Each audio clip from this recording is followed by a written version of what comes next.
What's going on, everyone? How you doing? Welcome back to day 2 of the Retire in 10 Years Summit. I want you to come over to the comments, come down to the chat. Let me know that you can hear me all right, that we don't have any of the gremlins again chewing on the power cables. Let me know how you guys are doing. Can you guys hear me? Come over to the side. Sounding great? Awesome. How am I looking? Yeah, I showered today just for you, Scott. You guys can hear me okay? You guys can see me all right? Hey, yesterday was absolutely fantastic and incredible. I want to know, as we kick off today, what your guys' top takeaways were from yesterday. And you might be like, oh my gosh, that was so amazing. It's hard for me just to have one, Steve. What is that? And I totally get that. But come over to the side. I want to make sure that you guys can say, hey, here's the top takeaway. The reason I'm so strong on this, I'm not just saying this for fun. I actually, funny enough, I barely graduated high school. I actually was Mercy graduated. I got all D's in every English, science, math, foreign language, every single one of the STEM subjects. I got D's in everything. And I wasn't dumb, I just didn't know how to study. And when I went to my first semester of college, I also got kicked out because I just didn't know how to study. I had to wait 4 years to go back to school before they would reset my GPA and actually go back to school. And my issue was that I just didn't learn how to learn. Anyone else know what I'm talking about? I didn't know how to learn. When I finally did, I got a little bit addicted to it. And they actually had to force me to graduate school. They're like, you got too many credits. But one of my tricks for going from literally an entire childhood of straight F's and D's to near straight A's the whole time in college was this concept called cementing. And cementing meant that whenever I learn something, I have to turn around and I have to teach it to somebody else as fast as possible to prove that I know it. All right, so I'm asking you, top takeaway in the comments, in the chat, what are those things that you guys are like, man, yesterday this was amazing? This is science, okay? This is a retention strategy that will make sure that you know what we talked about yesterday and make sure that you actually retain it longer, much longer. All right, so top takeaway, put it over in the side. Let me know what that is. I took this principle so seriously that I remember I would walk out of like macroeconomics classes or whatever. I'd walk into the elevator, and there'd be some random girl there, and I would be like, doors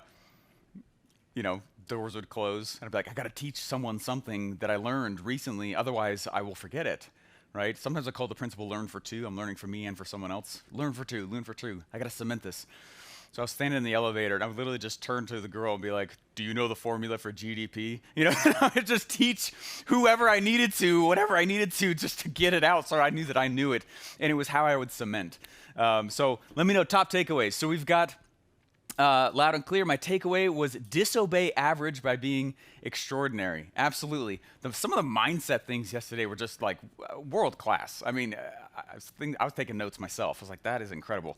Amazing. What are the takeaways? What are those top things you're like, my gosh, that was absolutely incredible, and I'm so glad that I was able to come yesterday. I thought for me, I loved the math of that story that Ryan told where he went and he got 17 houses his first year. And then he got busy with the rest of life for 3 years, and he's like, oh yeah, I own real estate. Remember, he went and then he started with private lenders cashing out different, and getting the equity, not cashing out, but getting the equity, or cash out refis. He was getting his money out of the equity that had just risen, and he went and he actually got 38 properties now, right?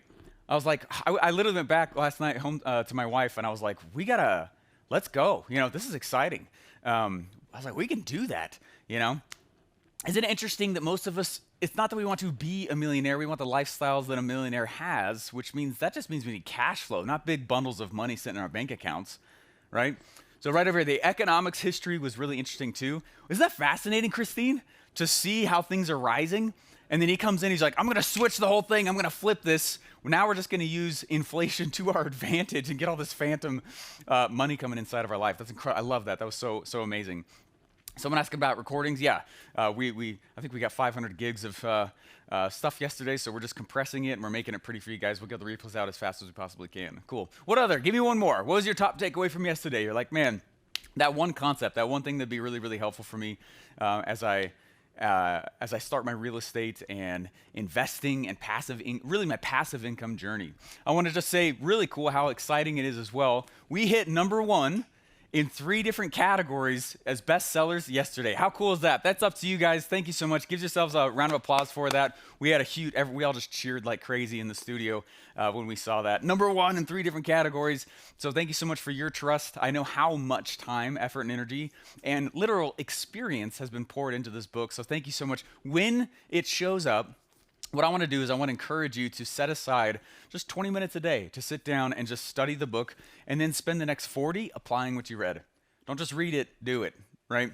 And so if you create that cadence, that's an hour a day. Each one of us can do that to just get through and actually start chewing through the book. Use a pen, get in a private spot, and create a cadence for yourself for actually going through and digesting this. The first book I ever did that to changed my life, because I took it serious, right? And I took notes from it. So thank you so much. That's you guys. And we're so grateful and appreciative for your trust as well. Awesome. I see one other one that just popped up here. Another takeaway, I was blown away by the information given yesterday about how stock market racket. Isn't that maddening? That's how it works, right? That is exactly how it works. I went for several years, was in stocks and options tradings, and one of the reasons I stopped doing it was because I was like, this is literally, it's not investing, it's speculating. It's not investing, right? All right, guys, you guys ready to jump into today?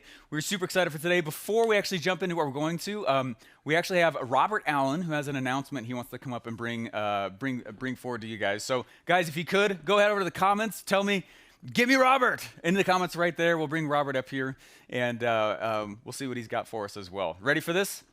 All right, guys, help me welcome to the stage the one and only, the legend, and the one who's given more than he needs to, Mr. Robert Allen.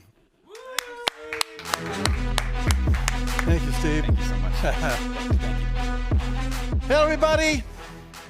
Hello, those on the chat right here. Thank you for joining us on this second day. We got another very important day tomorrow, so it's my chance to chat with you today. My books that have sold millions, why write another book on real estate? Wrote Nothing Down, the all-time best-selling real estate book. Wrote it came out in 1980 and it's been refreshed many different times. If you look at an original version of my book, I talk about $50,000 houses. You know, and if you go find an old original version, it was published in 1980. And then the next version came out in 1985, and then 1990 in the year 2000. And I had to keep doubling the prices on these to refresh, to re-release that book to another generation. And now it's been about 10 years since I wrote the last version of it. I got to re-release it again. I don't change almost any of the principles throughout it. I just change the numbers of the properties. And so this is a lesson for you. You know, you want to buy properties, you want to hang on to them, and you want them to take you to financial freedom. So when Ryan approached me a couple of years ago, and he said, Robert, it was your book that I read, and it changed my life. And I remember the first time somebody said that to me.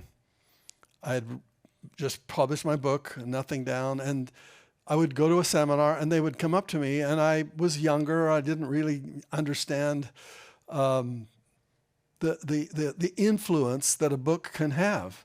And I thought I was just write a book and I'm going to let people read it. And I didn't really, I didn't expect that someone would come up to me and say, your book changed my life.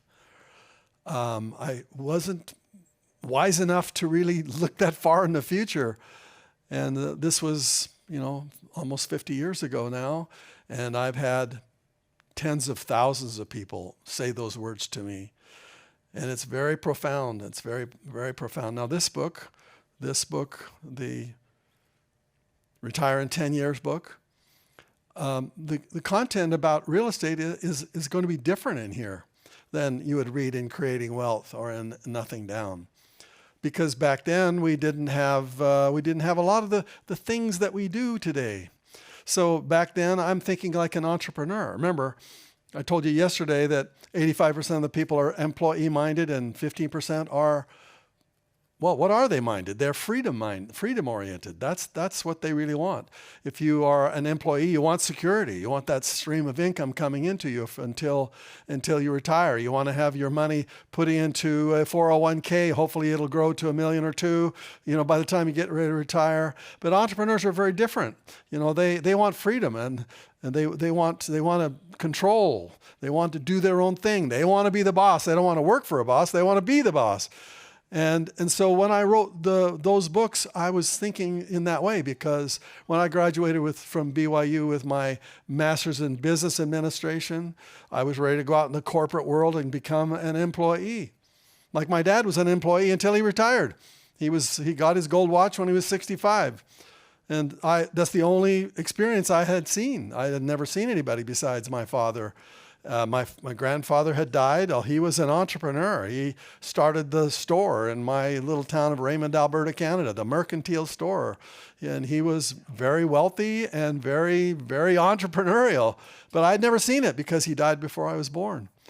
And so all I saw was my dad going to work every day, coming back every day. I thought, I guess what I want to do. I'm going to go get my MBA, find a corporate job. And unfortunately, when I sent my applications to the 30 major corporations in the world, in America anyway, General Foods, General Mills, General Electric, General Motors, and generally everybody I sent my letter to generally sent me back the same letter, which is, generally, Robert, you don't belong in our company. We don't want you. And I thought, I've spent 6 years in university to get this job, and nobody wants me? This is terrible. And I looked at those 30 letters laying on my bed, literally all 30 of them, piled them on my bed right in front of my little apartment. I looked at these 30 letters and I said, wait a minute. Who are these people who signed their names to tell me that they didn't think I qualified to work with them? What did they see in me that let them know that I didn't belong in their company? I said, one day I'm going to make more money than all 30 of these people combined. I was furious. I was pissed. And I did what an entrepreneur does. An entrepreneur, when somebody tells you you can't do it, you come right back and you say, watch me. Watch me. And so as I looked at these letters, I said, well, okay, if you don't want me, what am I going to do? Well, I had read a book in my brother-in-law's library. He was a very wealthy gentleman, and he got a cancer of the brain at 42 years old, 7 children, but he'd done it right. He'd set them up. He'd set those kids up with real estate that he bought and tax and streams of income he had set up so that every one of those 7 children at 42 years old, he had set them up so that they would all be able to go throughout to university, all the way through college, without having to spend a single dime. And this is what happens when you are really wealthy, when you're not just spending every dime you make. And so I saw in his library that book on real estate investing, and I popped into my head as I looked at all those 30 letters. I said, what am I going to do? Well, I'm going to go invest in real estate. And that's exactly what I did. I left my career. I went into my personal or my MBA director, and he looked at me and he said, Robert, we've trusted you with our name here. You're supposed to go out into the corporate world and give credit to where you got your education, and we find out that you are not even going to continue in the career that we've trained you to do. You're going to leave it. And I made a decision based upon a hunch. And that hunch was, this is not my life. This is not my future. I've trained for it, but I had this intuitive surge that it was time for me to go buy real estate. But I didn't have any money. I didn't have a job. I didn't have any credit. I didn't have any of that. And so the first thing I did is I found a mentor, somebody in my church group who was part of our bishopric, we call it. And he was a very, very rich guy. He'd built a lot of apartment buildings out in Southern California, and he'd moved to Utah. And I went to Paul, and I said, Paul, I need a mentor. And it was one of the smartest things I ever did, because I decided I didn't know enough. And when you're starting out brand new, you don't know enough. You only know enough to make all the stupid mistakes that all beginners always seem to make. And when you find the right mentor, that mentor directs you away from the paths that you don't want to get stuck in, because the mentor has already made all the mistakes. And therefore, they can tell you, don't do this, do that. They give you, it's a shortcut. It's really kind of like leverage. When you have the leverage of their knowledge, you get to go faster to where you want to go. So this book we call, the 10 years to retirement, how to retire in 10 years, is because not only we're going to give you a system and tell you exactly what we have learned from our vast experience of good and bad mistakes. We've made massive mistakes, but things that you need to do. The system is there, but there's two things you need to add to that system. Yes, you can read it and do it all by yourself. It'll be DIY, do it yourself. Good, go for it. You're going to get involved in it, and you'll figure out that, hey, there are things you just don't know. Number one, you need a mentor. Now, obviously, we are your mentors because as you read our book, we'll share with you what we've learned. But you need somebody that you can ask questions to, somebody that can answer all your stupid questions. Because you don't get those stupid questions asked, then you don't take action. If you don't take action, that's the dumbest question of all. And then the second thing you need is you need a community of people around you, people who are doing it, who are climbing the mountain with you. And they are your peers, and they are literally at kind of like the same level you are. They're learning from their mentors. That you come together as a group, you kind of climb together, you're networking with each other. When someone succeeds, you watch them succeed. When somebody fails, you watch them fail. They can share with you what they learned, what they wish they had done differently.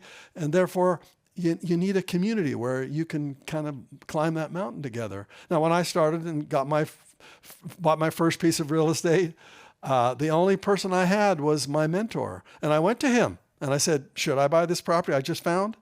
I only have $1,000 from $1,000 my dad gave me from my graduation present. And all I have is that $1,000, no cash, no job, no income, no assets, nothing.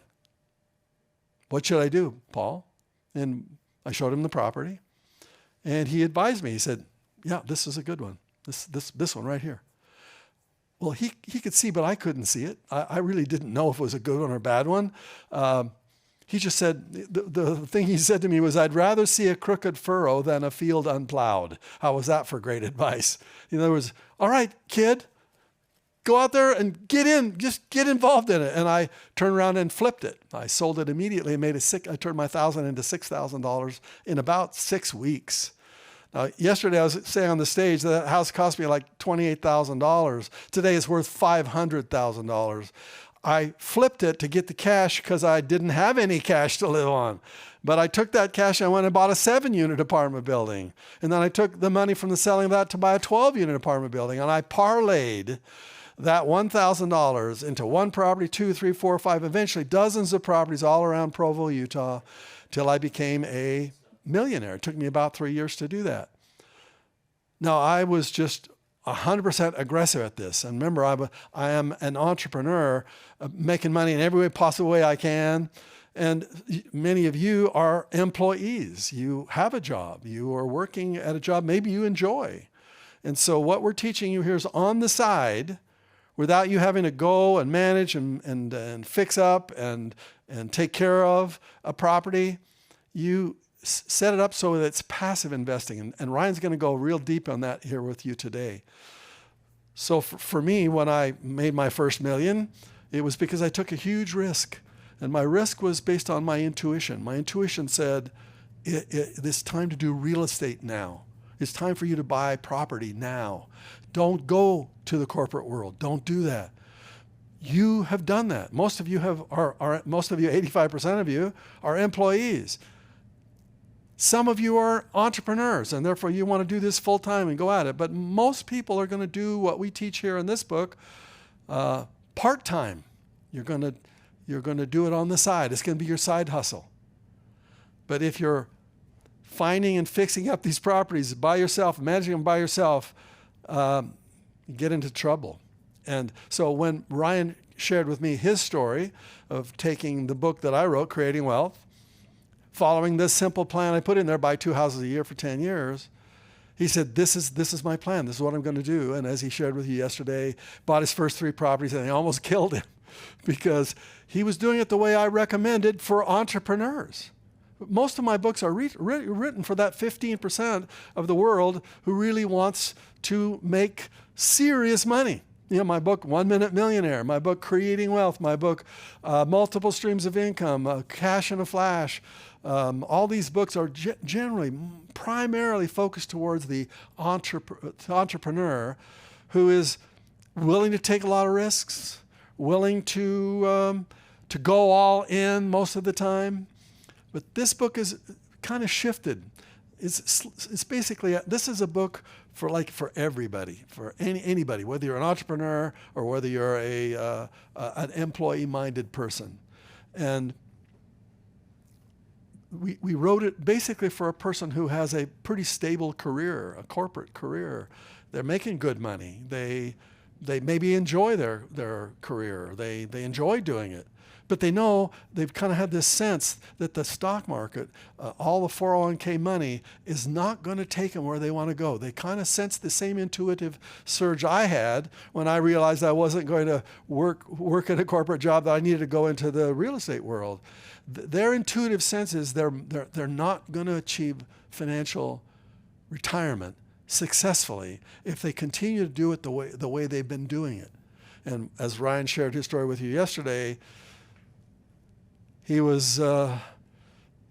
his money in the stock market. He wanted to retire early, and when the market had its ups and downs, it really shook him, and he really began to realize, and he followed his hunches.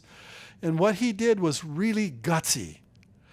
I respect so much what he did, because he was all in the corporate world, all in saving his money, putting it all in the 401ks, hoping that one day he would be able to follow that path to retire early. And when he had an experience of instability in the stock market, he listened to his hunches. His hunch was, this is not the way for you, Ryan. This is not your way. Cash out. Get out of Wall Street completely. And within 3 or 4 years, he started buying his property. Immediately started buying property, but he cashed out of the stock market.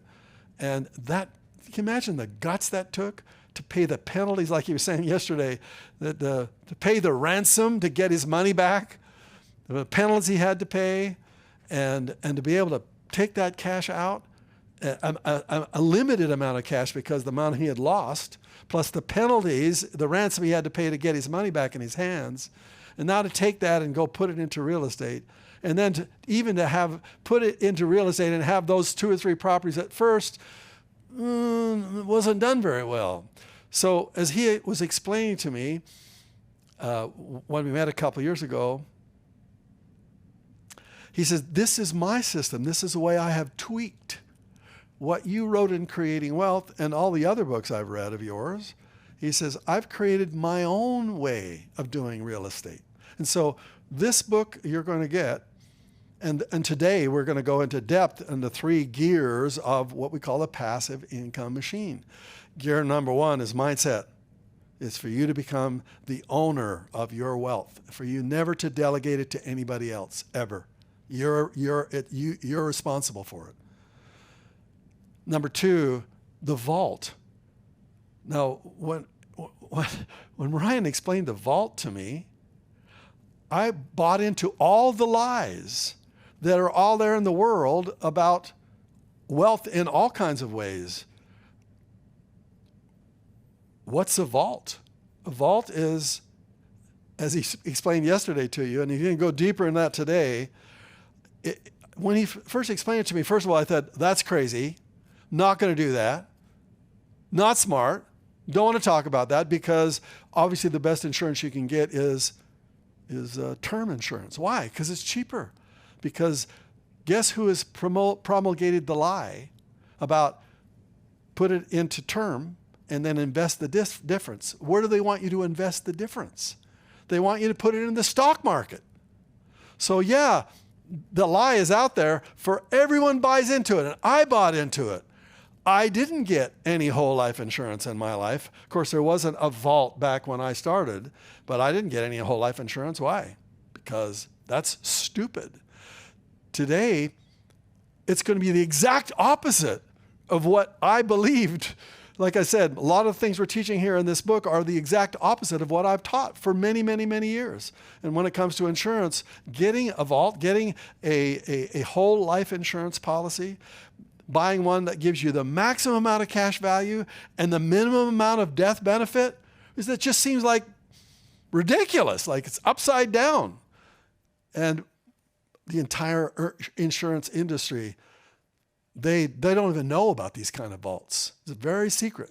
Like you said yesterday, there are only 8 companies out of 700 that do the kind of vault that he's going to talk about with you today. And so as he's explained this to me just recently, as we're getting ready to write this book, it took me a while to get. Frankly, I just didn't believe it until finally, it took a couple of weeks for me to kind of absorb. Why do you do it this way? Why do I put it into a vault? Why don't I just put it into a bank? Why don't I put it into a savings account? Why do I have to run through a vault? Isn't it more expensive to get insurance like that? Why would I want to put money into a vault? It took me a while to kind of get it. And then you said, well, let's just compare where you want to do it, Robert, with the way I do it. Ryan says, you can put your money in a savings account. What interest rate are they going to give you? Okay, 1%. And when you get that 1%, do you have to put it on your taxes? And you have to actually pay taxes on that 1%? Yes. Is there any insurance benefit for you putting your money in that savings account? No.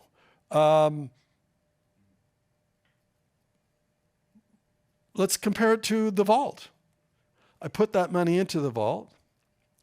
Within just a short period of time, a couple of years, few months really, before all of that cash that you put in to buy that insurance, like you're saying you're going to buy an insurance, what you're really doing is putting your money into that vault and getting insurance for it. Because then after a couple of years, it starts to fund itself.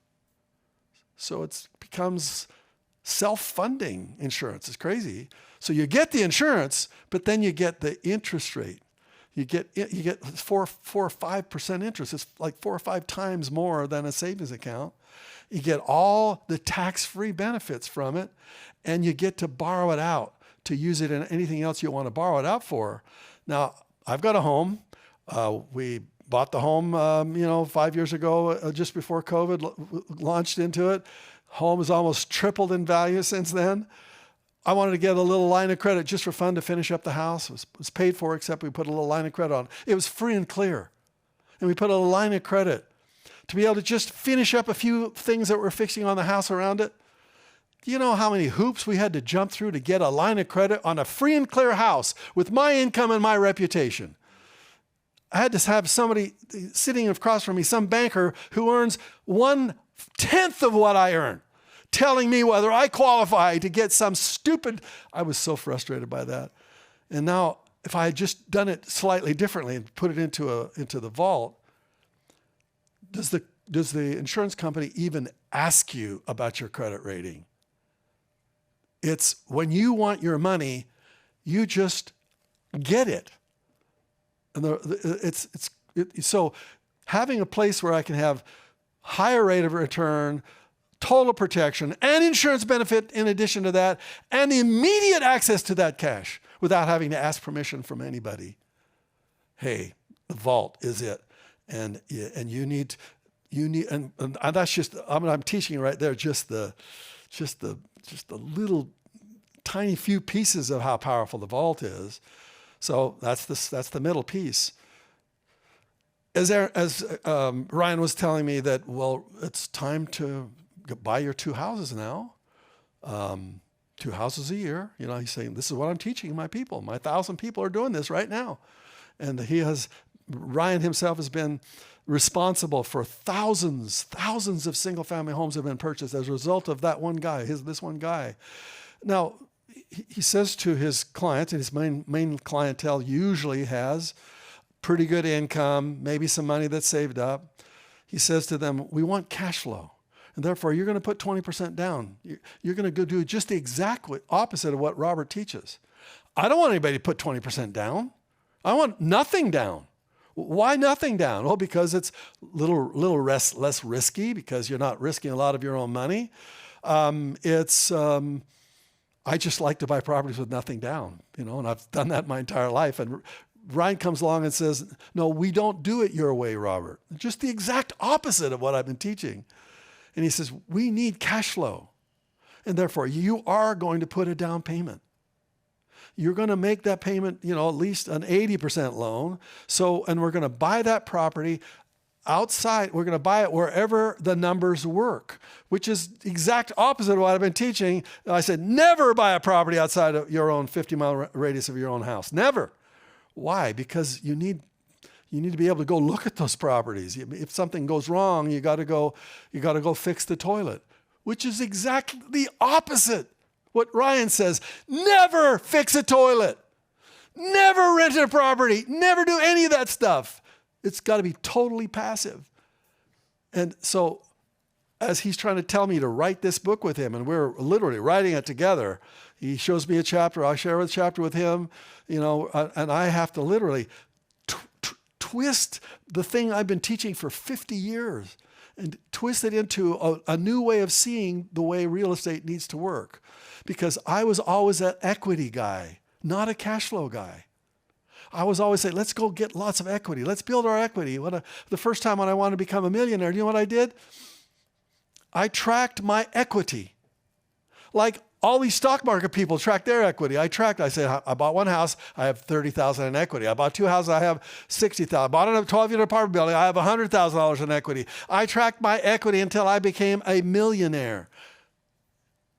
I never tracked my cash flow. Well, what was my cash flow? Because I was buying property with nothing down, my cash flow was almost zero. My cash flow was sometimes negative. I wasn't buying properties so that I could generate long-term streams of income. I was trying to become a millionaire, which is the exact opposite of what Ryan teaches. See how I had to just change almost everything I've been doing for the last 50 years to fit it into this model, and it's the correct model. I was teaching people, well, when you get rich, you can go buy a nice house, a nice car, a nice watch. You can be rich. What Ryan teaches, and I've been teaching this more recently myself before I met him, you need to go for financial freedom first. You never go for riches first. You go, how quickly can I be financially free?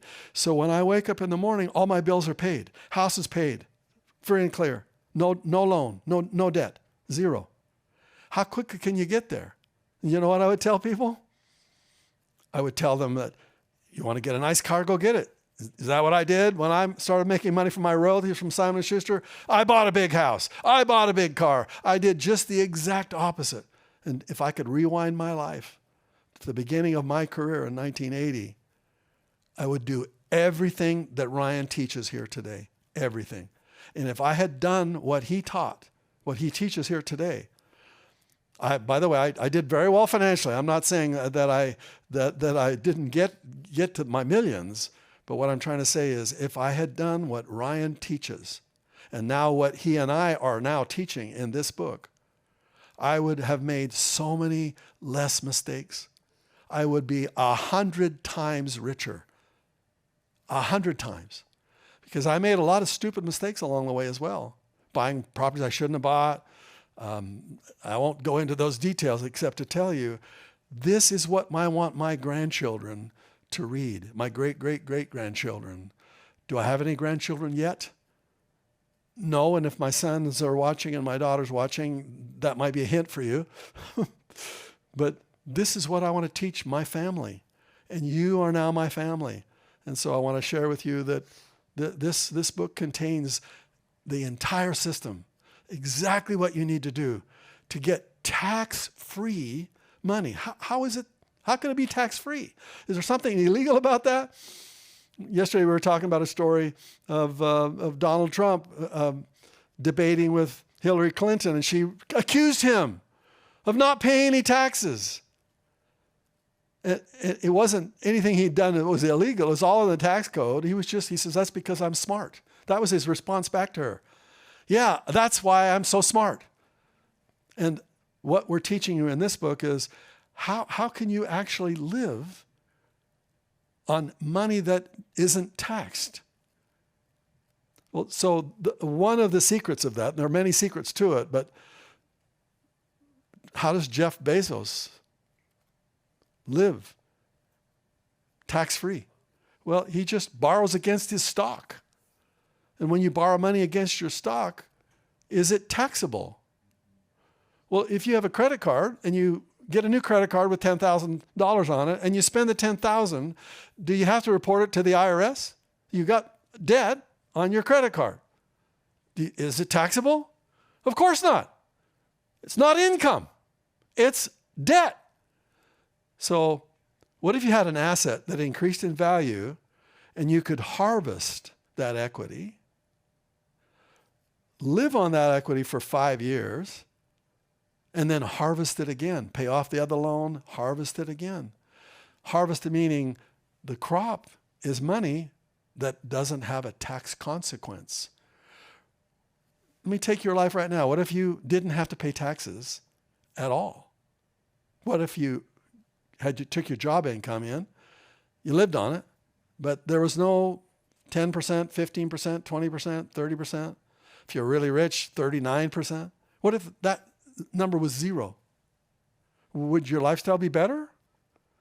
So what we're teaching in this book is, like I said at the very beginning yesterday, I said, this goes against almost everything you've heard about how you create wealth. Everything in the stock market, all the people, the millions of people in that world, the Wall Street world, are, I think, telling you the exact wrong way to retire. And even in my world, what Ryan has come up with, the exact opposite of a lot of things I've been teaching for so many years. Now, how do you do it passively? He's going to share with you how you find it, how you fix it up, how you manage it, how you take care of it, like an owner, not like an operator. My books teach you how to be an operator. To be an entrepreneur, go out and find the deals, negotiate, get a wholesale property. Buy it wholesale. You can read throughout my books. I see this all over the place. Never pay retail for a piece of real estate. Never. Why? Because I know you can find highly motivated sellers. I'm famous for that guy that they said, send me to any city, take away my wallet, give me a $100 bill, and in 72 hours I'll buy an excellent piece of real estate using none of my own money. To promote my book, nothing down. That's what I did. And I put an ad in the Los Angeles Times for a seminar I was teaching there in Los Angeles, a big full-page ad. Send me to any city. Take away my wallet. Give me a $100 bill. The LA Times calls me and they says, Robert, we're going to challenge you. We don't believe what you said in your ad here. You gave us money to put this ad in here, but we think you're a fraud. We're going to take you to any city we choose. We're going to give you $100. You're going to give us your wallet. And you're going to buy a property in 72 hours, or we're going to plaster your fraudulent face all over our newspaper. They were not nice about it. Well, kind of nice. They were okay about it. They thought they had me. And so I agreed, yeah, let's go do it. A reporter comes right by me. We fly to San Francisco. That's where we're going. The worst city they could have picked, by the way. San Francisco, the worst city for me to do a challenge like that. And we show up in the airport. Now I have a system. And what's my system? Number one is I have to find the deal. I have to find a highly motivated seller. And I realize that of all the properties in that city, maybe 1% of them are highly motivated, willing to let me buy their property with nothing down. Zero. Because they're highly motivated. So my entire career is about don't buy properties from retail sellers. And never buy a property from a realtor. Never let a realtor get involved in the process, because the realtor's going to add their commission on top. They're going to make the seller probably raise the price to what they think the market would bear to get the most amount of money they can. As a person who wants to negotiate for real estate, it's the last thing I want is for a realtor to handle it. I want to find a highly motivated seller who is for sale by owner so I can negotiate with that seller in a creative way. I don't want traditional financing at all, ever. And Ryan comes up to me and says, I have thousands of people who bought thousands of properties, exactly the opposite of what you're teaching, Robert. And I'm to tell you the truth, I'm not happy about that. I'm thinking, why do you do it that way? Well, because cash flow is the most important thing.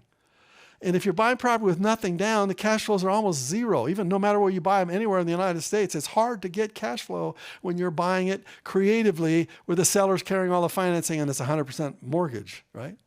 By the way, San Francisco, I bought 7 properties in 57 hours and gave the reporter $20 and change. So I'm good at that. But do I want to teach that to a corporate person whose livelihood depends upon them being loyal to their company, making good money, but working 40, 50, 60 hours a week? And I'm going to teach that person for them to go out and find a highly motivated seller, teach them the secrets of finding people who really need, try to buy a property that's wholesale. Is that what I'm trying to teach? No, I want somebody who can afford the down payment. And if you can't afford the down payment, then you go buy my book, Nothing Down, and get to the point where eventually you can afford the down payments. But as a corporate person or as an employee somewhere that's making pretty good money, even a business owner that's making pretty good money, yeah, you're going to buy it traditionally through a realtor. And you're not going to buy it. You are not going to find it. You are not going to fund it. You're not going to fix it up. You're not going to do any of that. And get this, you're going to spend total retail for that property. You're going to buy full retail. Whereas I've been teaching for 50 years, never pay retail for a piece of real estate because you can make immediate money with equity. The day you buy it, you can buy it 10%, 15% below the market, 20% below the market immediately from the right seller. But my client for this book, they don't have the time to do that. They don't have the time to fix it up. They don't have the time to do any part of it. They need to be totally hands off. They need to do what they need to do. They need to be an owner of the property, not the operator. And so the turnkey provider is a person who actually finds the deal. They find the highly motivated seller. They negotiate the best deal. They buy it wholesale. They fix it up. They make it look beautiful so it doesn't have to have any more work done on it, and they sell it to you. And you put 20% down on a full retail deal. And you might say, Robert, that's just not smart. But remember, if it has cash flow and it's fixed up and it's rented right, so you are the owner, you get a report on what your operator is doing with it. You don't touch it at all. You're totally passive. You're hands off all the way along the process.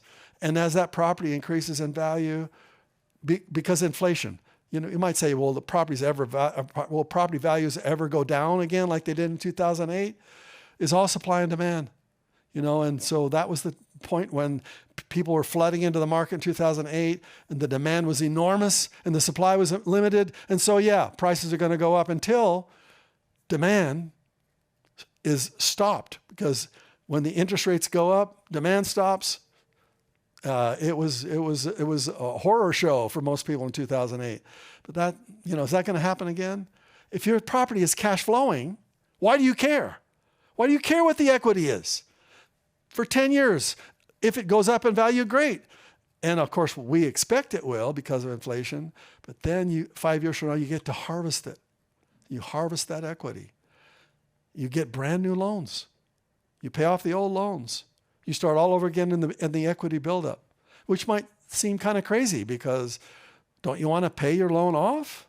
Don't you want that property to eventually be free and clear so you got cash flow flowing in? Well, if that's the case, then that cash flow is taxable, isn't it? If your property's free and clear and all the tax benefits have been taken away from it because you owned it now for 10, 15 years, and now you got this cash flow coming into your life, what is the cash flow that's coming into your life? It's taxable. It means you're going to have to pay. Now, but if you harvest it the way she's showing you here, and there's lots of great chapters on this book, it's tax-free. You don't even have to let the IRS know that you borrowed money against it. They don't even care. So what I'm trying to share with you at the very beginning here is Ryan's going to go deeper, deeper, deeper on this process with you today. I wish I would be here for me to share this with you. Ryan did very good yesterday. He's obviously he can share this information with the world. That's one of the reasons I like being a partner with him. He is absolutely brilliant. And I've seen it as we've written this book together. Absolutely brilliant. And so he's going to be taking this forward for the rest of the day because at 3 o'clock this morning, I could see my garage door was open. And I could see my garage door closed. You've got one of those little apps that lets you know when your garage is opening or not. And I know what it is. I know that that's my son taking my wife to the hospital just a few hours ago.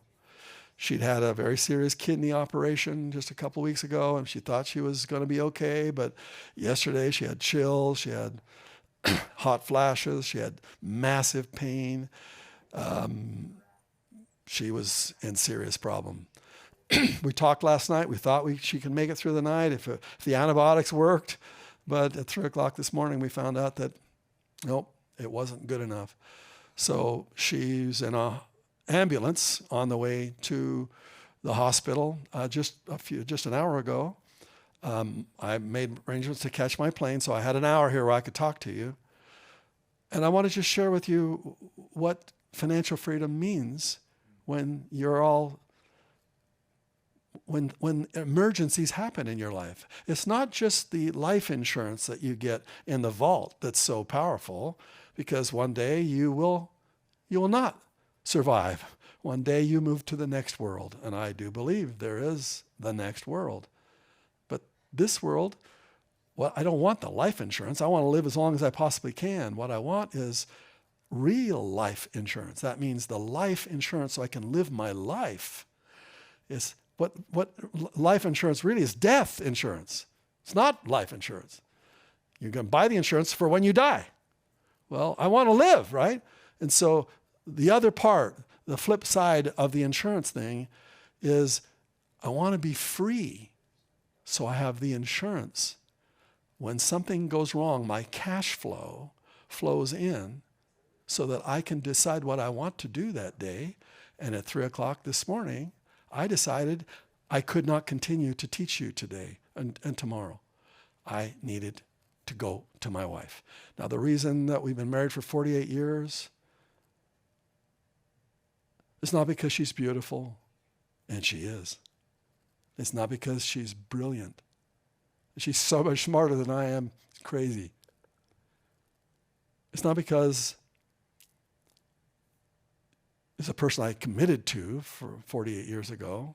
It's because when we went through the ups and downs in my life, when the avalanche destroyed our beautiful mountain home and the insurance would not pay for the destruction of my mountain home in Sundance, Utah, the bank came after me and made me pay the $1.7 million that was secured by that property and others, because the insurance wouldn't pay what they said they would pay.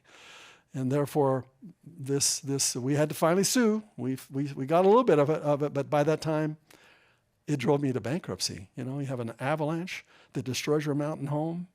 What do you do when all your assets are now wiped out? And I could tell you a long story about that, but the point is, I didn't have a lot of streams of income. I had a lot of equity, and the equity got wiped out by an avalanche. And therefore, I didn't have those streams of income that I was hopefully relying upon. And long story short, I had to move to California and start all over again with nothing. Now, if I'd done it exactly the way that Ryan had taught, I wouldn't have bought a lot of those properties that I bought. especially the one property that got wiped out by the avalanche. But I bought a huge 100,000 square foot property that I was going to fix up. Had no idea what I was doing. Anyway, I want to go too much deeper into that, except to say that I would have preferred to have a smaller amount of cash flow. Remember, the first goal for you is to get to financial freedom. It's going to take you about 5 years. It took Ryan about 5 years. We say it'll take you 10 because we want to give you a little leeway to that. So suppose it takes you 10. Don't buy a mansion. Don't buy a fancy car. Do not look rich. Be rich. People who look rich, when you look behind the curtains, they are phonies who are pretending to be rich, doing all the wrong things that no rich people would really do until you're so rich it doesn't matter. And until you get to be rich, you need to be free. And then if it's 5, 6 years from now, great.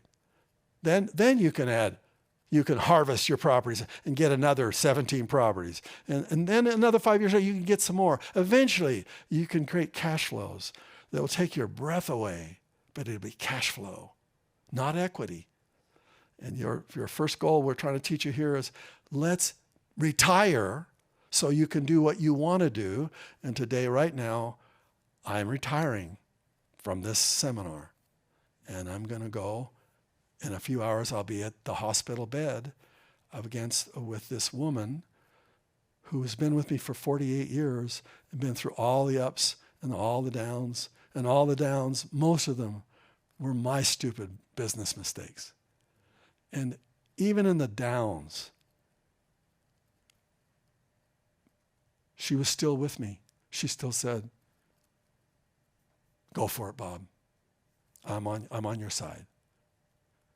So the reason I love her and the reason I'm willing to leave right now, I'm going to get in an Uber here in about 10 minutes, is because this is what's really important. All the real estate, all the wealth, worthless. What's important is your long-term relationships with the people you love. That's what the freedom buys you. The freedom to do what you want, when you want. Cash flow that supports that. And most people teach wealth in a totally different way. They teach, let's go get lots of equity, let's buy lots of stuff, let's look rich. Be rich. My friends, I appreciate you being here with us today. We've got so many great videos. You got to watch this entire thing. And Ryan is going to dig deep into a lot of things I've been just kind of touching over the top of here today. This book is the best book I've ever been involved in. This is really how you become financially free. We made it number one. You helped us make it number one yesterday. And I'm so proud of Ryan. He's now a number one best-selling author. He's got his dream. I've done this myself many times, but it's still as exciting this time, today, as it is every time I've ever hit a number one bestseller. And I thank all of you for your attention. I love you. I appreciate you. Just stay there, learn, so you can become financially free. My best to you. God bless you. I turn the time back over to Steve. Thank you, Steve. Thank you. Bye-bye, everybody. Everyone, let's give Robert a round of applause as he literally retires from this summit to go and do what's important. All right. See you, everybody. Thank you so much. Thank you so much. We appreciate your time being here. Could I get a clicker? Oh, here it is. How powerful is that? You know, life happens, right? And if everything was plannable, no one would plan to have these things that happen to us, but it's the reason that we need to have these things set up, right? I just want to take a moment real quick to just sit down and I want y'all to think about your why on why this matters, because it literally is a matter of life and death, right? And the type of life that you want to live. And so, yeah, we got the message this morning that, he's got to head out early for something that's very real. And as he was saying, it's because he set up his life in a way that he's able to go do what actually matters, right? Just like Ryan was saying yesterday, if he could choose another method, he would. He's like, it's not that I'm in love with real estate. I'm in love with what it gives and what it brings into his life. And so, I mean, how big and how serious is this? So, again, Bob, everyone's just saying how much they love you in the comments, and praying for you and your family as well. Um, Hey, I'm going to move on to the next piece here. And this whole morning, we've kind of tied in a lot of these things, and the reasons our why are so big. If we could go to my slides, that'd be great. Where I kind of came from this. So I'm going to go through and teach you guys 3 ways to recreate a relationship with money. I started so broke, so poor. How many of you guys? And I always tell someone if you don't value cash, if you don't value money, you haven't been poor long enough, right? Every single one of us knows the value of it, and it's not. No one loves money. It's just what it gives us in the freedom itself. So, if it's all right with you guys, I'm actually going to go into and I'm going to share with you guys some things that have helped me in the past recreate a relationship with cash. All right, because the reality is, if you don't control your money, it controls you, right? And I had a broken relationship with money. It was interesting for me to first think about this. I want to personify money, and we're gonna personify it. Act like it's a someone. Act like it's a real person inside your life right now. How's your relationship with money? Right? Real quick, I'm just gonna go through a few pieces on this here. So, my name is Steve Larson. And I am, if you don't know who I am, I've been in space for 11 years. I'm a funnel builder, fractional CMO. I design sales and lead flow machines for people. Right now we're working on a SaaS prediction AI tool that uses the company's historical business data to forecast unseen revenue opportunities. It's been really cool. My wife and I were just featured in People magazine. We just won the Icon of the Year award. This is our amazing 3 beautiful daughters. They're incredible. We have so much fun with them. And so what we're going to do real quick is I want to just go ahead and we're going to take stock of money. Real quick in the chat, in the comments, because you guys let me know, as soon as you hear the word money, what emotion immediately pops up for you? How does money make you feel? I want to know exactly how it makes you feel. Knee-jerk reaction. That's actually what I'm trying to measure. What is you hear the word money, what's the knee-jerk emotion, the knee-jerk reaction, the thing that just comes immediately, right? I don't care if it's good or bad or negative or whatever. Like, what is it? Just take a quick stock. Okay, yeah, great. Nervous. We have someone saying, I totally get that. Makes you nervous. That's okay, right? What else? How else does it make you feel? Excitement. Alrighty. Feel excitement. Okay. What else? I have an unhealthy relationship with the word free. Totally. Right? Absolutely. Yeah, I very much get that. And that's why I'm going to go through right now. I'm going to teach you guys some ways to recreate a relationship with money that's positive. Is that all right? Okay, and just as we saw from Robert Allen, the legend right here, who can walk into a city with $100 and no wallet and get, what did he say, 7 properties in 3 days or whatever? That's crazy. Amazing. He's got a good relationship with cash. He's got a good relationship with money and the word with it. And so part of you might be like, oh man, I wish they would just teach us the formula. Let's go find the real estate. If your relationship with money is bad, you don't keep it when you get it anyway, right? So the word capitalism and the word money and getting rich, right?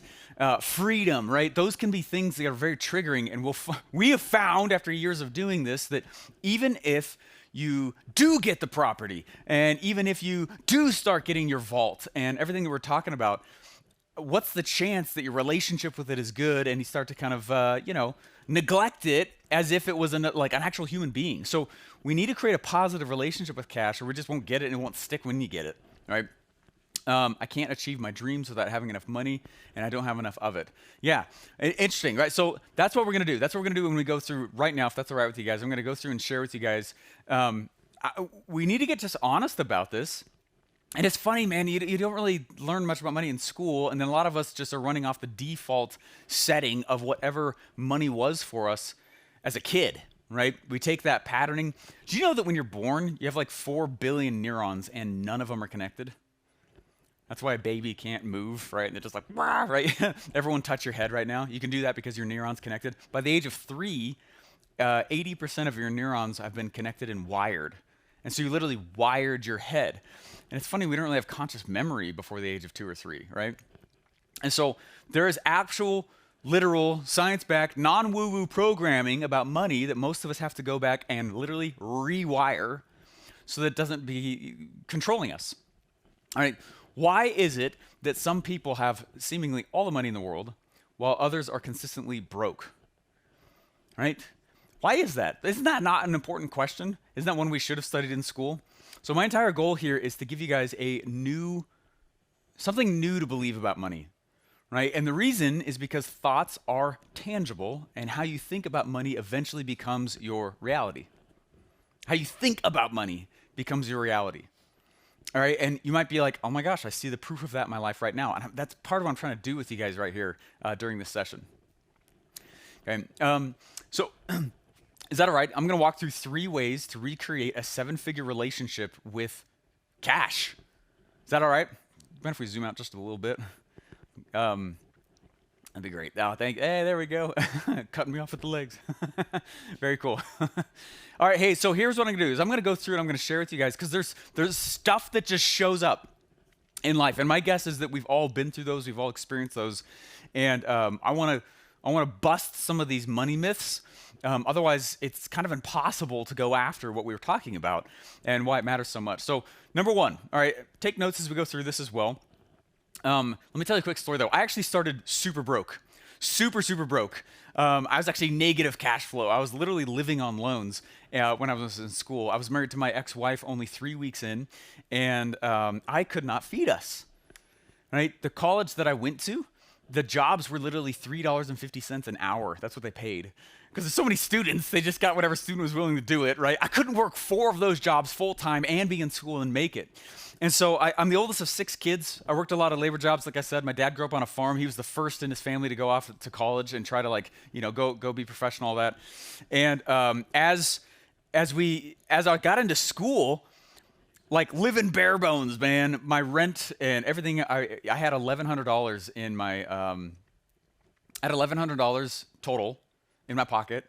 And our expenses, I had $1,000. Our expenses were $1,100, which there was no glaze on the donut. You know what I mean? There was no sesame seeds. We were so poor, and just scraping every penny by, cutting pennies in half, trying. You know what I mean? Anyone, you don't have to say it, but anyone who's lived like that and you're on this, you know what that's like, and it's stressful.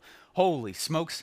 I always laughed because I started noticing here that there's an assumption that those who make money are greedy, but I got to tell you, when I was really poor, I was absolutely greedy, right? Because I didn't have any money. I absolutely had to go get money as fast as possible, and that's all you think about. You have no conscious emotional bandwidth for anything else in your life. I can't focus on having a good relationship. You can't focus. You don't know where you're literally going to eat next. And so I called my dad. In this building, right there. And this little area, I think it was in that room. And I picked up my phone, and I called my dad, and I said, Dad, I can't even live another month. Like, I got nothing. I got no credit. I got nothing. And I called my dad, and this is super uncharacteristic of the way I was raised. We never asked for money. If you wanted to go to a movie, you mowed a lawn and then went with your friends. You know what I mean? We didn't have like allowance, or we weren't rich, we weren't poor either, and we're middle class, and so I called my dad and I said, Dad, I got student loans on the way that are coming, and I'm excited about it. It's gonna be great. I got accepted for student loans. That's how we're gonna survive and pay for tuition, all that stuff. But it's not gonna be here for like 3 to 6 weeks. I can't even make it 3. And so I called my dad, and I said, Dad, could you float me $3,000? I asked for $3,000. I said, could you float me $3,000? And we all right? Could you float me $3,000? And I'll pay you back when the student loans come in. Anyone ever had to call someone else and ask someone else for money? Really awkward when it's your parents. So my dad picks up the phone. And this story has become somewhat internet famous, okay? And he said, son, no. He said, if I give you this money now, you will not exhaust the resources you didn't know you had. Click. Isn't that crazy? I gotta tell you, now that I have 3 daughters, that's some grade A parenting. And I knew what he was doing back then, and I was actually grateful for it even back then. What he did is he gave me the gift of a container. He gave me the gift of an environment where I was going to have to stand up, right? And some of us might be in that situation right now. And you're like, oh, I want to go buy a property, but I can't afford it. That's exactly what I'm talking about, right? It's a gift. It's a container that is saying, grow to me. I'm not coming to you, but grow to me, right? So I finally got to this spot. I went and I just started trying to make products and try to make side money and pick up these little gigs here and there. And I really don't, I think the money actually the student loans showed up like 3 weeks before that they were supposed to. I don't know how we actually made it because nothing I was trying back then worked. And it just didn't. But I eventually got so sick of being poor, I started making these YouTube videos. That's the first one I made. Look at that little baby Steve. Oh, you got hair on the wrong side of your head, kid. Little baby Steve. I started making these videos on YouTube, and it's so funny. You can hear how many false beliefs I've got in my head as I made this video. I figured that if I was gonna go be and make more money, baby Steve, if I was gonna go make more money, I first had to declare it. If I couldn't go out to anyone in the street and say, yes, I want to be rich, why on earth would money opportunities find me, right? I wasn't creating the magnet. And so I started making these videos at the beginning of every year where I announced my financial goal. And I gotta tell you, I didn't hit it at all for the first 2 years. I just didn't. But I was trying. I was actually going after it. Now, this first one, I was like, I'm so apologetic in this video. Like, oh, hey, if I could just, I'm sorry, if I could just make $3,000 a month, that would be amazing. It would be life-changing for us in our situation right now. And I'm sorry, it's not that much. And I'm not trying to be greedy. So just $3,000, and I had all these, and you can hear it. There's so many money false beliefs. This is before I created the capitalist pig logo. I figured Batman was afraid of bats, so it became Batman. He became his fear. That's why I created the capitalist pig logo. I was like, look, I gotta go get rich so I can do what I want to in this world and have the impact I want. And so that's where that came from. Our motto is get rich, give back, do good things with it. Nothing's wrong with money itself. Get rich, right? So I started out just super poor. I needed to go make some extra income in my life. So this is what I did. I started creating tons of different products, and I started going out and trying to make a business. And I went through 17 business failures before I even had a whiff of success with it. I was literally using student loan money. It was super risky. I don't recommend that. Okay. And the issue was I realized that I didn't have a guide. I wasn't following anybody. I wasn't listening to anybody. I'm going to go ahead and give myself some props that I just had some, pig-headed discipline, but man, I didn't have anyone to follow. And so in the mirror one day, I realized that I needed a skill, something that I could actually charge for. And I looked at myself in the mirror and I said, I will be the best funnel builder on the planet. And I was dead serious, and I took a stock of how I was using my time, and I turned off Netflix, and I turned off any distractions. I pruned, and I found all this time in my day, even being in full-time school and a family and all these things. I was like, wow, I could go and actually try to make a lot of extra money. And I say this because a lot of times we'll say, I don't have the time. Yeah, you do. Just use it better, right? All got the same 24 hours. And that might mean you get a little tired here and there. That's fine, right? So I was too broke to get around the right people on the planet. So the thing is, I was like, I need to go get around the right people if I'm going to go be successful. But I couldn't afford to go to events. And I couldn't afford to go to, these different rooms where I knew the right people were. You guys know what I'm talking about? Like just proximity is power. Proximity is power. And so what I started doing is I was like, well, I can't afford it with money, but what if I was able to afford it with some other kind of value? This taught me a lot. And I said, I'm going to start trading what I know how to do in exchange for plane tickets to that event. I'm going to start trading for what I do know, what value I do, because I didn't have the value of money, but I had the value of other skills I started picking up. I'm going to start using the value of the skills I was picking up in exchange for an event ticket. This was 2015. It's 10 years ago. And I said, I'm going to go and I'm going to start using the value of what I know how to do in exchange for, different hotel nights and flights. And I started bartering my way to these things just to be in the rooms. And the reason I did that is because there was nobody in my life that was even trying to do anything like what I was trying to go do. Like actually make enough money to live and survive. Not just even be rich, just like make enough money. I was in a college town, right? So everyone's like, well, you got no debt. It's like, oh man, it sucks. Like, I don't have these resources. And so why I'm bringing this up is because you have to recognize that your current constraint is the invitation for you to grow. I don't have enough time. No, actually what's happening is you're being shown the next problem to solve.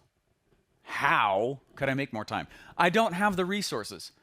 Okay, how could I get the resources? Does that make sense? Any constraint that is popping up in your life is the path, right? And that's when I started becoming, I was Russell Brunson's funnel builder at ClickFunnels for 2 years. And they hired me out of college because I got good enough at this skill, I could build his funnels, right? Just crazy. So this is one of my favorite quotes. The obstacle is the way. I actually keep this coin on my desk. This is from Ryan Holiday. I love this. The impediment to action advances action. What stands in the way becomes the way. The obstacle is the way. Your constraint that you see or view immediately, the knee-jerk reaction that you're feeling towards any action is actually the path. And until we accept that, we kind of just spin. How many of you guys know what I'm talking about? You kind of just spin, and you're trying to avoid the actual step by like busyness, or I'll just learn another thing, or I'll just do another course, or I'll just listen to another podcast. There's no actual action happening, right? I got caught in these learning loops. Or I was learning on my own finally, and I was learning what I wanted to learn and learning money-based skills, but I wasn't actually doing anything. And it wasn't until I realized I'm gonna go just face exactly why the reason that I'm giving myself for not moving forward. You're broke, kid. Right? That's what was running in my head. You're broke. I literally thought I wouldn't be successful because I didn't have a suit or a briefcase to walk into these meetings with. I'm not even kidding. Right? That's why in many of these first pictures, 11 years ago, I'm like in a suit because I'm like, that's what it takes me. I got to be professional. Like, now I wear a t-shirt and jeans everywhere. It's like, so it's crazy what these narratives are. It's great that we will tell ourselves as the reason for not moving forward when often they are the way to move forward. Okay? So with the right guide in mind, my 35th product exploded and it made multi-millions and just got massive, right? So my point is you have to have a guide, just like Robert was talking about. You have to have a guide or you start asking all the stupid questions and focusing on stupid things, right? Of course you gotta have some pig-headed discipline. Just get down and do it. If someone else doesn't like it, who cares? Who cares? Just go for it, right? It was my 35th one that actually blew up. All right, so my question to you is, can you imagine what resources you have now that you're not actually aware of? Just like my dad told me, son, no, if I do this for you now, if I give you this money now, you will not exhaust the resources you didn't know you had.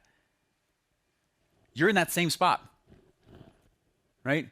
Never enough, hard to get, right? It goes fast, the money does. Yeah, actions makes a difference, 100%, right? So that's that first money mindset thing I want to bring you up, is that whatever the barrier is money-wise that is saying you can't is, funny enough, it's actually a gift because you don't have to guess what to go solve. It is telling you what to go solve. There's no guesswork. It's a highlighter, right? Your subconscious is highlighting for you the path. That's where I got to go. You guys with me? Does that make sense? So what I want you to do on a piece of paper right now is act like the devil's advocate. I want you to act right now on a piece of paper. Get out on a piece of paper all of the things that you believe are actually what is disqualifying you. Steve, you can't go do that because you're broke. Steve, you can't do that because you don't have any time. You can't do that because you don't have the right relationships and you definitely don't have a guide. Steve, you can't, Steve, you can't, Steve, you can't. And when you start doing this and you get it all out of your head, funny enough, it now means that you can address it, stop wasting time on other things, and I can just go for it. Right? It's actually giving me the path. All right? Right? Just like Robert Kiyosaki teaches. Poor people say I can't afford it. Rich people say, how can I afford it? How can I make the time? How can I get the relationships? How can I? And it's fun because you'll find this inner creative genius that starts to come out and you just come up with, don't look for others to answer it. How would you solve it? How would you get the time? How would you find the money? How would you get in the right rooms? How would you get the right relationships and guides? Feeling me? I can't believe how much this just entrapped my entire brain. And I had to it took me a while because I also didn't have a guide for this. No one told me what I'm telling you right now. This might seem like simple stuff, but it is like the keys of the kingdom of actually moving forward. Okay, so number 2, I realized one of my biggest fears is that I would become the rich jerk. Oh, capitalism. Anyone have that fear? I totally get that. What happens when I'm super rich and I'm that jerk driving down the street in a gigantic, amazing, nice car, and I drive to my gigantic, amazing house, and people are like, oh man, that's a rich jerk. Right? Thanks, Hollywood, for teaching that. That's exactly where it comes from. Every bad guy in Hollywood is an entrepreneur or some business guy, right? There's some stat on that actually. That's true. We've been indoctrinated with media on how bad it is to go be successful, right? This was a big fear of mine. I'm going to be the rich jerk. And then one day I sat down and realized, oh my gosh, there are poor jerks. It has nothing to do with money. You can be a jerk when you're poor, you can be a jerk when you're rich. And then I was like, oh my gosh, if there's such thing as a rich jerk and poor jerk, there's also such thing, there's rich cool people. And there's also poor cool. It has nothing to do with money. All money is an amplifier of our natures. So if I'm a jerk when I'm poor, I'm going to be a bigger jerk when I'm rich. This was such an interesting epiphany to me. I was like, holy crap, it was this whole facade. I mean, I was like 23 when I finally realized this. This was a long-term narrative I grew up with. And then I was like, oh my gosh, money's just an amplifier of our true nature, our true character. That's all it is it exposes things in us that we need to confront. And that way it's a gift. Money's a guide. When I get rich and I start looking in the mirror, if I don't like what I see, I'm just being shown what to go change about myself, right? I can be a cool person when I'm poor, and that means I do even cooler things when I'm rich. We do tons of cool charity projects. Marley and I at our wedding, we raised $132,000 to build schools in Africa. How cool is that? Couldn't do that if we didn't have money, right? Making sense? So I never realized that I was so loaded with these fears, and I had to redefine my relationship with cash. And the way that I did that, this is another way I did this, okay? The way that I did that is I had to break down in my mind what $1 million actually means.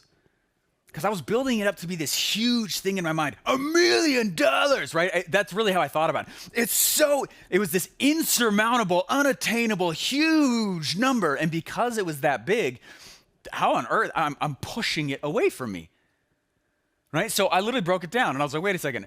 $1 million a year is $83,000 a month. And I was like, whew, that still seems like a lot because, what is it, the average income is like around 100 grand or even that probably. I was like, but if I break that down, it's only $2,700 a day. That's not, okay. So I literally had to get to my logic side of my brain and be like, okay, let's break this down again. And then if I go out and I'm like, well, I just need to be I just need $1 million in the bank. Well, divided by 20 years of retirement, that means you're living on $11 a day. I was like, whew. So $11 million, I got to like recreate my relationship with this and drop it so that I'm not so, it had me. I didn't have it. Does that make sense? If you don't control your money, it controls you. If you don't control your relationship with cash, the cash will control you, right?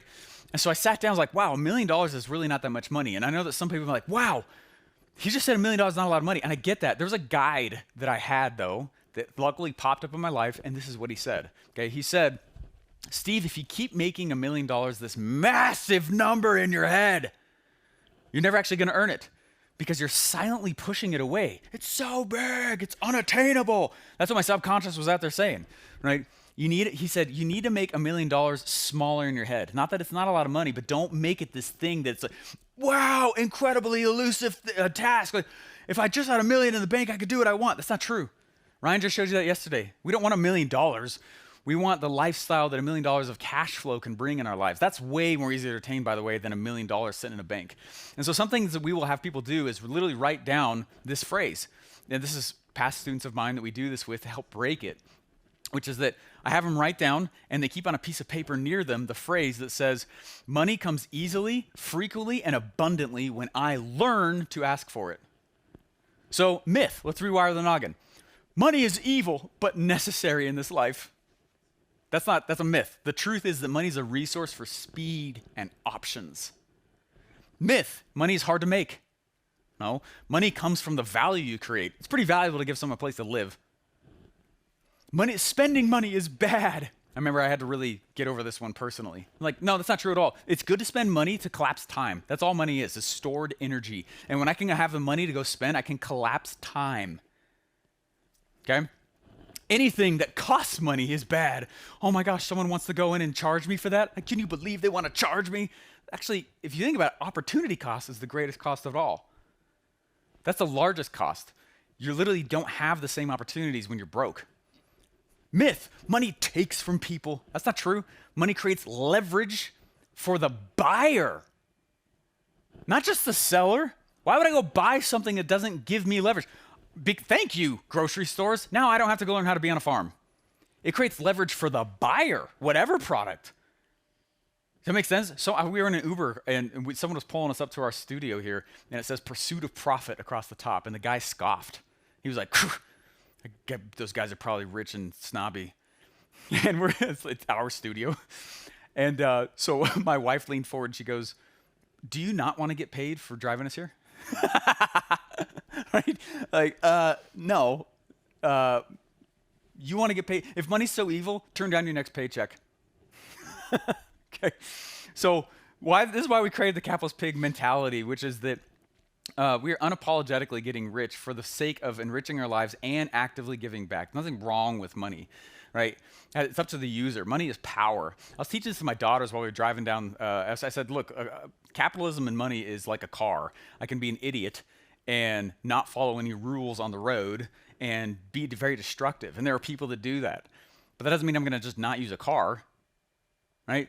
If I follow the right rules and follow the right laws and I'm smart about it and I got my eyes open, I'm being aware, a car's a wonderful tool to get from point A to point B. Money's the exact same. I don't want the government to even offer to take care of me, okay? Real change comes from people, not the government, all right? And money is just a tool that increases my speed, my growth, and my leverage so I can go do what I want in my life, right? It's not a necessary evil, right? I know the pursuit of profit, it's going to require me to personally grow, right? So I'm going to just write down, right, that money is not bad or even neutral. Money is good. It's not a necessary evil. Money's a good thing. And if anything I'm saying here is like, I don't know about that. This guy, he's got really big eyes and shaved head, right, or whatever. Those are reflective mirrors of things you need to change in your relationship with cash if you hope to succeed at all, much less in real estate or what we're teaching you here. At all, just in general, right? It's funny whenever I meet a business owner and they're like, well, I'm doing it just for fun, just a little side hobby. And, we just want to go and just provide value. And I'm like, you are loaded with false beliefs, number one. Number two, you're not going to be in business long because unless you're money focused as a business owner, you're not going to make any money, right? Same thing with retirement. If you're not focused on the money in order to retire early, how on earth are you going to retire early? It doesn't happen on accident. You have to be actively intentional about retiring early, right? Third thing here.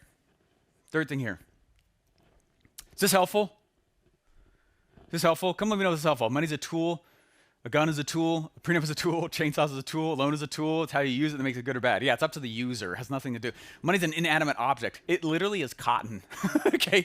Money is a piece of cotton. It's a plant, right, that we just assigned this value for. This lady I was coaching, she was like, don't you just wish we could go back to the trade system? And I was like, no. She goes, if we just skip this whole money thing, we just go back to the trade system. I was like, do you realize that means, though, that if you need tires and I need food, and I know how to fix your tires, but you don't have any food, we immediately can't trade? And she was like, I was like, yeah, money's this cool intermediary piece of value that means that you still can get your tires fixed and I can still go get food even though we don't have to directly trade with each other. It's like the trade system would be stupid. It'd slow everything to a halt. You wouldn't get what you need. Sounds better. No, sounds slow, and you're definitely won't be able to do things in life you want to. All right, ready for this last one? Okay, I'm just trying to spot check the mindset around cash itself. This last one here, right? A great teacher once asked, he said, Steve, what yield will you learn to earn? That's a writer downer.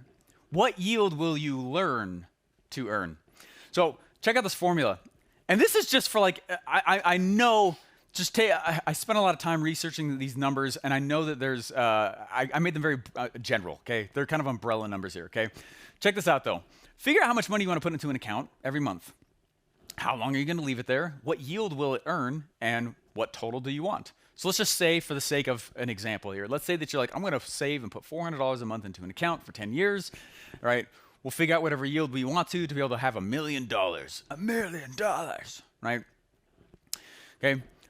If you knew how to earn a higher yield, what would that mean for you? I always laugh when someone says, is that a get rich quick thing? Guess what my answer is to that is, hopefully. I don't want to get rich slow. You'll make $1 million working at McDonald's. You will. Do the math. You'll make $1 million your entire life working at McDonald's. So the speed of the money is what matters. Is this a get rich slow thing? I don't. We're not going out and promising you're gonna get rich quick. But why on earth would I choose a yield that gets me rich slow at the same burn rate as my expenses? You're never rich, right? $1 million. Fascinating. So check this out. I just wanted to go through and let's talk about different yields. Let's say that I go and I put $400 a month into the investment vehicle of a mattress.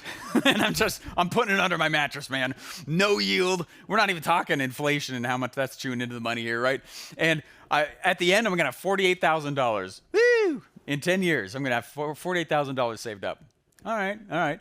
Let's say though that I go in and I'm like, hey, I found a 2% savings account, which hopefully you could even find that today, right? And I go and I'm putting $400 a month into that. At the end, I'm gonna have $53,000. Okay.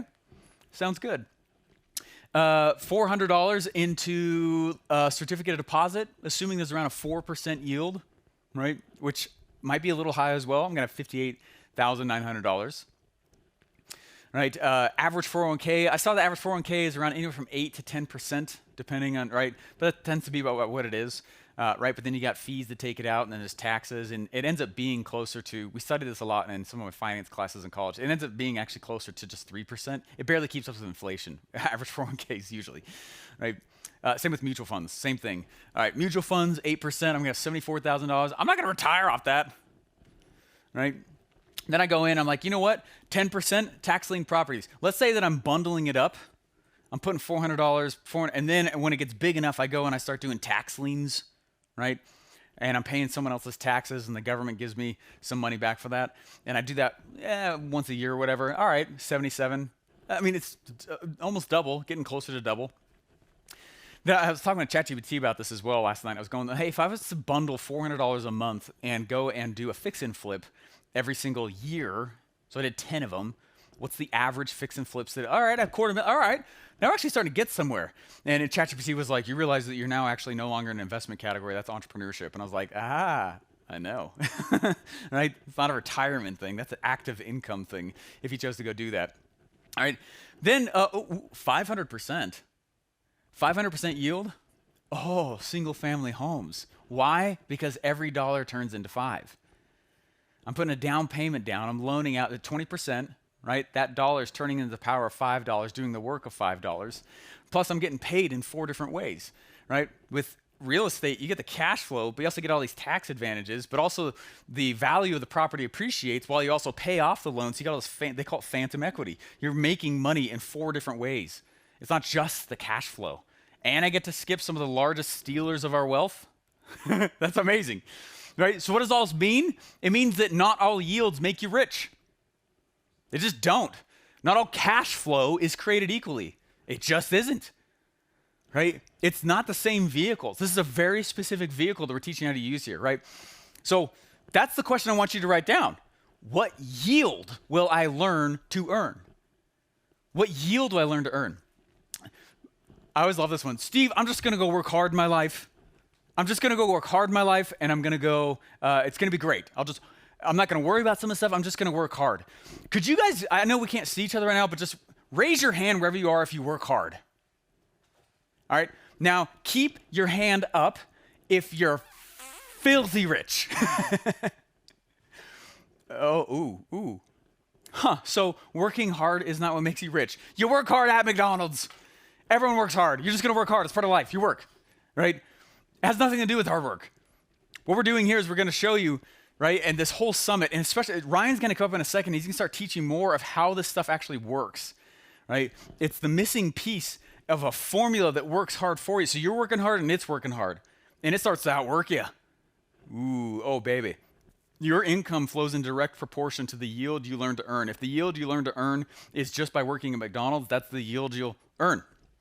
But just learn a different yield and it changes your entire life. So this is my last slide here. My challenge to you is I want you to spot check and create a positive relationship with money. And this might take a little bit of time and unwiring and consciously rewiring your relationship with cash. Okay. I also want you to bring up that you should only follow money guides who've been there, done that. Just like that story I was telling you yesterday with the Chase financial planner. He's like, we have some wonderful opportunities for you. And I was like, are you rich? They did not like that, and I had to leave. Okay. And then the last thing here is that I want you to learn to earn a high yield passive income with us. Right? This is the vehicle that beats all the others.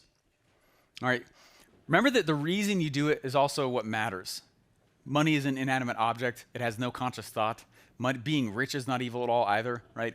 Get rich and then actively seek ways to give back. I've learned that God appreciates that. If you're only ever invited to give back, that's one thing. But if you're seeking ways to do good things with the money, more of it tends to find you, right? Have good morals and principles with it. Money itself is a powerful tool to have what we want in life.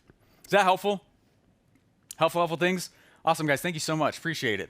So good. Steve, you got to stay up here, my man. Oh, yeah. That was amazing. How many of you guys like what Steve just talked about? I tell you what, this guy is my trainer. I think his mic, you can turn your mic. Am I on? I think it's just on the little pack there. You guys hearing me okay? What's going on, everyone? Let's see. I got all my people in here. We got Saunders. We got Lisa. We got just need your Lauren. mic pack on. Oh, my mic pack needs Yeah. I'm getting all excited. It's on. There we go. It's on now. You got me? All right. Testing 1, 2, 3. Testing. You guys hear Ryan all right? No? You want me to use the handheld mic? We found another Wall Street person chewing on the power cable. Just a feral. He's coming. All right, here. testing. Oh, there we go. He I'm on. lives. He's back Let's go. on. What's up? All right, guys. What is going on, everyone? Hey, I want to say how amazing was that? That was phenomenal. Thank you. You guys, this has been a great day. This has been a phenomenal day. It's been a phenomenal couple of days. And, man, we had lots of things happen last night that we weren't anticipating. Yeah. I know you heard from Bob.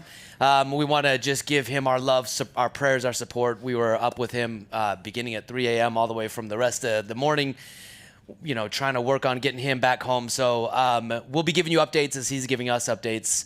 But what I want to do for a moment is, first off, I want to say thank you personally to this community, to everyone that's on here today. I shared a video in the Facebook group. If you're not in the Facebook group, I just want to come on really quick and say it here. And then, Steve, I've got some very important questions to ask you. A deal. Sounds good. I want to say thank you because, our desire is what drives us. And I call it a major definite aim. If any of you have ever read Napoleon Hill, Think and Grow Rich, that's one of the things I started on. Just like you talked about, I had to get my mind right. Man, I had to get my mind right. And on my major definite aim, for a decade, I've had best-selling author. I had no idea I was going to it up there the whole was time. On my major definite aim. Yesterday. How cool is that? I have been, and I'm going to give you guys a little bit more of the backstory tomorrow on writing this book, how phenomenally transformative it's been, because it's been a decade in the making. But I want to say thank you first and foremost. You guys made it happen. You guys, the crazy part about this, there is no best-selling author with amazing readers. I mean, there is no best-selling author with someone out there to read it. And I'll be honest with you, even though I've been doing this for a decade and I've been helping so many people, which has been the honor of my life, there was still this little fear inside of me that when I put this out here, which is a representation of my heart, is anyone going to want to pick it up and read it? I think that's I felt that with things I put out where you're like, is this any good? Yeah. It means you got real. To me, that means that it's real. It's real. Yeah, it's real. vulnerable. And we've sold, Amazon really gives us a hard time to understand how many, but over 1,000 copies of the book. And so I just want to say thank you so much. Thank you so much. Now, with that being said, I want to come back to Stephen really quick because, Steve, what you talked about up here, guys, will you bring up Stephen's slides? And let's go back to the slide where he was talking about his beliefs that had to change. Oh, these right here? Yeah, this right here. Because I'm going to ask you a question here really quick about your belief and about your belief and my belief. Because this is where it starts. Think and Grow Rich. I mean, that book, I think a lot of people miss it. But it really, at the core of it, it's fundamentally rewiring your brain. It's inside of our brain, there's our conscious mind and there's our subconscious mind. And our subconscious mind holds our beliefs. And if consciously some guy gets on the internet and says, you can buy a book and retire in 10 years or less, it's possible. That's what I'm saying. But if you don't believe it, you're going to filter out all of the opportunities. You're going to filter out all of the connections, the resources, because subconsciously, if you don't believe it, you don't want it. You're not going to have it. And so much of what is required in our life is to rewire our belief system. And me personally, I've found one of the best ways to do that is to go back to where we started yesterday. Day one, we started with, what's your why? What's your why? And I'm going to ask you that again, because if you don't know what you want and why you want it, then you don't believe that it's possible for you to be financially free. And today, even if you don't believe it's possible for you to be financially free, if you can get really clear on your why, you're going to start to refilter and re-optimize your brain, reactivate your reticular activating system so you can start to accept a new belief. I truly believe, just like you, that God is a God of abundance. He wants us to be abundant. And when I pursue something in alignment with my why, by default, it requires me to go out and become someone new.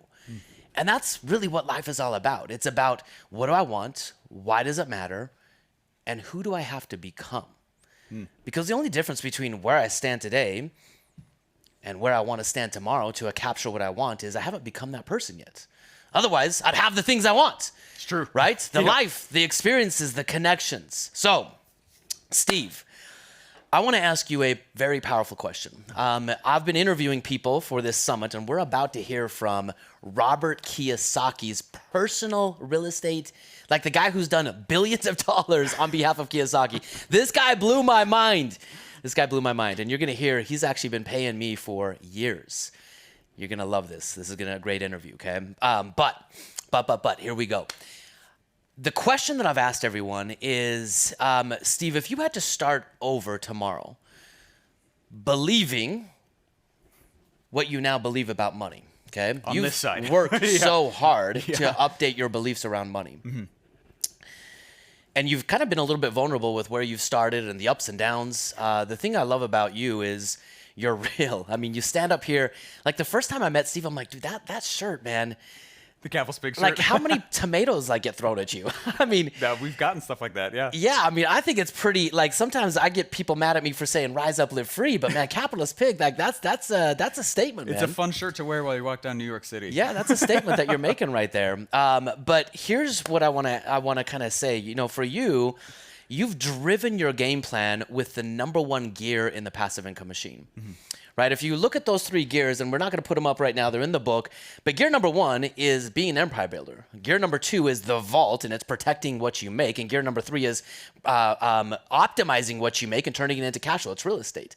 But everything is driven in your game plan with production, with making more money. And you have started digging holes, digging ditches, to now envisioning, and not just envisioning, creating a massive ability to make money. You've stood on some of the biggest stages. I've watched you personally make 7 figures in an hour. I mean, it's crazy. So let me take everything away from you. You have no assets. You have no cash in the bank. You have only your beliefs currently. Okay. You have your studio still, but you have only your beliefs currently and your connections. And if I came to you today and said, Steve, you've got 10 years. At the end of 10 years, if you're not completely financially free, you're done. It's over. Yeah. You've got this urgency now. Starting with nothing other than this and your desire, how would you, over the next 10 years, make enough, keep enough, invest enough, so that your passive income, you can never work for money again after 10 years, your passive income funds your lifestyle for the rest of your life? Give us that answer. Yeah, I recognized early on that one of the reasons I had all these myths in my head is because I have a strict don't get zapped by God policy. That's a good policy. It's a good policy. I like that policy. Right? And I kept thinking that money. Note to self: don't get zapped by God. I was like, money's evil, money's evil, money's evil, money's evil. And so it was this running thing in the back of my head constantly. And so really how I went through and did this, and to be just open, I studied scripture a lot to answer the question, is money actually evil? And is that what was intended when it was written? And funny enough, a lot of prayer and tons of scripture study, and then going through and talking to other guides is what really blew that out of the water. And then one day, just this bolt lightning thought hit my head. Wait a second, who's the richest of all? It's like, oh my gosh, God. Look how he gives freely to us this life, right? And I was like, I don't think resources has anything to do with being, like, it's not bad. Like, you need resources. You know what I mean? Yeah. And that was like that big thing that ripped out from underneath me. Is like, I'm going to actively try to get rich. I'm not going to hope for it one day. I'm not going to actually, that's really what it did. To answer your question though, yeah, funny enough, I laugh and I laugh. Could we actually talk about that for just a moment? Yeah. And then I want you to give it the answer, but I want to share that with everyone here because that is the reason I share production first. Every single one of you, myself included, when I started, you're not going to have enough resources to accomplish your game plan. You never will. You never will. Yeah. Like, and if you try to do it yourself, and this was the hardest thing, like when I talk about going from Wall Street to Main Street and we cross that bridge of leverage, there's so many different types of leverage. Yeah, we're going to access bank money, but that's the easiest leverage there is. The number one leverage is I got to get leverage on myself. And number two, I got to get leverage around other people around me. I pay this guy right here. I come up here once every couple of months, and what does he teach me how to do? Run a better business, be a better marketer, make more money on the front end. How do I optimize everything? Because this is my coach, right? I pay him every single month And to this do is it. my coach. We That's coach great. each other. That's great. Yeah. But the reality of this is when I first started, I had a fixed income. I had a salary. And there's only so much you can do with a salary, right? I mean, we squeezed, we optimized. If my wife is on, she'll tell you, like, there's some funny stories of things we did not spend money on so we could be financially free. But I found the fastest way to achieve financial freedom was to focus on the one thing I had control over, my production. Yep. My ability to make money. And here are three things that have served me really well over the years to really optimize the truth around making money. Okay, number one, truth is dollars follow value. Yep.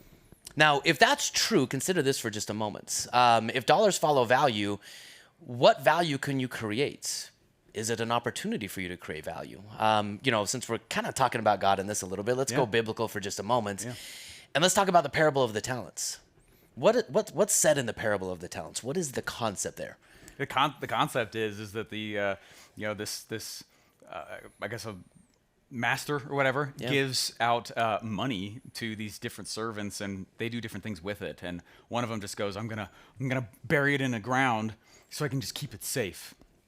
And funny enough, the ones that go out and actually amplify it and invest or create things with it, funny if they're the ones that the master comes back and says, well done, good and faithful servant. Like, you've done well, and I'm going to make you master of everything. And takes from the person who just sat there and saved in scarcity and refused to grow, is what I take from that. Themselves lived in fear. And funny enough, their amount of money went to the person who actually is going for it. I love that. Let me give you a take on that from what helped me kind of transform my truth around this.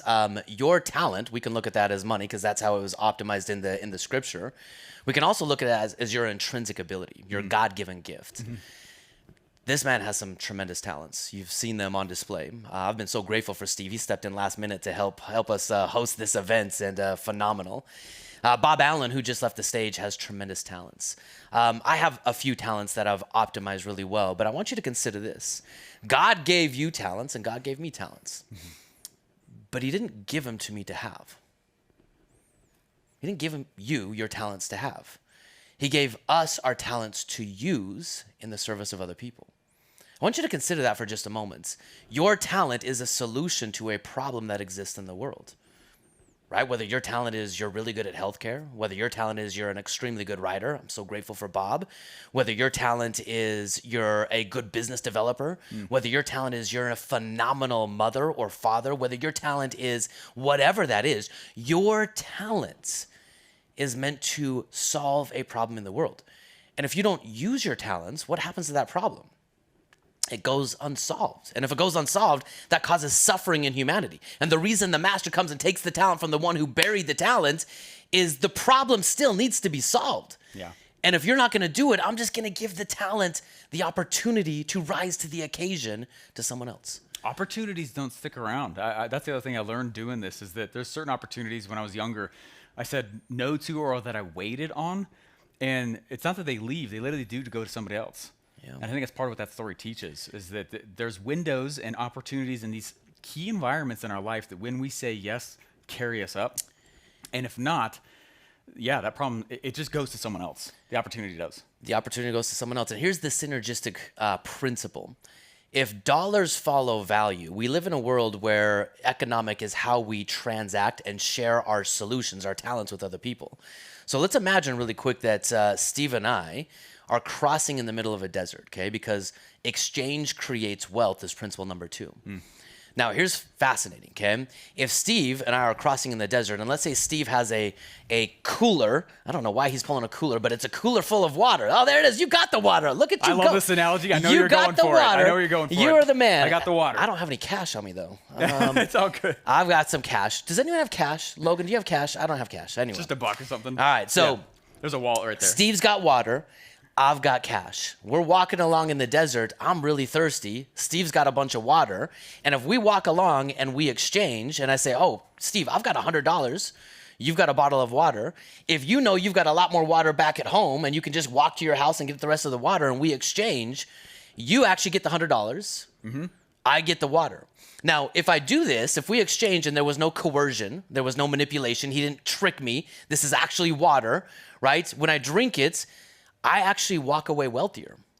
Yes. You walk away wealthier.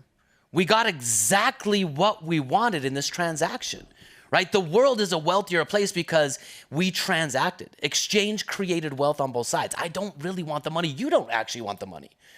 We want what money can be traded for. So if dollars follow value and exchange creates wealth, then profit is a tool of validation that we're optimizing our path as an empire builder. We're using our talents. We're making a difference. So I want to share that with you guys because this will come back to Steve's answer, but it also needs to come back to your answer. How are you going to get more resourceful inside of your life, right? To optimize your talents, to use your resources, to create wealth, to create value, and have more dollars to run your game plan. That's exactly how I started I had a fixed income. And when I got really clear on what I wanted and why I wanted it, I went right back to the one thing I can control, me. And I figured out how I could create more value in the world. And with that added value creation, I made more money. And with that more money, I dumped it into my system to achieve financial freedom. It's not, there's nothing magic about what I did. I just got very, very clear on what I wanted. And I got as resourceful as I could to make it happen as quickly as I could. So Steve, let's go back. Yeah. You've got 10 years. You've got 10 years to become financially free. How are you going to do it? Yeah, it's funny. I would do what I did last night after day one. I actually called my wife and I said, we need to be buying more real estate again and funding a vault. And so we said, the first thing I would do is the first thing in this scenario as well. Let's go back and let's get really serious on all of our expenses again. Let's drop our expenses as far as we physically can, live far below our means. We want to increase our means for sure, but as short term, I want to live below my means and drop all my expenses like crazy, just everything. And really tighten down like crazy. Because what you have to do is you got to free up some cash flow, right? That's the first issue. And so if I have nothing, no income, and I've been in that situation, that's exactly what I did. First, it's just like my dad told me, you'll not exhaust the resources you didn't know you had. There's more resources you have right now than you don't know you consciously have access to, and you do. And so I need to expose them and accept the frame that I'm in and not get whiny. Like, the mentality stepping into it is not one of victim. Because if you're a victim, you're not going anywhere. Yeah. If you're a victor and you are a full-grown adult, frankly, then then you start becoming creative and you start saying, well, how can I solve it rather than woe is me. So that mentality is the first thing I need to spot check. And I probably would write some phrase down that's like future focused. I am financially free in less than 10 years. I am currently spending a lot of time with my family, and we get to go on vacations. I have more money than I know what to do with. And I would write that as a future thing, and I would read it morning and night, and then meditate on it throughout the day as well. Because if I got any other self-talk going on, it is a adversary to that goal. I do this often, actually. And because I got to keep it in my head and it needs to seep into my subconscious. So I'd write that phrase, I would meditate on it, I would shrink my expenses like crazy, and then now I got to actually get some income going. So what I would do is I would go and I would find some hot market, something that everyone's talking about on the internet or something that everyone's talking about on the news. I want to ride the noise. Noise is money in marketing. And so I'd find whatever's noisy, and I would try to build some kind of information product and just dump it straight in the center of that noise. Because by doing that, the reason I went through 34 failures across 5 years is I did not understand what I just said. I kept making these products that I thought was cool, and that was the issue. I would make what I thought is cool, but I'm not my customer. I don't fill my own wallet. I got to stop asking me. I was making cool products and things that, were cool, but man, I wasn't asking what the market thought was cool. You know what I mean? So I would make information products. The problem when we sell one of these t-shirts is we make a profit of $6. So I'm not going to go the e-com route because e-commerce has like super low margins. I'm not going to go try to build probably like some software, although maybe you could now with all this like AI stuff. Information, when you sell an information product to somebody else, it's like 98% profit. It's like the credit card processing fee is it. So they're really high margin. And what I would go do is I would create something, and I'd work with ChatGPT to create some cool course, something that's value. Aggregation is value.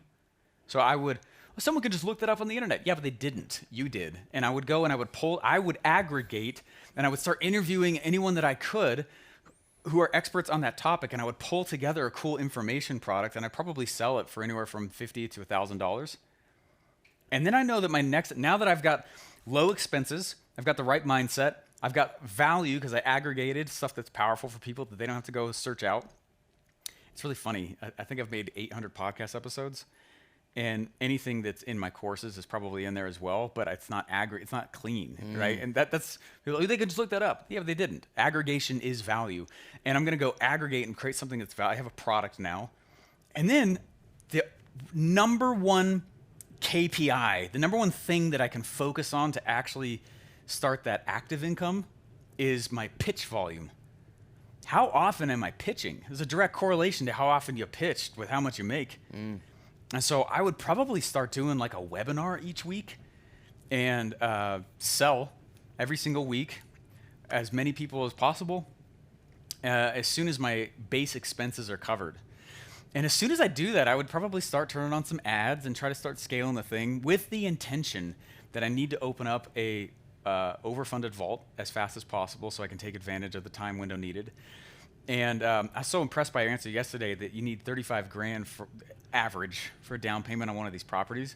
I'm like, man, that means I got to sell 35 people a $1,000 product. That's not crazy. Not crazy. That's not crazy. Funny, last night I went home and I told my wife, I was like, we could build a product specifically with the intention of making $35,000. We could make a $35,000 product even, and just try to sell one a month.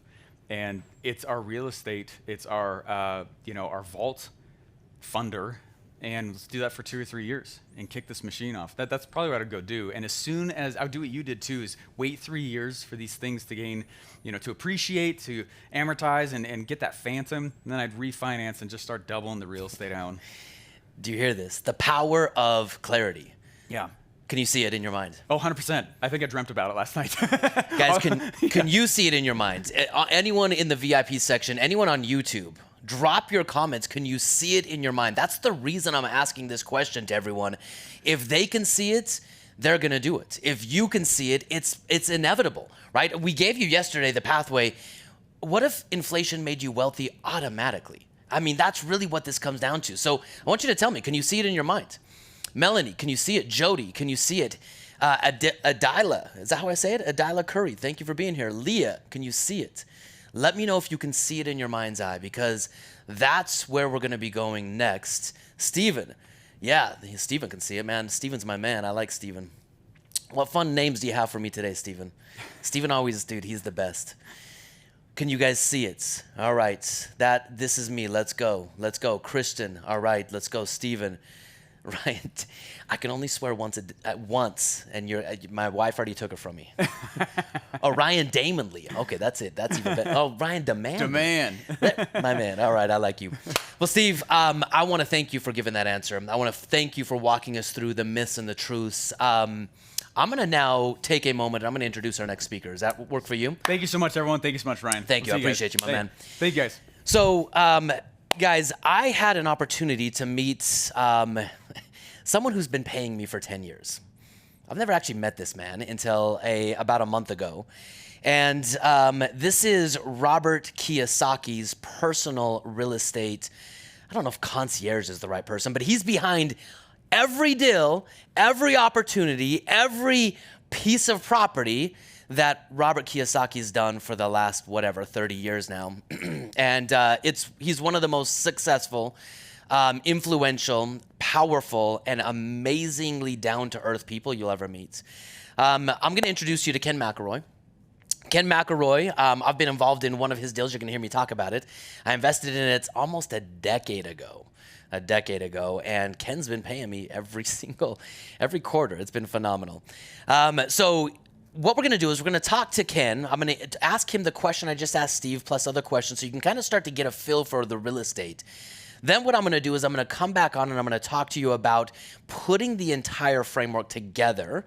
And then this afternoon, we're going to go into 3 in-depth interviews and expert commentary around the vaults and around single-family homes. So with that being said, let's turn the time over to Ken. And just like Steve had you do, I want you to drop some fire, give us some clapping.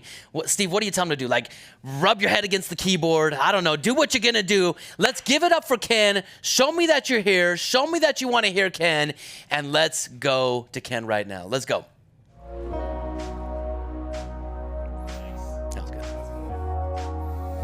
I gotta go finish my slides. So you started out managing apartments, but for many years you didn't actually own properties. Could you just talk a little bit about the mental shifts and the early experiments that maybe set you apart early on? What mistakes hurt the most, and what patterns did you discover that really helped you scale? Well, thanks, Scott. Well, first of all, I got to say it was probably an awakening more than anything else. I was managing apartments because it was free rent, and I was a poor college student, and that was why. I mean, it wasn't strategic. It wasn't like I went to some seminar or read some book. It was survival at the time, what happened was I was an awakening. I was collecting rent, paying the bills. And I slowly started to see the pieces. Okay, I get it now. Like I understand if there's not enough rent to cover expenses, that's not good. When there's a lot of rent covering expenses, that's good. And I just slowly started to figure out the business from the inside. And then the owner of the building that I was managing, he came over after a few months. He goes, "Hey, thanks for fixing this property." And I said, "Well, it was just easy for me to paint the units and clean them and fill them up because it was less work. And once I knew that I could stabilize it, then it was less time for me. It just made so much sense from a common sense standpoint. And I had grown up. My dad was in the construction battalion in the Navy. I had grown up with a hammer and a paintbrush, and so all that stuff was really easy for me. So once I filled up the property, the value went up, and all of a sudden, after 6 months, the owner came in and he's like, "Thanks, you're crushing it." And I said, "Well, I'm definitely on the wrong side of the desk here, but I do understand what I just did, and I'm glad that I did it." And so that kind of started me in the property management business. And when I realized that owner wasn't the only one there was a lot of properties that were very poorly managed and severely handicapped from a number of issues, and so I just my first education became going and fixing properties for other people, and then eventually when I got the courage, I said I think I'm ready to try this for myself. I love that. So you got your hands dirty first. You saw it firsthand by putting your hands into it. You saw the power of real estate, and then you started going yourself. Now, Ken, I'll be honest with you. The first time I learned about you because I opened up this door, and it's an exciting, but it's also a dangerous door of alternative investing. I took my money off Wall Street, right? Came onto Main Street and started to figure out the game of real estate. Now, I was introduced to you through Robert Kiyosaki, right? You've kind of been in his world from the very beginning. And the more I know and the more I've learned about you, you've been really the expertise of the real estate side behind his philosophy. So as we kind of bridge this gap of real estate and Robert Kiyosaki, because you've worked so closely with him for decades, how has that relationship with Kiyosaki really shaped your philosophy around money, around investing, around just the economy in general? Oh, it's completely. I will tell you, for me in the beginning, Robert was just, as you know, once you run out of money, you have to look for money, and that's where I was with Robert. I had a friend introduced me to me. He was just an LP, a limited partner, that I was just looking to invest in one deal, and I didn't know, I hadn't read Rich Dad Poor Dad or anything. I didn't realize who he was. Now, I did understand that he had written the book, and it wasn't long after he had written the book. So we've known each other for over 25 years now. But so I did go buy it, ironically, and I read it before I met with him. And so by the time I met with him, I had read it, and so we talked about the book, and there was some interesting things in the book about what I was already doing. And so I just tied it back to everything I was working on, and then he became an investor. And, we've had an incredible relationship since then and he's built a high amount of trust with us.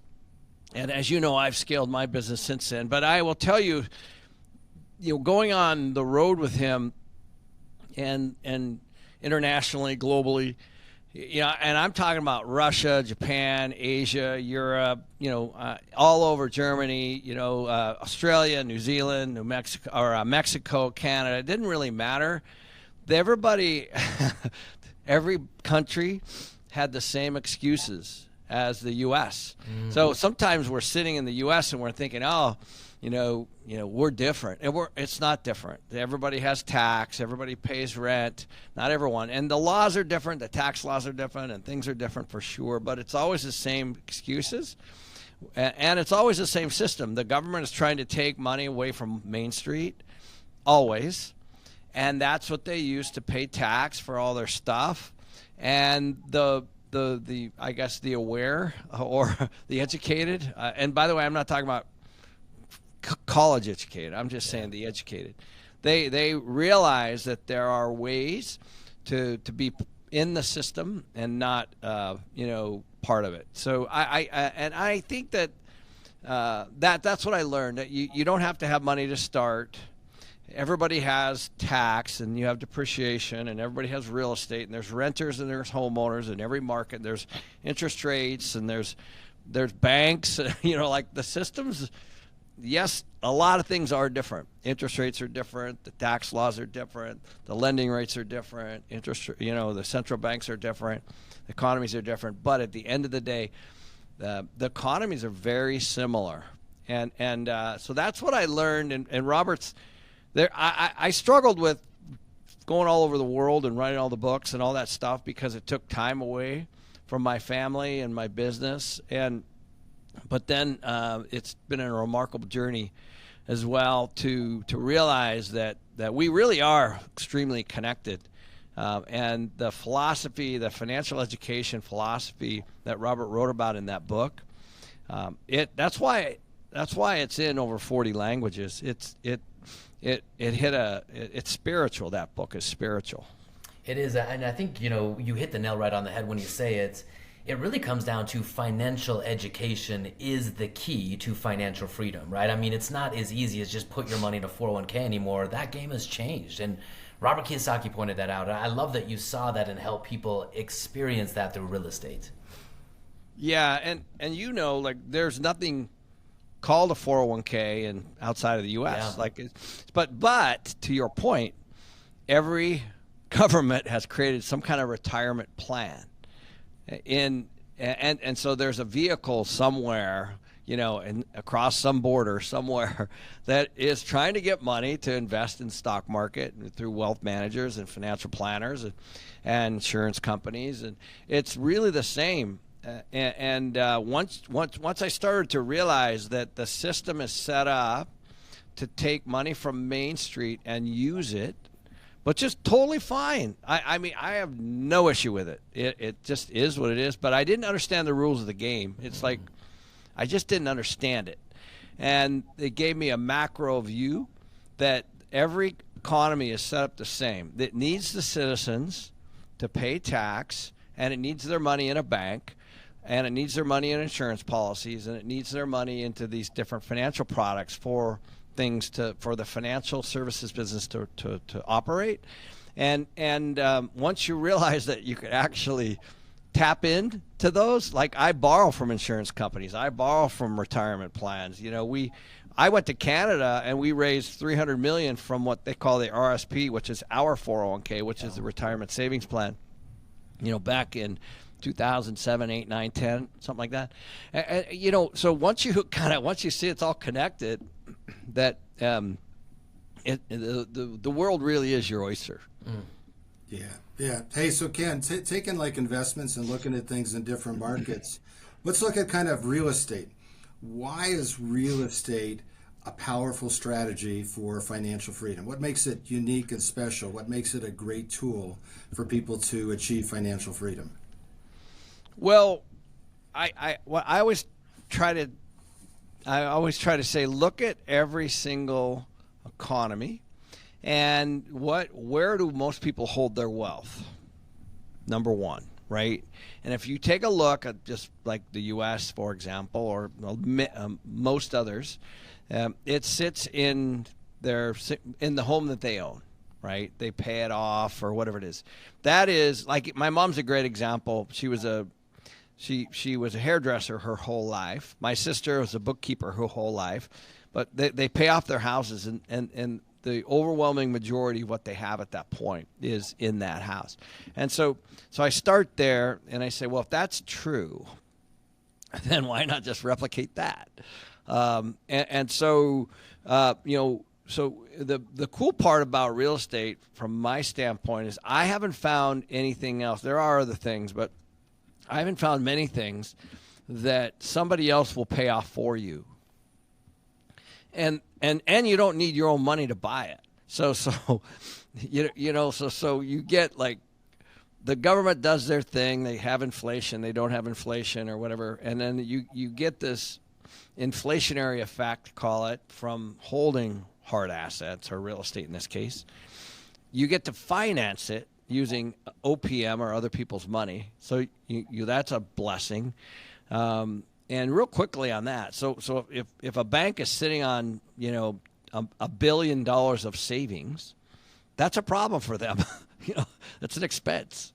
The bank actually owes those customers $1 billion. The interest rate on their savings rate for $1 billion.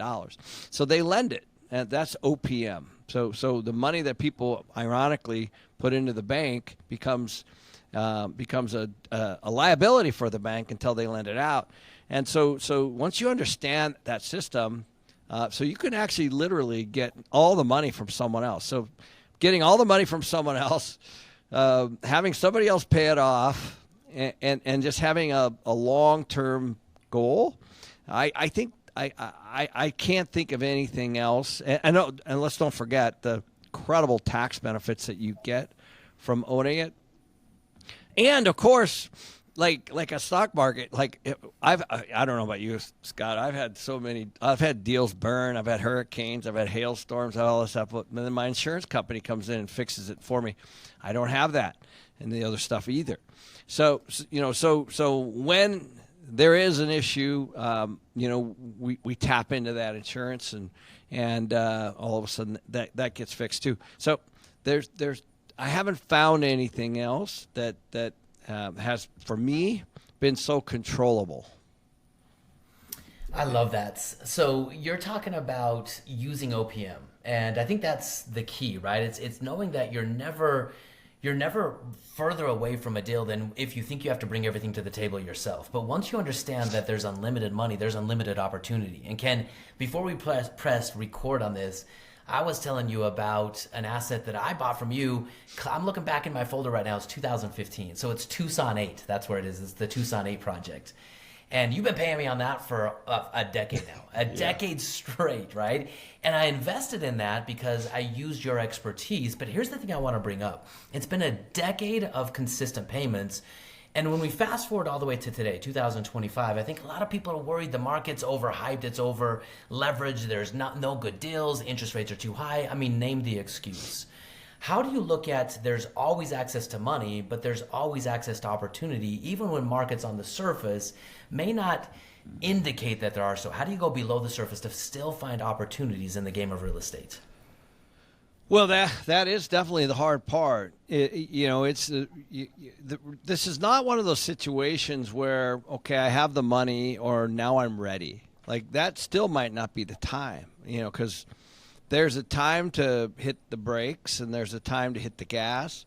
And the only way to know that is if you're actually, you've been driving the car for a little while. That's the only way. So you can't, I look at, like, my son when he got his license. He got in an accident like in the first few months. Thankfully, he wasn't hurt. Why? Inexperience, right? And so, and so after a while, you start to see things differently. You've been on the road. You see other drivers' behavior. Now, it's just an interesting analogy. You can't just jump into real estate and like you can just getting your license and driving a car. You have to actually kind of do it. You have to buy one, then you buy two, then you have to understand tenant behavior. You can't read about it. You can't watch about it on YouTube. You have to sit down across from a bank and be on the side where they say no. You have to have a deal where you don't have the money and you need to figure it out. Even on that Tucson 8 deal back in 2015, I remember exactly what happened was there was an 8 property deal that was coming out of what was called the housing authority, where the low income component was burning off in a year and a half, and so in order for us to get that deal, Ross and I had to put $1 million up hard, non-refundable, day one personally, and we did it, and that was 10 years ago. So you imagine, I was like, well, so obviously we dug into the 8 deals. We looked at it, and inside of those 8 deals, that's where the value add came from. And there were things that property owner wasn't doing that they just hadn't kept up with the times. So kind of back to that property management side of the business, I was looking at it from an operational standpoint, and I said, these are all the ways that we can increase value, and we did, as you know. So I had the confidence that we could put up that $1 million, and I could create the value and get that back, and so that not only yourself but all the other investors and Ross and I could benefit from that, and so I think that comes from driving that car for a while. That comes from seeing the actual deal and understanding that how a lot of people focus on cash flow or cash on cash, and I think that's important. My main objective is my cash back. That's a big difference. Like, how am I going to get my cash back without selling the property? And so, that's return of capital, not return on capital.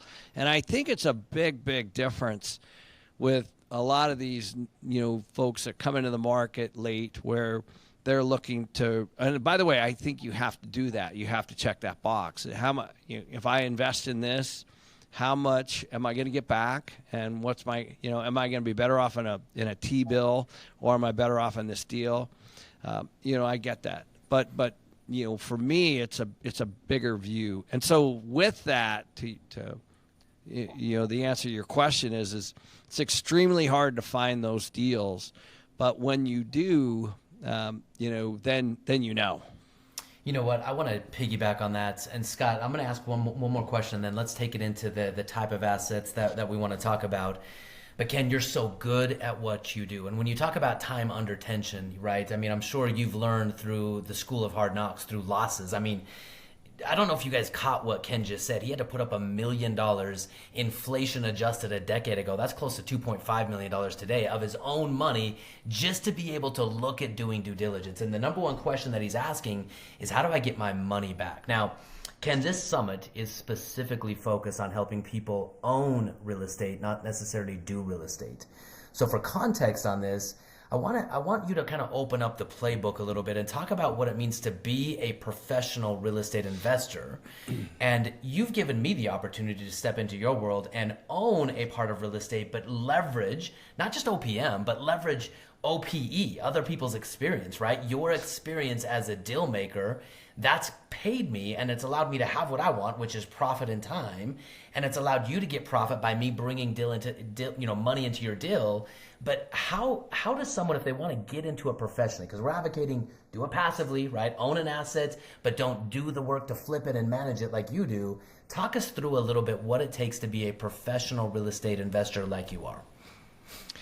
Well, thank you. I as I said, if you want to go back to when I got a degree, I wrestled in college, that's how I got there. And I did not at the time have, do I want to be a real estate professional in my brain? And as you know, my wife, she's got 5 now. My sister, who was a bookkeeper her whole life at the Everett Clinic, which is what area that I grew up in the Pacific Northwest. She had several $1 million of paid off real estate by the time she decided to retire. You can take it a few ways, right? You can take it you don't have to be all in the beginning is what I mean. Like you start off with 1, and then you do 2, then you do 3, then you do 4. And what actually happens, Ryan, is you realize that you're going to make a lot more money doing this than you are, So I don't actually advocate people to kind of jump over at all. I say, just do 1. Do 1, pay it off. Do 2, pay it off. My wife's parents are looking, they're retiring actually right now. And I said, well, why are you guys retiring? It's because they own a bunch of real estate that's paid off. That's why. Period. And by the way, I would not put them in the real estate investor category or the professional at all. I would not put my sister there. Danielle's on her way, and I think that she wants to, do that. No, but I always say, I just think that you should consider it as opposed to putting all your money in Wall Street or something like that. So now, once you dip your toe in the water and you start to see the cash flow, you start to see how the community is, right, which is super supportive. They help you find lenders, they help you find contractors, they help you find equity, they help you, they mentor you along, they coach you, and I'm not talking about, it doesn't even have to be paid. Like these are people that you could run into if you're just, in the right circles. And so obviously for a lot of people, they do take that next step, and they they go double down. And so I always tell people, start slow, make small mistakes, make small investments, and build your team. And then if you like it, great. If you don't, then just do it every once in a while. But what I've found is that once they kind of see that, oh, you kidding me? I get these kinds of tax benefits, and I can offset my ordinary income. Yeah. What? And then Danielle's now obsessed, right? And I've watched her. I mean, by the way, she was a teacher, school teacher, and then then she started a little business that wasn't scalable, so she sold that, and then she became an esthetician. So she did all of this just one at a time. And only now, last summer she got a real estate license, but after, I don't know, 5-6 years of owning, a few. And so now she's full on, raring to go. But it took her a while, I think, to trust the system, to trust the cash flow, to trust how it works. Some people jump straight into the pool. Not her. Like she starts with one toe, and then you got to talk her into the second one. But that's okay. I think you got to meet people where they're at. I love that. Yeah. So, talking about Danielle's experience, starting with single family and, that toe in the water, looking at that, you work on a lot of big projects, multifamily, but why do you believe single family rentals are kind of a good entry point? Why are they a good place for people to start building a real estate portfolio? Why do you like them as an asset class? Well, they're it's the masses, right? So you look at whatever one. There's so many ways to do it, and there's so many ways to exit. So there's you can make it you can live in it. You can make it a long-term rental. You can house hack it. You can burr it, which is the refinance out. You can Airbnb it. Like there's just like once you start to realize it's not just a house, there's lots of options. I have a buddy that I'm from the Seattle area, and he just goes and finds these houses on these huge lots, and he'll put one or two more on there, and that's it. So what happens is you start to see all the options, from density, or how many you can put on there, or height, or maybe you rip it down and you build something, or there's so many ways, and there's so many moves, and so that's why I like the single family house option, because and by the way, I think it completely trumps apartments, which is what I'm in, right? I've got 10,000 apartments. If I had a choice with a garage, a yard, and a family, that's where I'm going. I'm not going into a 3-bedroom apartment, and for all the obvious reasons. So single family homes have always been the go-to, especially if you can get them affordable. And so, when I'm trying to buy apartments, I'm completely cognizant of the single family home prices in the neighborhood next to me. If they're really close, I pass, because given the choice, the person's going to go to the single family. If, like I just bought a building in Las Vegas where the homes in the area are $2 to $4 million. And the apartment building is next to a Whole Foods. And so the rents are, let's call it $2,000. But the jump to the neighborhood next door is significant. So people, so that kind of keeps the occupancy high. So there's a strategy for both. But for me, you can buy affordably. I know, Scott, you and I were just at our mastermind recently. You were telling me that you were looking in the Detroit area, and I was looking at the numbers over lunch when we were having lunch, and the numbers are off the charts, like, for the amount of money you put down and for the rent, the return. So at the end of the day, but again, when you start, you don't know what to look for. You just think, oh my gosh, Detroit, why would I ever go to Detroit? Because all you've heard is the legacy issues, but like everything, markets come and go. They're in favor at times and they're not in other times. And that's the beauty of the business. And so I think, and also, as my good friend used to do with homes, he looked at markets as diversification. So he would have one in Boise, one in Vegas, one in Seattle, one in Scottsdale, let's say, one in Denver, and I said, why do you have these all over the place?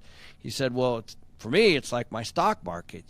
Sometimes the Boise market's really strong, sometimes it's not, sometimes Denver's strong, sometimes it's not. So he looks at markets as diversification, and I thought that was a pretty good strategy, and it really worked well for him. That's a great insight there, doing that, getting a little single family home spread out and diversifying. That way you don't have all your eggs in one basket. That's pure gold. I love that. So Ken, to ask you just a couple more questions to close this out, you have given us so much value. Now, I know for you got going property manager, right? Get your hands dirty out of necessity, but I think over time, I've seen you becoming more contribution minded, right? You're wanting to give back. You're wanting to figure out how to get younger generations involved, wanting to help. I mean, your YouTube channel, your Instagram, everything you do is to help empower people with money, which is so much appreciated. As you look at your kids growing up, getting into the real estate markets, what would you tell? What advice would you give to the younger generation, specifically your son, right, to get into the real estate world today, even when it feels like prices are high, rates haven't caught up, interest rates? What advice would you give to your younger self? Yeah, well, thank you. I feel like every time it feels monumental at the beginning. Like every single time, like as Scott knows. He's an avid hiker. I took both my kids to Kilimanjaro when they turned 17. And, so I look at the mountain the same way I look at when they, when they are going to get ready to buy that first real estate deal. It's the same. How am I going to do that? How am I going to climb that? I don't have the money. I don't have the experience. What if I lose everything? I don't know lenders. I don't know property managers. All the stuff that people think about is what I try to do on my YouTube channel.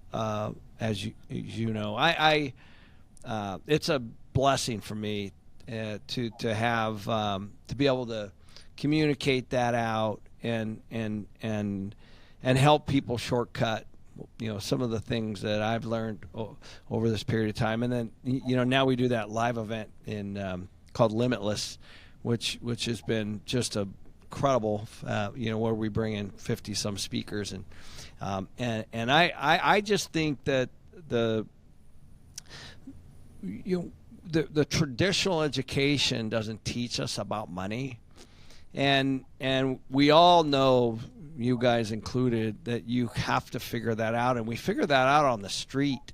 Like, we figure that out from people that sometimes we get taken by it, and sometimes we make mistakes, and that's okay. I do believe that. I think that's part of the process. But if I can help people shortcut some of those things and make good decisions and speed things up. Even with your book, retiring in 10 years, that's coming out soon. I wish I would have started 10 years earlier, and I think it just seems so obvious now as I look back. And Jobs said that you can connect the dots looking backwards.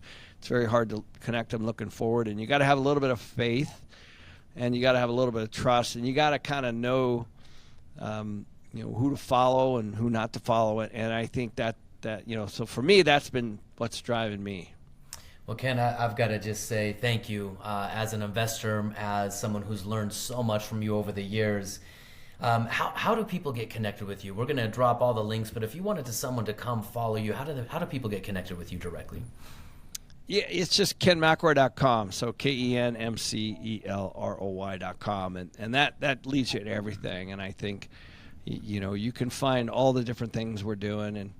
And we're just having a blast over here. I got to tell you, like it's a completely, this little side hustle has turned into for me, it gives me a lot of my why.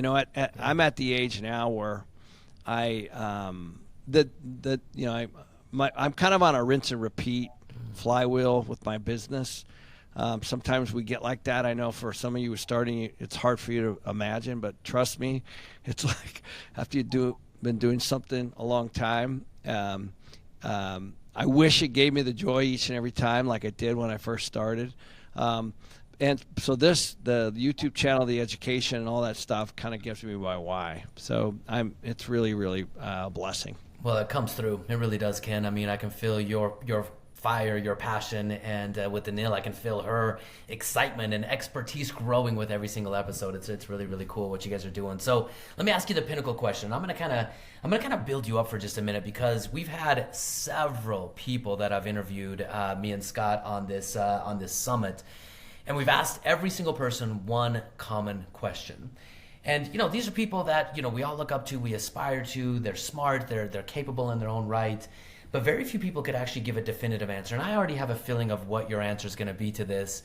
But Ken, let's say we had to wipe everything out for you. Okay, no more real estate, no more 10,000 doors. You can still have all your connections, all of your mindset, your knowledge, your experience and expertise, but no money in the bank, no assets to rely on, and you've got 10 years. You're starting all over. Over the next 10 years, you can work, you can earn, you can save, and you can invest. But after 10 years, you can never work for money again. And whatever you've earned and built over this next 10 years has to support your lifestyle, your legacy, whatever you want that to be, for the rest of your life and into future generations. Give me a playbook. What would you do over the next 10 years to ensure you were free and you had the legacy that you could leave to anyone you wanted to leave a legacy to financially? Well, the first thing I think is success means something different for everyone. So I think you got to define that. So, and mine certainly changed. When I was a young person, I would say that it was more financial based.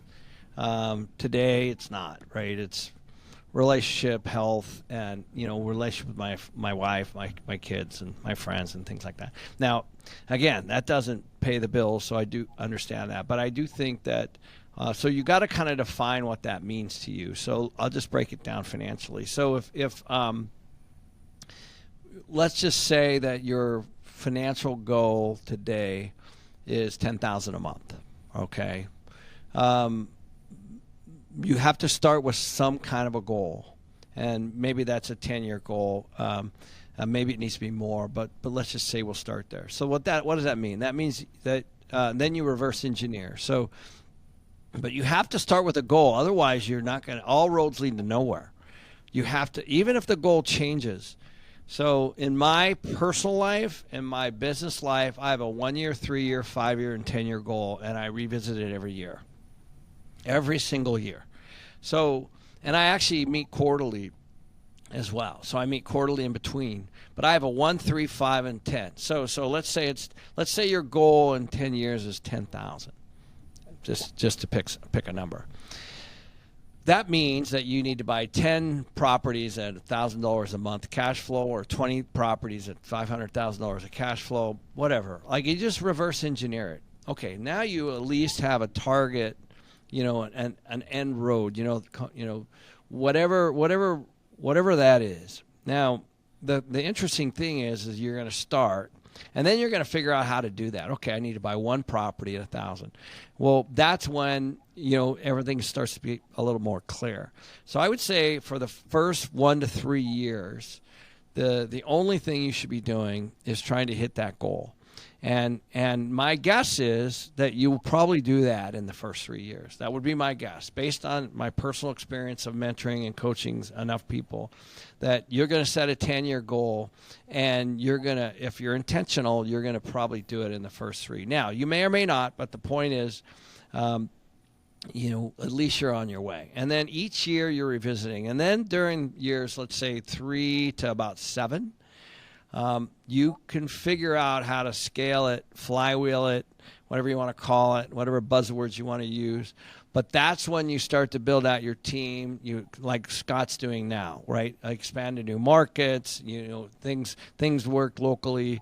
You start with that one toe in the water, and now you got both feet in the water, and now maybe you're up to your waist, and all of a sudden you're like, okay, I'm gonna start swimming out to the deep end, and I'm gonna try for Orlando. I'm gonna try for Detroit. So that's what we did. So we went to other markets. We're in Las Vegas, we're in Houston, we're in Dallas, we're in San Antonio, we're in Fort Worth. Those are all things that we did next. And then then of course you got a zillion things that go wrong and right during that period of time, and that gives you time to figure that out. And then what happens is, by the way, at this point, I'm still not selling. I'm holding, and I'm letting the tenants pay everything off, and I'm benefiting from the tax. So now you're 7 years in, and then in 8, 9, and 10, now you start to harvest, and you start to harvest some cash, and you got to make sure that you don't have the lifestyle creep come in, because that's what kills a lot of people. And that's when you start to see multiple houses or a jet or these exotic cars or whatever they might be, things that are, I would call them unfocused. And so in 8, 9, and 10, that's when you start to take a look, and then you reposition assets. So let's say you bought 30, 40 properties. I guarantee you have a top 20 list and a bottom 20 list. And so what you do is you sell those bottom 20 back out into the market. You never get rid of the top 20, and then then you go for that second or third bite of the apple. That's what I would do. That was such a beautiful playbook, man. I'm ready to go out and get I love the way you said with clarity it goes from 10 to 3. I think clarity is the key, right? The 1 year, the 3 year, or the 1 year, 5 year, 10 year, that's such a powerful, and then revisiting it every 90 days. Scott, why don't you close us out? Ken, you have given so much wisdom today. Thank you. Yeah, my pleasure. Ken, yeah, thanks so much. It's great. Somebody's been around, seen so much, care about so much, and I just love how much you give back. Your YouTube channel and all that you do there, you give nuggets of wisdom every single week to make a difference. So I know I've learned so much just listening to you, watching you, seeing how you analyze things and do it. So I've been blessed and benefited greatly, and I can't think of a better resource for people that are watching this than to go to kenmcelroy.com, follow you, check you out. You're just a great trailblazer that a lot of us are drafting off of and benefiting. So thanks so much for all of the wisdom you shared today. Yeah, my pleasure, guys. Yeah, for sure. All right, everyone, give it up for Ken McElroy. How amazing was that? I love how much he says you need to have the 10-year, the 5-year, and the 3-year, and just start pushing towards it. Our goals matter a lot. I had a coach recently ask me, and it's going to sound like I'm patting myself on the back, but she goes, how come you grow so fast? And I was like, it actually has a lot to do with what Ken just said. I said, I actually do this. This is my 3-step part on how to grow quick. You ready for this? Okay. I said, first thing I do is I have to write down the goal. If it's not written, it's not real. So I have to have clarity on where I'm going. The second thing I need to do is I need to get a guide and a map, because I don't know where I'm going, right? I might be able to see the peak, but I can't see the trail. So I need a guide and I need a map. And then the third thing I do is I practice what I call just-in-time learning. Meaning I'm not going to study step 96 if I'm not on step 95. Does that make sense? There's obviously things that you don't know right now, of course. Why? It would be weird if it didn't. You probably wouldn't be here, right? And so I'm only ever going to practice what I call just-in-time learning. I've got a guide, I got a map, I can see where I'm going. Only ever solve the single next step in front of you, right? And then you just take it. Meaning, if I'm going out and I'm starting to study 1031 tax-deferred exchanges and I don't even own my first property, why on earth am I learning that? You know what I mean? There's things that you might be tempted to go learn because learning gives us the facade of action, but it's not action. And so how powerful is that, having a guide and a map? And we've gone through inside of this workshop and this summit so far, and we've shown you need a game plan, right? You need the guide, you need the map. And Ryan is that guide, but we want to go forward and we want to share with you guys more of the map. Okay, the first time Ryan sat down with me and he taught me these game plans, we sat down with his company, and I was blown away at how close all of this was, how attainable. I thought I was still gonna have to I gotta be a deca-gazillionaire in order to play in the real estate game. It's like, what? That's my game plan? That's amazing. And it's got my current income in it. I can see what I need to start setting aside, and I can see where I can start start looking at real estate and such. Would it be all right if I bring Ryan back on and he's gonna talk to you guys how you guys can get your own game plan? Yeah, fantastic. That was a great talk, wasn't it? Go over to the comments and say, give me Ryan, Steven. Get yourself off that stage. Everyone, put your hands together for Ryan Lee. Stage. What's up, guys? What's up? All right. Hey, we are coming up on lunch, so I'm going to get right into it. And I'm going to share with you, I need the clicker, wherever that's at, on the podium. Okay, here we go. Okay, guys, we're going to get after it. I'm really, really excited to share this with you. I thought this would be appropriate to put this slide in here. I didn't normally have this, but I thought it would be appropriate based on just the morning, right? I mean, Bob stands up and delivers, life is happening. Life is happening in the middle of our best laid plans. Life is happening. And I'm going to share a couple of examples of life happening in the pursuit of financial freedom. In the pursuit of financial freedom, I want you to consider this. You're going to be going on a hero's journey. And I love this metaphor because I think it's a metaphor for life. It's a metaphor for those who are purpose-driven, for those who are constantly chasing down the best version of themselves. I've given you a call to adventure, right? And that call to adventure is you. No matter who you are, no matter where you start from, no matter what your resources are today, can retire in 10 years or less. And we've talked about the difference between retiring and selling off into the sunset and retiring and living a purpose-driven life. But in order to do this, it's going to require you to go from your known world. Your known world is whatever the world you live in right now. Maybe you're max funding your 401k. Maybe you're optimizing a portfolio. Maybe you haven't even started saving yet and you're in credit card debt. But you're going to have to go from your known world and you're going to have to hear this call to adventure and cross a threshold. It's the funnest, scariest, awesomest, wonderfulest threshold ever. You're going to go from the known world to the unknown world. And in the unknown world, this is where you start to become that person necessary to become financially free. I promise you, on the journey to financial freedom, you're going to arrive at some point in your life in the abyss. And the abyss is when you find yourself in a position where you're like, oh my gosh, how did I get here? I have no idea what I'm doing. I have no idea how I'm going to get out of this. I don't know what to do next. And it's going to challenge your commitment to what you said you wanted, your call to adventure. How clear on you on what it is that you actually want. Because when you get to the abyss, if you're not really clear or convicted in what you want, it's super easy to just go right back and say, man, that's too hard. I'm going to go right back to normal. Life is normal. I'll figure out goals and financial freedom sometime later when I've got more time, got more resources, got more commitment, right?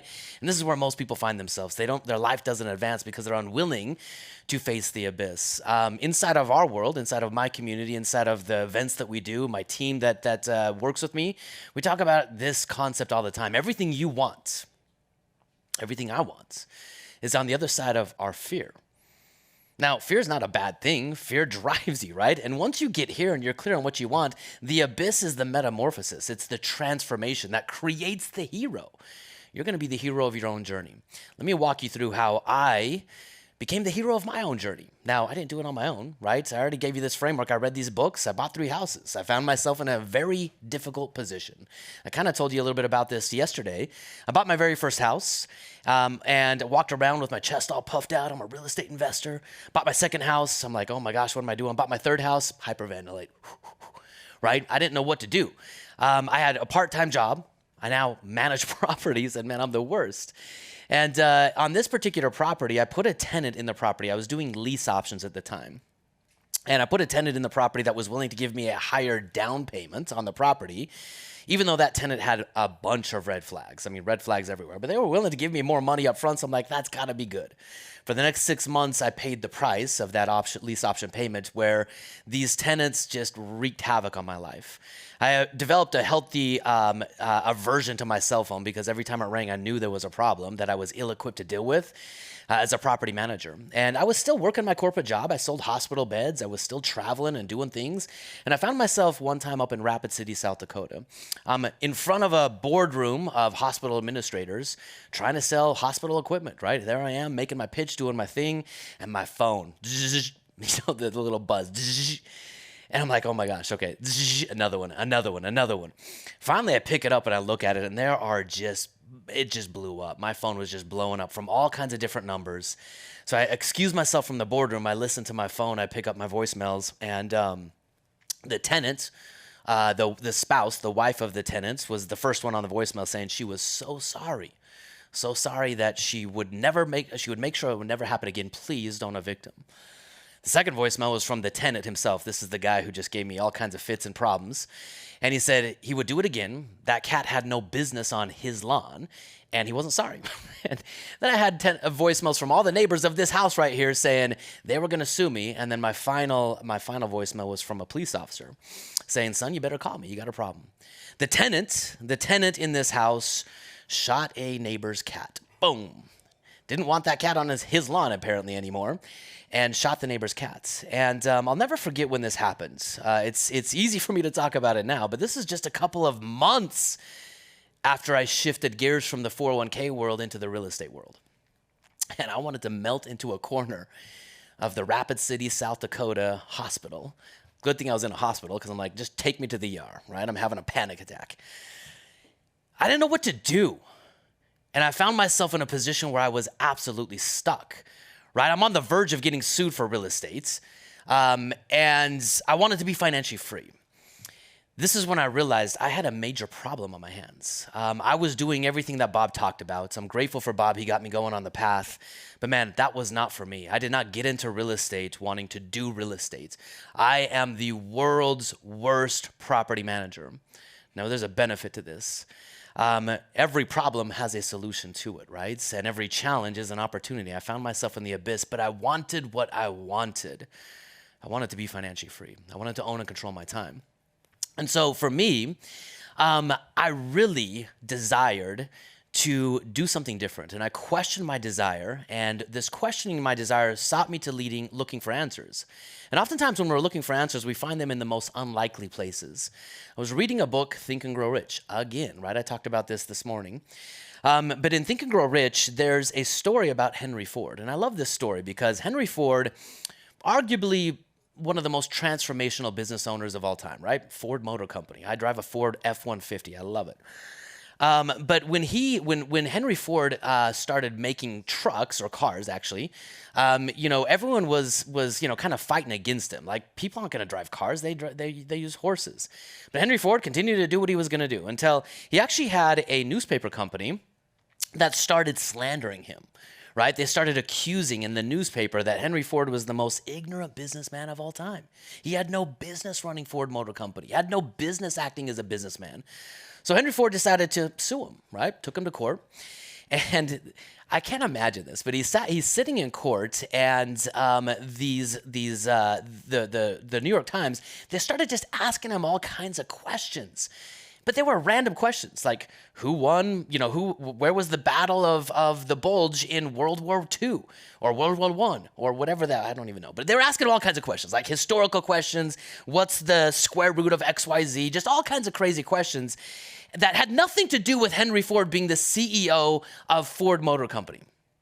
And after about 10 minutes of this, Henry Ford held up his hand, okay? He held up his hand and he said, stop. On my desk, I have a row of electronic push buttons. Now, I can just imagine that. Like, on his desk, he has a row of electronic push buttons. And I can push a button to someone here to answer any one of the ridiculous questions that you're asking me.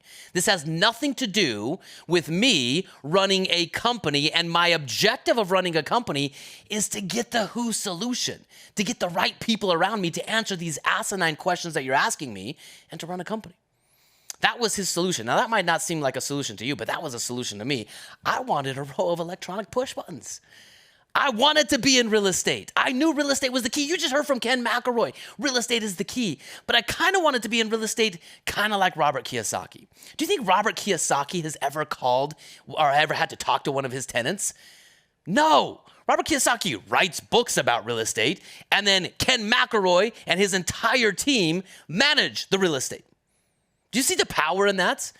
Ken is a real estate professional. Ken is a real estate professional. He does something professionally, just like going to a doctor. I want a professional to operate on me, right? That's how Robert Kiyosaki owns real estate. So I'm like, I just needed a row of electronic push buttons. That's what I wanted.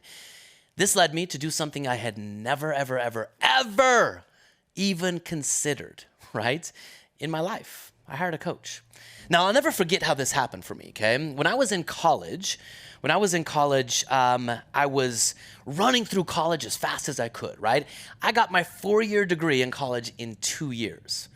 My senior year in college, I took 28 credits all at once. I took 2 classes at the same time, and I just rotated which day I went to which class. I was not in college to learn.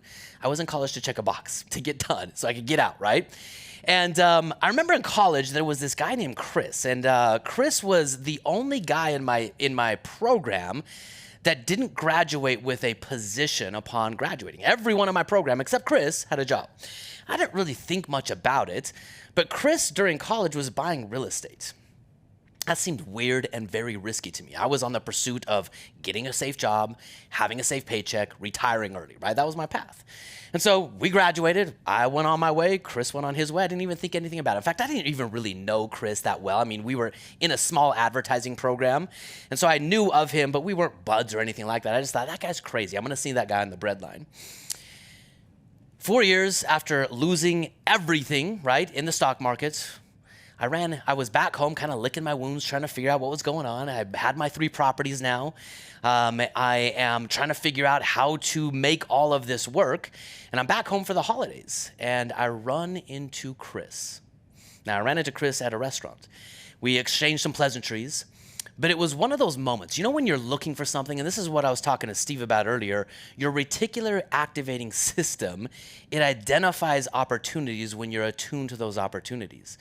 I wasn't aware that Chris was going to be at this restaurant. I hadn't talked or thought about Chris since college, but as soon as I ran into him, my reticular activating system started going crazy.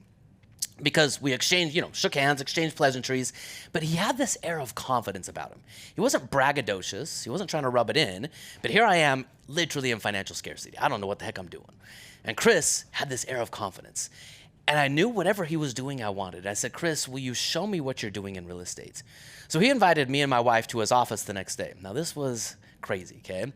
We walked into his office. I'm trying to figure out how to manage my portfolio. I have a tenant that just shot the neighbor's cat. I'd read Think and Grow Rich, Napoleon Hill, Henry Ford, The Row of Electronic Push Buttons. And as soon as I walk into Chris's office, I felt like I was home. I felt like I saw what I wanted for the first time in my life.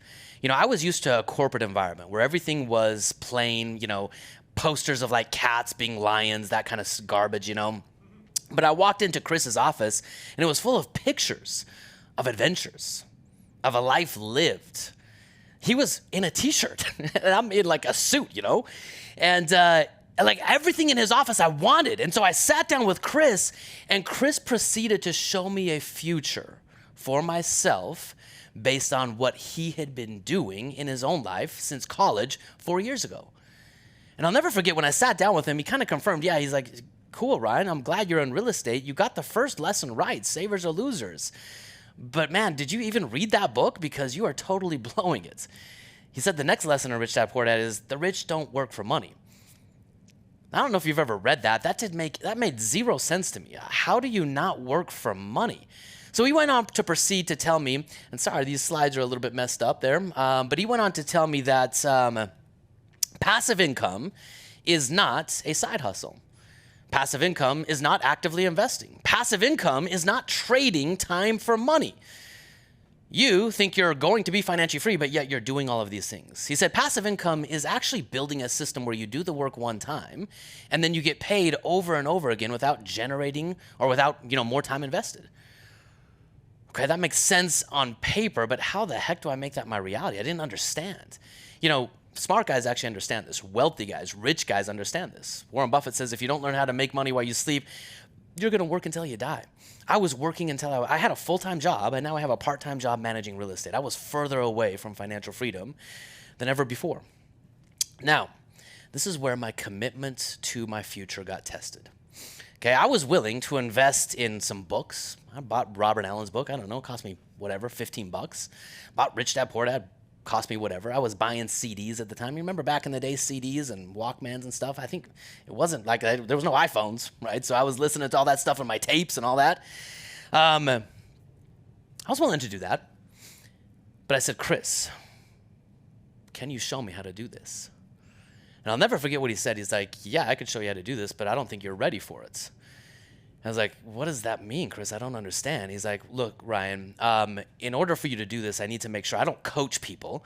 If you want me to show you what I've been doing, you need to put some skin in the game. You need to put some time on the line. You need to make sure that if I'm going to take my time, you're invested in doing everything I tell you to do. I'm like, Chris, I'll do it. He's like, no, you won't. You're too busy. You're busy focused on all your problems. You need to be focused on the opportunities and the solutions to those problems. And he's like, I'm going to give you an opportunity right now. Okay, and I'm like, cool, let's go. Are you gonna show me how to fix this neighbor, this tenant that shot the neighbor's cat? And he's like, yeah, I'm gonna charge you $10,000. I'm gonna charge you $10,000, and I will coach you. Now, I had an opportunity. I have an opportunity in front of me. I have a choice to make in front of me. I went into Chris's office to find out what he'd been doing, not to get a proposition to be coached. My wife is sitting right next to me. Okay, now she knows I'm in some mental turmoil. She knows that the real estate isn't working. She knows I'm frustrated with my job. I'm frustrated with the corporate ladder. Now, it just so happened that we had about $10,000 to our name, but that's about it. And I was earmarking that for real estate. So if I'm not going to buy more real estate with it, I'm going to hire a coach. Like how $10,000 seemed crazy, right? It seemed crazy to me. But I'll never forget, I decided to write the check and hand it to Chris. Now, I kept glancing over at my wife as we were sitting there, and I thought she gave me the thumbs up, maybe the encouraging. She says she didn't, but I thought she did. I don't know. We kind of joke about that now. But when we walked out of that office, I felt both excited and extremely nervous that I just paid someone $10,000 to coach me. And I'll never forget, we were driving a Toyota RAV4. We're back in Utah. It's Christmas time. It's kind of bleak outside. And we're driving back to my parents' house, right? We're driving back to my parents' house. And it's me and my wife sitting in the car, and there was this uncomfortable, kind of awkward silence. It felt like it was dragging on for a long time between my wife and I. And I thought, man, she's going to kill me. I just spent $10,000 on a coach. And we're driving, and we look over at each other. And I'll never forget this moment. We just started laughing. We didn't really have words for what we just did. But for the first time, we actually put money on the line for a dream that we actually had. And I'll never forget, over the next 12 months, my life transformed completely. I call Chris my Miyagi, right? Because he showed me a completely different pathway to doing real estate. And it was like me up here, Daniel's son, training to do the kick. And every time I had a question about what to do next, I could call up Chris and say, hey man, how did you handle this? What did you do? And I'll never forget, I started buying properties passively, which I'm going to explain to you here in just a minute, not actively. He helped me fix my tenant issue. He helped me started scaling my portfolio. And a couple months in, this is like 3 months in, I was buying properties passively. I had this happen. I had a car drive in the, crash off the side of the road, and it drove right into the front of my house. It drove right into the front of the house, and I called Chris. I'm like, Chris, a car in my house. What? How am I going to do this? And he's like, Ryan, my Miyagi, he's like, look, man, you got this. There's this thing called homeowners insurance. It's all covered. We're doing this the right way. And so he Miyagi'd me. I'm sitting there crying, and I'm injured. I don't know what to do. He's rubbing his hands. He put it on me, and he sends me back out there, and he gave me the best advice I could ever had. He reminded me what I wanted. He said, Ryan, you cannot lose if you do not quit. You see, up to this point, I said I wanted what I wanted, but I don't know if I was fully committed yet. Because I kept looking, every time a problem came up, I kept looking for a way out. I kept saying, Chris, give me the easy way. And he told me there is no easy way. The easy way is the way forward. The easy way is commitment. The easy way is once you're committed, you're not going to lose. You're just going to get up and you're going to keep moving forward. I gave you the numbers yesterday. Real estate works out. You're going to deal with some challenges in the middle, I promise you. Okay? Now, in just 12 months, my entire life transformed. And I'm so grateful for it. He took me from 3 properties being completely stuck to 17 properties and walking away from my corporate career just 4 years later. Cost me $10,000 to do it, but man, if I look back in hindsight, there were a couple pivotal moments, transformational moments in my life. Reading those books were definitely one, because it opened me up to a new world. It made me aware of a problem. But hiring a coach to get me through the hard times that I kept looking for a way out when things got hard was the second. I started working on a who solution, not a how solution. Now, I want you to consider this for yourself. In order for you to be financially free, you have to do just like I did, okay? You have to shift from working hard to working smart. Every single person that's come into this community, that's come into my world, those 1,000 people I've been talking to you guys about, they are all hard workers. None of them are scared of working hard. In fact, they've worked really hard to get exactly where they are today. I've worked really hard to get exactly where I am today. Promise you though, the next level of your progression as an empire builder, as a person, is going to require you to work smarter, not harder. And this is actually a benefit to you because in reality, here's what I want you to consider. You cannot achieve financial freedom trying to do all the work yourself. You do not have enough resources. Go back to Henry Ford. Henry Ford could not have built Ford Motor Company without his row of electronic push buttons. You cannot do it yourself. If Henry Ford tried to be the guy who assembled the cars, engineered the cars, put them together, painted the cars, there would never be a Ford Motor Company. The same for your financial freedom. I want you to consider how real estate is done. In order for you to make money in real estate, Bob kind of talked about this earlier. This is what most people teach, right? If you want to have real estate as a profession, you've got to go into the world of real estate and look for houses like this. Now, I don't know about you, but when I see a house like that, I want to turn and run the other way. The last thing I want to do is get into that house and deal with it. But professional real estate people, the people who do this professionally, this is their active income, this is how they do it. They look at this property. I'm going to give you easy numbers. These numbers are a little bit lower in today's world, but I'm going to give you easy numbers just for the sake of math, okay? They look at it and say, hey, the after repair value of this house is $100,000. I know I can go in. If I can make an offer of $65,000 to someone who just doesn't want to deal with the problems, I'll buy it in cash. I'm then going to put $25,000 of rehab into it. I'm going to get it all nice. I'm going to make it all in. I'll be all in $90,000. My cash price, my rehab price. I'm going to put my teams on it, my crews. We're going to get it all ready to go. And then I'm going to flip it. I'm going to turn around and sell it for $100,000. Okay, you guys seeing where an active real estate investor makes their money? Profit $10,000. Then, this is how the property looks, okay? I'm gonna come in and I'm gonna say, hey, I'll buy it from you for $100,000, okay? They're gonna sell me the property. This is what it looks like. This is one of the last properties I bought, $142,000, 3-bedroom, 1-bath, renting for $1,150, total monthly payment $114, cash flow $1,000 a month. I'm gonna run it through some software. I'll walk you through the software here in just a minute. I'm gonna project it forward 10 years, make sure this is gonna actually meet my criteria as an investor. I'm then going to see, hey, what did you do? They're gonna fix up the entire, look at that thing, that's pretty nice, right?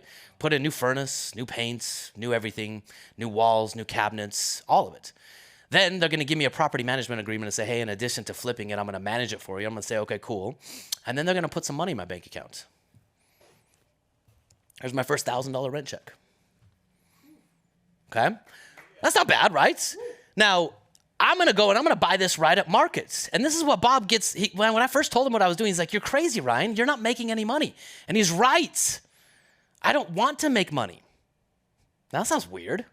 I wanna be financially free. I want the real estate flipper to make the money because he's doing the work. I don't want to flip the real estate. I don't want to manage the real estate. I want him to make money, and here's my profit. I just bought that thing with zero time involved. But guess what? I own it.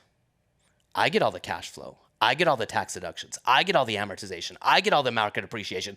I get the tax-free income. I own the assets. And when you stack up the returns of owning an asset, it's almost impossible to earn less than a 20% return. Usually on most of my portfolio, I'm earning between 35 to 40 to up to 50% returns. Cash flow, tax deduction, amortization, appreciation. Do you see how powerful this is? Because I get the greatest currency of all. Exactly what I wanted. I didn't want to flip the property. That's not what I woke up for and said, if I were financially free, I'd go deal with nasty properties. I wanted this. I want to travel. I want to be present. I want to live my dreams. I want to write a book. That's what I want to do. So I've shared this with you, and if you haven't wrote it down yet, it's time to do it. Like, this is your lesson around real estate that you have to learn. It took me a little while to figure out how to go from working hard to working smart. But once I understood that financial freedom was measured with income, I need to own an asset, but it's experienced with time, everything shifted for me. It was kind of like Matrix when he realized he was the one. I could just turn around and I could say, I don't need to spend hundreds of hours finding properties, managing properties, rehabbing properties, renovating properties. I don't need a part-time job in real estate. I need to get a row of electronic push buttons. right? That's all I needed to do. This is what turnkey real estate investing is. Now, I'm going to go into a little bit more detail on this, but I want you to consider this. Here's some of the properties that I own. Remember, I told you my deal with Ken McElroy. This is it right here, Tucson 8. It's been paying me for years. Here's the property I shared with you yesterday. Wonderful little property. Here's a big project that me and our community own. For all of you that have bought your book, in fact, let me just give you a little opportunity to get involved in our world if you'd like it.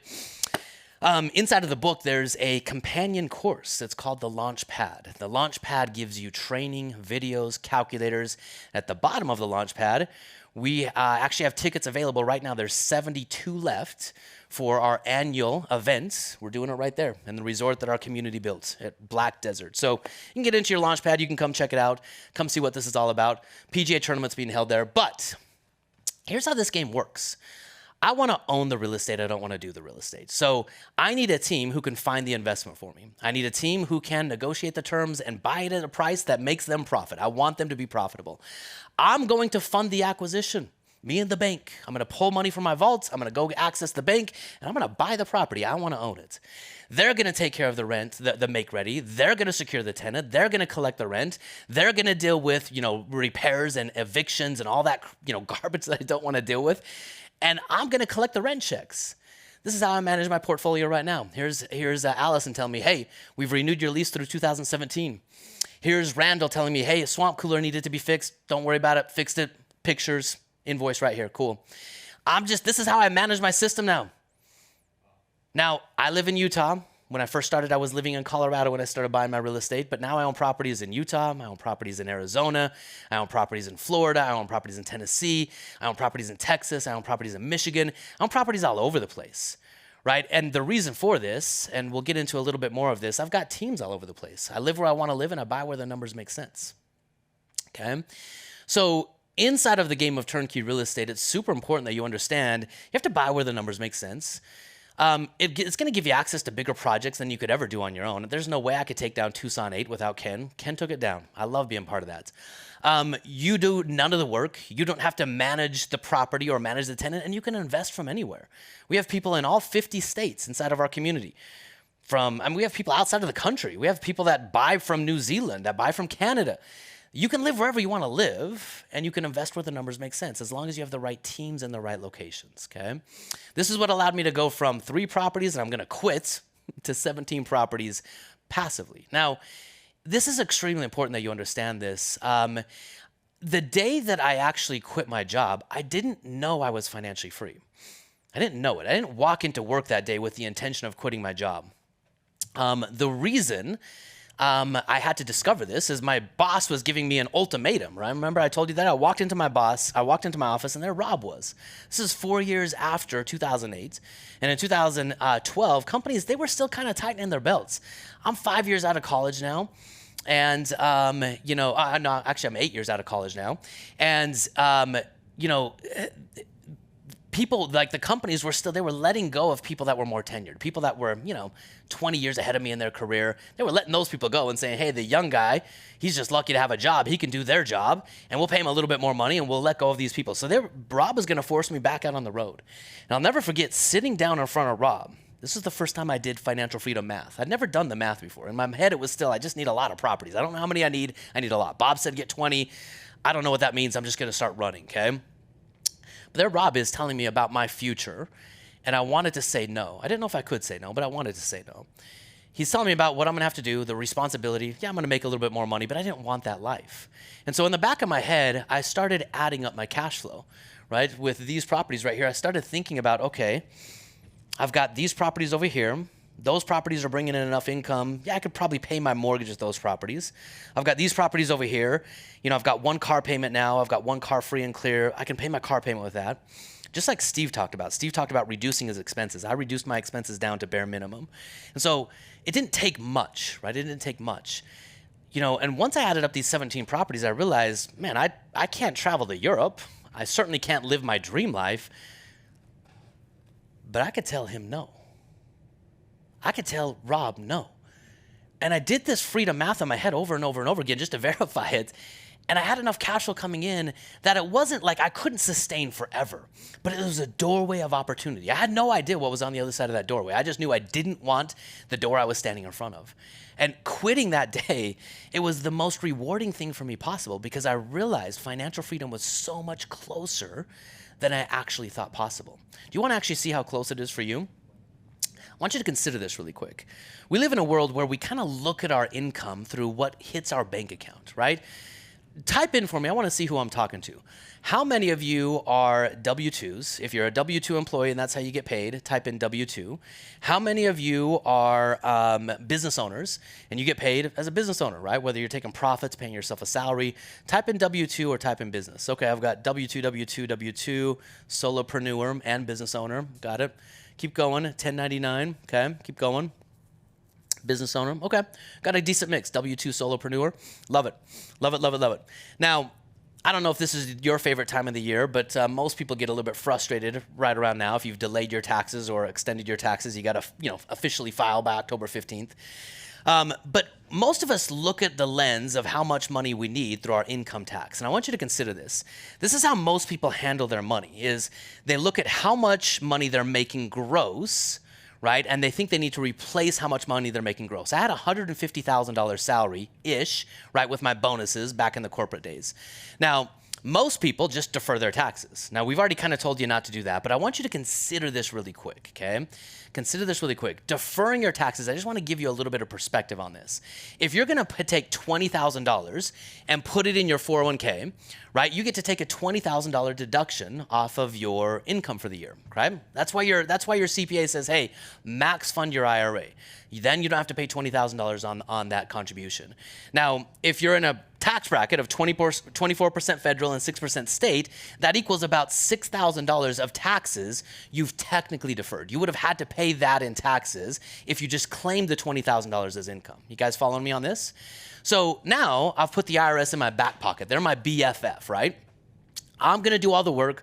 I'm going to take all the risk. I'm going to put in all the money. And when I get ready to retire at some point down the road, my BFF, the IRS, is going to come in and say, hey, not all of that 401k is yours. Some of it's mine, right? And they're going to tell us how much taxes we have to pay. But consider, is this deduction worth it? Just so you can see it, okay? If I put $20,000 in a 401k, and let's just say it grew at 8%. Now, I don't know if the market's going to do that, but let's say it grows at 8% over 30 years. If that's true, that $20,000, that one-time contribution I make to my 401k, it's going to grow to $200,000 at the end of 30 years. Great, I'm rich. Oh, crap. Oh, crap. My BFF, right? I thought that $200,000 was mine, but my BFF's going to come in and say, hey, Ryan, not so fast. You and I, we're business partners. You did all the work. You put in all the money. You took all the risk. But, hey, 30% of that thing's mine. Between state and federal, 30% of $200,000, that's $60,000.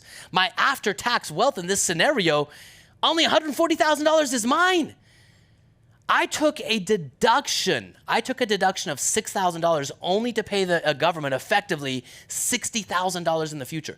Technically, now I'm not going to take it all out at once, but if I did, that's a 42.9% tax rate. Is deferring taxes the right thing to do? I'm not going to play this, but Donald Trump says paying taxes is dumb. I'm going to skip this just for the sake of time. Don't pay taxes. So the wealthy, here's how the wealthy do it. And this is why I was able to quit my job with 17 properties, right? Here's what they do. They structurally reduce their taxes on their active income. Then they pay taxes once. Then they shift all of their after-tax income. Once they've used the tax code for my business owners and 1099ers, once we've reduced our taxes as low as we can get them today, I'm going to pay my taxes once. It's no fun, right? But then I'm never going to pay the taxes again, ever. I'm going to shift it into vehicles, life insurance and real estate, where the IRS is legally out of my life, right? They've built the tax code to show me exactly what to do. So I want you to consider this. Let's go back to the present. How did Ryan quit his job with 17 properties? If you could eliminate taxes from your financial future, how much closer to freedom would you actually be? Let me give you the math, right? I had a salary of about $120,000. Now I had bonuses of about $20,000, $30,000 if I hit all my targets, but a salary of $120,000. How much of that is actually mine though? After employment tax, just for the privilege of working, Just for the privilege of going to work, I pay $9,000 in employment tax. Now that's Social Security, FICA, Medicaid, Medicare. I'm never going to get that, but I'm paying into it anyway, right? Income taxes, $12,000. State taxes, $4,800. So after I pay my taxes, really the only thing that's hitting my bank account is $94,000, which ultimately means I don't need $120,000 of income to replace my lifestyle. I just need 94. Right? If I can eliminate taxes and have $94,000 of spendable income, it's the same as making $120,000 of taxable income. Do you see how much? I just pulled the target in closer. But that's not all. I'm also saving money for my future. That's money that I could be spending today, but I'm not, right? So for me, I was saving 20% easily of my income, which meant take out $24,000, and roughly, I could equate about $6,000 of annual expenses from, dining out to, to my car, payments, the traveling, all the things I was doing. So if all of that stuff came out, my strike number was only $64,000. I only needed like almost $6,000 a month to replace the exact same lifestyle that I had today. It's kind of like what Stephen was doing with the millionaire math, right? Once you can break it down and see it for what it is, you realize, oh my gosh, the target's so much closer than I thought. And so this is what I learned in that office as I was sitting across from Rob. I don't need $120,000 of income. Like my real lifestyle after all of this stuff only cost me $64,000 at the time. And as I was adding up my numbers, I realized I was free. I collapsed decades into days right there in front of Rob because I was forced to do the math to say no. This is what we help people do all the time, because your strike number is your opportunity to say no. It's to go on strike. Now, I want you to consider this. Financial freedom, it's not a destination like retirement. We think in retirement, we've got to work, save 20, 30, 40 years, and then when we get at 65, whoever came up with that? Like a magical, wand says, and now you can consider retiring? Financial freedom is a lifestyle. Once I hit my strike number, I was financially free. But after I knew how to become financially free, I'm like, oh my gosh, I want to increase my lifestyle. And every single time I decided to increase my lifestyle, we just increased our cash flow first. We've stayed ahead of the game over and over and over and over again. That's why I've grown my portfolio. That's why I've continued to invest. I'm not ready to call it quits. I'm not ready to solely live off of my income, off my assets. I'm going to show you how I have done it on a few different occasions here tomorrow. But the lifestyle, or financial freedom, is a lifestyle, which means I can retire anytime I want. I can say no to Rob and say yes to life. This is what allowed me to walk away from the job. And in the beginning, people thought I was crazy. Most people thought I was crazy, but a few people asked me how I did it. They then wanted me to coach them and help them. And I'm so grateful for this, because working with these people allowed me to find what my next step doorway of opportunity was. I never wrote this book or started this pathway for you. I never did. I started it for me. I read Bob Allen's book and Robert Kiyosaki because I was stuck. I never did this to say, I can't wait to go teach it to other people, right? But as I started helping other people, I realized, man, I love helping other people be empowered with money so they can build and live a life that matters right now. And so I've had the opportunity to coach thousands of people over the years. It's been so fun. Here's Sean and Haley. Sean and Haley came into our world, several years ago. And within, Sean is, man, he's a beast. He was so hungry. Within 48 days, he had his first property under contract. He generated over $5K a month with his entire portfolio of over 22 properties. And within 3 years, he walked away from his corporate job. And it's been so fun to watch Sean and Haley's rise as a couple. But they had a lifelong goal that they kept putting off for one day. They didn't feel like they had enough money. They weren't prepared. And after Sean built his game plan, he felt like he had the permission to take on more. And they flew to Colombia and adopted a little girl. This happened just last year. They posted a picture saying, hey, how grateful they are to expand their family. They have the financial means to do it. Here's Julie. Julie actually was one of those professional real estate people, right? That's her career. That's her job. And once I showed her how to do real estate passively, she's like, cool, I'm going to keep making money in real estate, then I'm going to shift my active income into passive income. She began converting all of this and buying real estate, and now she travels the entire world. She just retired. Oh, here she is buying 2 properties, number 5 and 6, not out hustling, sitting by the pool. She made money in real estate, then she converted the money that she made into passive real estate, active income, passive income. Then she retired her husband from Silicon Valley, and now they travel the world running a travel blog. It's phenomenal to watch their journey. Here's Dewey. Okay, Dewey's a business owner. He did real estate a little bit differently. Dewey man, this guy's phenomenal. He was trying to buy real estate actively. He had some Airbnbs and things like that, but they were driving him crazy, right? His best source of his attention was his business. So we came in and we built a game plan for him to show him how to lower his taxes, how to never lose money using the vault, and how to do real estate 100% passively. I'm going to share that with you here in just a minute. So Dewey's doing a different kind of real estate than owning single family homes because his greatest investment is his ability to make money. Does that make sense? If you're a business owner, I want you to consider that for just a moment. Now, people ask me all the time, how did you get here, right? How did you get to this point where you've developed this strategy and this program and this community? And I'll be honest with you, the reason I got here is because I continued to stay on the pathway of helping people. I started them off in the beginning, and then once they had solved, is what Steve talked about. If you're on target 95, like if you're on target 1, don't think about target 95. And so in the beginning, we help people on target number 1. And then once they got to target number 5, they're like, what's next? And I'm like, well, let's figure that out. And then once they got to target number 10, what's next? And then once they got to target number 15, we just kept working with people. All these people who started, they've now been in the game for 10 years, and we have new people coming in all the time. But it's been so fun to navigate and help people go from financially stuck to reducing their taxes, to building passive income, to scaling, to transitioning from active income into passive income. The whole thing has been phenomenal. I've learned lessons all across the board. That's why it took me 10 years to write the book. It wasn't ready 10 years ago. I didn't know what I know after 10 years. So I want to give you just a little bit of perspective. In Utah, one of my favorite hikes. In fact, I'm going to be on this hike in 2 weeks. I'm super stoked. My daughter, my wife's going to be hitting this hike with me. Beth, if you're in Angel's Landing in 2 weeks, you know what's going to happen. So here's Angel's Landing. It's a hard hike, right? You have to hike up. You have to hike up a very steep pathway. And when you're hiking up this pathway, you can barely see what's right in front of you and what's right behind you. The pathway is so steep. Your perspective is so limited. Right? Once you get to this point right here, you can kind of see. If you bend around the corner, you can kind of see what's there. Your perspective is starting to expand, but now you have a moment of choice. Turn around, because the next part's going to be a little bit scary. You're going to dip down, and then you're going to scale right up. And this right here, this is the scariest part right here. You have to hold on to that chain, right? Hold on to that chain, because on either side, there literally is a 1,000-foot drop-off. 1,000-foot drop-off. But you hold on to the chain, and then it starts to go up this cliff right here, and you get to this right here. Your entire perspective opens up. I want you to consider this. My perspective is so wide open right now because I've been on this path for 10 years. I know how to get you financially free.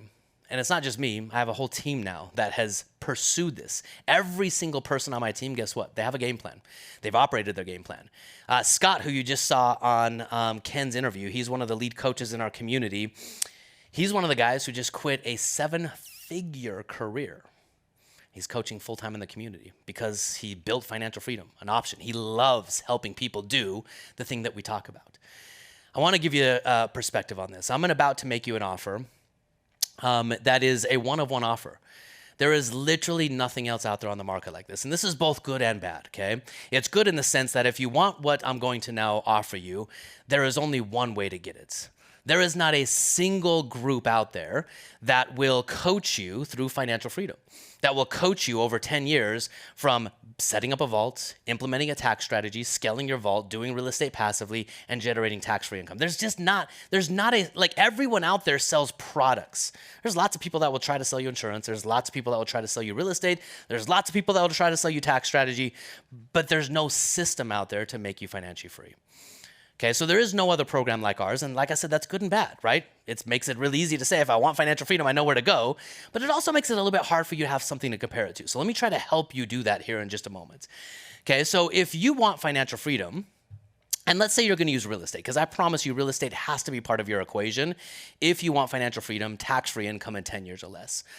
There's really only 2 options that I've found, and I've been to both of these options. This is kind of where I started, right? I went to some active, like some big-time seminars, and you guys maybe have been to these. If you've been involved in real estate at all, they were so distasteful to me. Big events, high-priced coaching. I saw things anywhere from $15,000 all the way up to $100,000 to coach people for, 6 months. And I saw all these people going through these seminars, and they took the last dollars that they had and put it into a coach. And I'm not saying that's bad. I took $10,000 and put it into a coach. But most of these coaches couldn't really coach you beyond buying a couple properties. After a couple properties, you were on your own. That's how it was with my coach. He coached me for a year, and after that, I had to figure out the rest on my own. Now, I've had so many mentors and guides along the way, but option number one is you can go hire some coach, some high-priced coach, and you maybe have a job in real estate. I don't know.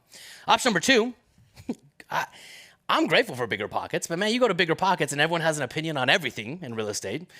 And most of the opinions come from people who've never actually done real estate. They've just read a lot of books, they've ran a lot of calculators, and they're hypothesizing what might happen if you do A versus B. And you're gonna spend all of your time going in circles, trying to gather opinions, trying to gather facts, and you'll never actually get anywhere. So these are the two options that you have to compare it against. So number one, what I'm gonna give you today doesn't exist anywhere else. And number two, yesterday, I shared a video and I shared a little thing with you guys this morning. I'm so grateful for you. I'm so grateful for you. You helped me accomplish a lifelong goal. I couldn't have become an Amazon best-selling author and a future best-selling author with Bob Allen, with his publisher, without you, without readers. And I'm grateful for you. So today I'm going to give you a special thank you that I've never actually done before. Here we are, Amazon bestseller in retirement planning. This is not the screenshot I wanted. But there was a screenshot that my team gave me yesterday where we beat out Ted Bennett, right? Ted Bennett was the guy I shared with you yesterday who came up with the 4% rule. He just wrote a new book where he increased the 4% rule to 4.7. Congratulations, you can still retire broke. And we beat him out. And I'm like, yes, we beat Ted Bennett.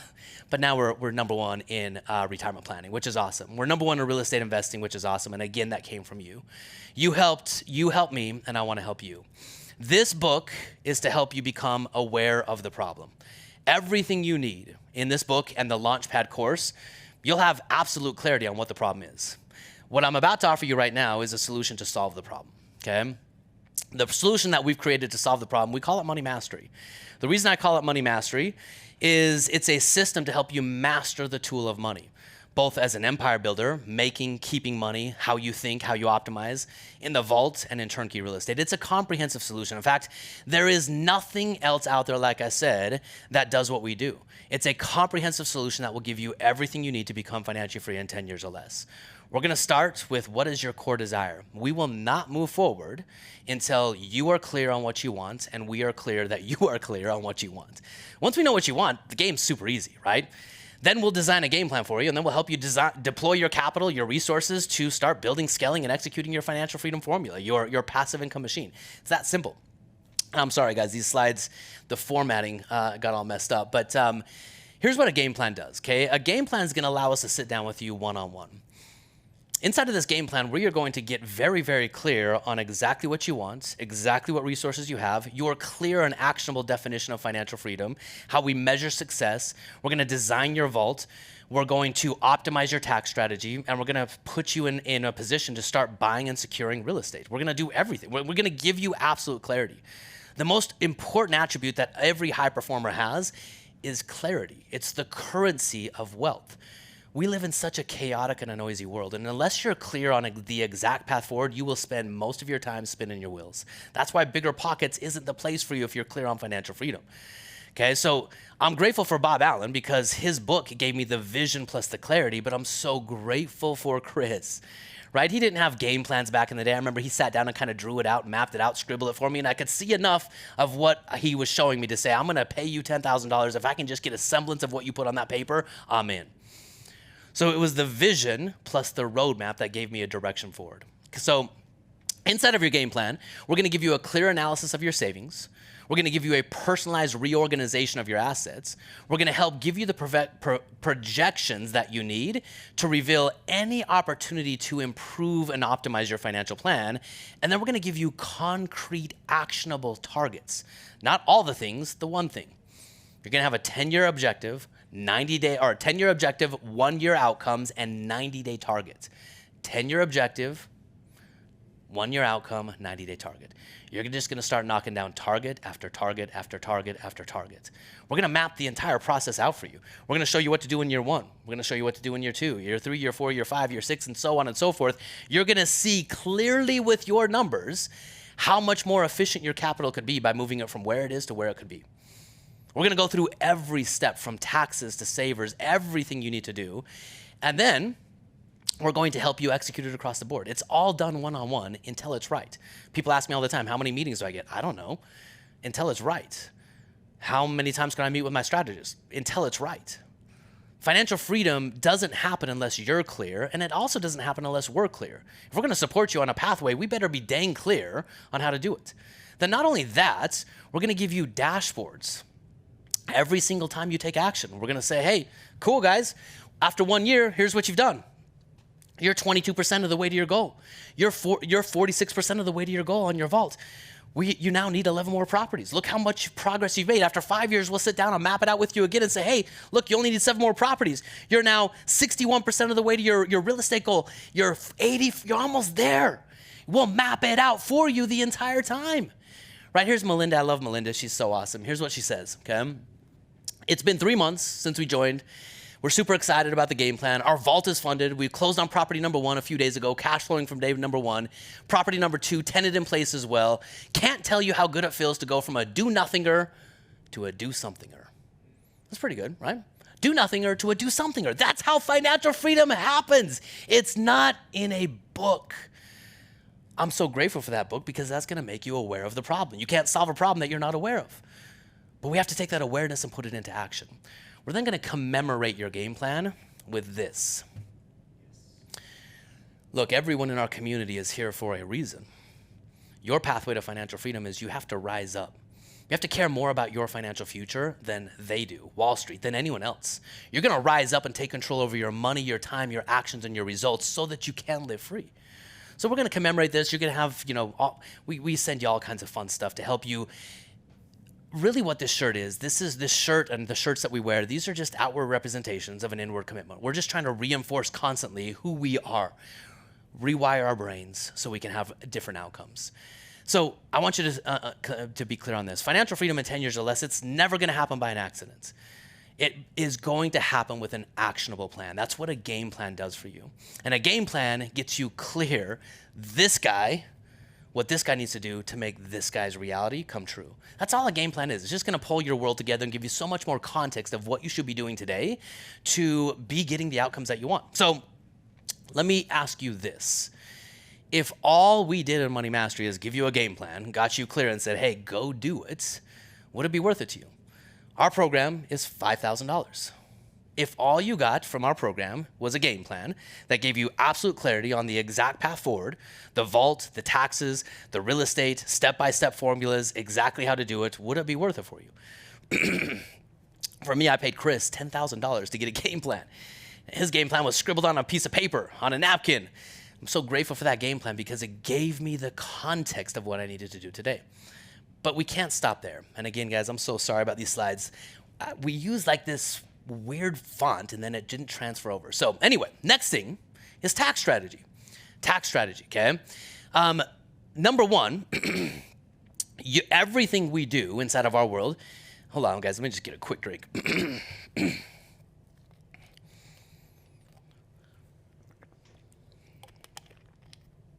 Okay, number 2 is a tax strategy. Everything we do in our world is tax strategy.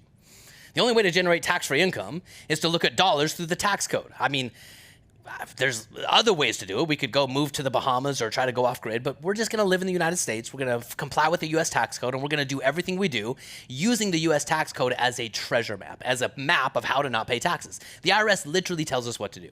So here's how we're going to do it, okay? We're going to help you get wealthier by just getting smarter. How about that? Financial IQ, money mastery, we're going to help you get wealthier by getting smarter. Imagine that, right? The most expensive money that you have, I want you to consider this, is the money that you've already earned.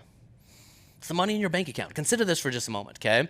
Let's say we walk through this scenario. You've got your income. Before you get your income, 7 to 15% is going to go to employment tax. 20 to 40% is going to go to federal tax. You've got your state tax, 0 to 12%. You're likely paying some form of debt. Mortgage, car, student loans, 30% is the average that people have in debt.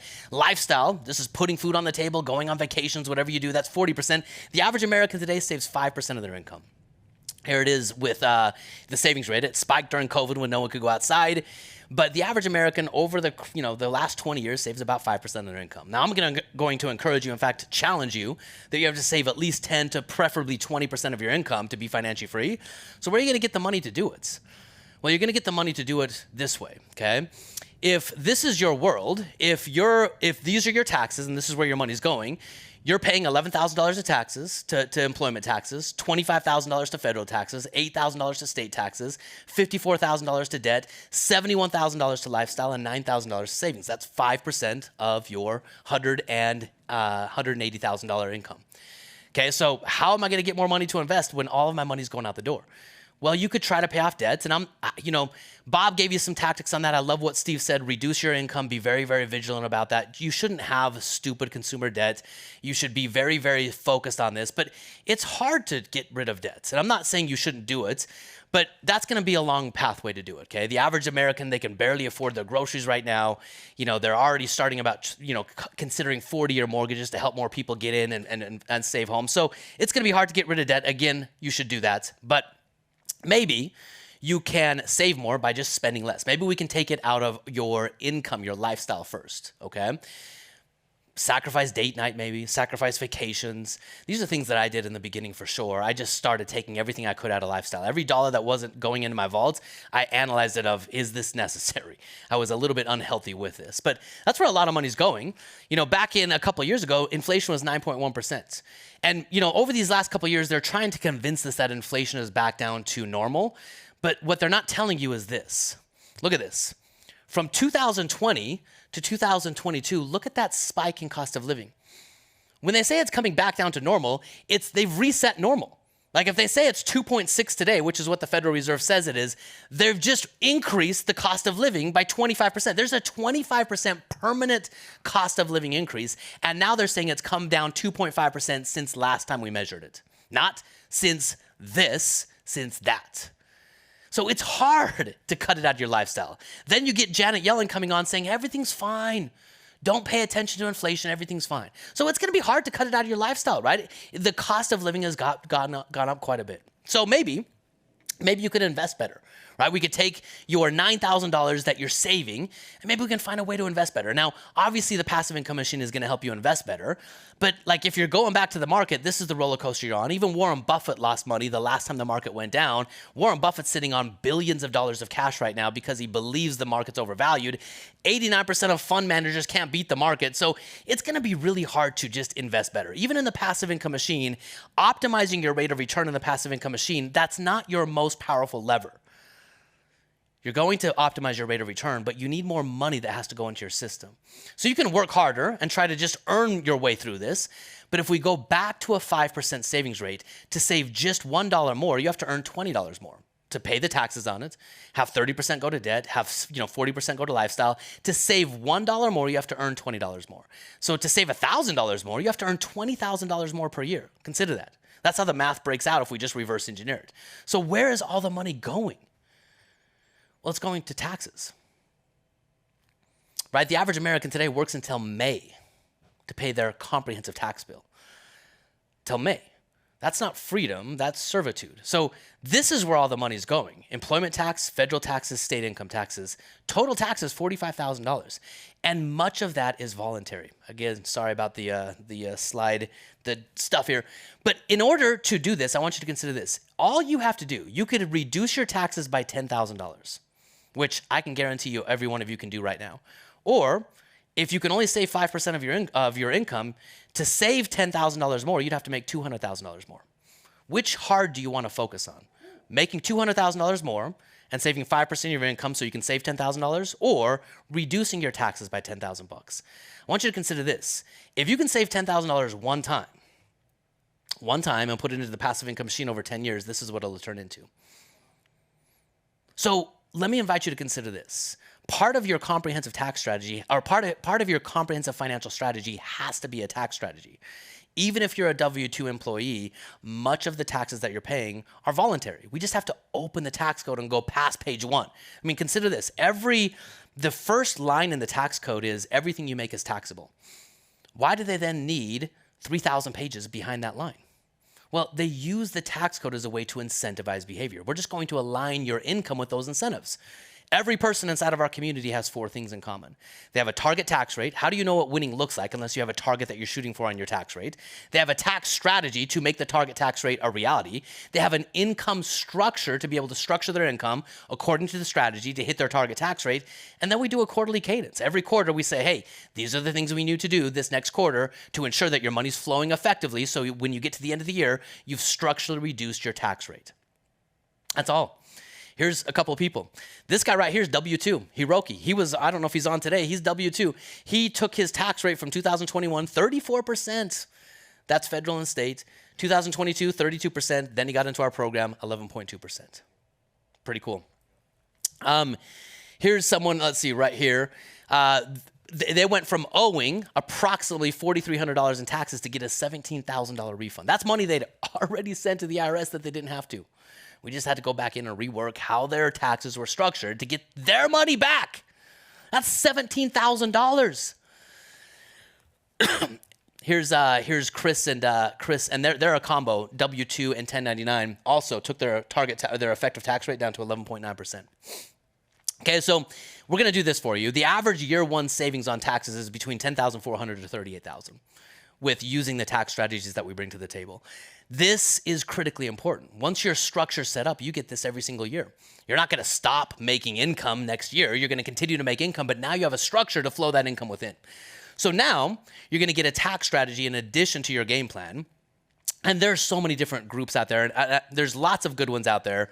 But I've seen these type of strategies cost anywhere between $7,500 all the way up to $25,000. In fact, Russell, our friend, he paid $25,000 for a strategy just like this, and they didn't do anything other than give him a little booklet, a binder, right? That's it. So you can pay someone to do this for you, or you can just get it done in the program. If we add the game plan and the tax strategies together, that's a $12,500 value. But the next thing that you need is you need your vaults. Here's how the vault works, okay? We want to reduce your taxes one time on your active income, and then we want to shift all of the after-tax income to where we never pay taxes again. That's why we set up the vault. It's your safe haven to never pay taxes again. Number one, it's your open line of credit. But number two, it's going to give you a guaranteed return. It's 100% tax-free. It's safe, private, and protected. Future stream of income, life insurance protection. And your vault is going to serve 2 functions. I'm going to spend a lot more time tomorrow on function number 2 of the vault. But function number 1 of the vault is we're going to put as much money into that thing as we can, right? I want to build a reservoir. I want you to consider this. In Utah, there's lots of reservoirs. Utah captures and gathers water from the mountains, and there's lots of reservoirs in Utah. And here's the cool thing about a reservoir. A reservoir stores water, and then it effectively distributes the water so it can service all of the farms and the growing population throughout the course of the year. The same waterfall, the same snow precipitation has fallen in Utah for the last 100 years, but the population in Utah has grown exponentially. But it can still service an increasing population with the same water flow because of reservoirs. Not only that, California steals half of our water too. Or we send it to them in a nice neighborly fashion, I don't know. But anyway, reservoir, here's what it does, okay? It gets the snow melt, it gets the perennial spring runoffs, it gets the rain, it gets all forms of, why am I having such a hard time with that word? Precipitation. It stores it, and then it slowly distributes it for drinking water, slowly distributes it for irrigation, and slowly distributes it for industrial use. The vault's going to work the exact same way. We're going to try to get as much of our savings. We're going to try to get as much of our cash flow from our real estate and any unexpected windfalls of money. We just want to store it in the vault because it's never going to go backwards. It's never going to lose money. It's going to grow and compound, and we can use it just like a reservoir. All the time while the water's waiting to be distributed, there's people water skiing on it, jet skiing, having a great time. Now we can use it to fund lifestyle vacations. We can use it for liquidity. We can use it to buy real estate. We can use it for legacy, all kinds of different things. So here's how the vault has to be set up. The vault has to be set up for maximum contribution. You want to put as much money into this thing as you possibly can in alignment with your game plan. We don't want to project into the future. We just want to say, hey, how much can you save today? If you knew you could have your money going to a place where you'd never lose it, it would be tax-free, it would compound indefinitely, and you could use it, leverage it today, how much would you want to put into it? Well, as much as possible.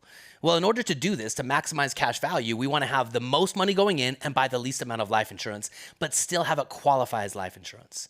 Now, this type of policy design reduces insurance commissions by 70 to 80%. That's why you have so much cash value. is the insurance agent has to be willing to design a policy not for his or her commission, but to help you have a policy that gets an outcome.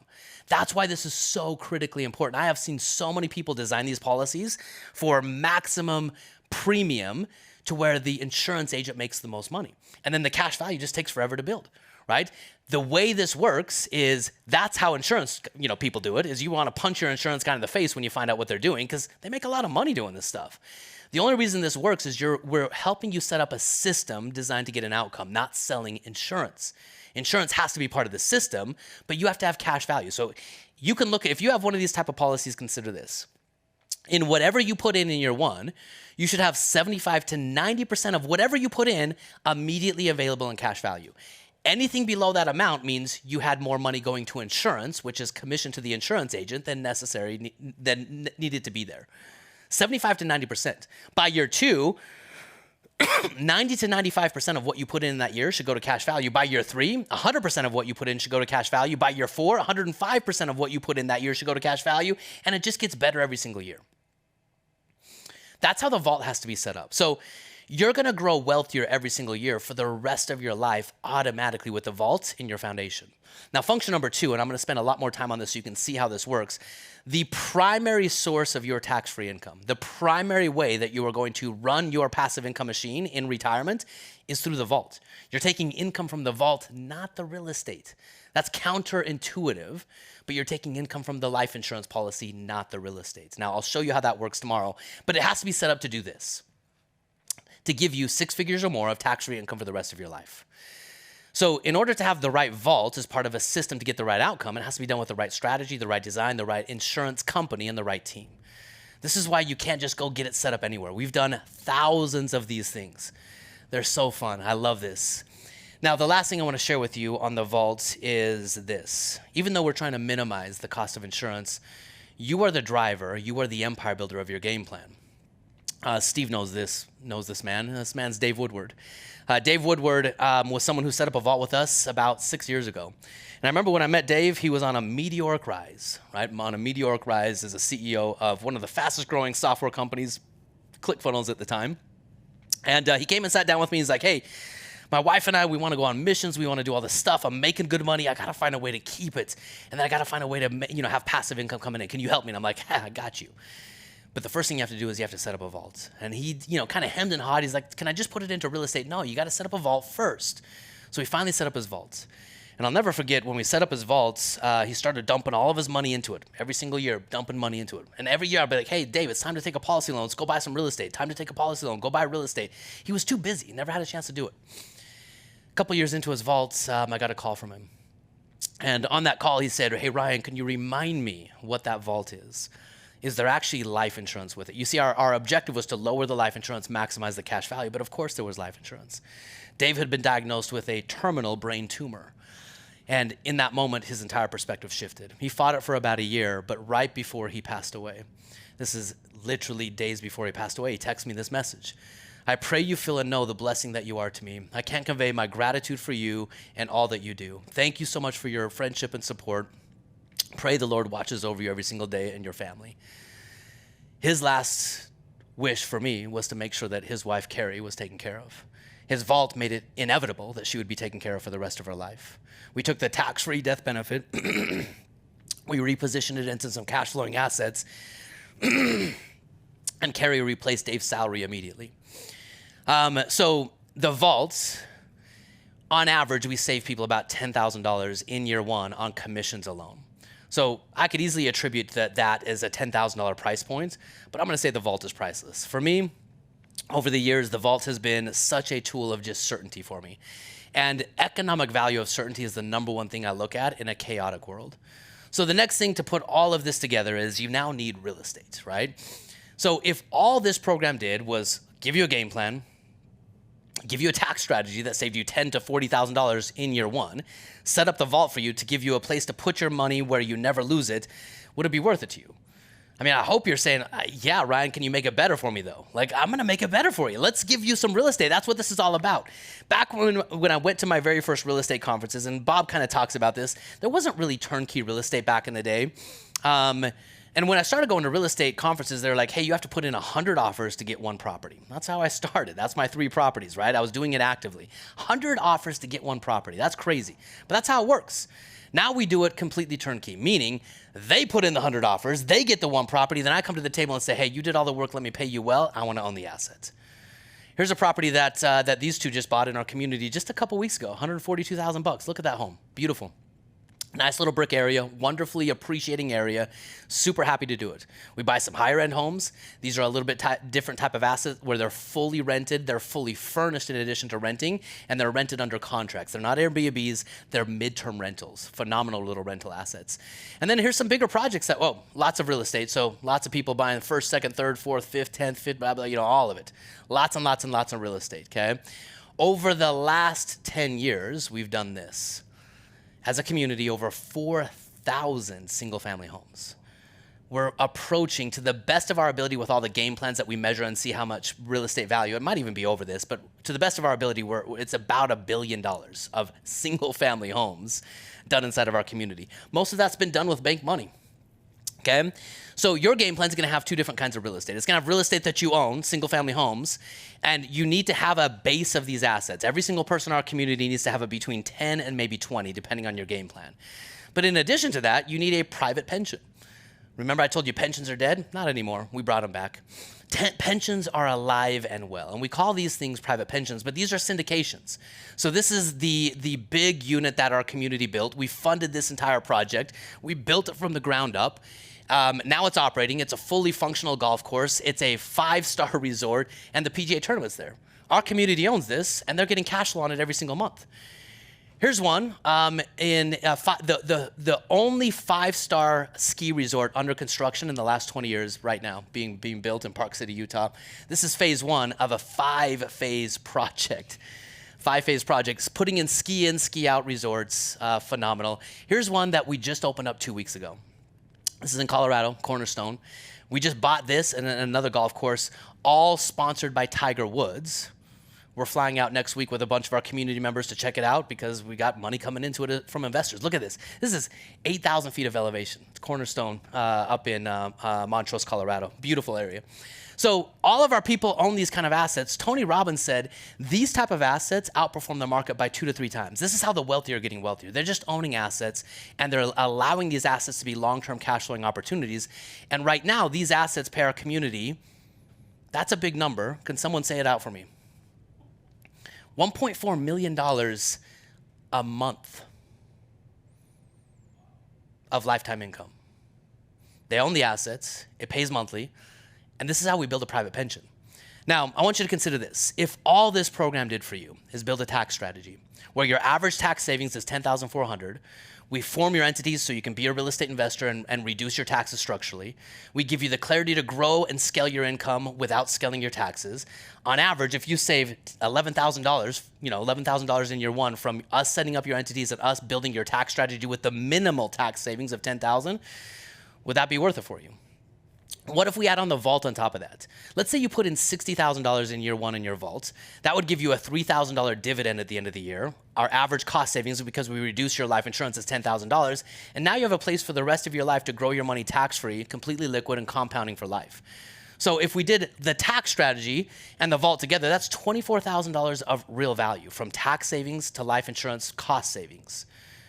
But we're not done there, right? Once our money's in the vault, what do we want to do? We want to buy real estate. Well, what if I buy one property? One of these little simple properties.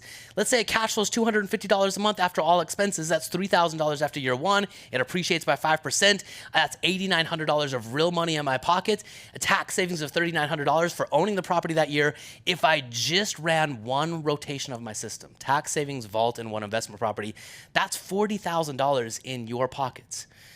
And that's just year 1. You own the asset. It's your tax strategy. It's your vault. You get that every single year. So with all of that, I didn't update my number there. That's the wrong one. With all of that, your value would be $62,000. Now, I'm going to take you back to where I started, right? Remember when I go to those real estate events, they're like, pay me $50,000. I'm going to coach you. It's going to be amazing. I hate that. I want you to keep your money. If you keep your money, then you become financially free. If I take your money, then you got to go find new money, and then it makes it harder for you to be financially free. And then you become one of the horror stories that say real estate's a crock, I'm just going to go back to the 401k. Or real estate's a crock, the 401k doesn't work, I'm just going to go speculate in cryptocurrency. Don't be that guy or that gal. So rather than $62,000, what if I just charge you what the program is? I give you everything for $49.97. That's what we do. But again, I want to say thank you for you. I wouldn't be here giving you this presentation today if it wasn't for you. I'm going to frame this. I'm so proud of this. So proud of this. And I'm proud of it, and I'm grateful for you. We've never actually done this before. We have a ton of hard costs in that $4,900, to set up your entities, to sit down from our team, to optimize your strategies, set up your taxes. It's a lot, but we want to do it for you, and we want to do it at our cost. So you help me reach a goal. I'm going to help you reach yours. We're going to make this one time available for the next 72 hours, $39.97. You're going to get everything I just talked about inside of this for 72 hours or until we reach 50 people. Now, this is not a scarcity thing, but it is a reality thing. I have to acknowledge the constraints that we have. Our team is big enough, barely, if they get after it and get diligent for the next couple of weeks, to really work with 50 people. That's going to scale us beyond our capacity. But the reason we want to do this right now is we're coming up on October, okay? There's literally 2 more months. If we're going to do anything for you on your taxes this year, we have to do it now. Otherwise, your tax strategy will start in 2026, and that's fine. But if there's anything we can do for you, let's do it now. So we can take up to 50 people, and then we have to close it down, or we're going to keep it open for 72 hours, whichever comes first, okay? Now, in addition to this, and I'm going to go through this super fast because I hope you're hungry. I've been talking all through lunch. I want you to consider this. Setting up your game plan, optimizing your taxes, helping you get going, that's step number 1. Remember what Steve said? Don't focus on step number 85 until you're at step number 84. But eventually you're going to get to step number 84. And you're going to have to face problems and challenges and ask questions that you didn't ask at step number 1.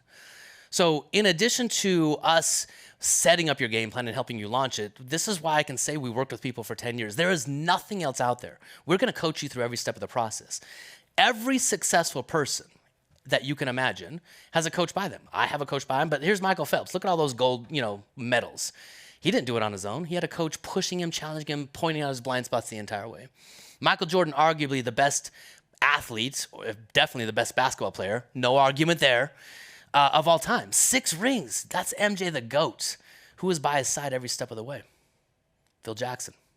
In fact, if you've ever watched The Last Dance, Michael Jordan cries about he literally cries. He gets emotional about how much it meant to him to have Phil Jackson by his side.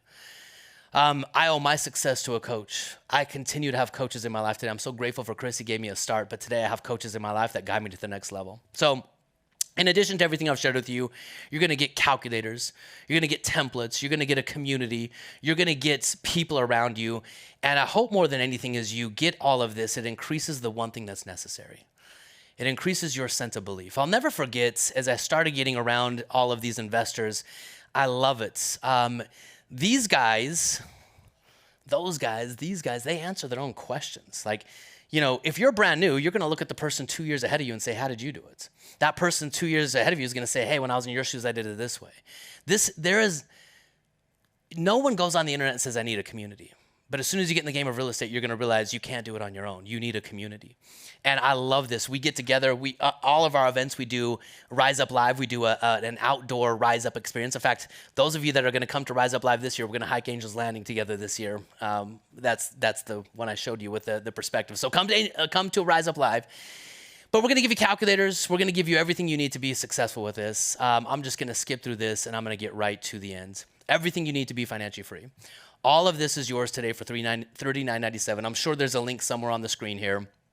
And for those of you that know you're in for this, okay? If you know that this is the time for you to rise up so that you can live free, for those of you that do a one-time pay in full, I'm going to give you a very, very special bonus. I do not have the capacity to do people's game plans anymore, but for those of you that do a one-time paid in full, me and my team, I'm going to be involved in every single one of your game plans. I'm going to sit down. I'm going to show you exactly what I would do. Then I'm going to work directly with our tactical wealth strategists on your game plan individually for you, for those of you that pay in full. I don't do that. I have not done I just don't have the capacity anymore to do the game plans, but I've got an amazing team. But I want to be involved in your life because you were involved in mine and helping this book get off the ground. So for those of you that want to pay in full, I'm going to do your game plan for you. Bob Allen has also agreed to come on those game plans. Now, Bob Allen's not going to be the tactical guy, but Bob Allen's going to be the big picture guy. So Bob Allen and I are going to literally do your game plans for you. It's going to be amazing. Now, that's for pay in full. But if you're on the fence, you're like, I know I need it, but man, I've got a question. I'm not exactly sure. What about this? What about that? Guys, I promise you, where there's a will, there's a way. We've helped everyone on their path to financial freedom. We've had people start with $500,000 in debt, and within 18 months, we have them out of debt, building their game plan. We can optimize your financial system. That's what we are geniuses at. So for those of you that need a little bit more time, I'm going to give you option number 2, which is a $500 deposit. It's non-refundable because we only want to talk to people that are serious about this program, okay? If you get into the program and you're a month in, 2 months in, you're like, man, it's not for me, I totally get it. We'll refund you your money. But look, we're not trying to get people that just want to say, hey, what about this, what about that? I'm not sure, right? If you know that now is the time, then get a $500 deposit, make an investment in yourself, and we're going to jump on a Zoom with you over the course of the next 72 hours and talk to you directly. Okay, this is a real program ran by real people. It needs to be really configured to your life. I want you to again remind you of who you're investing for. That $500 is a direct investment in your future version of you. And my friends, I'm going to end it right here with this. I am so grateful for each one of you. You can take this slide off. And I'm going to say we're going to go to lunch a little bit late today. We're going to do a 45-minute lunch. Is that good? Is that okay? 15-minute lunch? Okay, you're going to come on. Okay, so Steve's going to come on, but I want to say this. Look, I know this was a pitch. Some of you expected us to have an offer, and we do want to have an offer. The offer is for us to provide value into your world to help you go from concept to application, to help you go from desire to design to directly achieving financial freedom. The objective of everything we do is to empower you in the game of money. And when I say it's a comprehensive solution and it's an offer one of one, it's either this or nothing. It's either this or wait. And the cost of waiting is the greatest cost of all. It's opportunity cost. What would your life look like? What would it feel like and what would it be like if 1 year from right now, everything in your world had changed? If you were empowered with money, if you had cash flow coming in, if you had assets that as inflation continues to rise, you're now getting wealthier because the wealth forces are working for you. Everything is lined out in that book. We're going to take that book and we're going to directly apply it to your resources, your goals, and your timeframes. My friends, thank you very much. We have an amazing afternoon for you. I'll talk to you this afternoon. Give it up for Ryan Lee. How amazing was that? Oh my gosh, I'm blown away by that. I love that. I don't know if I ever told you this, but when I first joined your program, I reached out because I was in tax pain. Right? I had experienced my first 6-figure tax bill with my business, and I messaged you guys and I said, this is insane. Like I'm working so hard and giving half of so much of it away. And in 1 year, you guys dropped my tax rate from 42% to 22% simply because I had the wrong structure. I didn't know how to set it up. And I thought it was just, I got to make more money, work my job, work my thing. And 1 year you dropped just that. And immediately, just that one move paid for, the cost of joining your thing, and I think it's the one thing I want to bring back up is like, all right, he just dropped an offer for $3,997. But the first thing they do is go find all this money that is the government trying to say it's theirs, which pays more than the actual cost that they're asking for right now. So that's amazing. So guys, go to retirein10years.com/MM, and right there you'll be able to choose what option you want. Option number 1, pay in full. You'll jump on a call and you'll be able to get the game plan. Or option number 2, you're like, hey, I need to move some monies around, and we completely get that. And put a $500 deposit down as well. There's also an option on that page to use something called Klarna, where you can go out and borrow it, right? In this program, they're teaching you how to borrow money to be able to go and grab real estate, right? Borrow with different banks, different lenders. Well, this is also an opportunity of that as well. If you know this is for you, you just open up the tab, go to retirein10years.com/MM, and then right there, you still get the pay in full bonus with them, but something called Klarna will go in and you actually can pay the whole money right there as well, and it's a super low interest, right there on the page. It's really easy. Ryan just dropped this incredible offer on you guys, and we already have so many of you guys who've been jumping in and jumping on the phone calls, and we're very grateful. It means a lot, and we're so grateful for your trust, and we take that very seriously.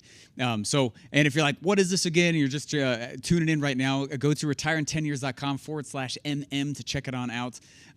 Hey, we also wanted to say thank you as well. We went and we saw that we've sold 2,000 copies of this book already, and that's thanks to you guys. We, again, don't take that lightly, which means now we're number 1 in 3 different categories, and that's all you guys. And the amount of not just effort, but experience that's in this book. This is literally a roadmap of what to go do, but knowing is not enough, right? And so that's why we dropped that offer to you guys, so you actually can go do. That's what that link is right down below right there for you guys to go check that on out. I'm excited, though. The rest of the day, we have some incredible speakers around today. Some of my favorite speakers on the planet, regardless of topic, are coming on in. One thing I hope you're seeing is a theme of what we're trying to express to you is that we're not here to say the answer to wealth and financial freedom is you got to go real estate, or you got to go life insurance, or you got to go. It's the combination of these things that creates the system that allows you to retire in 10 years or less. It's the and asset. So with that, I don't want to let any more cat out of the bag here, and let's go ahead and bring on the stage. You guys know how we do it. This is going to be awesome. Come over to the comments. Just lean on that keyboard, smash it with your face or whatever, hit enter. Woo! Let's dive in.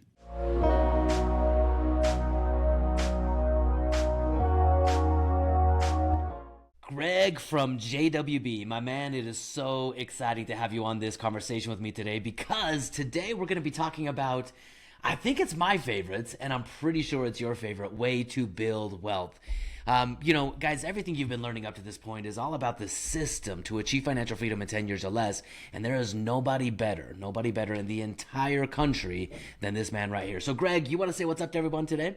I do, man. It is so nice to be here with you, Ryan. I'm so thankful that you've asked me to be a part of this.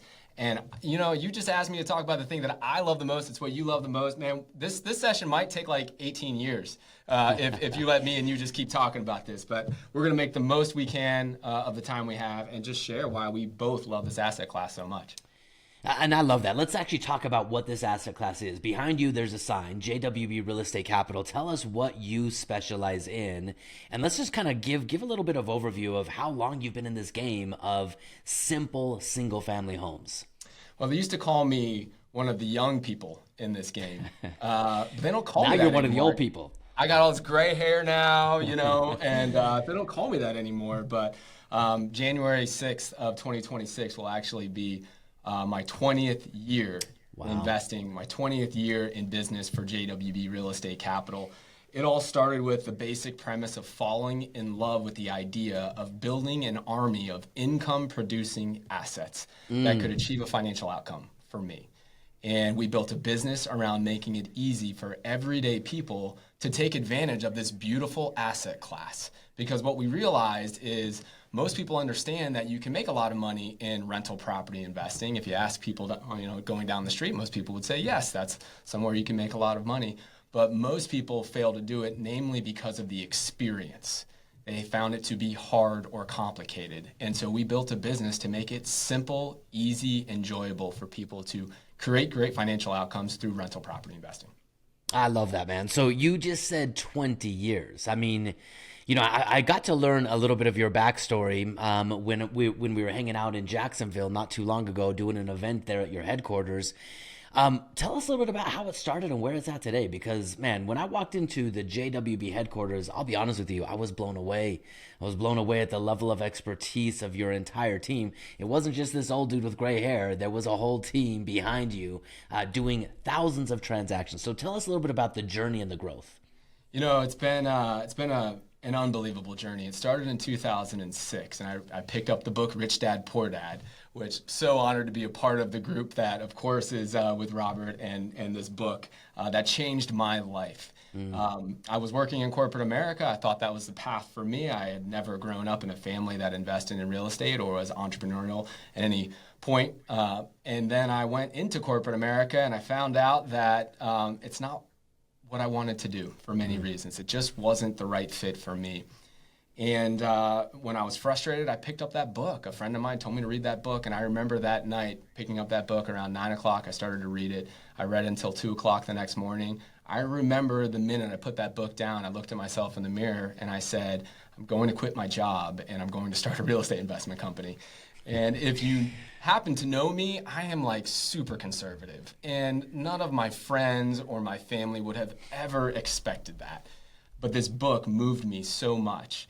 And so I grabbed one of my best friends. We started this process of learning how to invest in rental properties.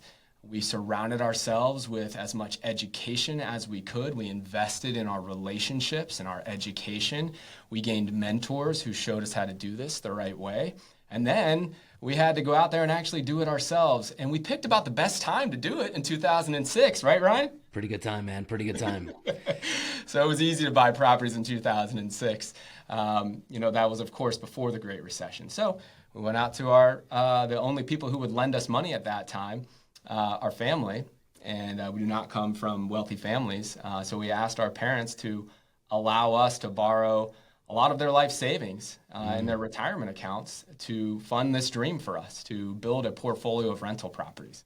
And luckily they said yes, and they supported us. So we bought about 40 rental properties, my business partners and I, as 23-year-old young people.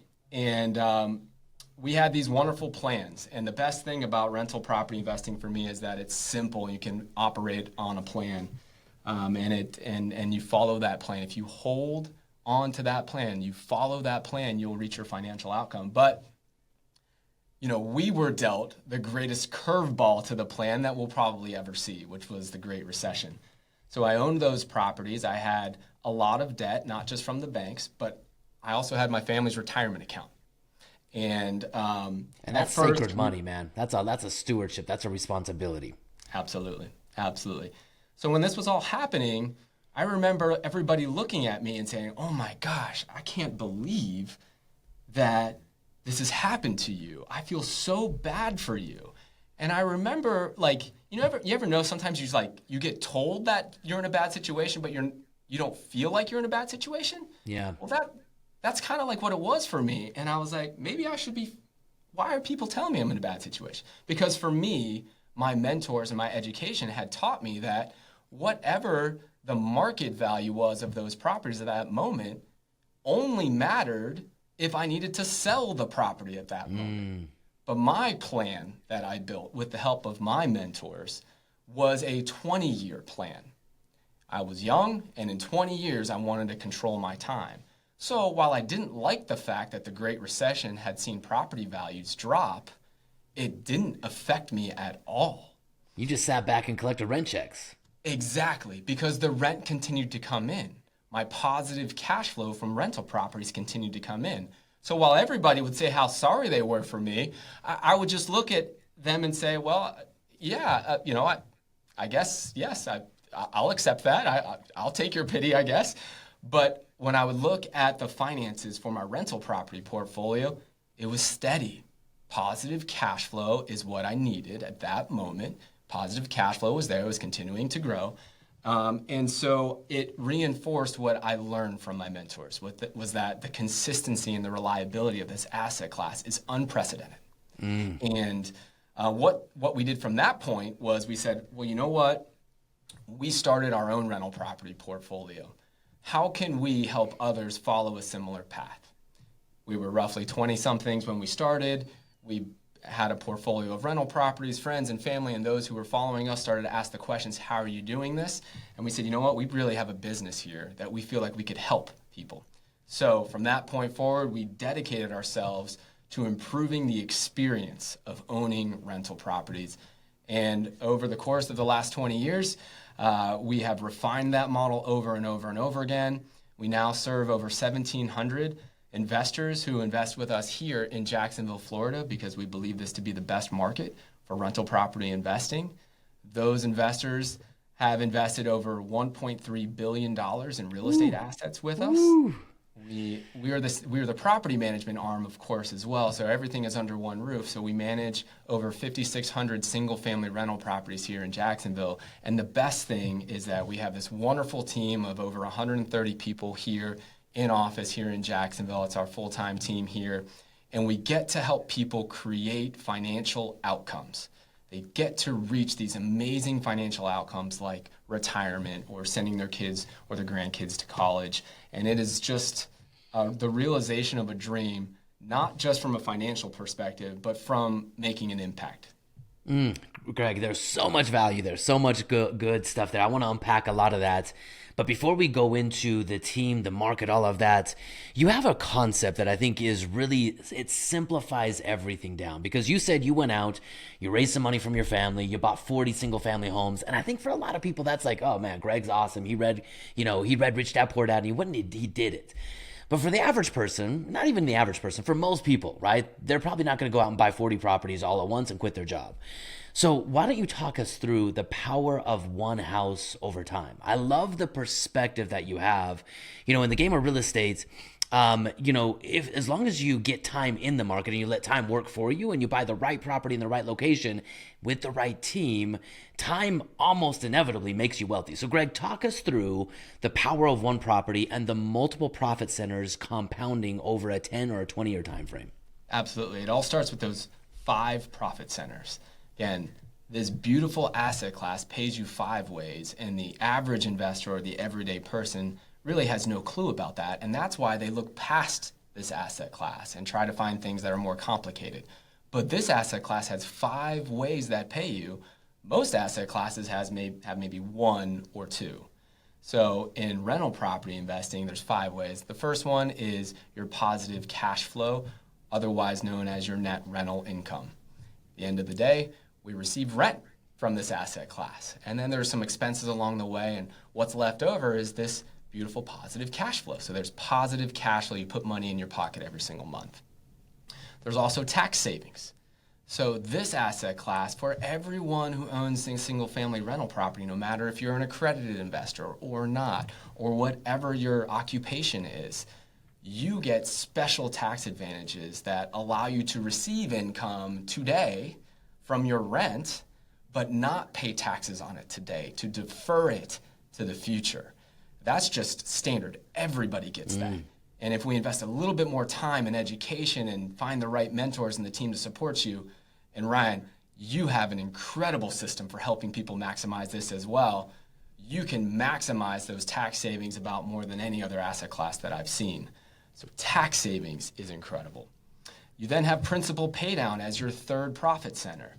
That's where your resident, other folks may call them tenants. We call them residents because we aim to build a relationship with them through our property management services.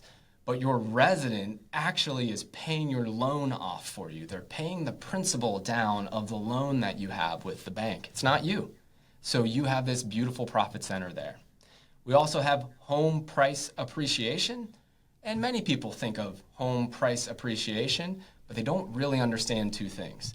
They don't understand how repeatable it is. They think that it is speculative.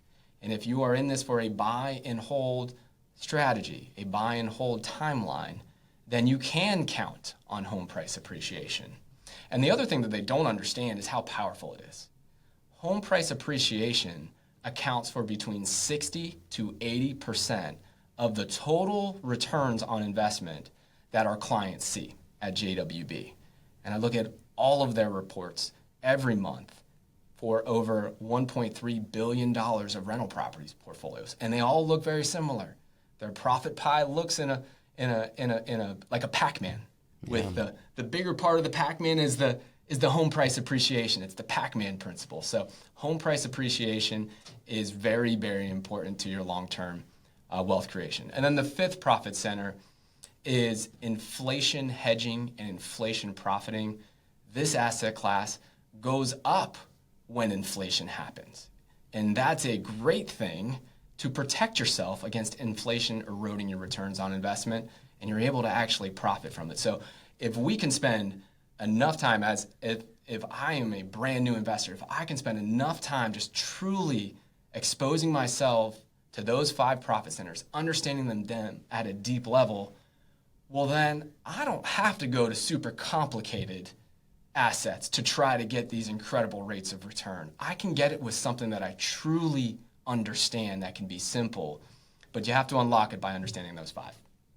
I love that. I mean, when you really understand that 5 ways to make money in one simple investment, it blows my mind. I mean, it's the most simple thing ever. I mean, we all understand what a good property looks like. We all understand roughly what a good neighborhood looks like. And at the end of the day, I mean, if we want to have passive income, it really comes down to buying the right assets, holding that asset, letting time and these wealth forces, inflation, work for you rather than against you, and letting time make you wealthy. And I think one of the things I love so much about JWB is your commitment not to a tenant, but to a resident, to helping your property owners establish good long-term relationships with residents that allow someone to hold their property over a long period of time. So I want to talk about 2 things. What is the power, or what is the importance, I guess I should say, in real estate in property management? Because it's one thing to buy a property, it's another thing to own a property. How important is property management in the equation of achieving long-term wealth? It's everything. It is everything. Most investors have a path towards making decisions that is completely inverted for the way that successful rental properties invest. Most everyday investors spend almost all of their time looking at the individual property, and they make almost their entire decision on that individual property. They typically will not look beyond their own neighborhood or beyond their own market to think about investing, and they just keep their blinders on, just on the property. Next, if they do want to spend a little bit more time, a very small percentage may actually look at the market, and they may actually consider not investing in their own market, but a very small percentage. And then third, almost no investors out there will spend the necessary time investigating and doing their due diligence on the team, namely the property management team that supports this investment. But that's a failing strategy. The right way to go about it is to flip it on its head. We need to be focusing on the team that is going to be supporting this investment, because the way to win in rental properties is to buy and hold and let the investment do its thing. It will bring you to that financial outcome. You give it that certain amount of time. And if you do not have a great team supporting you, well, there's no way you're going to last. Because rental property investing can have some bumps and some bruises along the way. And the people behind the investment, the property management team, is there to support you and prepare you in advance for when some negative things can happen. And they're also there to help you maximize your investment. And you're just flat out not going to last unless you focus on having the right team. So that's actually the most important. It's team. When you find the right team that is a good steward of your money, which is not necessarily what property managers are built to do, right? You need to find a team that is a steward of your money that happens to do property management. Then you look at the market that they operate in. And that team, of course, should be an expert in that market. They'll help you understand the market. And you should also do your own due diligence to make sure that that market is built to make sure that you get positive cash flow and upside. So we need positive cash flow so the rental property pays for itself every month today, and we need upside to make sure that your total wealth pie is as large as possible tomorrow. I love that. That's the second step. Let me ask you this. Should the average everyday person, someone watching this video today, okay, someone who's on the Retire in 10 Year Summit and their objective, the outcome that they want is to retire. They want to own and control their time. Should that person manage their property? No. All right, there it is. No. Now give me some context. How come? Because I agree with you. How come? I'll give a caveat, right? If you're somebody who wants to be the best property manager and you have the time, the necessary experience, and the desire to be very good at your job, and you are happy with the dollar per hour rate that you can earn as a property manager, then go for it. However, what we share with clients is that you can reach your financial outcomes without getting a second job. And that's why this passive approach to investing in rental properties is a huge advantage. In many other asset classes, in order to achieve the financial outcome, you have to become the expert. And you take a lot of risk on when you become that expert. But in rental properties, you don't have to. So my caveat for that would be, you can become your own property manager. You'll save a few bucks. You will spend a lot of time, and you will learn the hard way many lessons that others won't have to learn. And you can do it at a rate that you pay like $100 a month to get a world-class team to support you. So that's where the opportunity lies. This can be an alternative to the traditional investment strategy of stocks, bonds, mutual funds. You can have all of the elements of high upside, growth, risk mitigation, and you can have professional management just like you have when you buy stock and you buy companies or you buy bonds and mutual funds. You have management there. Well, you have the same thing here. You can have it in rental property investing. So you can tell where I'm leaning. Obviously, I think there's an opportunity to do it without, but this asset class is built in a way where you can achieve all of these wonderful things and you don't have to be the expert. You know, I think it's really important that we point out this distinguishing difference between financial freedom and owning real estate. You know, and I'm going to use a personal example in two ways. You know, for me, I'll never forget, I have an uncle and an aunt, my Uncle Todd and Aunt Camille. And my uncle got injured. He got injured. He worked at a manufacturing, kind of a dangerous job. Got injured, and then he got into rentals and property management. And he bought a bunch of fourplexes with like the insurance payout from his disability and all that kind of stuff. And he retired. And I thought to myself, oh my gosh, Todd retired, in his 40s. That's pretty crazy. But he wasn't free. Todd had a part-time, almost a full-time job, and property management just like I know property management. The worst possible times, the times you want to be with your family, the holidays, the weekends, the vacations, it's always something that comes up, right? And I always saw him rushing out, dealing with things, stressed out about toilets breaking, tenants, causing issues. And he had real estate, but he wasn't free. And I'll never forget, this happened about probably 4 or 5 years ago. They sold their properties and they rolled their properties into some other types of stuff. And that right there was when Todd said was the greatest day of his life, because he got rid of his job in real estate and he was free.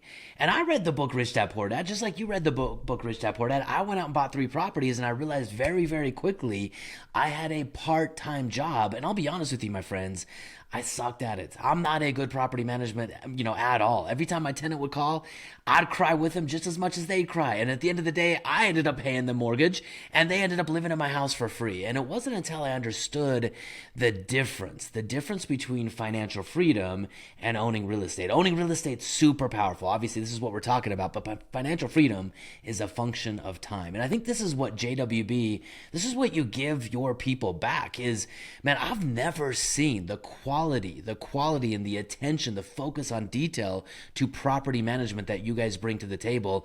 Why don't we take one step and just go one step deeper? How important is property management in the JWB client success experience? Well, I think it's everything. It starts with, flat out, if you want to think about what type of organization can really create a wonderful experience for you as an investor in rental properties, they got to have a lot of people. We like to run really lean here around JWB, right? We're 4 entrepreneurs that in the beginning, didn't have anything. So we're built to run lean, and we love our staff being 137 people here. And that goes to show you that you need to have a tremendous workforce, an experienced workforce to handle the big things and the little things that come with property management. If you're talking about investing in rental properties and you're speaking to a company and you talk to the owner of the company who's also the property manager, who's also doing this and that, and he's on the road and talking to you and every single phone call, that is built to sell you a house that may or may not be built to serve a certain number of properties, but I can guarantee you it's not built to serve a wonderful experience for you. So property management is something that is critical. If you have a great property in a great market with a terrible property manager, you will not last in this asset class. Now, hopefully you have a great asset in a great market with a great manager, a property manager. But even if you don't, let's say you have the right property manager who puts you in the right market and the asset might not be exactly perfect for you, you will last in this asset class. You will stay until you reach your financial outcomes that you want. If it's not the right asset, your range of outcomes is very, very small. But if you have the wrong team, the wrong manager, your range of outcomes is very, very wide. And that's not what you want, because this asset is built around simplicity. So it all comes down to management. And one simple rule that I would suggest for anybody who's thinking about investing in rental properties, make sure that the guy or the girl who is selling you the house is also the person responsible for collecting the rent. Yeah, so there's skin in the game on the back end. There's skin in the game in the back end. The numbers that they promote on the front end are the same ones you can hold them accountable to on the back end when rent actually needs to be collected. The money, the alignment of goals is the same. The same person on the front end and the back end make money the same way. That is absolutely critical. And if you do that, you'll make sure that you have, at least at a foundational level, you're on the right track to finding the right team. Heck yeah, I love that. Because, man, at the end of the day, you know, this book, this entire package, this entire course is all about retiring in 10 years.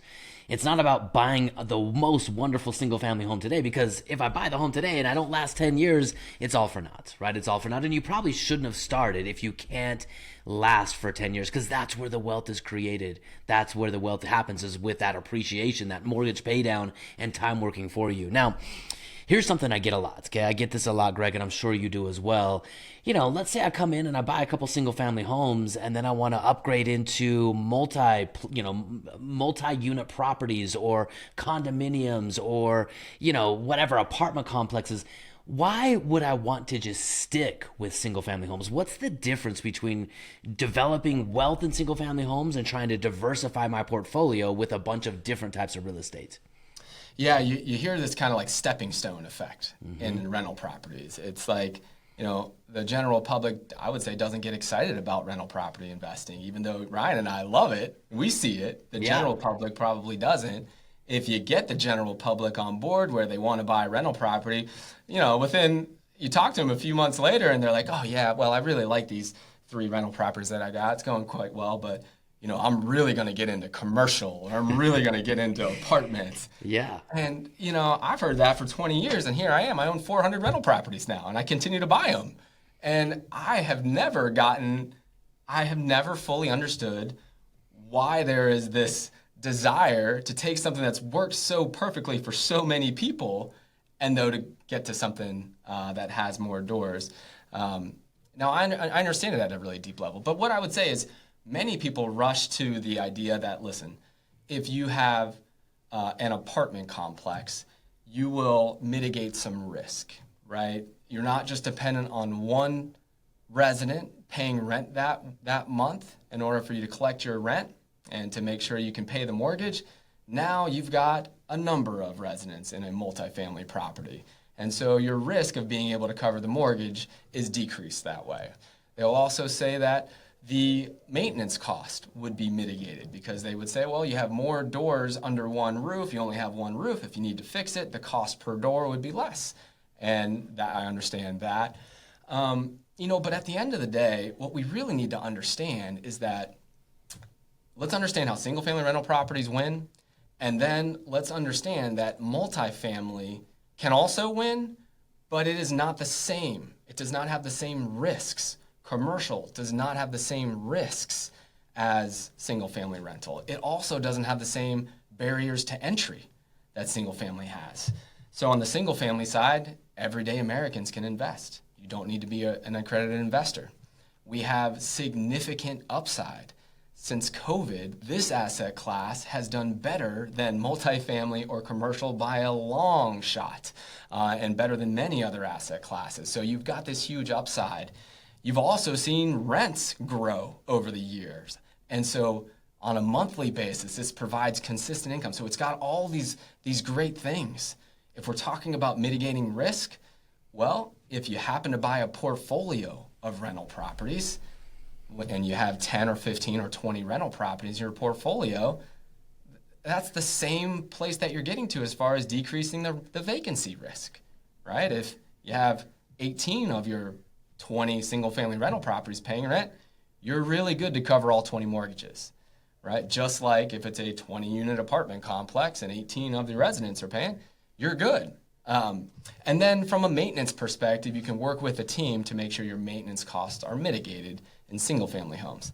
Like, for example, you can buy brand new construction single-family homes. And that's one of the things you guys specialize in is brand new, ground up construction, brand new home, brand new appliances, brand new pipes, everything. I mean, here's the way I've always looked at it, Greg, and spot check me on this. You know, I think human beings, especially when we get into alternative, not even just alternative, people think that complexity gives you a higher rate of return. It never works that way. Never ever works that way. And the more complexity you have, the harder it is to scale anything. Simplicity is what scales, and that's why you own 400 single-family homes, because it's just repeat the process. It's simple. And the way I look at it is, it's kind of, think about a bell curve, right? It's the single-family 3-bedroom, 2-bath home, bread and butter. It's always in demand, never not in demand. It's the most sought-after asset class there is, because people downsizing move into 3-bedroom, 2-bath homes. People wanting to get out of the apartments move into single-family 3-bedroom homes. And I just think it's the simple side, but oftentimes our brains want to jump over simplicity, look for complexity, because we think that's where the upside lives. Now, I think go ahead. Oh, go ahead, Greg. Well, I was going to say, I think you're spot on. And I was going to add one more thing that just like, I'm a simple person too. I like to understand it. And I want to ride a wave where there is something that's going to, ride that wave that other people are also rooting for me to win. Mm-hmm. And when you think about single family rental properties, it is a critical need for the individual or the family for single family rental properties to be working in this country. It is a critical need for communities, for neighborhoods. We need to make sure that single-family rental properties are working, and so city governments are working in that direction as well. And for our country as well, it is critical that home ownership and single-family rental properties are working in this country, and the government actually subsidizes our mortgages so that it makes it easier for us to invest and to own single-family homes. So when you can invest in something where you're riding that wave, where others, an entire country literally is designed around making it easier for people to take part in this asset class, that's simplicity as well, and that's consistency that I love. We could talk about this asset class forever. So my friends, here's a couple things I want to point out, because Greg, you mentioned the 3 keys, okay? And I want to make sure we hit on all 3 of these keys. But in order for you to win in the game of real estate, you have to have the right property, you have to have the right team, but you also mentioned the right location. And you talked about some people having blinders on and only wanting to invest in their backyard. And I can understand that to a certain perspective, but I think technology has flattened the world, right? It's given us the ability to do business in Jacksonville, but live here in Utah, or, wherever your place of residence is. But you've got a really unique opportunity in Jacksonville. Earlier this year, when we were out there bringing a bunch of investors out there, we got to hear the Jacksonville story. We got to hear how JWB is not only just riding that wave, but actually creating that wave. I want you to talk a little bit about the potential asymmetric upside that you see in Jacksonville based on what you're doing and what's coming. Yeah. This is super exciting. We talk about having big, hairy, audacious goals, right? And one big, hairy, audacious goal for JWB was to be a pioneer in the revitalization of downtown Jacksonville.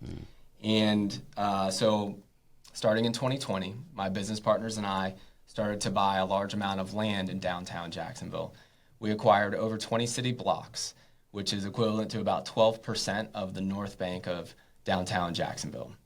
We then raised over $230 million. So we found the money. And then we found a team that had undergone a significant downtown revitalization project in one of our sister cities, which happened to be Tampa.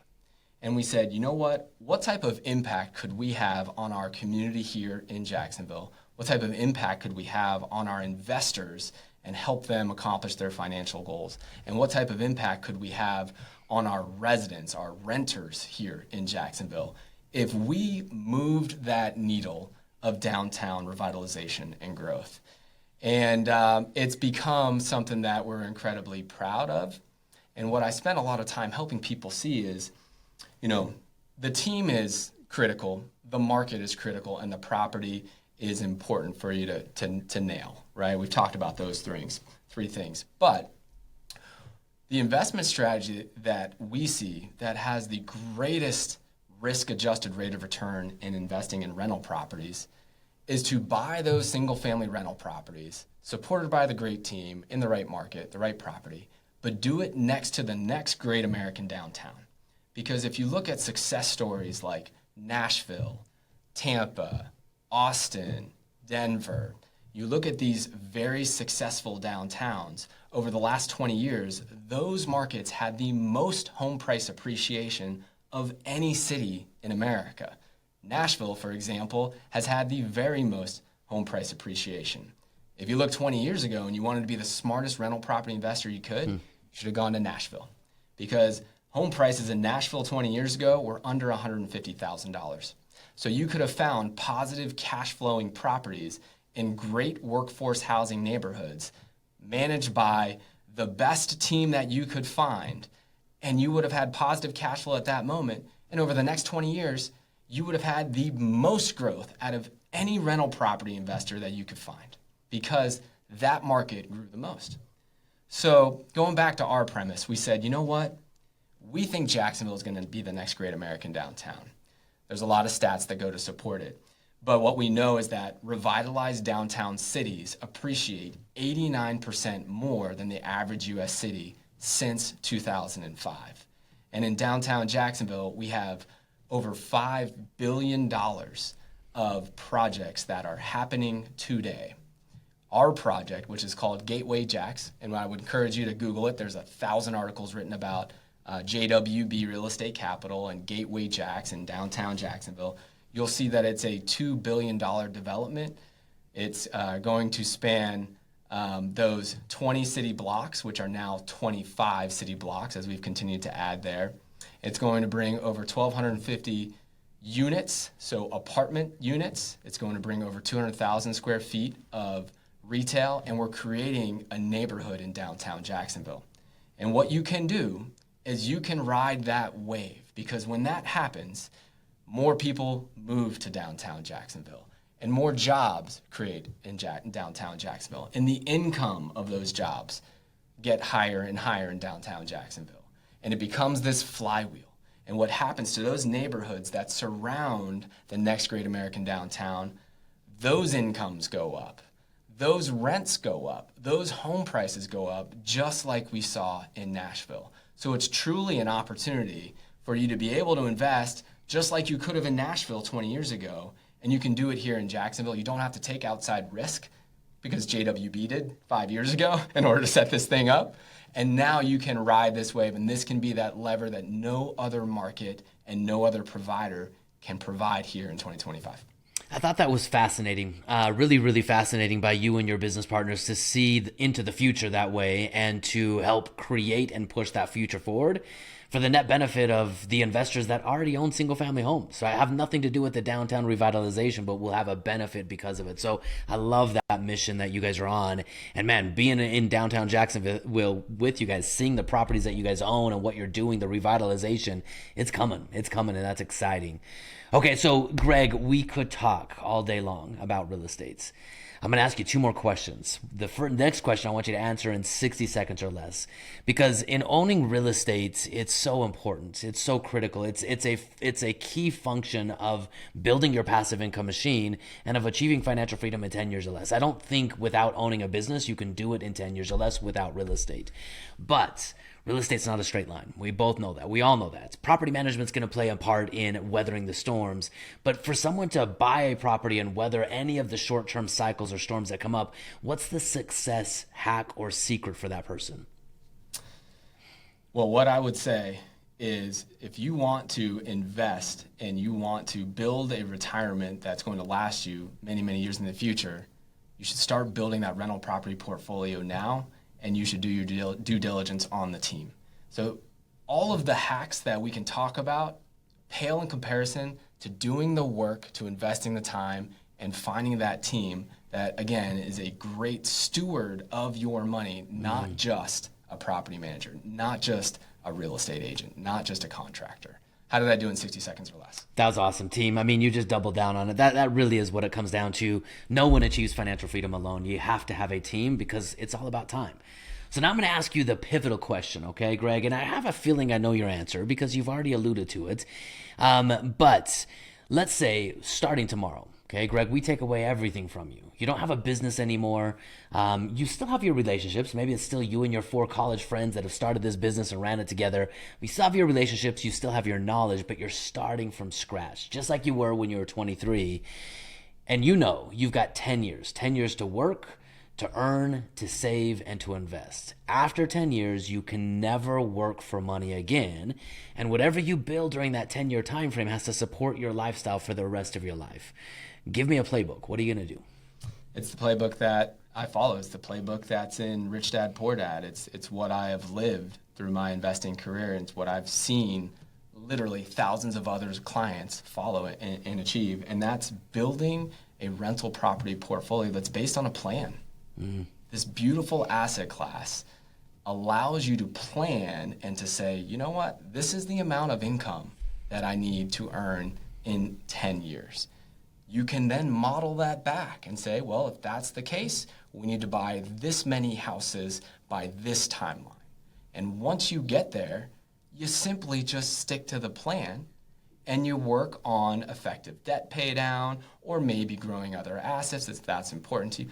But you literally, the simplicity of this plan is the most beautiful thing about it. As I think about what has made me successful, and I think about my friends, I have never been the smartest guy in the room. My friends, they're all smarter than me. And my business partners are smarter than me. And I think it's like a superpower for me because I am attracted to things that I understand. And I'm attracted to simple things, right? They all have to start thinking about complicated things in order because they want to achieve and all that. I can't do that. I love the simple nature. I understand single-family rental properties. I love what you said about simplicity allows you to scale. So I would relive my investing journey. I would build a rental property portfolio. I would focus on the team, focus on the market, and then focus on the property.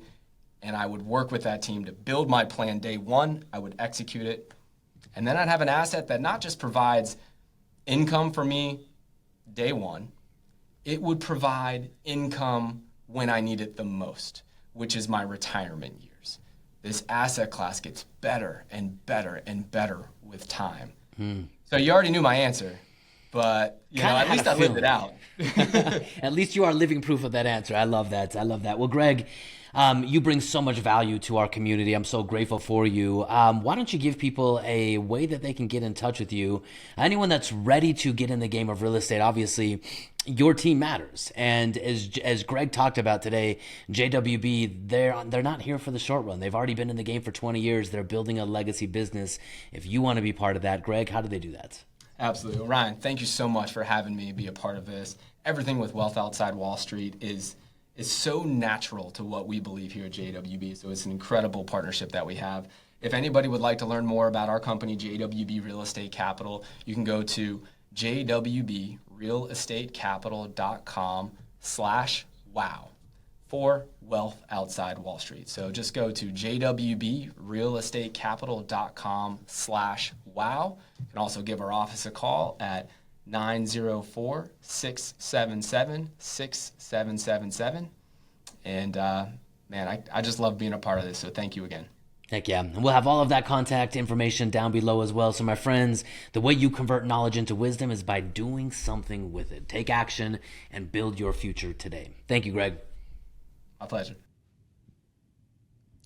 What's up? Thank you so much, Greg, for your time. We appreciate that. Your insights are incredible. And if you notice this pattern, Ryan said it yesterday. He said, I'm not the smartest guy in the room, but I surround myself with people. Greg said the same thing. I'm not the smartest guy in the room, but I surround myself with people.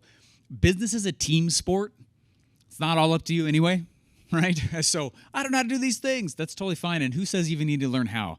It's all about just getting on that team side. And that's why we're so excited to have you guys. And all of you guys who've been joining this program, we're so pumped to have you as well. Again, that's retirein10years.com/MM. Our phones are actually ringing. And so make sure you're one of those first 50 people because we have to cap it at that level, just literally out of our own capacities as a team.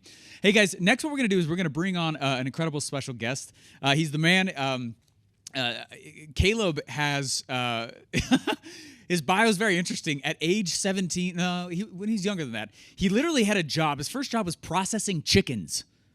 And we all know what that means. And he started looking around and said, how can I go? How do ordinary people get wealthy? And so at the age of 17, he became a bank teller. And by the age of 19, he actually was managing the investment division of that same bank.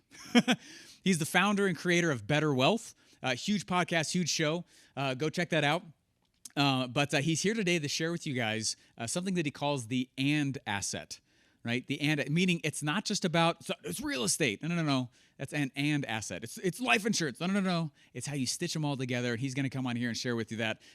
One of his big things is for you, remember, as well, is that wealth has nothing to do with your account balance. So with that, let's dive on in. You guys are going to learn about the and asset. Take a piece of paper out. Take notes like I am as well. Guys, and help me welcome to the stage, the one and the only Caleb Gwilliams.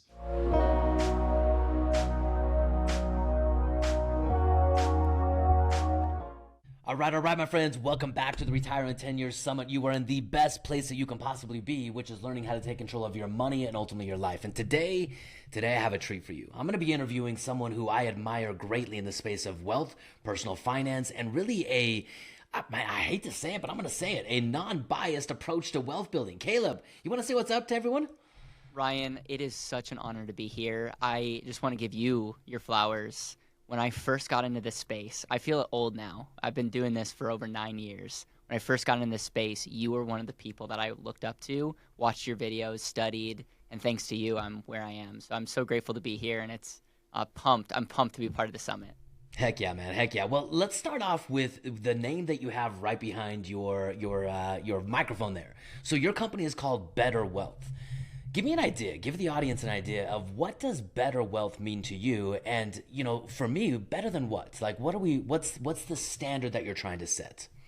Yeah. So two things. Number one, we'll first start with wealth.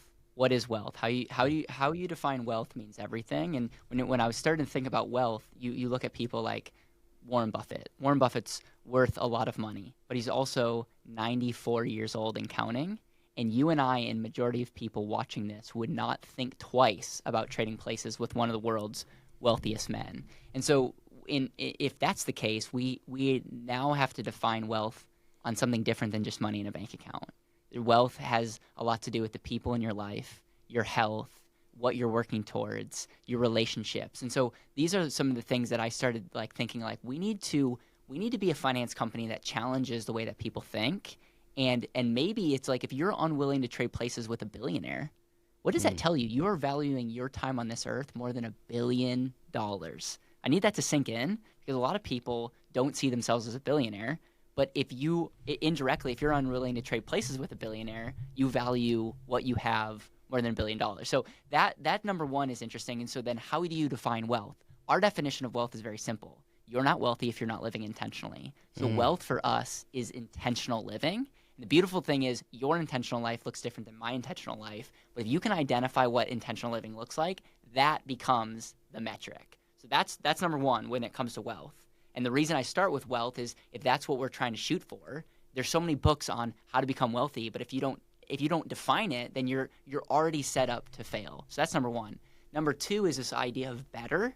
And I don't know about you, but I just am so drawn to how can I eat better? What are better ways that I can work out? what are better ways that we can grow business? What are better marketing strategies? What are better investing strategies? Like I've always been drawn to there's got to be a better way. And so I'm just grateful to be part of a brand that's helping people live more intentionally and then try to find better ways to do it, because the typical and traditional ways are not better. I think everyone here at the summit knows that there is better ways to almost every avenue. That's why they're following people like you, Ryan. You know, I love the perspective that you bring to the table with money and life, and this idea of intentionality. You know, you talk to a lot of people, I talk to a lot of people, and I don't know if it's a human characteristic. I don't know if it's just the nature of the world that we live in. Why aren't we more intentional with the one life that we're given? Caleb, what are your thoughts on that? I think that's a great question. One of the things that I'm becoming obsessed about is reminding myself that I'm going to die almost every day. I have an art piece that I'm making for myself that each year that goes by, it's another black box as just a reminder of life is short. I'm like this idea of like having a clock, but instead of the clock telling time, a clock telling you how much life you've lived. And people might say, like, that's morbid and all that stuff. For me, it's that constant reminder that life is short. And I need that reminder because sometimes I'm exactly what you just articulated. Sometimes it's easy for days to go by, and I want to be the person that it lives courageously. And I think it's easy to live courageously when you understand that we're not here for unlimited time. And so this concept of one life is a constant reminder that I have. And I think a lot of people and the world is just trying to almost numb you to this idea that you have one life and it can be extraordinary. And a lot of times we are just okay living an unextraordinary life, which I think is a shame. You know what? I 100% agree with that. I mean, you know, the more cognizant I am of the end of my life, the more present I live in the life that I have today. And if it's easy to let one day go by, then it's easy to let a week go by. And if it's easy to let a week go by, it's easy to let a month go by. And that adds up. And I think so many times people look at their life right now and they wonder, did the best years of my life, are they already in my rearview mirror? So today, Caleb, so many people are struggling. I mean, man, they're struggling, and there's a lot of reasons for it. They try to work hard, at least the ones that follow you and follow me. These are people that, despite their best efforts sometimes, they still feel like they're struggling financially. They're saving, they're working, they're pursuing this future idea of better, but they're still struggling. Why is that? And how does Better Wealth approach this problem to help them break free and truly live better lives? Yeah, that's a great question. I think it's one of the aspects. If you look at our framework, which I'm a big framework person. If you can't explain something on a whiteboard or in words, I would struggle with that. And so it's like clarity, cash flow, consumption, control, and then protection or covering if we wanted to keep with the C's. So I think clarity number one is do the work. Do the work. I know you've done the work. You've spent hundreds of thousands, if not millions of dollars on self-development. I'm right there with you. It's like, so do the work when it comes to getting clear on what actually matters. Sounds fluffy. Sounds like, oh no, go to the good stuff. It's the reason why it's the first part, clarity. And it's not one of those things where you just go take a clarity class and you're good for life. It's that constant reminder. Yeah. So that's number one.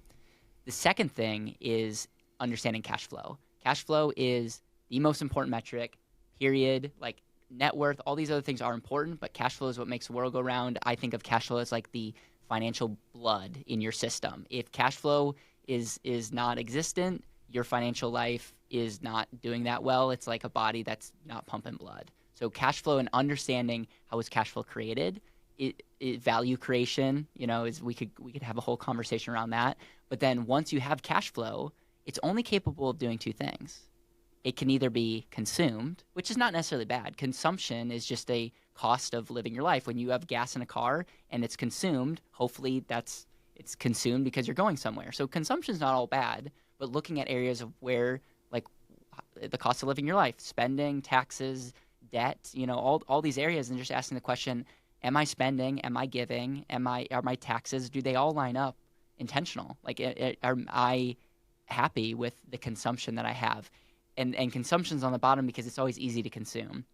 The other C is control. The reason I use the word control versus like investing in all is like you first of all need to take control of cash flow, and then you need to ultimately decide where you're going to allocate that and use that. And that's where we could have some fun conversations, because then it's like, where am I going to reinvest? Am I going to reinvest myself? Am I going to reinvest in real estate? Am I going to buy businesses? Am I going to go put it in crypto? Am I going to go put it in gold bars? It's like there's so many, it's like infinite of opportunities where you can control your money. And then the last thing is cover or protection is, and this is something I did not care at all about, Ryan, when I first started. When I first started watching you, I would could care less about protection. And now being a dad and running a business and actually having money of my own, I'm realizing risk management really important. Is like, what do we need to do to protect and cover what we've already built? And so anytime I'm working with someone, I try to reverse engineer, where are they on the framework and where can I have the greatest impact?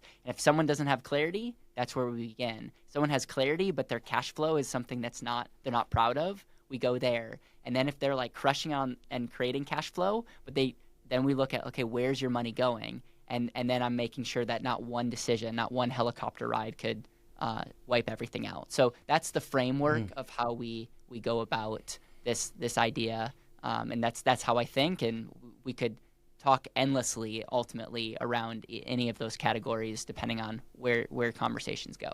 Well, let's talk about the last two. I 100% agree in clarity and cash flow. And I think that's the bedrock. That's the personal stewardship. If you're not clear, it doesn't matter what path you take.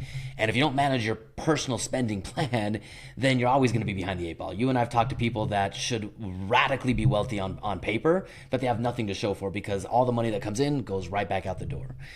Now, when we talk about this idea of investing, I think it's interesting that you put this word control on it.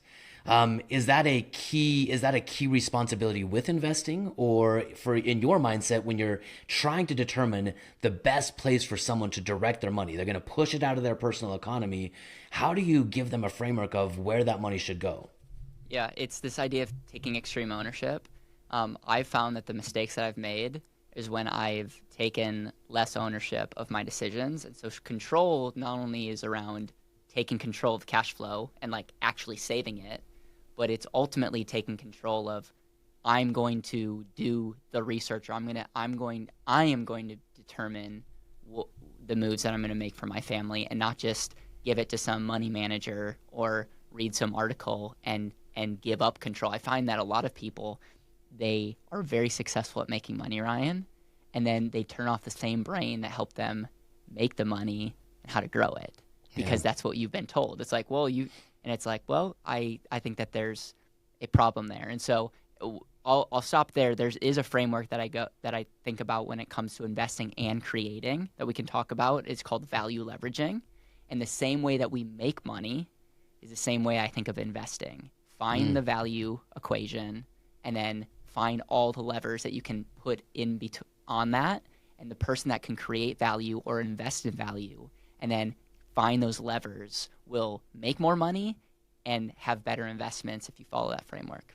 I love that. So would you be open to the consideration that if you don't have control, you might not actually be investing, or to a certain degree? I mean, I think at all points there are things that are outside of my control. I get that. Even when I put my money in life insurance, I'm still deferring that control and that ultimate outcome to a life insurance company. Totally. But if I go put my money in a 401k, I could relatively say I have zero control, right? It's just whatever the mutual fund does at the end of the year, that's my outcome. Is that investing then? Yeah, it sounds more like gambling. And by the way, gambling, as someone that enjoys to play poker, it's not all of just we'll see what happens. There can be some strategy to it, but at the end of the day, it's still gambling. And you make a really good point, because you will be a miserable person if you try to be a control freak across the board. But you want to be able to take ownership of what you're doing and why you're doing it. A lot of people have no idea what their strategy is. It's like the classic doctors that are investing their money but can't tell you how distribution planning works. It's like you've put your entire life savings and investing into something that you don't even understand. Blows my mind, and yet welcome to America. No doubt. It's so crazy, isn't it? I remember early on for me, Caleb, I had a goal, right? My intention was I want to retire early. I was in the corporate world, climbing the corporate ladder, making all the trade-offs, making the money. And I thought if I put my money in all the places I was told to put them, 401ks, IRAs, brokerage accounts, I could retire early. And I'll never forget 2008. That was my first wake-up call. I had no idea, and I'll just use the word investing, but I had no idea what I was invested in. I had no idea why it fell. I had no idea how to get it back. And I realized without any control, how could I ever plan to retire early? Those two worlds just didn't sync up for me. And I'm grateful for that experience because it opened my perspective to something new. And for you, I want to come back to this idea of your 4 C's. After control, you bring the idea, the element of protection in.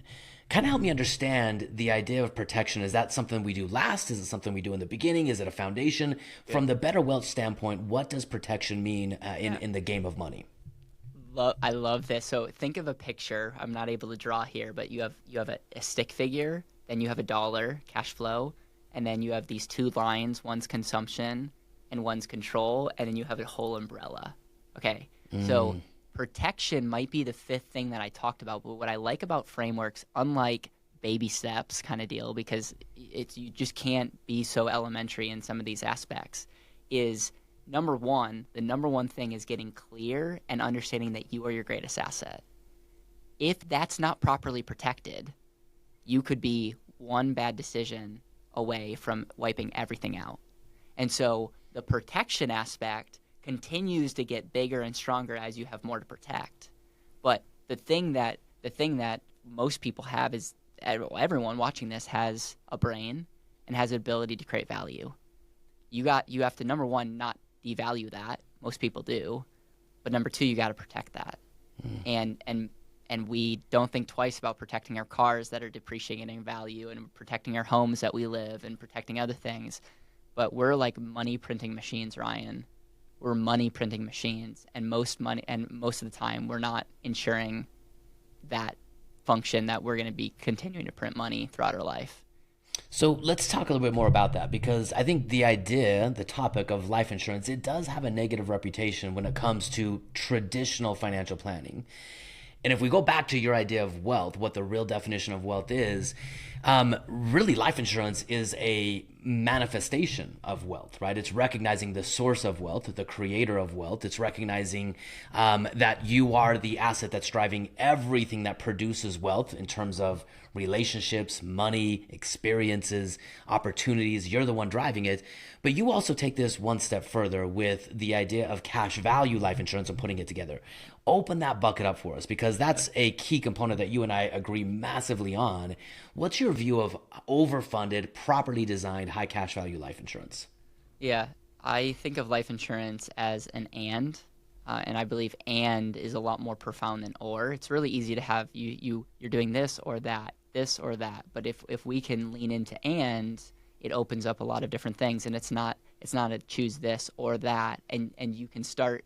It sounds obvious for me to say, but an and is addition versus or is like a choice, or like by definition you're cutting something off. Yeah, it's a trade-off. So this idea of and is understanding the many benefits. I think one of the biggest misconceptions of life insurance, Ryan, is people want to put it in a box. People want to start comparing it to something that they think of, investing and all that stuff. And that's probably like, I feel like I'm on a journey around just saying, like, guys, life insurance is not an investment.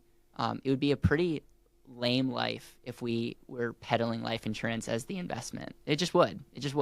And so we have to take a step back and say, no, life insurance, it's a contract between you and an insurance company. And if the company and the contract are designed well, set up well, it unlocks so many other benefits. And there's 4 main categories that you get when you utilize life insurance. Number 1 is you get the protection. Like, you're literally from day one entering into a contract that says, if something, God forbid, happens to me where I'm not able to live up to what I think I can happen, maybe I die prematurely or get disabled or something, I now have a contract that protects my future earnings. So like that, number 1, is super profound. And early on I could care less about that, but the more life I experience, I realized that was so important.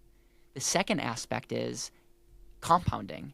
This contract is literally going to compound to the day I die, which just means that all the other benefits that I talk about are just going to get better with time. The third aspect, and I know this is not a huge point that you will make necessarily, and even this audience, but as I'm researching more of like retirement strategies and future cash flow, I'm realizing that the academic world is coming around to this idea of that life insurance is like a way better bond. Life insurance unlocks so many strategies, whether you're the traditional route or non-traditional route. It's a contract that gives you the ability to create more certainty and have more cash flow.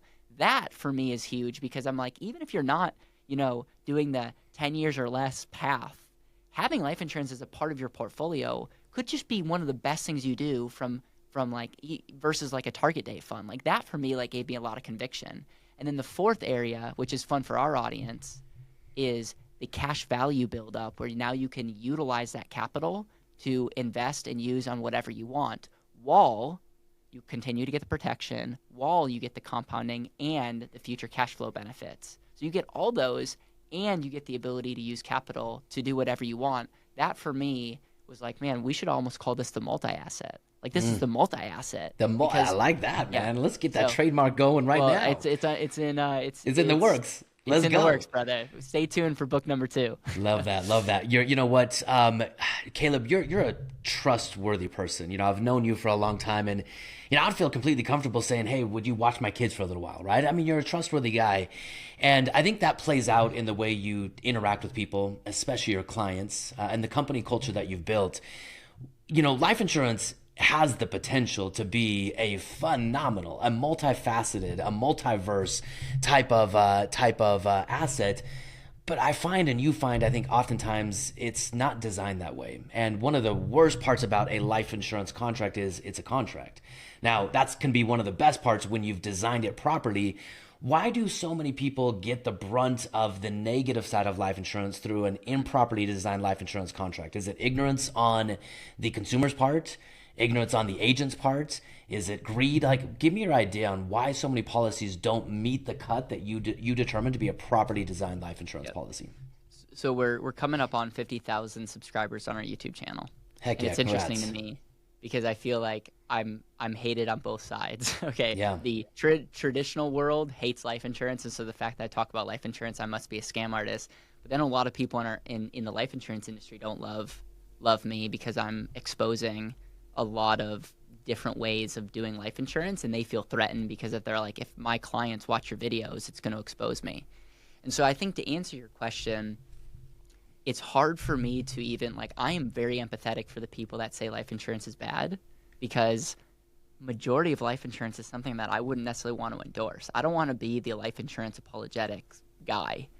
And at the same time, I want to be I don't want to be this Dave Ramsey type that's saying black and white, all debt is bad. It's wild. Dave Ramsey was asked, if I gave you a Bitcoin, would you accept it? No. And the more I thought about that, I'm like, if someone called in, would he give that advice? No, of course he would. So it's weird to me, but it gets, when you get ingrained on black and white, that's where I think there's problems. So I think if I had to take a step back, the life insurance is the most misunderstood asset out there, just plain and simple. But it's misunderstood for a reason, because a lot of people and agents don't understand it. And then 85 to 95% of the way that it's designed would be something that you and I would not be comfortable even putting our name behind. So in a sense, are we actually doing more damage by making videos and writing books, exposing people to this, and then they take our content and then go down the road to get it set up poorly? I don't know. I want to give the industry a benefit of the doubt. I think a lot of agents are well-meaning people, but the system is not designed to teach this way, mainly because we just get paid a lot less money doing the right thing. But as a result, most people's business models, they only get 10 clients a year. And so they wouldn't be able to feed their family. And as a result, they wouldn't be able to stay in business, insuring and protecting. So I think sometimes we tell ourselves, hey, we almost justify doing it a certain way to make us feel better. But at the end of the day, I think times are changing. And I don't really know if I answered your question, but I think there's just a very interesting dynamic of not all life insurance is created equal. There's not a lot of education. The incentives are kind of mixed up, and I find that it's a very interesting time to be alive, because with the internet, because of AI and other things, I think people are going to be forced to do it a certain way. But it's going to make sure that we really need to go above and beyond and have proper education, because I don't want to be lumped in with some of the bad actors in our space. If you want to ask a follow-up question, go for it, because I don't feel like I answered your direct question. No, I think you got it. I mean, it's a multifaceted, it's a nuanced question, and I think it comes back to your investing framework of control, right? I mean, it is on the end consumer to understand what they're investing in, for sure. And I think there is an overwhelming in the financial space. This isn't just insurance. I think it's overwhelming. I think at the top, it's driven by greed. It really is. Right. But I think most people in the middle are trying to do the best they can with whatever financial education they have. So my recommendation to anyone, consumer, producer, whoever you are, is always constantly, just like Caleb's doing, increase your financial intelligence. Because the more you do that and the more you align with real principles and real truth, the more you come to the realization that there's not a lot of products that align principally with something that's always in the best interest of the consumer and the buyer. And a whole life property design life insurance policy, unless we're putting someone in that doesn't have the ability to save and hit their premiums, I can't imagine a world where that's bad for an individual. That's always good for an individual in most circumstances. So I love that answer. Yeah. So I want to come back to one other thing I'll say, Ryan. One other thing I'll say is when you hype up that life insurance is the end all be all. Yeah. There's nothing that it's just the thing. That's a path that I think is hard to justify long term. But when you set it up from the beginning to say, hey, this is a foundational asset, which by definition of a foundation, you need to build something on it. This is this is a part of the strategy. You're now having the right mindset. I find that when it becomes the thing, that's when usually there's some expectation disconnect. And as a result, you can justify a lot when you're like, this is the thing, but when you come to the table saying this is we're trying to understand how this integrates with other things, usually that's the right mindset, no matter how it's designed. When you have that mindset, what I find that the clients and the people that talk about that idea are way more set up to win than the people that are just buying a product and gonna show up 30 years later and hope for something amazing. I couldn't agree with you more. And I think you could it's easy to put life insurance in that category because it's really hard to become financially free with only life insurance. It's virtually impossible. But you could say that almost with anything. The more I look at it, when I first got into the game of investing, I thought I needed real estate. And I do need real estate. And I need other things to go with my real estate to give me the outcome that I want. If you're a business owner, you need your business and an exit strategy from your business to give you the outcome and objective that you want. So when we're talking about life insurance being this foundational asset, and I know this isn't a one-size-fits-all answer, what is the and? What should come next? If I'm going to put that at the foundation, what should I build on top of it? You should build the thing that can create value and that you can apply leverage to. And so for me, right now, it's a war chest to reinvest in businesses that I'm currently running or want to run. But I love business. It's something that I'm decent at. So I'm going to do that. Just because I'm doing business doesn't mean that you watching this should do business. You should try to figure out your clarity aspect is like what that is for you. We know lots of people that are doing this in real estate. They're acquiring real estate in such a way that are adding value. They're using leverage in such a way that's reducing their risk, which is shocking, but reducing their risk, increasing their cash flow, and that can be amazing. There's so many opportunities out there. It's applying my money and time to value creation, and then with leverage, either increasing the money that I'm making or spending less time getting the same result. And that's what I do. I think of life insurance as the foundation, but what I do with that money all comes down to the value leveraging framework. I love that. Now, you mentioned using leverage to decrease your risk shockingly. Why is that shocking for you when you see someone decreasing their risk, even though the world tells them using leverage is risky? How does someone use leverage with less risk? What are your thoughts on that? Yeah, so the reason leverage can be risky is it can enable bad decisions. So I could justify buying a home, a really, really expensive home, using leverage based on my income, and that may or may not be a great decision. But if I'm already going to purchase a home, and I've already made that decision, I could put all of my liquidity or a big chunk of my liquidity into an asset that now I have to rely on some bank. I give up control, Ryan. I'm giving up control to have someone else determine if I get this money back or whatnot, versus using a mortgage that locks in my payment, gives me liquidity to potentially reinvest or have that as a better emergency fund. And so a mortgage is like a very good example of like a financial tool that I could justify making more, but I will sleep better knowing that I have 10 years of payments over here versus just putting all of my money into this thing, and now I'm on this hamster wheel and have less creativity and more scarcity because I need to make next mortgage payment. Or if I paid off my house, which is the quote unquote American dream, I have all this money in my home, and it's like, okay, is the goal to be debt free or to have cash flow, to be financially free? And so so that's that aspect of, leverage and debt when used properly. And I'll use leverage because, debt can have a negative connotation, but like leverage should be able to increase wealth and reduce risk. My challenge would be a lot of people are using leverage poorly. They're increasing their wealth potentially, but also increasing their risk exponentially.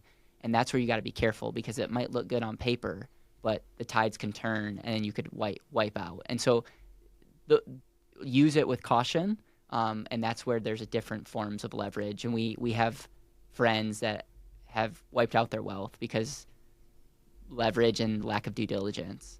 That doesn't make leverage the problem. That makes their decisions the problem, and maybe leverage enabled them to do something that they shouldn't. Man, I love that. And I think for me, the key, you dropped it in there a couple of different times. I really believe that liquidity is the permission slip. It's the key to leverage, right? Yes. I mean, leverage narrows your margin in short-term volatility, but it expands your return in a long-term outcome. But if you can't get through the short-term volatility, right, then the asymmetric upside that's possible with leverage, you never experience it. And what did look good on paper and might actually come to fruition, you just have to give it time to get there. And so the liquidity is your permission slip to say, hey, a tenant skipped town for a couple months and I had a make ready. Well, if I don't have any money to do that and I still have to satisfy the bank, then that's where I put myself in a tight position. But if I've got this war chest, as you mentioned, of liquidity was my permission slip to use the bank's money, and it buys me time to experience the asymmetric upside. So it's so fascinating how life insurance is this and asset, right? Because it's the best place to store liquidity, but what I do with it's going to matter just as much as having it. And so this and asset is such a powerful concept. Now, I've heard you state, I think it was in a podcast or something, that if you had to write the book again because of the perspective that you've gained, the knowledge that you've gained over the last several years, you'd write it differently. You're coming out with a new book as well. Give me your viewpoint on the and asset, the use of life insurance in a properly designed, holistic financial plan. Yep. The 7 years ago or 8 years ago when I wrote the book, I was obsessed with this idea of using money while it grows, which is true. And it still is true to this day. But I just discounted all the other benefits. I talked about creditor protection, but didn't really flesh that out. I talked about living benefits of life insurance, chronic illness riders, just mentioned, walked over that. I talked about having a death benefit, but wasn't even married at the time, didn't have any debt, didn't really register. And then just the more life experience that I've got, I'm like, okay, hold on, wait a second, Caleb. You're telling me that I can get all of these things and I can also get this, be able to use capital to reinvest. And that for me, it's less, there's so many people that are focused on arbitrage. And to my credit, I never got into that message even early on, because I learned from people like you that didn't get into the weird, infinite banking, you arbitrage your money. And so I won't talk about that. But in a way, you actually do arbitrage. We got to throw one rock at that, though, before we're done. Yeah, you get all these benefits. So while you don't have your internal rate of return growing, that's a faulty premise, you actually do. The reason the strategy is so powerful is with life insurance as a part of your portfolio or your strategy, you're getting tons of benefits, Ryan. Tons of benefits. If you understand all the benefits, you could easily say you're getting 12 or 13% of benefits, not rate of return on your money, but benefits to your portfolio. And you're telling me that I get to access capital for a fraction of that to then potentially grow my wealth even more? That's amazing. I know somebody that's alive to this day because they had cancer. They were told that they were given a few months to live. they used their chronic illness rider. They did alternative medicine.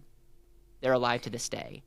Not medical advice, not investment advice, blah, blah, blah, blah. But it's like, that for me was like, whoa, like, wow. Like, life insurance has literally opened up a scenario that they're alive.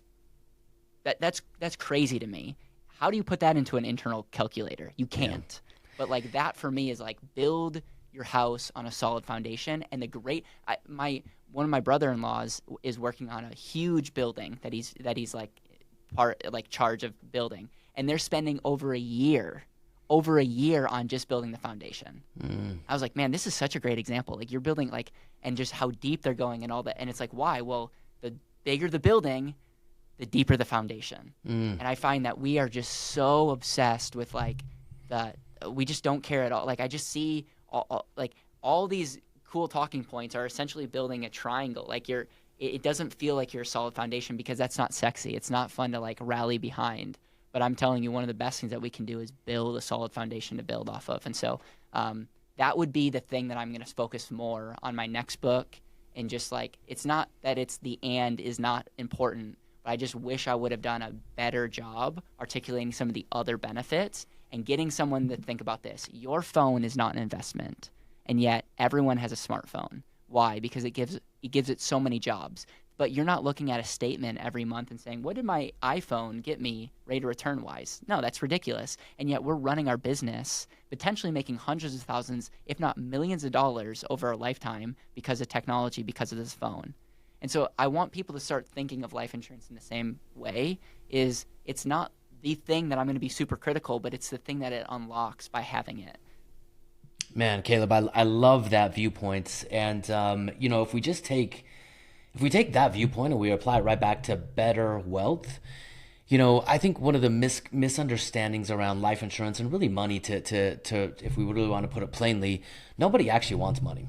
They really don't, right? Money is just something you want to trade for, right? And when you think about wealth and money are two different things. Wealth is money not spent. Wealth is it's kind of like the iceberg principle, right? Most people want to look at these people on the surface and say, oh my gosh, they're financially free, they're independent, they're wealthy. But the reason they're wealthy is they have all of this unspent money, right? They have all of this worth, they have all of this value, mindset, money, optionality is wealth. And oftentimes when we try to look at this through a return on investment, I can come all day long and say, dude, you could get a better rate of return by getting rid of that wealth and putting it over there instead of here. But the rate of your return on attention is the most important investment that you can have. That's what allows you to be a builder like yourself and to approach the world of uncertainty built on a foundation of certainty. Those two worlds can coexist. And the more certain you are, the more you thrive in uncertainty. So, Caleb, let me throw this at you. Let me throw this at you because, in this world of infinite banking, you and I have come up in this world of infinite banking. We talked a little bit about this arbitrage idea. Can you ever become financially free using your life insurance policy to buy cars? I don't understand what the obsession with this is. I get the banking feature. Car influencer. Yeah, car, even if you're a car influencer, man, you're probably renting a garage full of cars. But why do so many people miss the point of how powerful this strategy can be? Yeah, you've hit a pain point. I don't know, Ryan. I think in a way there's so many people that are just not financially literate. And so if they're told a message that they can get rich buying their dream car, it's a cool message. I quite frankly don't think it attracts long-term the right type of people, but it definitely gets the views on TikTok and Instagram and YouTube maybe. I mean, I just reacted to a video recently where someone was literally saying, and they got over 100,000 views on their YouTube. That's not easy to do in this space. Yeah. And they were saying how their whole life policy got 4% guarantee and their 6.5% dividend, making it their whole life getting over 10% in their policy. And I was just like, he just said that. He just said that confidently and was like, and I was like, well, that's a bummer because that's like straight up wrong. And I find that the same idea is there's a lot of half-truths out there. Is it true that your money continues to compound if you borrow against it to buy a car? Yes. Is it true that life insurance is still a powerful asset? Yes. Is it true that you can pay the insurance company back? Yes. Does that make it the right thing to do? Maybe, maybe not. But you're not going to get wealthy saving money into something. It's like building a foundation and then buying cars. Well, you still have the foundation, but now you have a depreciating asset. So, that's like version 1, but it's not a way to build wealth. It's probably good, better, best, right? Maybe we have a good, a better. I guess maybe better to use a life insurance policy to buy a car than it is a bank, maybe. But it's definitely not the best thing you can do. And especially when we enter the world of leverage, really with money, everything in life is a trade-off, right? And when you make a trade-off to buy a car with your policy, the opportunity cost is exponential of what it could have been otherwise. When you're talking about optionality, a part of having options is leverage. You're telling me even if you could get a better rate, you're now losing some liquidity to buy something that you could easily get a bank loan. I mean, I know we're now talking 2.0, but your audience is a lot more smarter. It's like, why would you do that? Why would you deplete your whole life insurance policy to pay off your mortgage? It's like I just don't get that. But that's being taught, and there's a lot of people flooding to it because, again, they're talking about the American dream, slapping insurance, and are they better off than the alternative? Maybe, but it's tough for me to get excited about that. We probably would be richer, Ryan, if we got in line and promoted that kind of stuff. But I don't know. I want to be able to sleep at night. I sleep no at doubt. night. Yeah, because a half truth is also a half lie, and I don't like sleeping on half lies. Yeah. So let's bring this to a head, because Caleb, you've got so much experience. You've got so much. You just got such a really powerful voice in the world of personal finance, and you do bring the truth. You do unbiased, unfiltered. I've heard you give advice that would make a lot of people in the alternative world mad or frustrated, like, oh, Caleb's a sellout. And you've probably done the same on that side. You're talking about things that, you've taken this down the middle, non-biased approach, and I really do appreciate that about you. So there's a lot of people watching this today. Some of them are struggling. Some of them are hoping that this is their last shot at ever achieving financial freedom. Some of them are in a good spot and they're trying to become better. And some of them, they're already in the world of, look, I just want to understand. I want to raise my financial intelligence. I want to be free. I want to understand leverage, good debt versus bad debt. So if I put you in a position, Caleb, I come to your home today and I say, all right, man, you've got 10 years. For the next 10 years, I'm going to start you at ground zero. You still have your business. You still have your knowledge. You still have your relationships, but you have no cash in the bank, no assets. You're starting over. And for the next 10 years, you can work, you can earn, you can save, and you can invest. But after 10 years, you can never work for money again. And what you do during this 10 years, what you earn, what you keep, and what you invest has to now support whatever lifestyle you want for the rest of your life. Now, Caleb, this is going to be harder for you because most of the people that have come on this, they're a little bit older. You're a young guy. So you're looking at down the road of 70 years, 80 years, 90 years. Tell me what you do over the next 10 years to become perpetually financially free. Yeah, Ryan, just so you know, like you gave me a heads up that you're going to be asking me this question, and this has literally kept me awake. It really has, because I'm like, what would I do? Yeah. And I'll tell you what I would do, but take this with a grain of salt. I'm 29 years old. What do I know? Kind of deal, okay? But I'm just like, this is what I would do. Is I would focus all my time and energy early on making it rain. Making it rain. Mainly because I just have a high desire to live intentionally, and part of that is it's just going to cost a lot of money because I want to be extremely generous, do amazing things with the family. So I would put my time and energy making it rain, and I would ask a couple questions. Who am I best equipped to serve? How can I add them value? And how do I apply crazy leverage? So the first, that time is I'm going to try to make it rain. And my question would be, if I had extra money in the control category, could I double my money? Could I double my money, putting it back in the business and myself? If the answer is yes, I'm always making that trade. Now, the other reason that this question is really hard for me is I love what I do. Yeah. So the idea of that, so that is also, I get the premise, but I like the thought of not being able to create, and that saddens me. But I would just I would be obsessed with how do I make it rain? I would be funding life insurance at the same time. So I would be building the foundation, and then with the cash value that I'm building up, I would decide, do I put it back here, or do I put it into a cash flow engine? And simply what a cash flow engine is it's something that's providing value that has some type of leverage. And when I say leverage, I don't just mean debt. I mean that they're using great operators, expertise. This microphone's a form of leverage because we're having a conversation that more than one person's seeing. So I'm looking at like how value can be amplified. And it's just as simple as, either put it back into my deal or buy cash flow engines.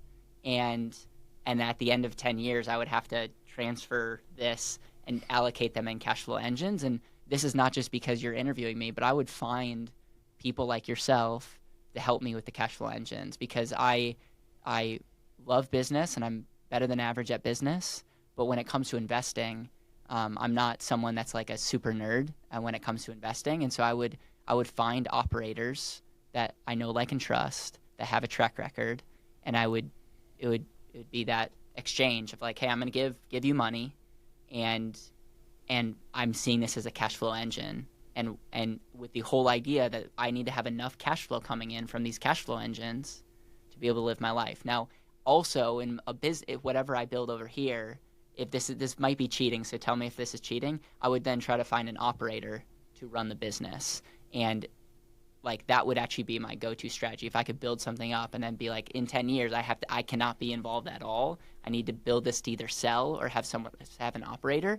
And at this point, Better Wealth is kind of at that place. I'm still involved in doing stuff, but Better Wealth runs day in and day out without me. Yeah. And so that's exactly what I would do. But because the next 10 years, hopefully I would do it a lot better than the last 10 years because of just wisdom and experience. And so I love it. You can grade my answer, but A plus, dude. A plus. That would be the approach. You know what? Here's the thing I like about what you said is you're a systems guy, you're a framework guy, and you came right back to your framework. And I think what so many people discount when we talk about investing is they look external for the investments, right? And with every investment, I can almost generally put it in a box. Within a range of options, I know what the stock market's going to do. Within a range of options, I know what real estate's going to do. The outlier is cryptocurrency, but with the range of options, I know generally what cryptocurrency is going to do. And, if I can put all of these things in a box, then it really comes down to how much money can I put in that box, right? And the fastest way to get more money to put into that box is doing exactly what you talked about. Identifying my God-given talents, using leverage with those God-given talents, and putting those God-given talents in the service of other people, using that leverage to make as much money as possible. My first mentor taught me this in the form of a wave, right? If I have a really tiny wave of $1,000, 5% on $1,000, that's not much. But if I have $1 million, 5% on $1 million, that's a lot of cash flow, right? So where do I get the $1 million? Go make it, go create it, go solve those problems. And I love that you brought that to the table. That's real investing there, my friends. Real investing starts right here. It starts right here. Raising your financial intelligence, realizing you are the number one asset. And Caleb, I know you talk about this all the time. And then doubling down on your skill sets and abilities to make money. Then do the thing that no one thinks about. Why don't you just keep some of the money you make, right? If you can make and keep money, that's 80% of the equation. I love it. Well, Caleb, my friends, I'm so grateful for you. You are a light in this world of personal finance. I'm grateful that you came and shared it with the Retire in 10 Years community today. And where can people follow you, reach you? We'll include all those links down below. Yeah, so the best way is follow me on YouTube. And we actually did a interview back in the day, Ryan, that was awesome. I love that you talked about the importance of liquidity. And we're going to be having you on the channel soon, very soon. So maybe depending on when this gets released, you may go over to YouTube and give our episode a love. That would be the best way. And then we could have some resources down below for your audience as well that they can check out. But YouTube would be the best place for them to follow. Awesome, my man. Well, Caleb, thank you for coming on the show today, and look forward to seeing the next book coming out. We'll see you. What's up? How's it going? Hey, Caleb, that was so amazing. Thank you so much. I think it's incredible to see. He's younger than I am by like 10 years. To watch what he's doing is like, oh my gosh, that's crazy. And just like everyone has been saying, I wish I started 10 years ago. I wish I started 10 years earlier. How many I wish you started 10 years earlier? Well, good news. This is Retire in 10 Years or less. Hey, I just wanted to very quickly just say thank you again. We have found out that we have sold almost 2,000 books already, and there's actually been more people who've bought the book today than yesterday, which has surprised us. So thank you so much. That is you guys, and we're so grateful for that. When you get this book, take it serious. Set aside 20 minutes a day to read and 40 minutes to apply. That's it, right? And start making those changes by first changing the way you think. Alrighty. Hey, next up we have this. I also wanted to bring up one last thing. Is that all right? One last thing. For those of you guys who want to be inside of our VIP session and do Q&A with Ryan a little bit later today, go to retireintenyears.com/VIP. And I think VIP is like $47, but you get a chance to. I encourage you to try to stump him, right? Bring whatever scenario is in your life, bring whatever it is that you're running into, or, hey, I'm in this situation, what would you do? I'm already seeing questions, actually, that we should add inside of our VIP. Different scenarios on, well, could I acquire the property like this or like that? And so that's your opportunity. Will be a little bit coming up here. We got a couple other amazing speakers to deliver awesome value to you, but you'll get a chance to do some Q&A with Ryan in just a little bit. So if you are like, I want to be on VIP, retireintenyears.com/VIP. It's $47. Get your question answered, and he is your first guide in this space, much like he has been for many of us, our first guides as well. So, all right, let's dive on in. We have an incredible speaker that has literally been coined the godmother of life insurance. That's a title right there. Wow. This is Kim Butler. Kim Butler is here. She wants to share with you guys. She has an incredible backstory to teach you that life insurance is actually a wealth building. It's the cornerstone of wealth building is life insurance. And just like we heard from Caleb also, it's not that it's this one asset or I have to buy this. You hear that theme throughout this, and that's why we wanted to theme today this way. It's not about just one asset over here or one asset over there. It's how the whole system works together, how you have the team, right? And we want to be just like Henry Ford with our buttons, our electronic buttons, right? I don't want to know how to do everything. I just want to know the strategy, and I want to hire the doers, right? And so that's what we're helping you guys do. Okay, so we're going to bring on here Kim Butler. And she is going to blow your mind. So, yeah. One of the things I want you guys to pay attention. I'm not going to let the cat out of the bag. Why don't we just go right to it? Guys, would you help me welcome to the stage the one and only, most incredible, the godmother of life insurance, Kim Butler.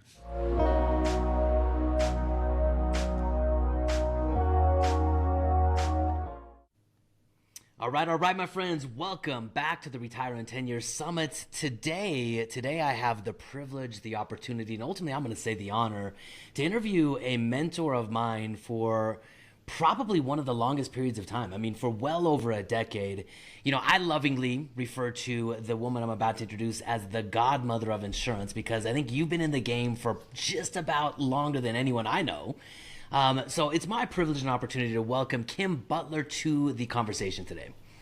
Well, Ryan, it's a joy always to talk with you, and it's so cool what you're doing within your community, and I'm honored to help. Well, Kim, you have such a time in the game of insurance. I mean, you've probably seen everything that you could possibly see in insurance. And for me, as I've dove deeper into this conversation of money, what I've learned is life insurance, property structured life insurance, generally whole life insurance, has been part of the fabric of wealth creation and wealth transfer for years, for generations, for decades, centuries even. Oh, yeah. But yet, in our modern economy, it almost gets a bad name, a bad rep, and people point at it and say, it's the worst thing you can have. It's buy term and invest the difference. So where does this mindset come from? Because you've seen both ends of that spectrum. Where does the mindset of insurance shouldn't be part of a wealth plan? And if it has to be part of a wealth plan, it should be kind of the least common denominator within that wealth plan versus what you've seen, wealthy people use insurance as a tool. Absolutely. Well, it is interesting because I have been known to say that I think God created whole life. Wow, that's awesome. Yes, you can have some fun with that, no matter your persuasion in the spiritual realm. And it is interesting because whole life insurance was a very respected product. If you go back, like you said, even a century ago. So that would have been 1920s, right? And all the way up to about the 1940s, 50s, it was still a respected product. There are quotes that I could find, even if I can't source them 100% accurately right now, that said things in the public, like in the press, as an example, quote, again, with, extended quotes, a financial plan is a whole life insurance policy and a mortgage. Yeah. Like in the 40s, that was an actual quote in the press.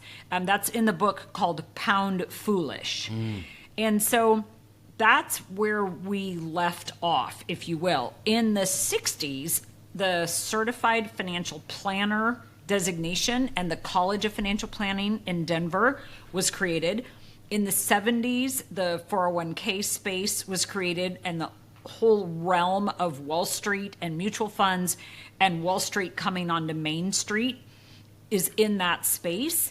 And that is what caused a derailment, because as we're all well aware, you could put money in a 401k plan and see it double or triple, or you could put money in mutual funds and see it rise and rise and rise. And yeah, it shrunk, but people fell into this dream of the average rate of return actually equaled what their money did. And I know we're going to have some fun talking about the difference between average and actual. Nevertheless, it was at that time that whole life fell out of favor. And I'm grateful to say I think it's kind of coming back a little bit, but I spent my entire career being the red-headed stepchild of the financial services industry, no matter that I had all the fancy licenses and designations, et cetera, because whole life insurance, as you stated, just has a bad rap, or it certainly had one. I agree. As I've looked into this idea of why life insurance has to be re-educated today, I used to believe that financial planning, it was kind of easy.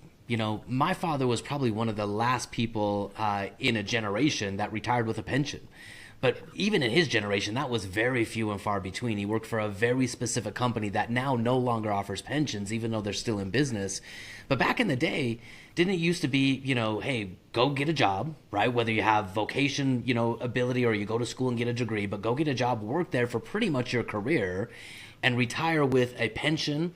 And if your pension doesn't, cover everything, Social Security is kind of a government, sponsored pension. And then your savings, predominantly in bank accounts, interest rates, and whole life insurance, that's the icing on the cake. There was no risk. There was no risking your money in the marketplace. But it wasn't until companies walked away from pensions and went to defined contribution plans that life insurance started to take a back seat. Give me a little bit of your philosophy on the history of retirement planning from then to now. Sure. Well, it is interesting because the 401k, which is the now known as defined contribution plan, is actually called a 401k savings plan. That's fascinating. I didn't know that. A 401k savings plan. That's interesting. And I don't know, and you're probably aware, the creator of it is kind of embarrassed because he really didn't intend it to do what it's done. But it's interesting to think about savings as a verb, as in the act of putting money away every month, and savings as a noun, the act of storing money. And I think when we separate those two things out, we can start to get some clarity, because as you're well aware, even people like Robert Kiyosaki call savers losers. Well, which is he talking about? Is he talking about the noun or the verb, that storage of money or the act of putting it away? We also know, because of our capability with Todd Langford and Truth Concepts and calculators that can prove this, that in the first 10 years of somebody saving as a verb, it matters more what they put in than the interest rate that they earn on that money. It matters way more. And yet still people are so hungry for that investment instead of a savings account, because the last probably 20 years interest rates have been so low, and savings as a noun have been very, very sad. And so I get it. We're Americans. We want something for nothing anyway, right? We want to have awesome bodies but not go to the gym. We want to feel great but not eat properly. The list is endless. And so there's just a space there that has kind of collided to cause people to really get some wrong information going in their brains. And the inputs then equal the outputs, which probably caused to the majority of the retirement problem and dilemma that we're facing is, garbage in, garbage out type of idea. Let's talk a little bit about your career, because Kim, you've been in the game of insurance for better part of 30 years, right? Are we going on 30 or 30 plus years? Over 30, yeah. Okay, so I want to go all the way back, because I heard on one of your interviews or a podcast that you did, I can't remember where I heard this, but you actually started way back in the day milking dairy cows in grade school. And you worked hard, you learned the value of growing up on a farm and working with your hands, and you had this ethic about you, and you took that work ethic and you transferred it right into, like you mentioned earlier, the redheaded stepchild in life insurance. Tell me give us a little bit of perspective. What have you seen in the game of life insurance? How has it evolved or even devolved in the last 30 years that you've been involved?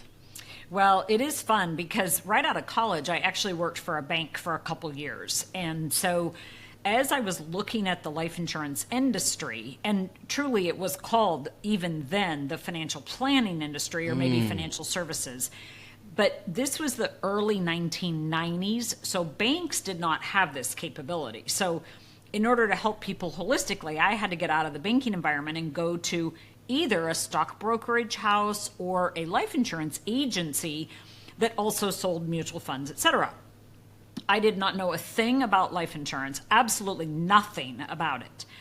So I'm doing these interviews, I'm learning the nuances between the stockbroker world and the life insurance world, because if I interviewed at a stock brokerage firm, I was 24 years old, blonde, female, I was getting slotted into a secretarial position immediately, and I didn't want that.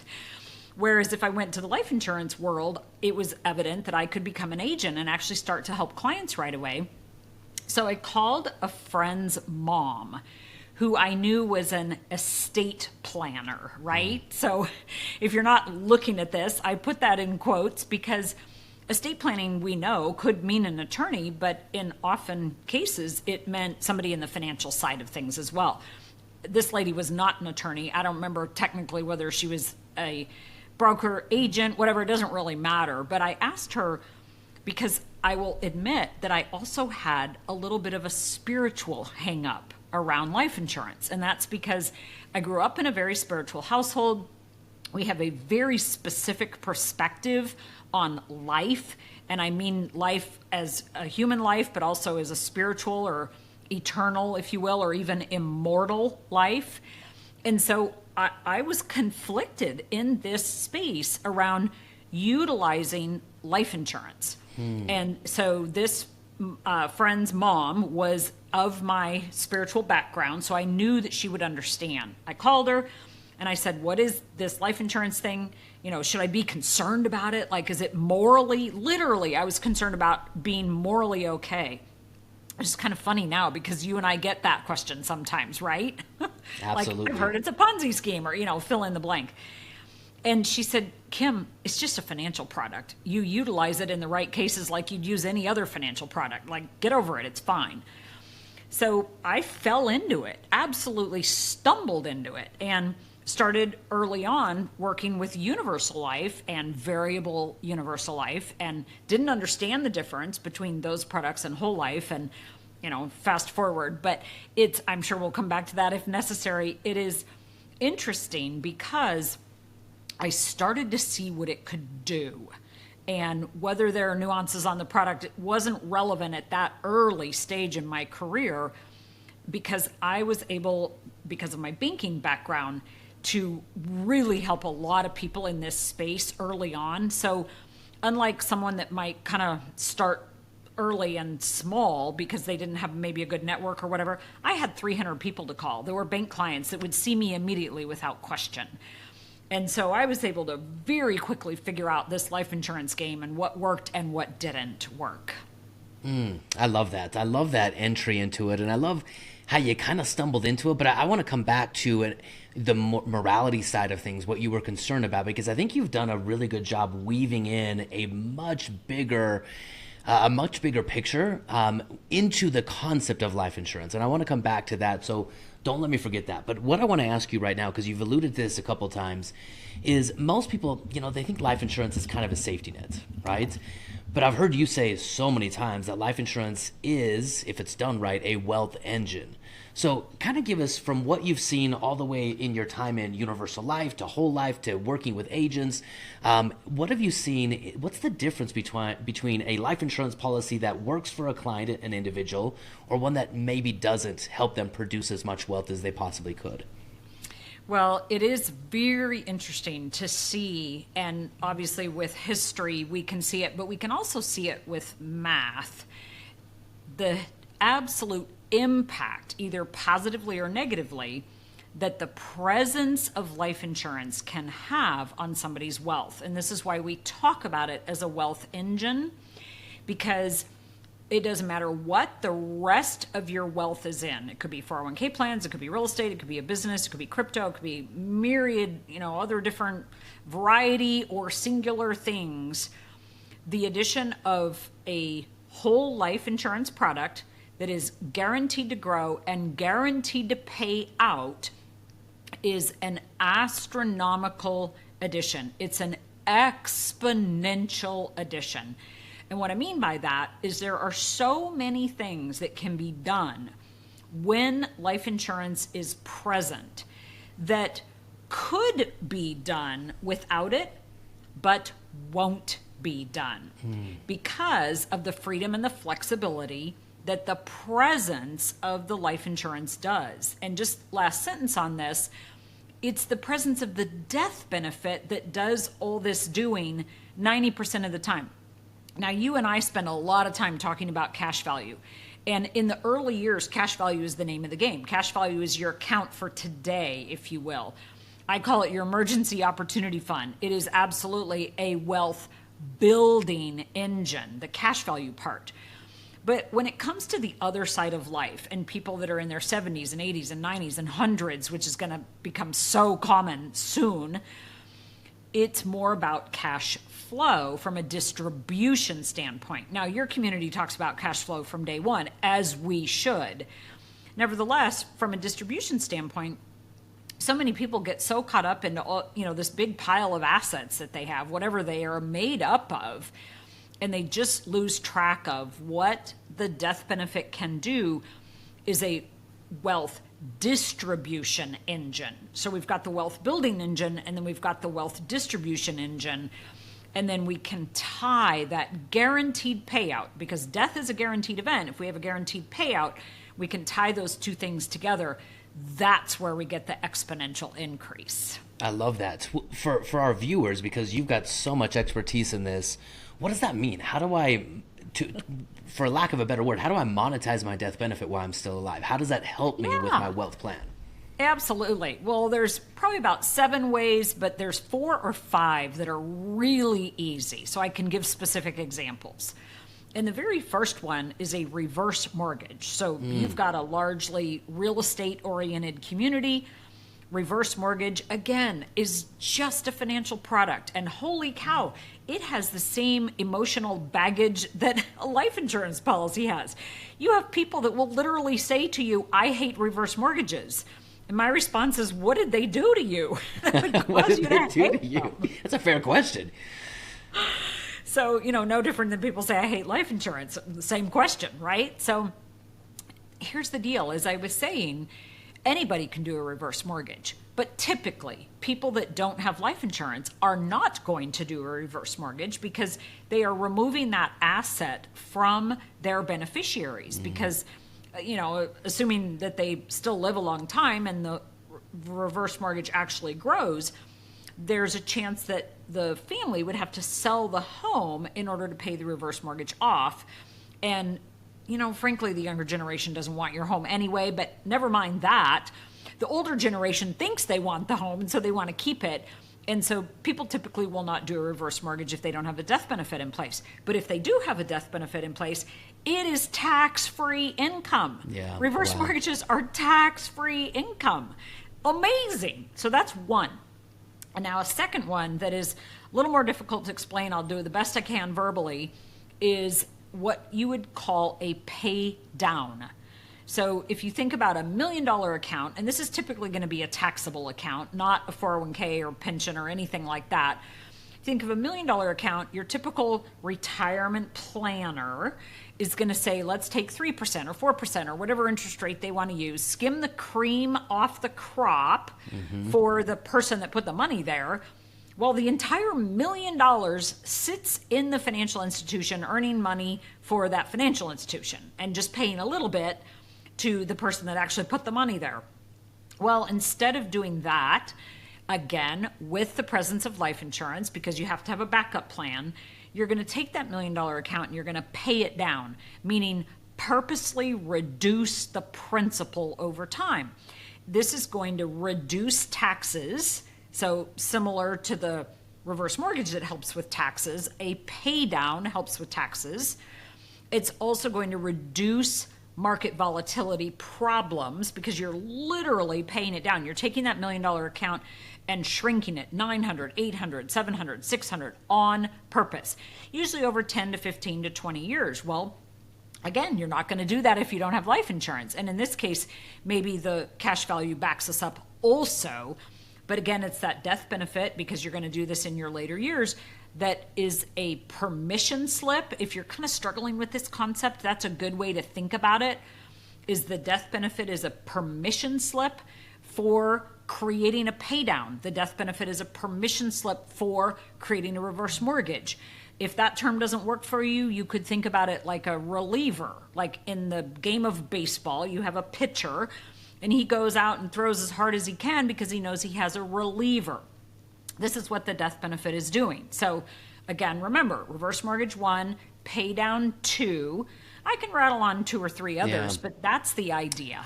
I think it's fascinating, Kim, and I think that was the thing that kind of blew my socks off when I first got into the world of life insurance, is the multifaceted tool that it can be when it's done right. And I know you're a big proponent of this, so let's talk a little bit about that. What do financial advisors, general typical financial advisors, get wrong about life insurance? And then let's bring it over to the life insurance side, because I think just as many life insurance agents misunderstand what they're actually selling to people. So what do they get wrong on both sides? Well, it's truly a lack of education, which is very, very sad because the life insurance industry is at fault. The life insurance industry is not doing the education that it used to do. I used to go literally every day and attend classes and learn about how life insurance worked within other assets. That just flat out doesn't exist today. And if you go to a firm with typical financial advisors that are more the stock bond mutual fund kind, they get absolutely nothing in terms of utilizing life insurance, learning about life insurance, even understanding how life insurance works at a super high level. It is so looked down on or ignored. I think truly that's the more common these days. It's just flat out ignored. So you just have a dearth of lack of education, and it's so sad. I think that was a double negative. You have a lack of education that's causing the problems, and the industry is not doing anything about it. Yeah. Do you, on the typical side, on the stereotypical financial planning side, the mutual funds, assets under management, why is it so prevalent? And I have a reason in my mind, but I don't know if this is me being jaded or biased, but why is it so prevalent that whole life insurance is predominantly looked down upon? And when life insurance is used, many people default to the easiest sell, which is get some type of a market-based plan, universal life, index universal life. What are we getting wrong in those two scenarios? I think the reason that it's looked down on is it takes away from the primary income source of the typical financial advisor, which, as you stated, is assets under management. And so for consumers in the world, you, me, people that are purchasing products, this is that 1 to 1.5% per year charge that your typical financial advisor, planner, asset manager, wealth manager person utilizes as his income. Anything that takes away from his ability to earn 1 to 1.5% off of your assets is going to be immediately discounted, looked down upon, ignored, what have you. And I believe that this business model will change drastically in the very near future. Nevertheless, for about the last 15 years, it has been the game. And you even have people at large life insurance companies and the agencies that represent them, the local groups, hundreds of people at life insurance agencies that are all assets under management people, because that's where the money is. And frankly, it's where the easy money is, which answers your next question. Why does the universal life, the index universal life, become the default? Well, it's easy. It's so appealing to make a statement around how those products work that is borderline untrue, but it's really become a part of the lexicon of the language of these index universal life policies in particular, that make it sound utterly fantastic. And then it goes with the whole desire for something for nothing. We want to put in a little bit and get a lot. And in those products, the attempt is made to put in a little bit and get a lot. And the guarantees, the longevity are completely overlooked and ignored. And, let's be frank, investments are super sexy to talk about, way fun, like I get it. And yet, those are the ones that can cause people problems. And we've gone on such a long bull run of late. It doesn't really matter what market you're talking about, real estate, stocks, mutual funds, bonds, crypto, you name it. It's all been pretty much up. And then, we had a couple crashes, 08, 09, right in there. But prior to that, it was the same deal. It was pretty much up. I've heard that there is a 7-year period where people forget what's going on with their finances. 7 years. So That's not very no long in the wonder context everybody of wealth. Yeah. So, I wanted to refuse that. I wanted to refuse to believe that in the beginning, that people's financial advice was driven off self-motivation versus, intrinsic value to the person that they're serving.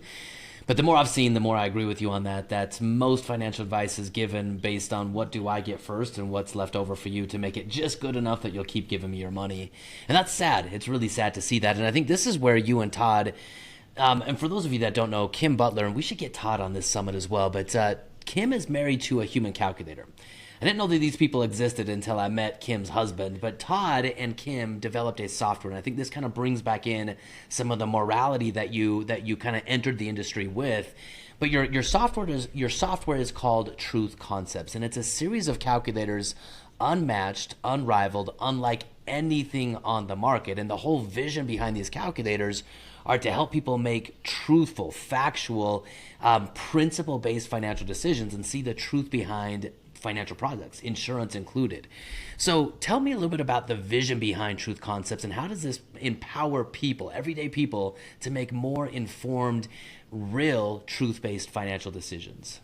Absolutely. Well, it is an interesting story. So Todd, in his very early years in college even still, was just a natural computer geek. And even though his college degree is in biology, he worked for an estate planner at the time. Another quotation mark. Yes, thank you.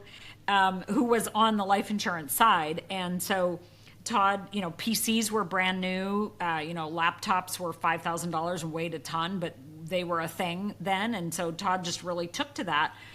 And so he, in helping his estate planner boss, tried to disprove some of the information that they were being told, which is a really interesting perspective. So here you have a centuries-old product. Whole life insurance has been around for a couple centuries in the U.S., longer than that in Europe. And they were being told some information, and they were not sure of it. So Todd went after disproving it. And in that effort, ended up proving its effectiveness. That's phenomenal. I had no idea. So he tried to disprove it, but the math proved the validity of the. That's fascinating. I didn't know that. And what's extra cool is they did that around a few other things. So it's, as you're well aware, Truth Concepts is not just about life insurance. It also tackles things like mortgages. Well, as we all know, a very common bank line is to do a 15-year mortgage as opposed to a 30-year mortgage because it's more efficient. So he heard that maybe a 30-year mortgage is more efficient, and he went after disproving that and ended up proving it. Then you have the whole qualified retirement plan arena, 401k, 403b, IRA, and all the myriad names that go with it. Same idea. That was the best thing since sliced bread. Let me see if I can disprove that. Oh, wait a minute. In this case, I did disprove it, Todd, because I am very conceptual. Todd is very numerical.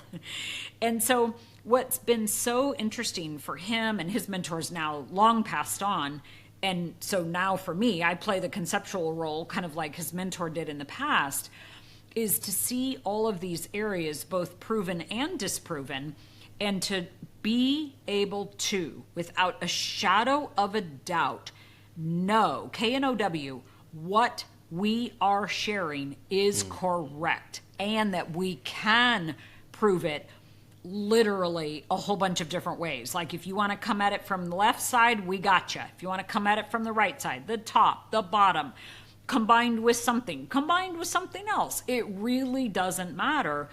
There's a set of principles, you used that word early on, that drive economics, financial economics. You know, we tend to use the word finance and personal finance and financial, but it's really our economy that we're talking about. So there is a set of principles that drive economics, and with Todd's calculators and tools, we are able to prove every single one of them. And holy cow, does that help us conceptual people be able to share that information? And while we may or may not use the calculators with a client, especially one that's also conceptual, we know that we can back up what we are saying. You know, I love that. I'll never forget. It's probably been over a decade ago, maybe 11, 12 years ago. I came to a Truth Concept seminar. I believe it was in Houston. I can't remember if it was in Houston where I came to. But Todd, you know, in a room full of maybe 15, 20 of us, you know, was teaching these calculators. And I remember he said something that I still remember to this day. Math, you know, it might hurt your feelings, but it doesn't lie, right? And you know, at the end of the day, I think so many of the decisions that we predominantly make around money are emotional. They're emotionally driven, and we are easily persuaded by our feelings based on charts, you know, slogans, graphics, all of that kind of stuff. And I remember Todd went through a calculator that fundamentally broke my brain. And it was the simplest of all calculators, but it really showed the difference between an average return, what everyone thinks they're earning whenever they invest, you know, a quotation market for us. They invest their money in mutual funds and stock markets and things like that, and an actual return. So talk a little bit about the difference and why so many people think one thing is happening emotionally, but the math is really something else is happening behind the scenes. What's the difference between average and actual? Well, it is a mathematical equation, and us human beings love short sentences. So this is one of those things that has become a lie that is easier to tell because it's a short sentence than the truth, which is a long sentence or even a whole paragraph, right? So the quote average rate of return is parroted, like just spoken as if it was absolutely positively the case. Average rate of return of the S&P 500 or the real estate market or the crypto or whatever it is, average rate of return, average rate of return. Like that is such a common statement. And the challenge is that average can be mathematically correct. When we take a bunch of numbers, we add them up and we divide by however many numbers we have, that's a mathematically correct average. The problem is that money doesn't operate that way. So probably the easiest example is to think about a typical mutual fund that's going to do the roller coaster ride, right? Up, up, up, down, down, down, up, up, up, down, down, down. Well, you take those 5 years, sums up, sums down, you add them up, you divide by 5. You're going to get a mathematical average, and it's going to be accurate. However, if you take $1 So like a lump sum at the beginning, or $8 million, it doesn't matter, but you take $1 and you do the math of that up, up, up, down, down, down, up, up, up, down, down, down, you will not get that mathematical average. You will get what the dollar actually is. Alternatively, you could take $1 every year, so the idea of dollar cost averaging, right?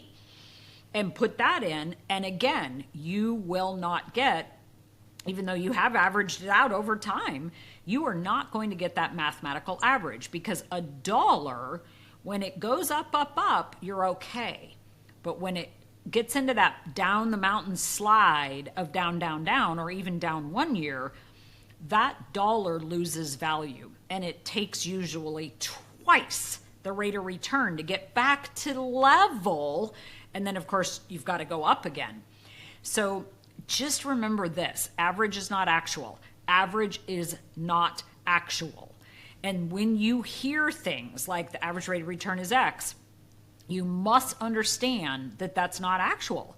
It is not what your money is doing. Your money is being impacted in a different way because of the way that dollars go through that mathematical equation, which is not what math does when it goes through that equation. It Dollars was fascinating. versus numbers. It's crazy because I remember Todd went through a more extreme example than is likely to happen in the market, but it proved the points. Over a 4-year period of time, someone could average an annual rate of return average of 25%, but have a $0 actual return in terms of what your account actually did. And to have those two numbers, because everyone believes emotionally I'm getting an average return of 8, 9, 10% in the market, but the actual numbers are far, far different than the average. And what makes it even harder, right, is you can't spend average returns when you get ready to retire, and that complicates the math problem even more when you go down that rabbit hole. So let's switch gears. Kim, you've been in the game for such a long time. What are the wealthy doing with life insurance? What do the wealthy use whole life insurance specifically for? Well, interestingly enough, the first thing that they use it for is what everybody can and should use it for, even your younger person that just has $100 a month to save. And that is an emergency/opportunity fund. Now, a lot of people are going to have an emergency fund of small dollars, somewhere in a bank or buried in the mattress or wherever they have it. But for those bigger emergencies, and more importantly, for opportunities, which, like, how high is up, right? That emergency opportunity fund is a job that the cash value of whole life insurance does extremely well, because it's private, it's not taxed, and it is available to you immediately, no questions asked. So the wealthy just have bigger zeros on it, because the wealthy understand that cash flow issues do not go away. They just get bigger zeros on them. Somebody young might be struggling with a $10,000 cash flow issue. Somebody with wealth might be struggling with $1 million or billion cash flow issue, right? So as you expand your wealth, that emergency opportunity fund must get bigger and bigger and bigger, especially if you're expanding your wealth in things like businesses and real estate that are not liquid. The more of that kind of thing you have, the more liquidity that you want to have, and you want that liquidity stored as efficiently and effectively as possible. So that emergency/opportunity fund, and the reason I insist on both words is we do not want to continue to think about emergencies. We want to fill that emergency fund, whatever level it is, 10,000, 100,000, a billion. It doesn't matter what the numbers are. Fill it, cross it off your list, consider it done, and then keep building that opportunity fund, because as we know, people with cash will have the capability of taking advantage of opportunities. If you don't have the cash, sometimes it's hard to see the opportunities. So that's the first thing they do. And then the second thing, as stated, is this presence of the death benefit idea. So to come full circle, what they'll start to do up there in those later years is seek a death benefit equal to their gross worth, not net worth, gross worth. So let's say somebody has $10 billion of assets and they have $9 billion of liabilities.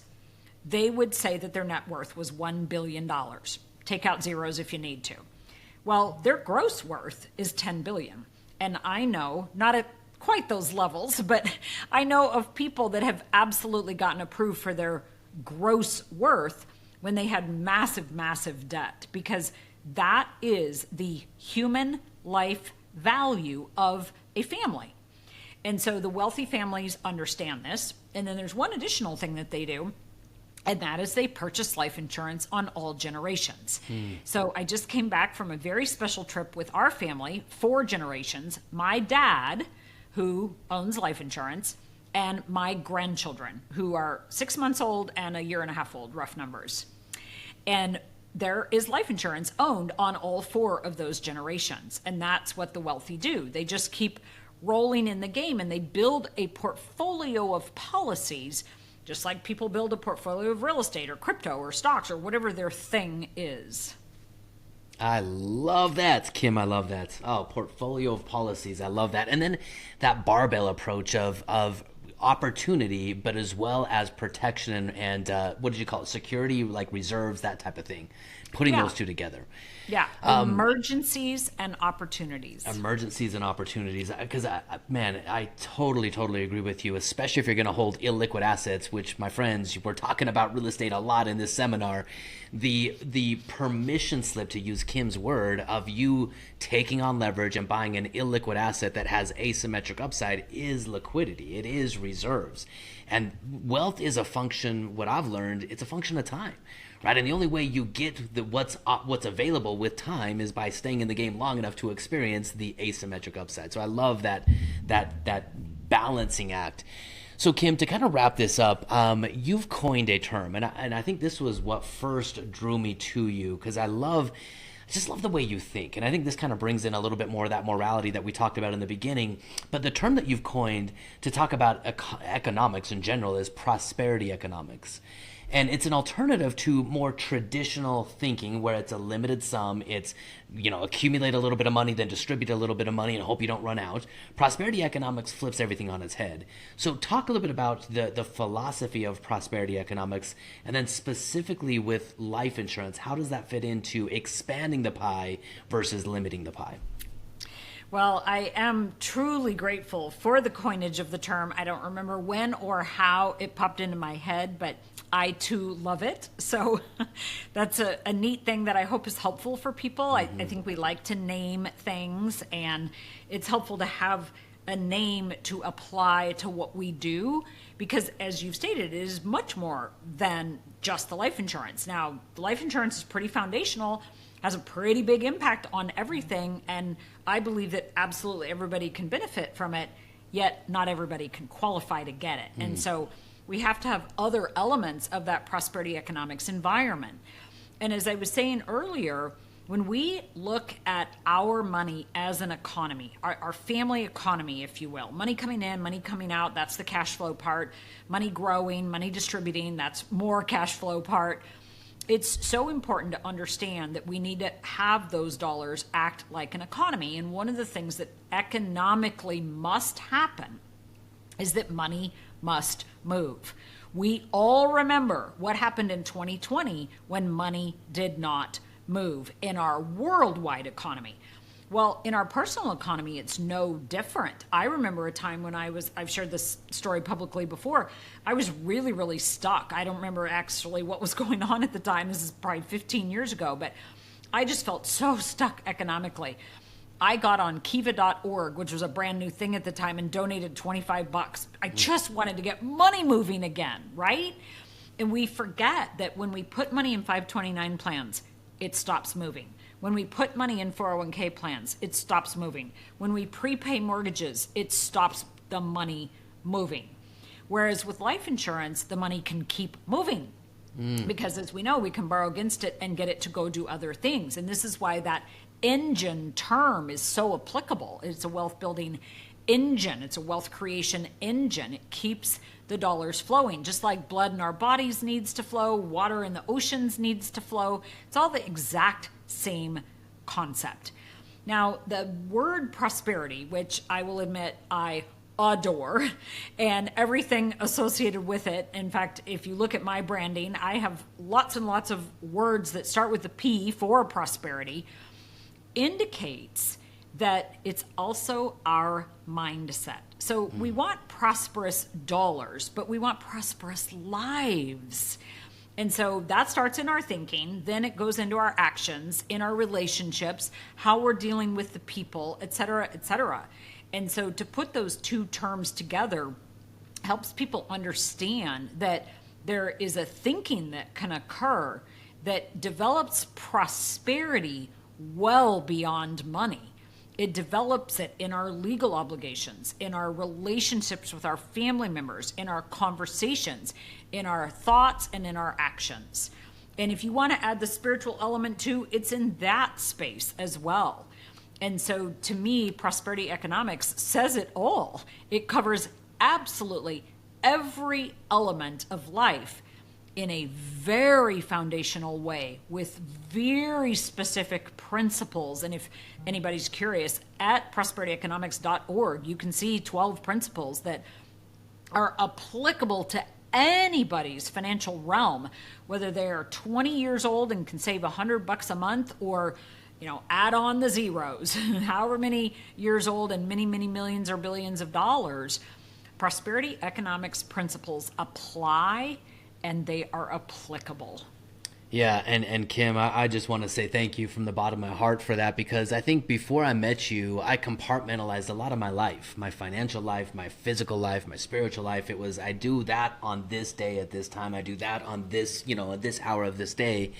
But I think what you helped me start to consider is just a fluid, a holistic approach to wealth. And how money can be a tool to build and live a life that matters today with the right flow, with the right system, and how investing in my mindset, my spirituality, both with my time, attention, and monetary resources adds to the quality, the prosperity of my life. And I've always resonated with the way you approach economics and the way you bring the topic of money and just expand it to where it's really more of, it's a holistic tool across the board. So I want to say thank you for that. Everyone needs to go check out Kim and Prosperity Economics, everything she talks about. I'm going to ask you a final question. And this question really leads to the heart of what this summit is all about. I believe people are struggling right now. And, the next 10 years of our life, they're going to go by one way or the other. We can be victims, we can be reactionary, or we can be victors and proactive in the next 10 years. So I want you to imagine, Kim, with all of the knowledge, the wisdom that you have, you still have that right here. That's your greatest asset. But let's say we took everything else away from you. No money in the bank, no farm, no investments, all the things that you've built up inside of your financial empire. We take all that away, and you've got 10 years. Over the next 10 years, you can work, you can earn, you can save, and you can invest. But after 10 years, you can never work or trade time for money again. And whatever you've built during that 10 years has to support and sustain the lifestyle that you want for the rest of time. Walk us through this hypothetical scenario. What would you do if you were starting fresh today? Absolutely. Without a shadow of a doubt, I would take 10 to 15% of my earnings, possibly even 20% of any kind of earnings, investment earnings, man at work earnings, you name it, and purchase whole life insurance. It is the foundation of a strong economy. And if we think in terms of percentages, we can assimilate this quicker. So let's just say 10 to 20% of my earnings would purchase whole life to build the foundation of my economy. And it's no different than building a home. You cannot build a 2, 3, 4, 10-story home or building if you do not have a solid foundation. And those that do typically pay for it. And I have seen this happen over and over and over and over and over in my career, where people put 100% of their capability into investments in some form or fashion, only to have turned around and lost the majority of it. And if they had just skimmed a little bit of cream off the crop, to go back to the milking analogy, and purchase that strong, boring, yet extremely effective asset known as whole life insurance to be the foundation of their wealth, that emergency opportunity fund, they actually may have an equal amount of assets. They may even have a little bit less. Yet, with Todd Langford's calculators, we can prove that even somebody with a little less assets and life insurance will have higher income in the latter part of their life than somebody with more assets but no permanent life insurance. And so I've just seen it. I mean, somebody asked me the other day, like, why are you so into life insurance? Like, did somebody die in your family early? No. I don't even have that many death claims because my clientele's fairly young. I mean, literally, like less than 5. I don't have any abnormal story about it at all that has driven it into my heart other than seeing what it does as emergency opportunity funds for families over and over and over and over and over and over and over, and seeing what it does not do when it's not present. Well, there you have it, friends. Kim, I could talk to you for the rest of the day. I love just the way you break things down and make them so simple. You're just such a phenomenal educator and teacher. I want to say thank you again for being the light in this insurance world. You have inspired so many people, including myself. And I want to say thank you for sharing your expertise with everyone here. My friends, Kim just gave you a roadmap of how protection actually fuels production, how protection and a foundation sits at the groundwork, at the foundation of a well-structured financial plan. So Kim, any final words of wisdom before we close it off? Keep learning, keep growing, and keep serving. Mic drop right there, my friends. Kim, thank you very much for a wonderful, wonderful conversation around wealth and prosperity. All right, we are back. Thank you so much, Kim, for the wonderful, wonderful advice and feedback. And one of my favorite things about that she talks about and shares is the fact that we're going to be different people by the end of this, right? You are. My wife and I will laugh a lot about those pop songs that are like, they're singing about like, you know, these love songs that are like, I loved you and then you changed. And they're like downplaying change. It's like, well, of course I changed. So one of my, there was a guy I grew up with. He's like, you've changed, man. I'm like, yeah, duh. I didn't like diapers. You know, we're all going to change. We're all going to grow. And one of the coolest things about this path, you'll find that your personal growth explodes when you are active about it, right? Of course you're going to change. You're going to grow. Like, you will literally be a different person by the end of this. And if you're like, that's not at the disparagement or the making fun of who we currently are now, but it's something to expect. Yeah, you have to grow. Yeah, you have to change. And to accept that is a big deal. So this next person we're going to bring on is one of my all-time favorite speakers on the entire planet. I've shared to the stage with him several times. I've been in the audience several times when he gets on. He always gets me super pumped up. The guy looks like he could run through a wall. He's an incredible, incredible man. His name is Satema. Satema was a Super Bowl winning NFL player. And when he went and left, for the next 10 years, he kind of struggled in the entrepreneurship space and then has popped out, and he has coached so many people through crazy transformations in their lives. And that's one of the reasons why I'm so excited to bring him on. You will be a different person, right? The future you is doing things that you're not quite doing yet, right? And that's no real shock when you think about it. However, what if there's a way to collapse that time, right? Freedom is still something you have to pay for. And the cost is the current version of you. And so with that, I'm super excited. Guys, put your hands together. Stretch. This is going to be a great one. We're really pumped about this. And by the way, right before I bring him on here, we will have a VIP session right after this. If you want to ask any questions, if you want to go ask anything at all, your current situation, how does this work for me, or I'm running into these things, right? Go to retireintenyears.com/VIP. Their VIP package is highly underpriced. I told them, I was like, $47, you're ridiculous. But it's $47. Come any situation, and I dare you to try to stump Ryan. Ask all the hardest questions you possibly can. That's what I had everyone do last night as well in the last VIP session, and it was amazing. Was that awesome last night, the VIPs? Oh, it's incredible. But anyways, with that, let's learn how we can even more easily sacrifice the current version of ourselves to attain our future outcomes faster and collapse time. Everyone, put your hands together for Satema Gali.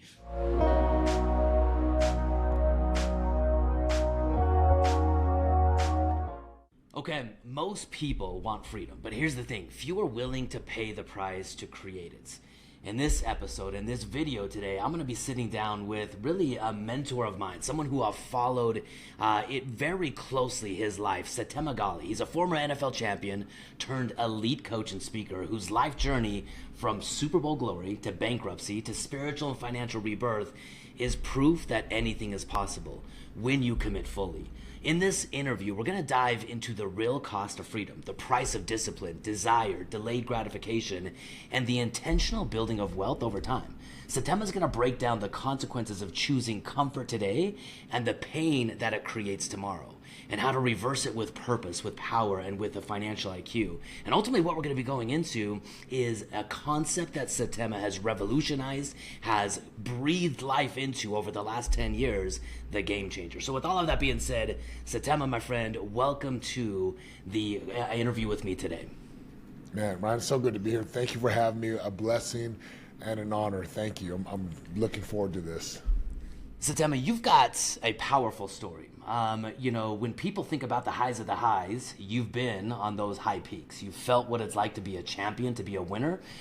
And you've also felt what it's like shortly after that to go to the very bottom of a cliff once again. So I want to kind of start from the beginning, if you're open to it. And I want to talk about the athletic success that you've gained from Super Bowl champion to getting knocked back down to where you had to go back to work after being a Super Bowl champion. Can you kind of walk us back through where all of this idea of the game changer began? Yeah, so it actually starts when I was 19 years old. I'm on an airplane in the South Pacific. I'm a missionary from a church, and we call it a mission president. He hands me a book called 7 Habits of Highly Effective People by Stephen Covey. Man, that's a good book. I opened that book up, and man, you want to talk about like the Spirit of God just coursing through me. And he talks about a paradigm shift in that book. And I'm like, oh, like this book is fire. I'm like, dude. And I'm like, have you read 7 Habits? And people are like, dude, get away from me. I'm like, no. and I remember just thinking to myself, I'm going to write a book like this. I'm going to write multiple books like this that change lives. So that was really kind of the beginning point. Go to college, go to the NFL, win a Super Bowl with the Patriots. And I come home, right, short career, and I start doing mortgages and real estate. Now, I always wanted to do what I'm doing now, but back 20 years ago, there was no courses like there are today. Like you can find a course on anything. So I started doing mortgages because that, the NFL money was like, hey, I kind of like having money in my bank account. Yeah. A few years into the mortgage and real estate industry, I think like a lot of people, you build a success, like you climb that ladder, and then, just like the phrase that says, just make sure the ladder's leaning against the right wall and not the wrong wall. I found myself 4 years into this industry having done really, really well. Like money was not an issue, but my heart and my soul knew, like this ain't it. I'm meant to do more. Nothing wrong with mortgages and money and real estate money. Believe me, when you got that kind of money rolling into the account, whether it's just not an issue, you would think like, oh, I've arrived, but I knew there's something more for me to do. I knew like I'm supposed to be in the domain of coaching and inspiring and unleashing human potential. So, of course, the 2008 recession hits, and we start to lose everything. And I say everything, I had a great portfolio of real estate around the country. I had to short sell and get out of those. Cars got repossessed. We went from our 6,000 square foot home. We had just built an 8,000 square foot home, getting ready to move into that. We end up in a 900 square foot townhome. And there's no food. We're on food stamps, government assistance, EBT.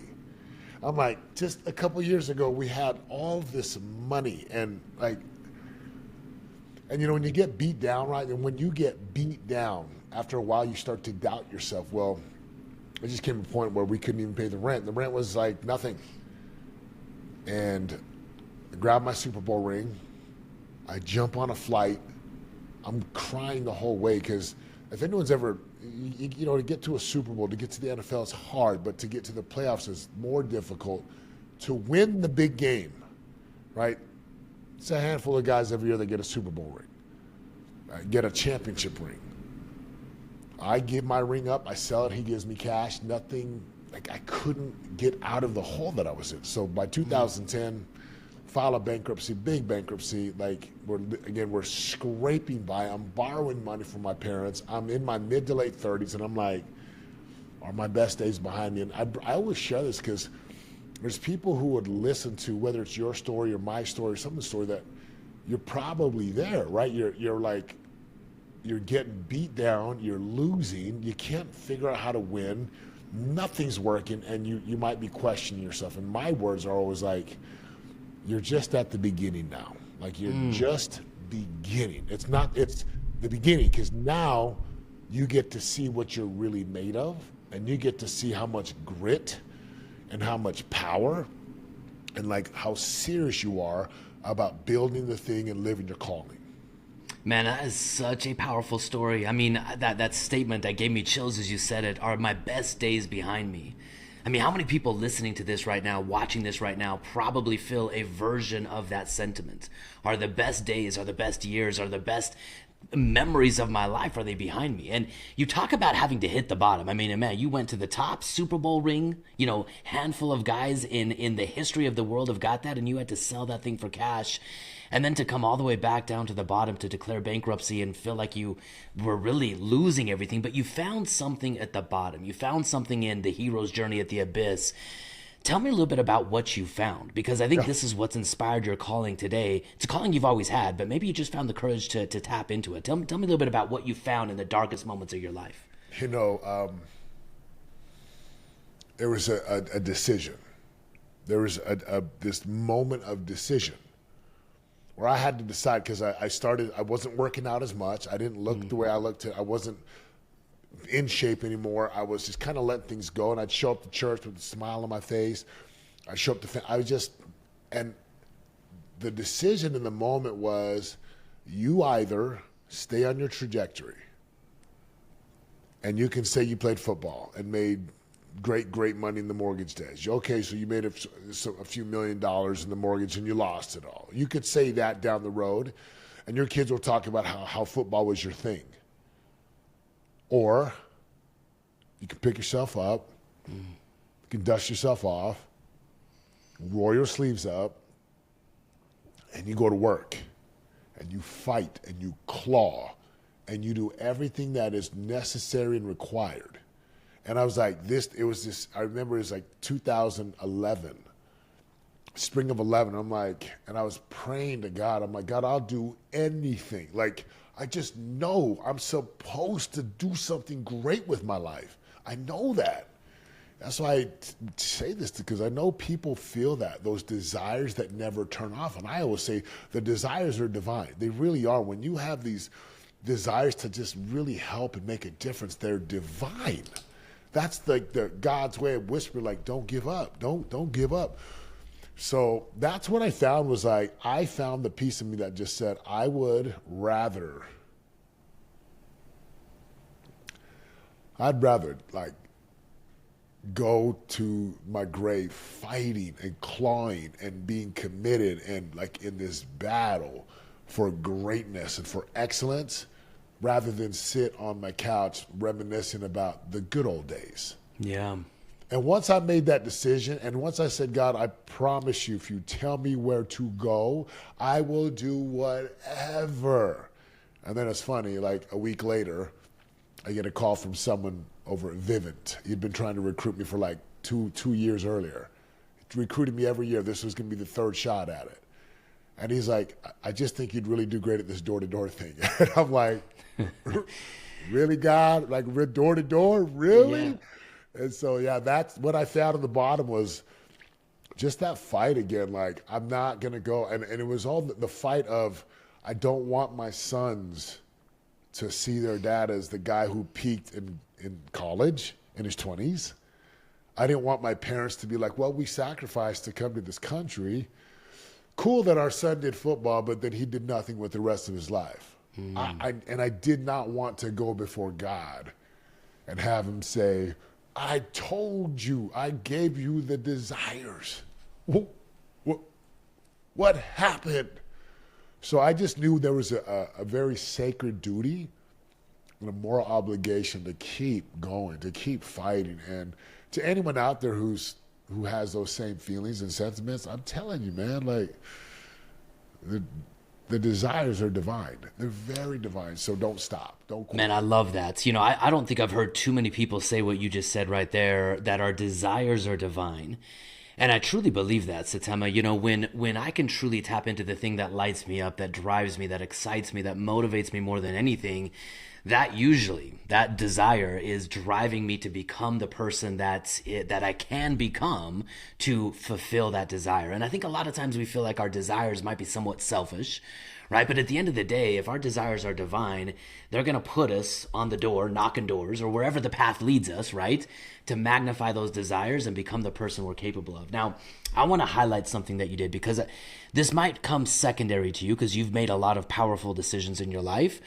But where does someone find the courage, the clarity, and the conviction to make that life-defining decision? You know, to say, look, it doesn't matter what it takes. It doesn't matter how long it's going to, take. It doesn't matter what I have to do, but I've decided I'm going all in on this desire that I have. How does someone make that life-changing, pivotal decision? Yeah. I remember, man, excuse me, you talk about these things and it just takes me back. Yeah. You know? And I remember I was sitting in this townhome in Pleasant Grove, Utah, and I hated it. I hated it. The closet wasn't even this is how bad I'm a big dude. There's no walk-in closet. I'm like, I can't even fit in the doors. It's just like so small. And I'm like, oh my gosh. And I remember sitting there, and it was like I was like kind of like dreaming. I was like laying on my bed, and I was just thinking like, okay, September, you keep trying and you keep trying. And I saw like these two paths. Like it's like there's I want to say Robert Frost, right? Two paths diverged in the woods, right? Yeah. Well, I saw one path, which is what I call the default future.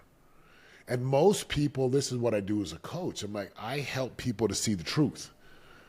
Because most people are very delusional. Oh, I'm going to do great. I'm excited. I'm like, let's be real. No, you're not. Let's just tell the truth. You're not going to go do it. Okay? And I was looking at this with that set of eyes like, okay, one path is I settle and I just throw in the towel.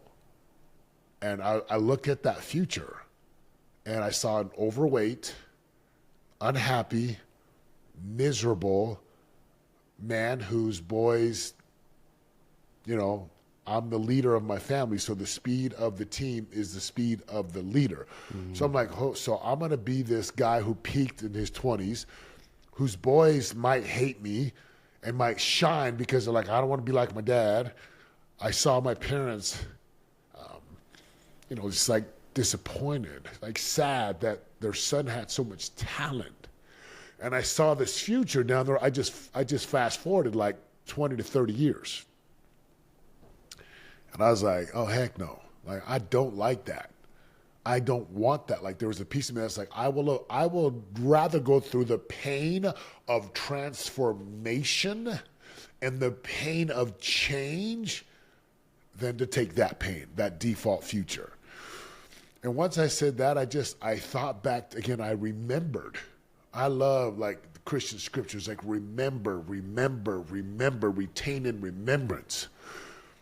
And it was like, dude, I had seen God work miracles in my life. I had seen miracles.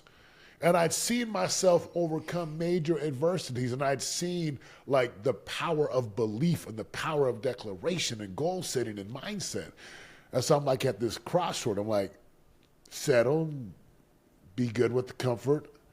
Like be good with just being this overweight Polynesian guy who just is like, it's like everyone else. Or take a chance and go, quote, build the boat to cross the ocean, to get to the promised land. Go climb to the top of the mountain every day to talk with God.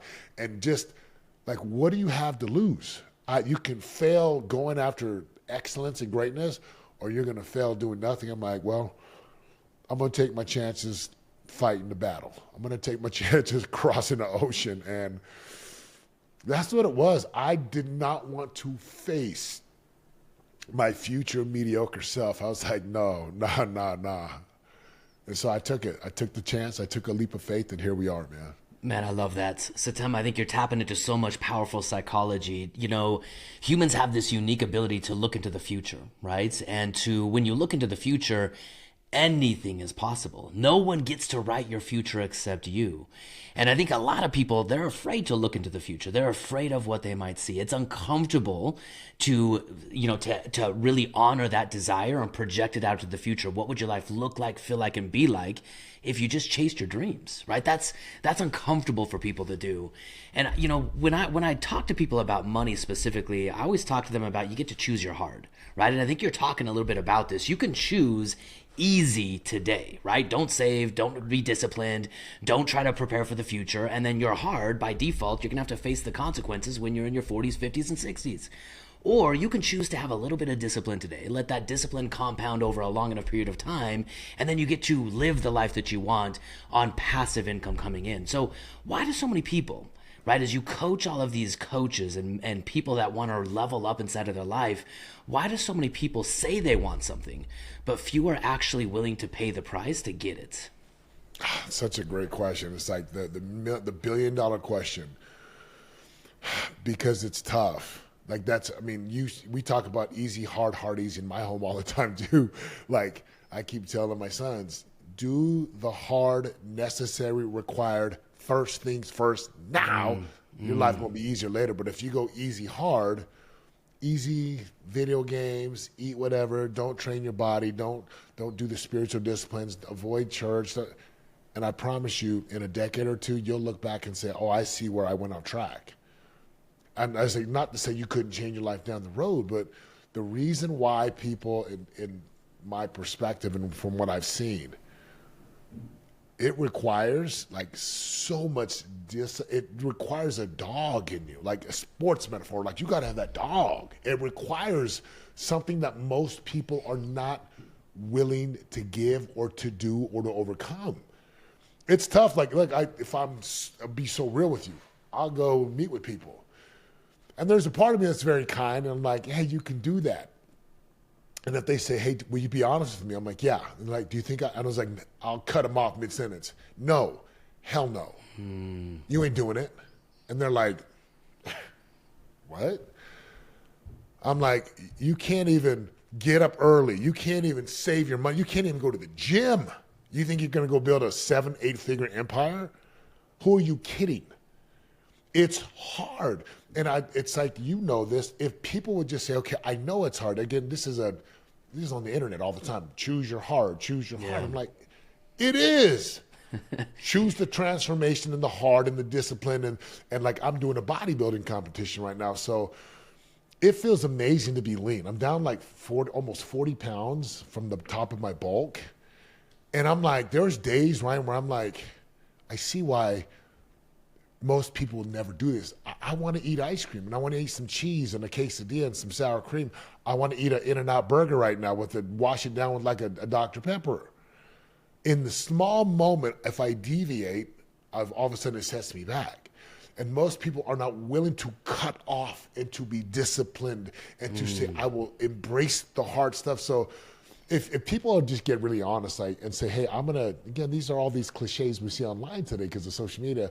If I'll just do what most people won't do, you can live how most people will never live, and you can have what most people will never have. And I always say it's so much easier because most people, they quit. They don't have the skin, the thickness, the grit, the heart for it. Yeah, man. I'll tell you what. I'm just going to be honest with you. When Melissa called and said, hey, man, I want to set up an interview with Satem, I'm like, hey, cool, as long as he shows up with his shirt off. Because I've been following your journey, man. I've been following your journey. You look so ripped right now, dude. You look so good. So that discipline is paying off. I want to go back, though. I want to go back a little bit because here's something that I don't think we as humans understand. I mean, we understand it, but I think we forget it. Like you're talking about in the scriptures, remember, remember, remember. When you were a Super Bowl champion, right? It was the discipline, it was the sacrifice, it was the work, it was the unrelenting pursuit of greatness that led you to that moment. And all of that sacrifice, all of that grit, all of that grind, I have to imagine that's what made the validation of the Super Bowl win worth it. It's what made it mean something to you other than just a regular football game in the backyard on a Saturday. So if we want greatness, and the only way we get greatness is to pay the price that greatness requires, why do we have a hard time keeping those two things linked together? I go back to it's painful. We are so wired for comfort. We are so wired to stay alive. We are wired to want to eat the ice cream and the chocolate and the soda and the sugar. And like, there's certain things that just what I would call like kind of the natural man or the carnal, just the human being in us just likes. And we, especially now more than ever, we live in the microwave society of like, I want it now. I gotta have it now. Oh, the internet's taking an extra 10 seconds. I remember having dial-up. These kids have no idea that noise that the phone used to make. Hey, I'm on the internet. Hang the phone up, and if the DoorDash is gonna be like, oh, it's gonna take 55 minutes. I'm like, y'all kids are spoiled. Yeah. And so why do people not link that? Because I really, truly believe people, they lose focus and they forget what they really want. Again, my mind's going to scriptures right now. Jacob and Esau, right? One of these guys sells the birthright for a mess of pottage. Someone gives up the kingdom for a few moments of pleasure. Someone doesn't win the overall bodybuilding because he wants to eat something and cheat on his meal here and there. The moment you forget, and again, going back to scriptures, like they did forget. We can learn a lot from people who forget, hey, I said I wanted this. I said I was going to be there. I said I wanted this. Let me remember why. So when the temptation or the obstacle or the dragon shows up, I can slay the dragon. Right? I can do that. And it's this constant game of remembering. So in my kitchen, I had this thought last night because I'm like, oh man, it's been tough. Ryan, it's like, I just want to eat. So I'm good for like 4 days, 5 days, and my body starts to chisel out. And then I'm like, oh, maybe I can have a little ice cream today. And I can hear my trainer, he's like, if it's not on the meal plan, do not eat it. Yeah. So I'm going to put pictures up. I'm going to print color pictures of bodybuilders. And I'm going to put them in my pantry and on my fridge. I'm going to put them around so I can see and remember that is what I want. That right there. This is what I want. And when it comes to money, I think people forget. Like, we say we want the retirement and the X amount of dollars coming in and the passive and the travel. But why does that even matter when we're kind of comfortable right now? Like, sometimes we just like, that sounds good, but we forget. So if we can remember what and why, what we wanted and why it matters, and then again, it's back to it's not sexy. It's like there's a discipline and a commitment required every single day. And if you can do that over an extended amount of time and compound that, you live such a different life versus those who don't. Yeah, I love that, Satem. And I think you kind of hit on a little nugget in there I want to pull out, because you've been a coach, you've been a mentor, you've been a guide for some of the people I respect and admire the most in life. I mean, some of the people that I ask them, how did you achieve what you achieved? How did you do it? And they'll tell me all the things they did, but then they'll tell me about the accountability that they had. And a lot of times you're behind that.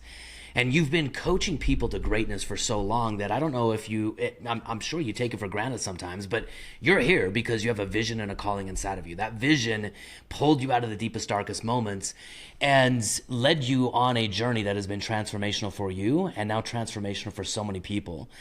But when you're by yourself, like if I'm gonna go stand on stage, or I want to stand on stage to be a bodybuilder, or if I'm gonna go train because I want to win the Super Bowl, if it's just me, when I'm by myself, when no one's around, when there's no accountability, I'm probably gonna let myself off the hook more than I do the dirty work necessary in the dark with no one watching me. But when you have a coach, when you have someone that you're accountable to, how much more likely does that improve your odds of doing the difficult things, even when doing that is hard? It's night and day when you have the coach who you've made a real commitment to, right? Having a coach is what I call a very special created relationship. A coach and a student create this committed relationship where they're going to work within the frame of commitment and discipline. And I've seen this when I have a coach right now, and he's incredible. And he gave me a specific meal plan to follow, and to follow the meals in order. And he's like, if it's not on here, I was like, I know, don't eat it. He's like, so if you don't have it, it's not on here. I was like, I'm going to starve. He's like, yeah, so be prepared so you don't starve. I'm like, okay. Yeah. And I check in with him multiple times through the week. I check in, a big check-in every week. It's the same thing with my clients. We have a form called Return and Report, where we come back on a Sunday and we return and report. What did we do for the week? And we live in what we call 30-day missions. And, the coach, a great coach, loves you enough to hold, like, I'm not people's friend. You don't pay me for a friendship. You're paying me to coach you. And half the time you hate me because I'm going to tell it what it is. I'm going to tell you, like, can I be real with you? And they're like, yeah. I was like, it might sting. They're like, yeah. And I'll just hit them with right between the eyes with something that they're like, you're right. Okay, let me go do it. Bye. Like, that's the power of a coach. So accountability goes up and responsibility deepens, and implementation of principles turns to transformation. And again, I love being a coach, and I love being coached hard. I love that. So, Satem, I want to tap into a little bit of your coaching capabilities then right now for the people listening and watching this. Obviously we coach people in the realm of money, and money is such a, it's such an emotional topic for people. And I don't know if I'm giving people a little bit of the benefit of the doubt today, but I believe right now it's harder today financially than it's been probably in the past 20, 30 years, right? I mean, inflation's up. Yeah, it's crazy. It's crazy right now. But that doesn't, you could use that as an excuse. You could use that as a reason to say, oh, well, maybe the best days are behind me, right? But you could also tell yourself a different story. So walk me through, if someone came to you and said, look, you've obviously had success in your physical health and well-being. You're a very spiritual man. You're a family man.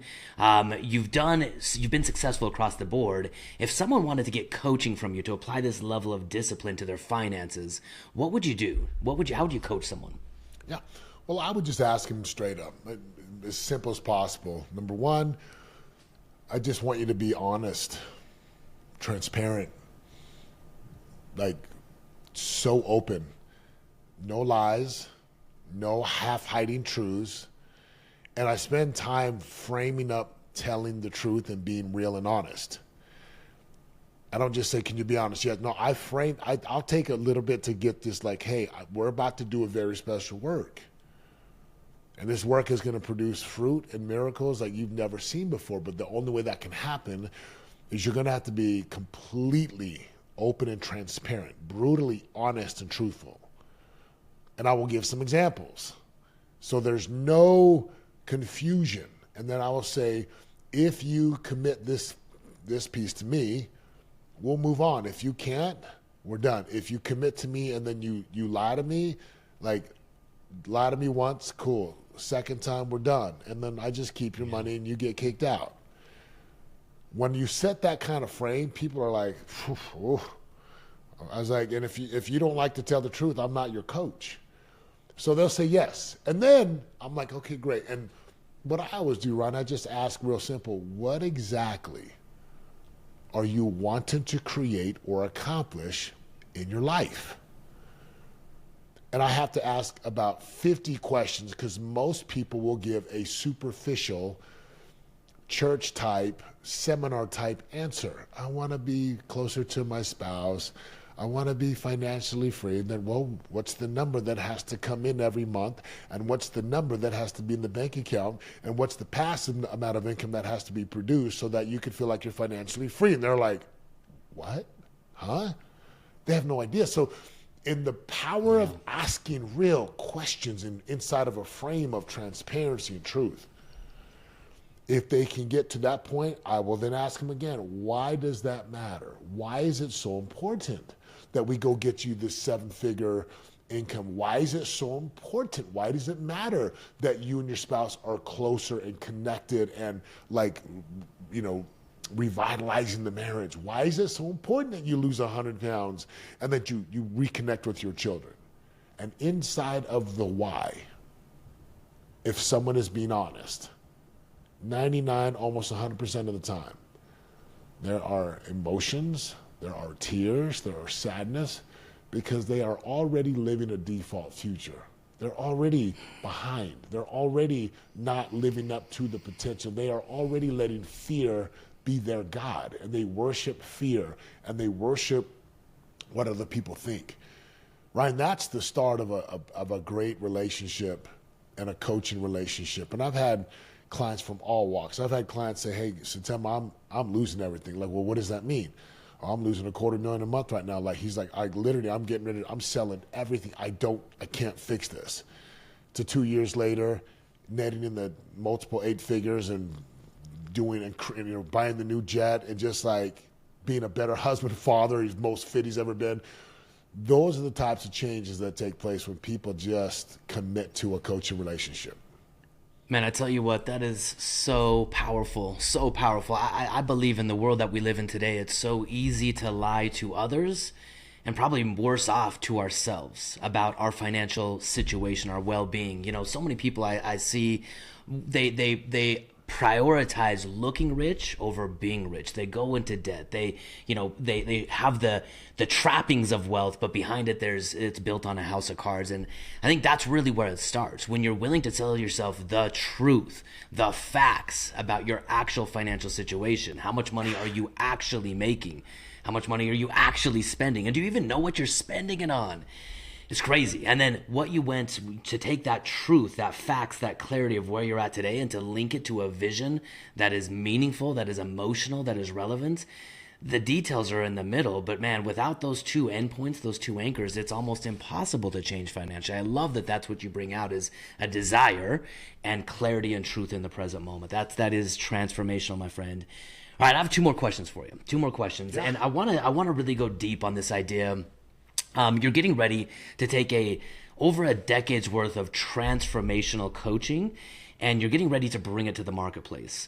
I want to talk a little bit about the concept, the book, and the program, The Game Changer. Tell us what you're up to, tell us what you've learned, and tell us what people can find in the Game Changer program and book. Yeah, the Game Changer book, it started back in 2007. So 2006, making millions of dollars, mortgages, is doing so well. And I feel this feeling like I talked about earlier, like I'm supposed to be doing something different.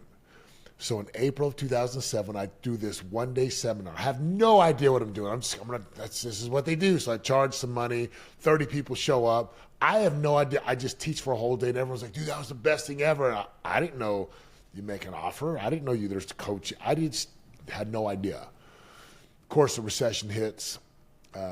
2008, try to do another one, have like 40 people show up. Then I'm like, let's do another one. 3 people show up. 1 person walks out, and I talk full speed, full blast, all hearts off to 2 people while I'm streaming on this thing called Ustream. By 2009, like broke, bankrupt. So it started back then, and then after I knocked door to door, I was doing door-to-door sales, and again, God told me to go knock, and then he told me to walk away when I was doing extremely well. We started doing these programs called Immersion. Immersion was this boot camp. I attended a boot camp. A good friend of mine was my coach. I went to that. I helped him run his for probably a good year and a half. And then we parted ways as friends, and I started to coach. And I just kept doing this intense coaching. And I mean, like, when I say intense, picking guys up, women's group, men's group at 4 a.m., dropping them off at midnight, physical, spiritual, emotional, intellect, goals, ambitions, tools, protocols. They'd come in, we'd break them down. We'd get so many truths, things that women never shared outside, men never shared. And then we would coach through it and give them the tools and the pathways and protocols. And then in 2023, so that was, again, like 9-10 years, 2023, again, the voice of God said, it's time to be done with this. So we shut it down. And we started to take all the curriculum that we had, again, curriculum of coaching, the men and the women whose hearts and souls came through the program, and we put all that into a book. Because let's be real, most people, a lot of people just can't pay the tuition of immersion. And so now Game Changer has protocols, and it has proven principles of power and possibility to help someone start. Okay, if you open this book up and it grabs you, I mean, I've had a few different editors read it, and they're like, I mean, I'm sure they're selling me on editing my book, but they're like, dude, this thing hooks me right out of the gate. And they're like, oh my gosh, because it's real, Ryan, it's real. Like this was not a book to make you feel good. In fact, I gave it to it was 100,000 words, which is it's a decent sized book. That's a good book, yeah. Paid a ghostwriter. Ghostwriter cut it down to 40,000 words, took out all the edge and the hardness, and it's kind of warm and fluffy. And I was like, no. So we took the book back. We inserted about 25,000 more words, got, again, just the meat. And I'm like, this is the way this book needs to be. And again, I know I've got probably another 4 to 5 books that will come down the road. That's what Game Changer is. It's to wake you up, to be the game changer you were born to be, and to teach you how to do it right from where you stand. And it's not crazy things. It's like practical, tactical, and there's stories and examples. 10 years of face-to-face, in-person, thousands of hours of Zooms, hundreds and thousands of hours of coaching, conversations. It's all inside a Game Changer. So if someone's like, I need to wake up, someone's asleep at the wheel, someone's feeling like they're stuck and stagnant, and they've listened to the podcast and they've listened to all the tips and tricks and hacks, I'm like, pick up my book, Game Changer, because it will shake you, it will wake you, it will rock your world. Because again, I'm very inspired when we put this thing together. Well, I can tell, man. It's coming through on this. So you're doing an event to launch this book. Tell us a little bit about the event that you've got coming up here in a few short weeks. And for those of you interested, we're going to have all of the information to either buy Satema's book or attend his event, or ideally do both. I mean, gosh, you get one shot at this thing called life. Why not go immerse yourself in what Satema's talking about and come out a transformed, on-fire individual? So Satema, tell us what you got going on. So if you get the book, and like we pay for the book, we ask you to pay the shipping, but you get a free virtual ticket for the one-day event. It's called Game Changer Live. And again, if you want to come in person, right, there's a ticket for that, and to me it's very inexpensive compared to what we've done in the past. But if someone comes to Game Changer Live and attends and they go all in, by the time they're done, but I'd say even throughout the day, you're going to have a download of very specific revelations for you.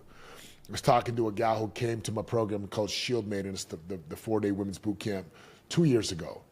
And I saw her at my trip to Utah, and she says, you know, brother, she calls me brother, I received so much revelation in that experience. It was like one of the top 3 in my life, more than anything else. And again, this is a single mom who provides for her kids, covers her bills, and has a business because she has to. So when someone comes to Game Changer, the way that we do it, it's not a normal seminar. It's an experience of download, of revelation, of integration of principles.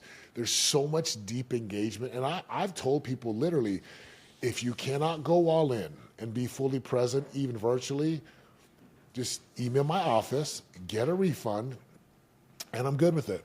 And I'm totally good with it. Like, leave. And people are like, I'm serious. And even in our seminars that were 10 grand, I'll tell people, you want a refund? I don't need your money, but if you can't be fully committed to what we're doing here, I need you to get out. And it's like life and death. So if someone's going to come there, I promise they're going to walk away with more clarity than they've had, but also a very specific blueprint on how to apply the principles so they can produce results. Results matter. This is about results, not just feeling good. In your domain, you help people make and save and invest and build their financial wealth. In our domain, we help people produce results across the board, and that's what this game is all about. So if they come to Game Changer Live, be game changer for them. Game changer. I love that. Again, it is absolutely a game changer. And here's the thing I've noticed in my life, Satema. Whenever I get out of my normal routine, if I change my normal pace and I change my place, I go somewhere to the mountains or I go to a seminar, I go somewhere where I have a new environment and a new change of pace, that's usually when I have a change of perspective. That's usually when I find out that God has something for me. He's got a message for me. And usually in my normal routines, I'm too busy, I'm too overwhelmed, it's too noisy, and I just don't hear it. I've got to change my pace and change my place to hear that revelation. And I promise you, my friends, God has a message for you. You have a purpose on this earth, and time is our greatest resource, and it's non-renewable. So what are you using your time to create? Satema, I've loved this conversation. I've loved it. It's inspired me. I want to have a game changer, man. I feel like I'm constantly improving my game, but just being with you this last hour has given me a new set of inspiration and wake up. I've got one final question for you, and this is going to go on the Retire in 10 Years Summit. So we're helping people in this summit to understand how to take control over their money. Money is just a tool, not to retire one day, but to build and live a life of meaning, of purpose right now. So I want to ask you, you've been on the highest of the highs, the lowest of the lows. You've coached people all across the board, starting off maybe in poverty, all the way up to the multi-millions. I know so many of the people you've coached. So I want to ask you this. Let's say we take everything away from you. I don't know what you got today, but we take everything away except the knowledge in between your two ears. And you've got 10 years, my friend, 10 years to work, to earn, to save, and to invest. After 10 years, you can never work again. You can never earn money from your active efforts again. And during this next 10 years, you have to build a system that will support your lifestyle, whatever you want that to be, for the rest of your life. Give me a playbook. What would you do over the next 10 years? Number one, I'm going to find the money to hire the right coaches and mentors. There's no way I'm going to go do this in 10 years by myself. Even though I have as much knowledge as I have, you look to the greats, the greatest athletes always had the coaches and the mentors, always, right? All the wealthiest people have coaches and mentors. So that'd be my first step. Second thing is I would still operate in my sphere of my calling.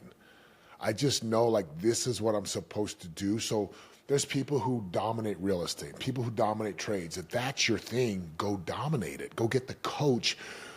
Number three, I'm definitely going to live on less than I earn so I can invest the difference, because your money has to multiply and make money, right? I know how to make great money, but I got to learn how to have my money make money.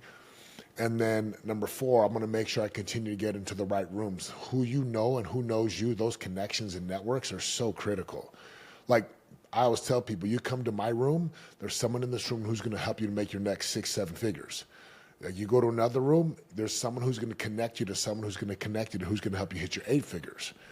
That's the game. And then I would still work out, still go to church, still serve with my family, still do my family prayers, and but that's what I would do. I would make sure I have the right coaches and mentors and guides. I'd be in the right rooms. I'm not living beyond my means. Now, again, I'm going to expand those means. My money is going to be put into different places. I'm not going to buy doodads and Amazon and, as Rich Dad Poor Dad calls it, the doodads and the liabilities. And then I'm going to work my butt off, and I'm going to be smart. And again, you're someone who I'd say I'd probably I need to come to your room. I need to be in your room, because I know you guys help people to retire. And again, we're the same. Retirement is not let me go sit on the beach. It's let me build a life where I can contribute, give back, the legacy that you leave in people, and make a difference, and just give back. That's what I'd be doing. So I'd definitely be in your room. There's no question about that. I'd be in your room, Ryan, because if you took everything away from me, you got to go be around smarter people. And that's it. Tell you what, Satema, what a powerful conversation today. I appreciate you bringing the fire and the light today, Get in the room where it happens, my friends. You heard it right here. There is no telling what's possible. You have to ask and get an answer to that question. And probably the greatest place to do it is in a couple of weeks, get in the Game Changer room, Game Changer Live, and get an opportunity to have a direct download from a coach, a mentor who will help open the doorway of inspiration to you. Satema, thank you. Thank you so much for bringing that emotion today, man. I felt it. You shared from your hearts, and that means a lot to me. Ryan, what a blessing to be here, an honor. Thank you so much, and I look forward to continue to stay in touch and learning from you as well. Those are two of my absolute favorite people on the planet in the same screen and same frame. How amazing is that? We're so blessed to have those two on there. Satema, absolutely love them. Ryan, absolutely love them. And the impact they're having out in the world is incredible. And are you noticing a theme? Right? The theme is you got a lot of options of what you could do with your money in order to retire. But the reality is there's only one path. Right? When I was growing up, my dad walked in. I'm the oldest of 6 kids. My dad walked into the family room and he goes, "Steven, you're going to be the yard manager." And I was like, "No." And he goes, "Well, I could pay you to do it and manage the yard and make it green and clean, or I could just make it a chore." So I was like, "All right." So I went out and I actually, he had me interview my siblings and contract with them different things around the yard. And which is an interesting thing, you know, and he goes, so I literally sat down and learned how to do an interview. I was like, "How do I do an interview?" He's like, "I don't know, but this thing called Google's out." And then right after that, I learned how to do it, and I sat down, and he's like, "You should probably have a contract." "How to write a contract?" "I don't know, but this thing called Google's out." And so I wrote, when I was probably 14, wrote a contract and sat down with one of my siblings, and they contracted him and such. And when it was time to get paid, I was like, "Dad, I want to go to the movies with my friends. It's the summertime. You know, when can I get paid?" He goes, "I don't know, but you should invoice me." I was like, "What's the invoice?" And he goes, "I don't know, but this thing called Google out." And I went and I learned how to write an invoice and send it to my dad. I gave it to my dad, and he goes, "Awesome, net 30 terms, I assume." I was like, "What's net 30 terms?" Like, "I don't know, this thing called Google's out." And it was such a powerful scenario for me because I had a guide on what questions mattered. Okay, it trimmed all these things out. And speaking of trimming, we had these 2 apple trees, 2 young little apple trees. They produced no apples. And as they grew, there was all these shoots all over the place. And I started learning, this might be funny to think of it this way, but we think about growing money. There was all these shoots, all these new versions of the tree, new versions of branches, of focus of energy for this tree. And I looked at the tree and I was like, I think I know why we're not getting apples. And I learned how to prune the shoots. And I clipped and trimmed and clipped and trimmed. I learned how to prune this tree. The next year, we had so many apples, the tree almost snapped. We had to go, they were everywhere. This thing almost overproduced apples. And I was like, think about the principle of that as pruning the shoots. Now, if I had pruned too much, I killed the tree. And so what we're doing here in this event, in this summit, is we're teaching you guys how to focus on just a few shoots, if you will, so they produce like crazy, but there's ones you should not cut. And there's one that we have not released yet and not shared with you. Is it okay if I bring up the man of the hour, Ryan Lee, to teach you guys what that last shoot is? Welcome to the stage, Mr. Ryan Lee! Yeah! Oh, I like that.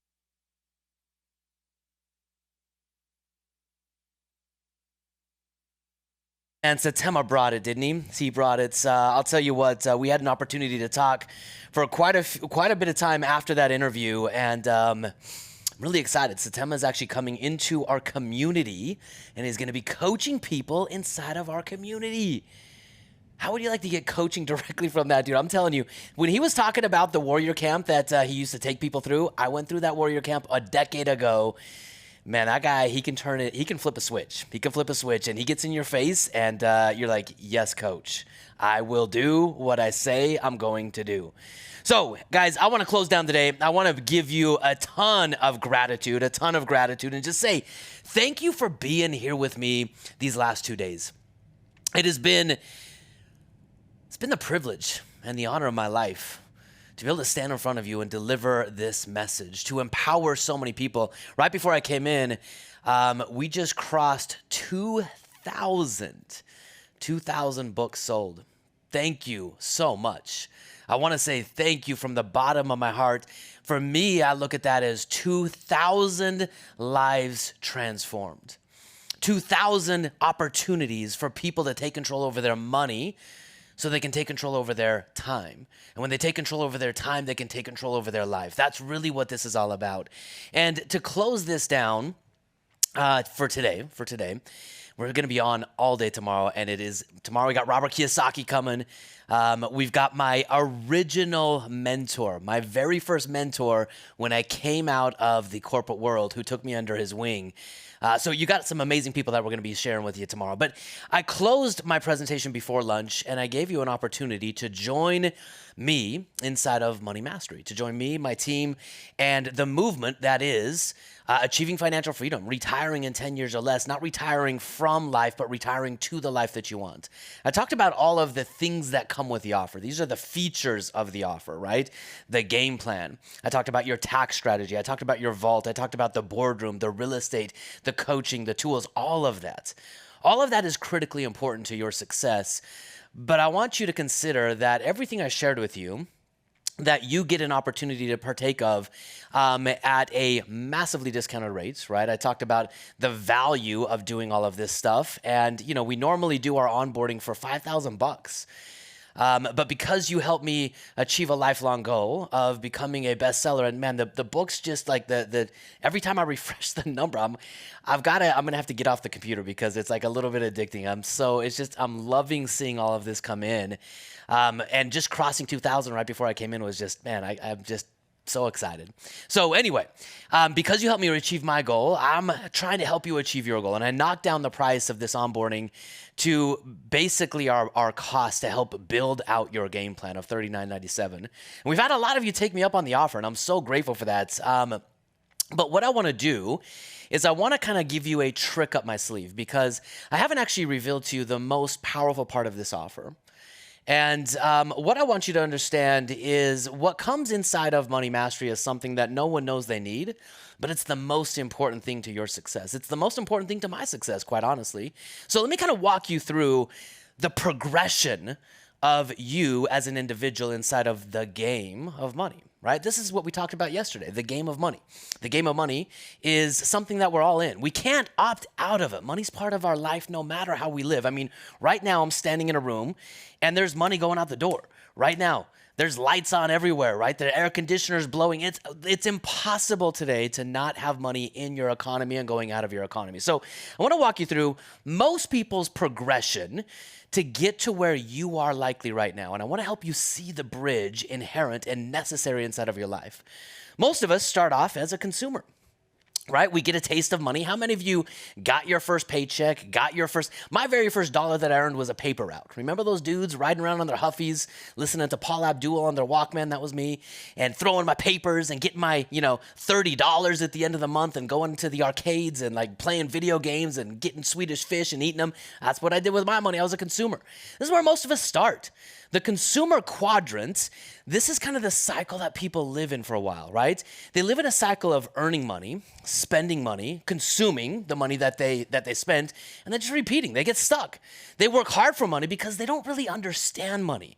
They look rich. They prioritize looking rich more than they prioritize being wealthy, right? And as they go from spender, they start to feel like, oh my gosh, I'm living right on the edge all the time. And if they want to start to change, they have to start to progress a little bit. And they go from spender to saver, right? They don't understand the value of their time, and they'll use debt to consume. But over time, they start using savings to begin in order to have a little bit more space. Rather than using debt, they want to spend from savings. And over time, for a consumer going to a spender going to a saver, success for them is they just want a little bit more security. Right? I remember for me, when I graduated college, we were broke as a joke. We had nothing. We had literally nothing. And it was such a fun time of life. But when my wife had our first child, I was like, oh my gosh, I got to put a little bit of money in the bank. There were so many times we were right on the red line. There was more days left in the month and no money in the bank account. How many of you have ever been in that situation? So we go from spender to saver. And this is the progression. But over time, as we, get tired of living in this constant world of scarcity, we start to go from consumer to speculator. Now, nobody self-identifies as a speculator, but this is really what we've been taught to do by Wall Street, right? So a speculator, there's someone, again, progressing. They want to get a little bit further ahead than just having $500 or $1,000 in the bank. Now they start thinking a little bit more long term. They want a better future than the past, and they're willing to change. That's the most powerful part. They realize I want something more in the future than I've lived up to this point, and they're willing to change. And they move from not just saving to consume, but they start saving for the future. They start thinking, man, what if I plan for a vacation next year? What if I plan for, the inevitable? My kids are going to go to college maybe. What if I plan for, oh my gosh, retirement? But because they don't understand money, they separate themselves from their money. They've been told, you're not smart enough, you're not capable enough, give it to someone else, Wall Street, they'll manage your money, they'll care more about your future than you. And so they separate themselves from their money. They don't know what they're invested in. This is crazy. When you talk to people about, hey man, what's going on? It's like in a 401k, but they have no idea what they're invested in. And if they do, they have no idea why. They suffer from FOMO though. They're always looking for a way, man, what if I can get rich overnight? That was me buying dinar, right? I thought, man, if we win the Iraqi war, then the dinar's gonna reconvert and I'm gonna be a millionaire overnight, right? So I was suffering from FOMO. How do I get a quick fix? How do I get ahead super fast? How do I become an overnight millionaire? It doesn't really happen that way, right? So they suffer from FOMO and they're chasing big investments with big promises that never really pay out. Now, success for a speculator is they just want to retire one day. One day. This is probably where a lot of you are at right now. You want to retire one day, but now you're getting closer and closer to this idea that maybe one day will never come. Now, to go from a speculator to what I'm inviting you to come into and join me, you have to start to raise your financial IQ. In the speculator quadrants, it's an individual still unwilling to take full responsibility for their financial future. So what they do is they give their money away. When it doesn't work out, they feel like a victim of money, right? It's not my fault. It's the market's fault. It's my financial advisor's fault. It's the government's fault. My friends, these are all circumstances. Circumstances that we all operate within in the game of money. As a speculator, if you're unwilling to take ownership, right? That's what Satema talked about. If you're unwilling to take ownership, you'll never be free. Right? Even if you have enough money in the stock market, you'll never be free because you don't control it. You don't know how you got there. You don't know how to preserve it. And so you'll be scared of running out of money. So my invitation to you, as I've been sharing up to this point, is to get out of Wall Street. Cross this bridge of leverage. Not just leverage on money, but most importantly, leverage on yourself. Come join us in the entirely different game in wealth outside of Wall Street. Because once you do this, you go from speculator to investor. And I want you to consider this. Going from a speculator to an investor, this isn't a small leap. This is a massive step forward. And in this massive step forward, in the investor quadrants, this is someone who wants to go from being financially dependent to financially independent. Someone who wants to finally take control over their money so they can start to have more semblance of control over their life. These people, inside of the investor quadrant, they begin investing in their financial IQ. You guys are already here. You're investing in your financial IQ. We had so many of you. How many VIPs do we have on the chat right now? We have so many VIPs that invested, couldn't afford Huffy bikes. Come on, Christine. We can all afford a Huffy bike. All right, we got you. That's good. That's really good. But you guys are here. It's a Friday night. You're investing in your financial IQ. You start to learn and understand that there is literally a language of money. Return on attention, return on investment, core four pillars. How do we then go to investing to get outcomes? Now, someone in the investor quadrant, they understand the why. And they're willing to learn the how. They know what they want, they know why they want it, and now they're starting to willing to learn the how, and they start to measure and track their progress, and they're willing to course correct. They're using feedback. When you take control over your money, every result you get is feedback, and the entire objective of someone in the investor quadrant is to refine their decision-making process. That's all it is. Money's a tool. I'm going to use that tool to get an outcome. If I like the outcome, I'm going to do more of that. If the outcome didn't give me what I want, what decision did I make? Where did I go wrong? How do I align with the principle? And how do I try it again? Debts for the investor is now used as a form of leverage to help them build wealth, not consume more. And success is measured with financial freedom. It's cash flow greater than expenses, and it's measured with time. I hope you're starting to identify yourself now as an investor, not a speculator. An investor is someone who parts with their capital with the expectation of safety of principle. Imagine that. Remember when Warren Buffett said the two rules of investing are, number one, don't lose money, and number two, don't be stupid and forget rule number one? But yet everyone quotes that, but how many people actually follow that? Guys, I want you to consider what I told you this morning is true. I've gone 15 years now without losing money. Do you think it's easier to achieve financial freedom if you are constantly adding to rather than taking away from?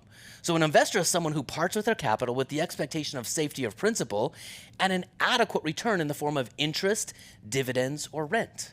I know what I'm doing. Now, another thing about an investor is they stop. Remember, a speculator, they're FOMO, right? I'm going to invest in my dinar. I'm going to be a millionaire overnight, right? I'm expecting something that's not even possible.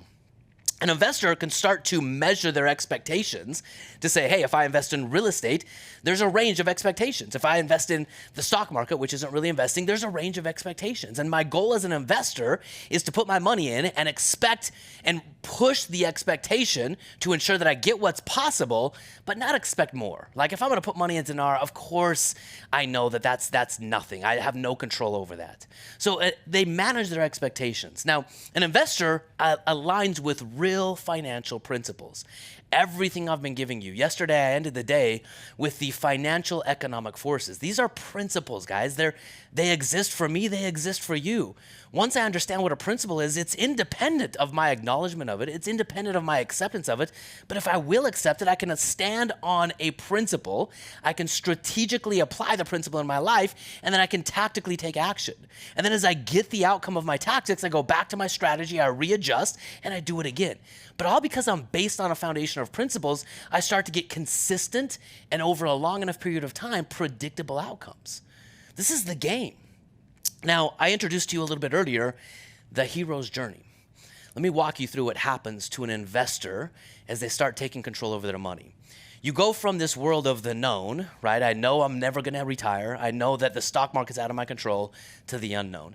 Taking control of your money is both exciting and it's also terrifying. It's scary to be in charge because when you're in charge, there's no one to blame but yourself.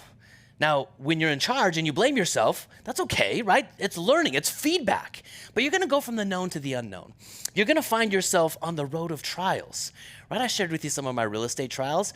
Guess what? I look at it now. I mean, I used to be scared of my trials, but now I look at it as it helps me become the most interesting man in the room, right? I always have a story to tell at a party because I own 55 rental properties, and there's always a story that comes with that.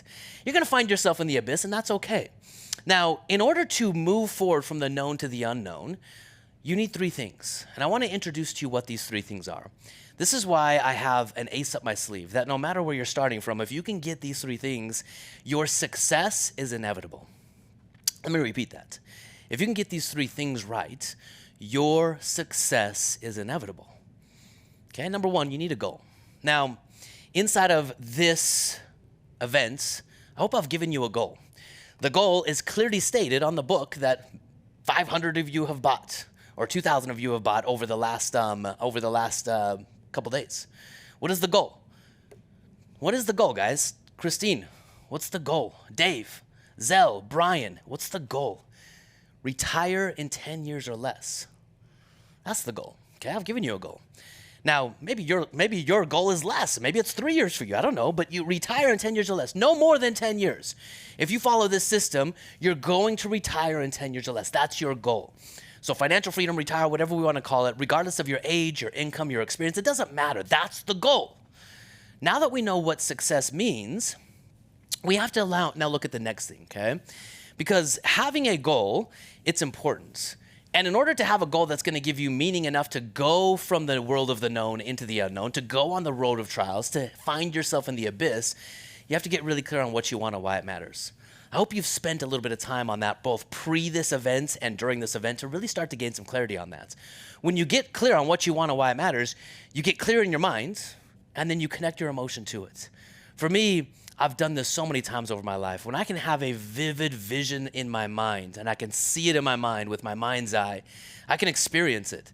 And the cool thing about your mind is it doesn't know the difference between yesterday, tomorrow, and today. That's your subconscious mind. Your subconscious mind doesn't tell time.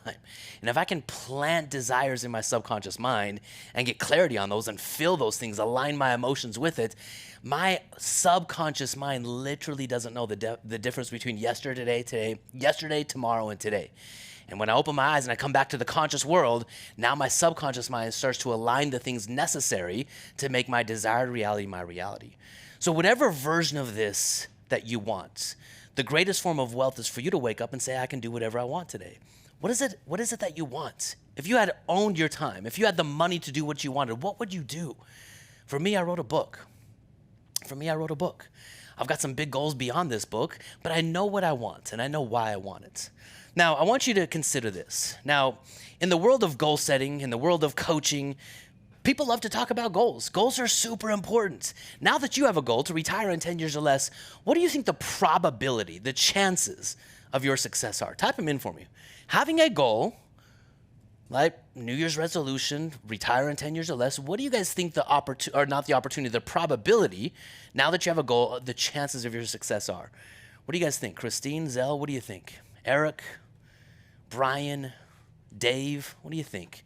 What are the chances of your success with a very, very clearly defined goal, definitive? 0 without implementation. That's a good one, Eric. I like that. There's actually been research done on this. I'm going to give you the research. I'm going to quote directly from a book, one of my favorite books of all time. It's called Atomic Habits by James Clear. The research that he did is about 10%, like the big goal-setting industry. There's a huge industry around it, but only 10% of your goals actually come to fruition. That's kind of disheartening. What's the point of setting a goal if 90% of the goals never happen? We've all experienced this, right? I mean, think about your New Year's resolutions. Think about all the goals you've set over your life. You get all excited at a seminar like this. You get all excited reading a book. You get all excited, it's the new year. It's going to be a new you. The gym in December is completely empty, but then January it's completely full, and by February it's back to being empty again, right? Goals have a shelf life to them. Goals require motivation, right? I get all motivated. But my motivation has a battery life to it, right? Winners and losers, they have the same goals. You have to go beyond motivation. So what is beyond motivation? You need a goal, and the second thing you need is a system. Consider this. If my goal is to lose 20 pounds, right? Maybe that's my goal. I have a really deep desire. I want this thing. I want to be healthier. I want to be able to play with my kids. I want to lose 20 pounds. Now, if I just have a goal, I only have a 10% chance of success. But if I pair a system, I've got, food prep, I've got a workout partner, I've got a gym membership, I've got this whole system to make it happen, right? Think about this. Goals are about results, and systems are about the process that lead to those results. That's what a system is. A system builds a process. Now, my friends, here's the crazy part. Goals are for people who care about winning one time. Systems are for people who care about winning repeatedly. If I have a system, I start to automate my behaviors. I don't have to think as much. I just start to follow in a routine, a habit. My habits define my destiny. So people who have goals and systems, they start to win over and over again. And in life, you never rise to the level of your goals. Ever, ever, ever. You fall to the level of your systems, right? These are the habits that define your outcomes. So if we have a goal and we have a system, I've given you the system as well. Now, tomorrow I'm going to spend 2 hours with you guys showing you how to use this system from beginning to end. I'm going to walk you through how, in a case study, my own a case study of someone in our community, I'm going to walk you through how to use the vault, how to buy real estate, how to scale the system, how to convert it all the way to tax-free income. You're going to see every facet, every step of this. I'm basically going to take you through section 3 of the book.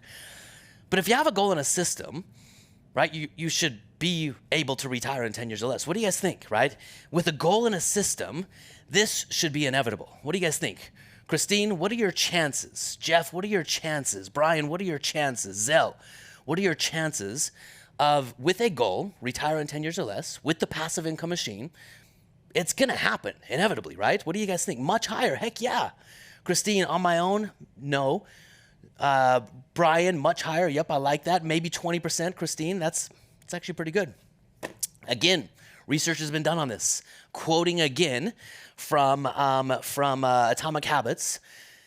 This was supposed to animate. I didn't animate it. So it's Elaine from Seinfeld. Whew, goal and a system. Now I've got everything I need, right? But here's the crazy part.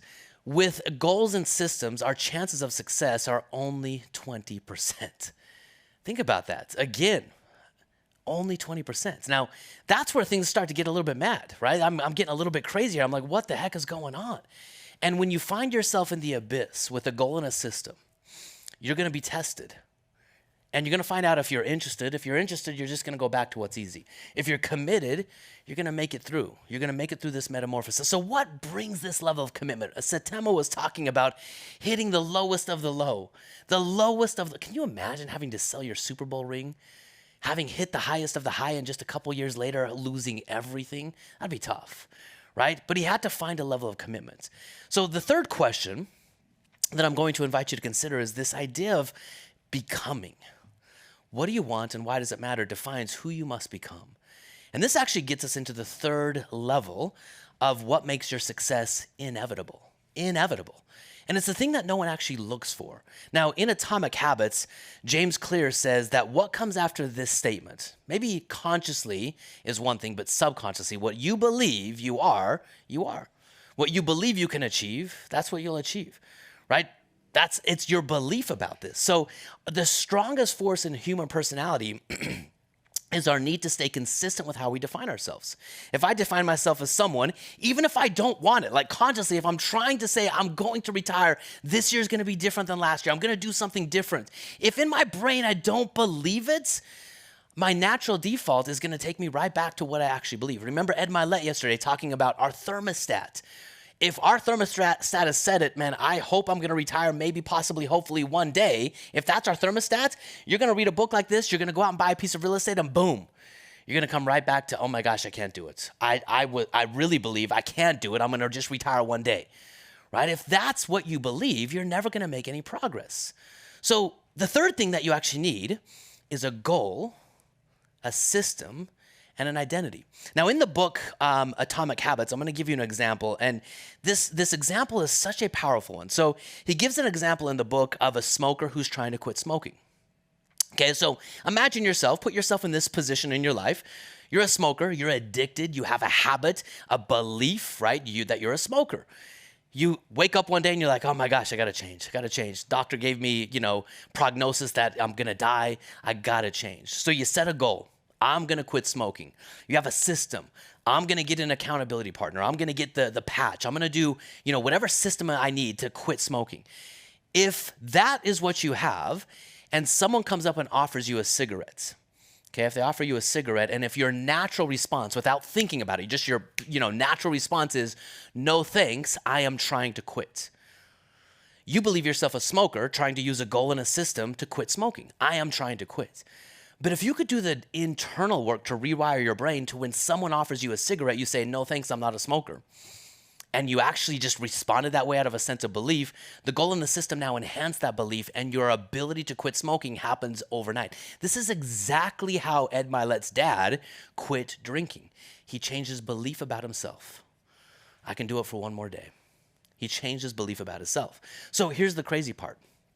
How do we establish a new identity if we don't believe it yet? I'm talking to you who wants to be financially free, but you just don't believe, I want it, I desire it, I've got a book, I got the course, maybe I put a deposit down to talk to someone about money mastery, I don't know, but I don't know if I can do it. I'm in debt, the past hasn't been good to me, I don't have enough in a 401k, I'm not making enough, I don't have enough time, whatever the excuse is, I don't believe I can actually do it yet. The way you change your belief is actually your environment. Let me give you an example of this. When I first started on my journey to start coaching people and helping people with financial freedom, I coached a few people for about 4 or 5 years, loved every bit of it. In fact, tomorrow you're going to hear from my mentor who helped me start getting going on this path of coaching people. And I loved it. I loved helping people. And I got to a point after about 4 years where I had helped a lot of people and I wanted to do more. I wanted to help more people. And I wanted to take my business from speaking to people over the kitchen table to speaking to people online. I didn't know if I could do it, so I did the thing that I had learned how to do up to this point. I hired a who, not a how. I don't know how to do webinars. I don't know how to go online. I don't know how to do digital stuff. I don't know how to teach from stage. I don't know how to write books. I don't know how to do any of that stuff. I just know how to talk to people tactically about a game plan. That's what I know. So I hired this guy right here, Russell Brunson. And maybe some of you know him. Back when I hired him, he had just barely opened up a mastermind. It was the second year he was doing his masterminds, and I'll never forget, I didn't know who he was. I read his book about how to digitally market, that kind of stuff, and I was like, I was intrigued. And so I went to an event that he did. And again, I had no idea who Russell was when I showed up at the event. And he pitched, hey, I've got a mastermind where I'll help 100 people, launch and scale their online business. And I thought, hey, man, that's me. I want to do that. And then he dropped the price tag, and it was $25,000. And that was like, whoa, not going to do that. That's a lot of money, dude. I mean, I'm telling you what, that's a lot of money. And I went home from that event that night, and I could not sleep. I couldn't sleep. I was tossing and turning in my bed, and I woke up, and I sent Russell an email and said, I'm in. I don't know where I'm going to get the $25,000, but I'm in, right? I'm in. And I'll never forget, I fell back asleep that night, slept like a baby. Slept like a baby. Now, this then started me on a pathway. I drove, so I'm in Boise right now. I drove up to Boise for my first mastermind meeting with Russell, and he started talking to me about funnels and all these things, and I'm like, I have no idea what you're talking about, dude. I don't know anything about funnels and online marketing. And so for 3 years, I came up to his mastermind. And for 3 years, I would learn. Every year, I had to pay him another $25,000. And he would tell me, go do this, go do that. I'd go do a little bit of this, go do a little bit of that. And I'd come back, and I just wasn't having success. Now, he launched a program the very first year I was in his mastermind called the 2 Comma Club Award. And the 2 Comma Club Award was, he would award it to anyone who did 7 figures inside of a funnel. You know, they drove $1 million worth of revenue inside of their business through one of his software funnels. And I remember every single year I'd go to his events, and people person after person would get up, and they would earn their 2 Comma Club Award. And I would go, and I'd like clap for them. Yeah, way to go. And there'd be a nutrition person up there, and she would talk about how she did her 7 figures in her nutrition business. And then there'd be a marriage coach up there, how she did, 7 figures in marriage coaching, and then an e-com guy, and all these different types of businesses. They would get up and they would earn their 2 Comma Club, and I'd clap for them. And in the back of my mind, I would tell myself, I can't do that. I do insurance. How am I gonna, you don't do insurance in a funnel. That doesn't make any sense. So I kept telling myself, nah, this doesn't work, right? It doesn't work for me. But yet I paid Russell another $25,000. One year, I came to his events. This is after 3 years, and I was kind of pissed off now. 3 years, I still had to hit my goals. I didn't know how to scale, and I was starting to question whether or not it was worth it to pay him another $25,000. I remember I came to his event, and man, it blew my mind. Person after person walking up, getting their 2 Comma Club Award, and then this guy, he was probably 65, right? He had a shirt on with no sleeves, like cut shirt, no sleeves. I wish I remember this guy's name. No sleeves on, and he walked up and he got his 2 Comma Club Award. He looked like, I don't know, maybe 65, 67, had a long beard, and he said what he did. He taught senior citizens who didn't have enough money in their retirement how to make extra money using hot dog carts. Hot dog carts. They would push hot dog carts around and sell hot dogs in whatever neighborhood. He made $1 million selling hot dog cart stands. I'm like, dude, what the heck? I can't take it anymore. If he can do it, I can do it. And I don't know what happened, but like something, it just switched in my brain. If that guy can do it, I can do it. And then I started looking at all the people in the mastermind with me, and they had done it. I had evidence everywhere that it could be done. And for the first time, I believed that if they can do it, I can do it. And I'll tell you what, within 18 weeks, not even 3 months later, I hit my first 2 Comma Club. And I think it was like 6 months, 9 months after that, I went all the way above that to the next level award that he had. And everything changed. Everything changed for me. And it all started with the dude with the hot dog cart stand. It all started with my environment. I was around people who were doing it, and spending enough time with those people, I was at a point in my life where I had to raise my level of capacity, my level of ability, or I had to shrink back. I had to go back and say that it's not for me, I can't do it, I'm going back to the world of the no, and I'm gonna go just talk to a few people here and there. This is the power of a community. This is the secret sauce of what we do in Money Mastery. Everyone inside of our community is living this book. Many of them have achieved financial freedom. Many of them are brand new on the path. Some people have multi-million, I'm not gonna point this out.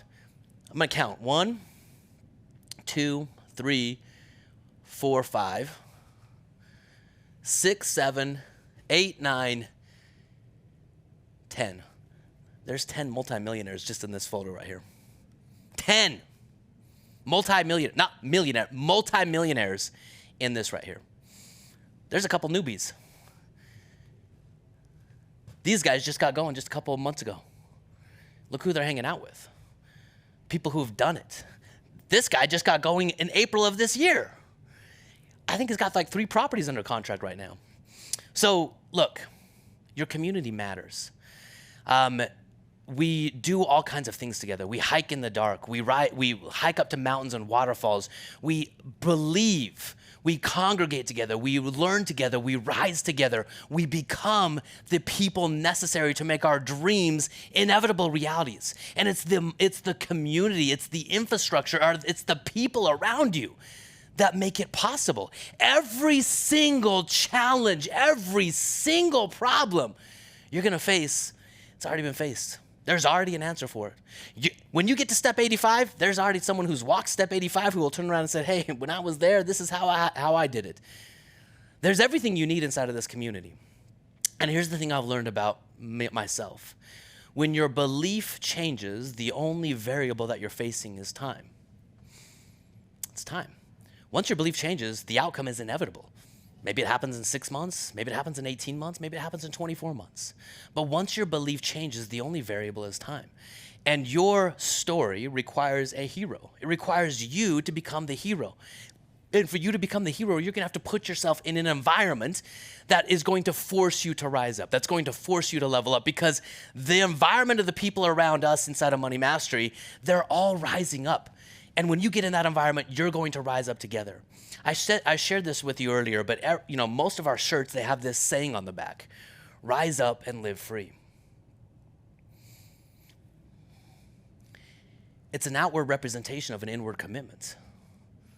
We have to remind ourselves who we are, what we're capable of. And this is what we live for. You're gonna get an Empire Builder shirt when you join our community. You're gonna be like me, like the rest of us in this community. We get to rise up together so that we can live free together. What you put behind this statement, it matters. And what you put behind this statement, even if you don't believe it yet, it's okay. Like, your belief will be leveled up when you get around the right people, when you get in the room where it happens. Rising up is the prerequisite to living free. Becoming the person necessary is the prerequisite to living free. Establishing a new identity for yourself is the prerequisite to the dreams that you have. So my question for you is, will you rise? Will you rise?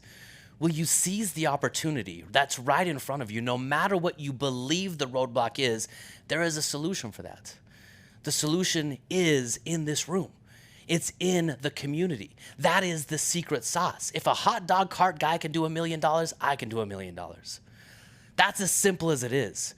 If Leah Whitman can retire in 18 months, I can retire in 18 months. If Scott Saunders can scale a portfolio to 100 properties, I can scale a property to 100 properties, or to a portfolio to 100 properties. If the Andersons can climb out of $500,000 in debt and within 18 months be not only out of debt, but have a $500,000 net worth with 6 cash flowing properties, I can do it too. It doesn't matter where you're starting from. I promise you there is a solution if you will rise to the opportunity that is knocking. It's knocking for you. The future is your possession. It's your property if you'll claim it.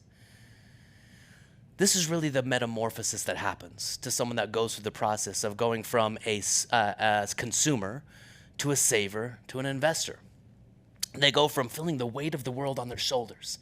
It's heavy when you try to carry it by yourself. It's hard. You will never be financially free, ever, if you try to do it by yourself. But as you get the people around you, you realize you're stronger, you're more capable, and you're never alone. And as you do that, you can carry the weight of the world on your shoulders and you can actually shrug it off. This then allows you to go on the greatest adventure of our lives, which is going from an investor to building a true empire. Let me walk you through this a little bit. An investor starts to use leverage. They start to realize that money, it's bountiful, it's plentiful. You know, I used to hate it when people would say this, that money is never the holdup. For me, for a long time in my life, it felt like it was the holdup. But remember what I shared with you guys yesterday. They are printing money at record pace. They are printing money right now. The only question is, are you gonna be there to claim some of that printed money? Like, you'll realize so quickly inside of the game of what we do that leverage is so much more than just getting money from a bank.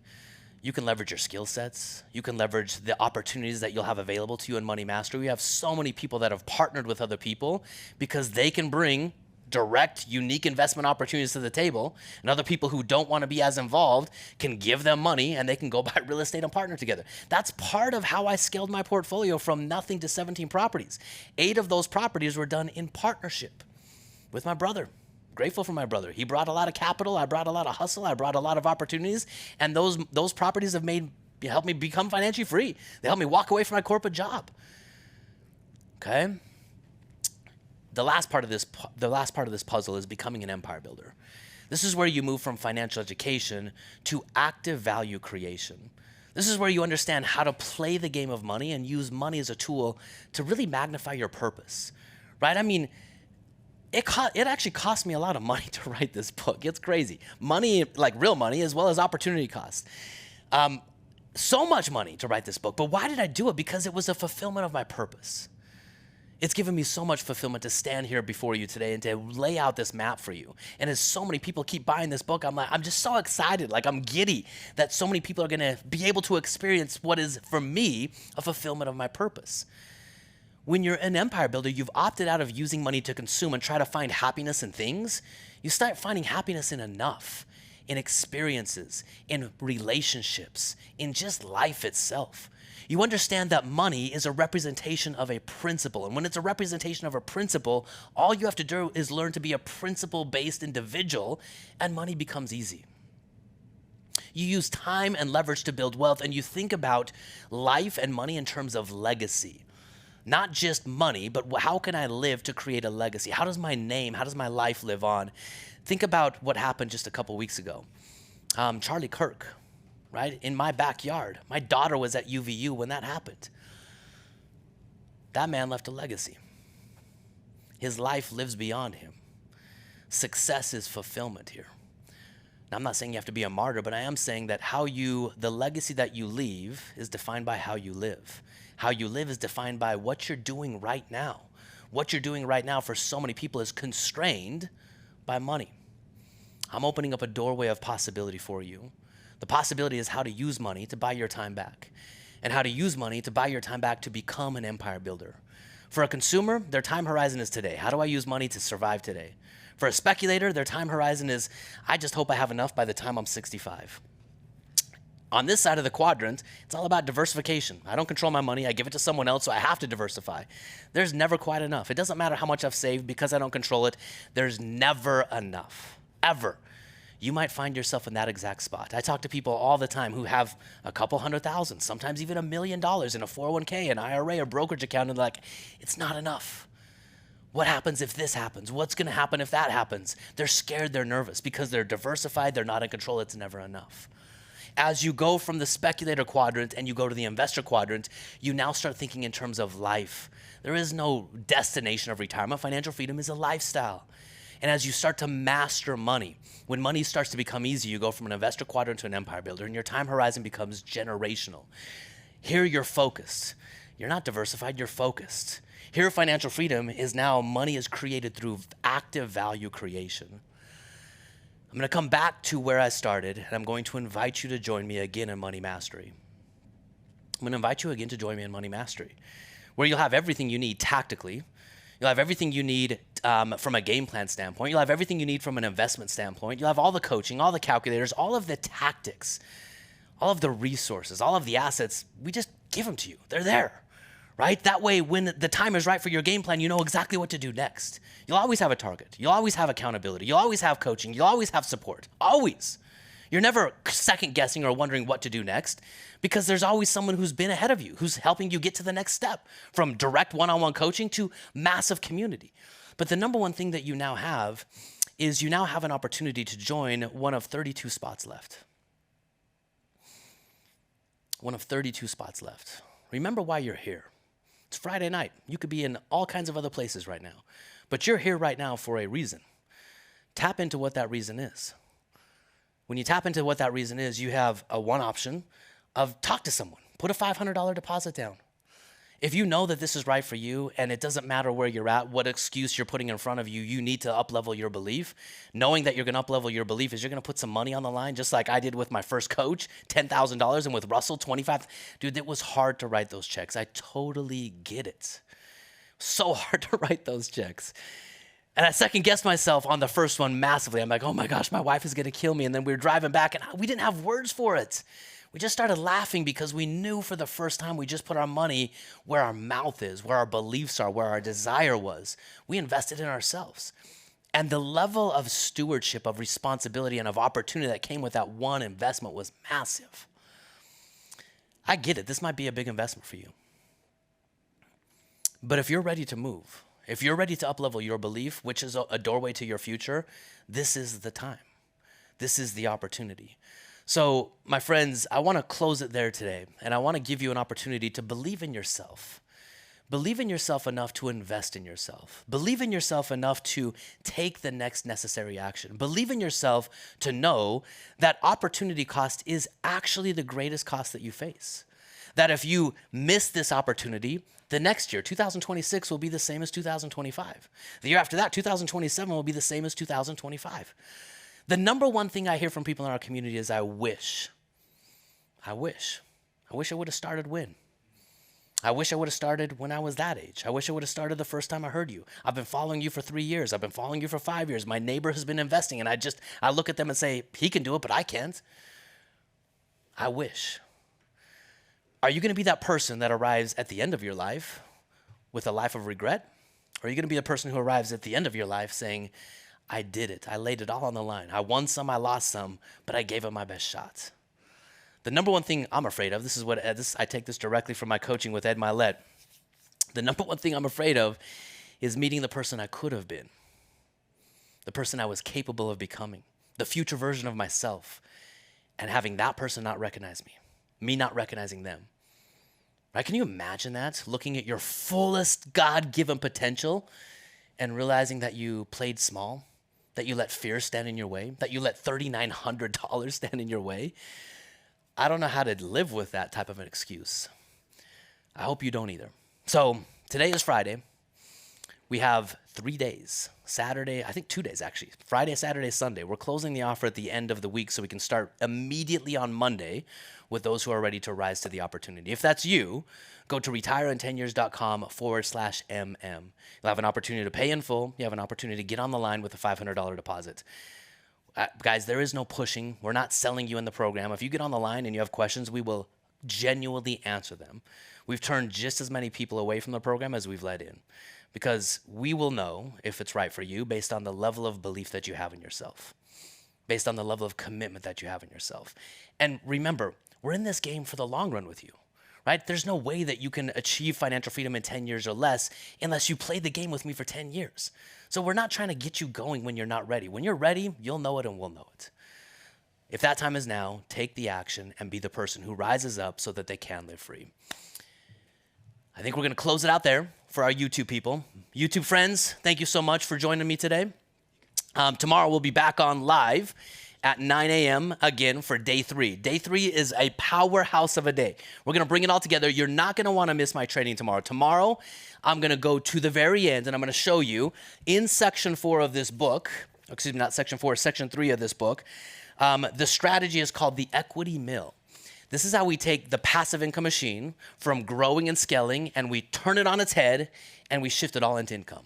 How you can generate 6 figures or more of tax-free income from a life insurance policy of all things and a handful of single-family homes. I'm going to walk you through the whole thing. You're not going to want to miss that because once you see it, you will never see the game of money the same way again.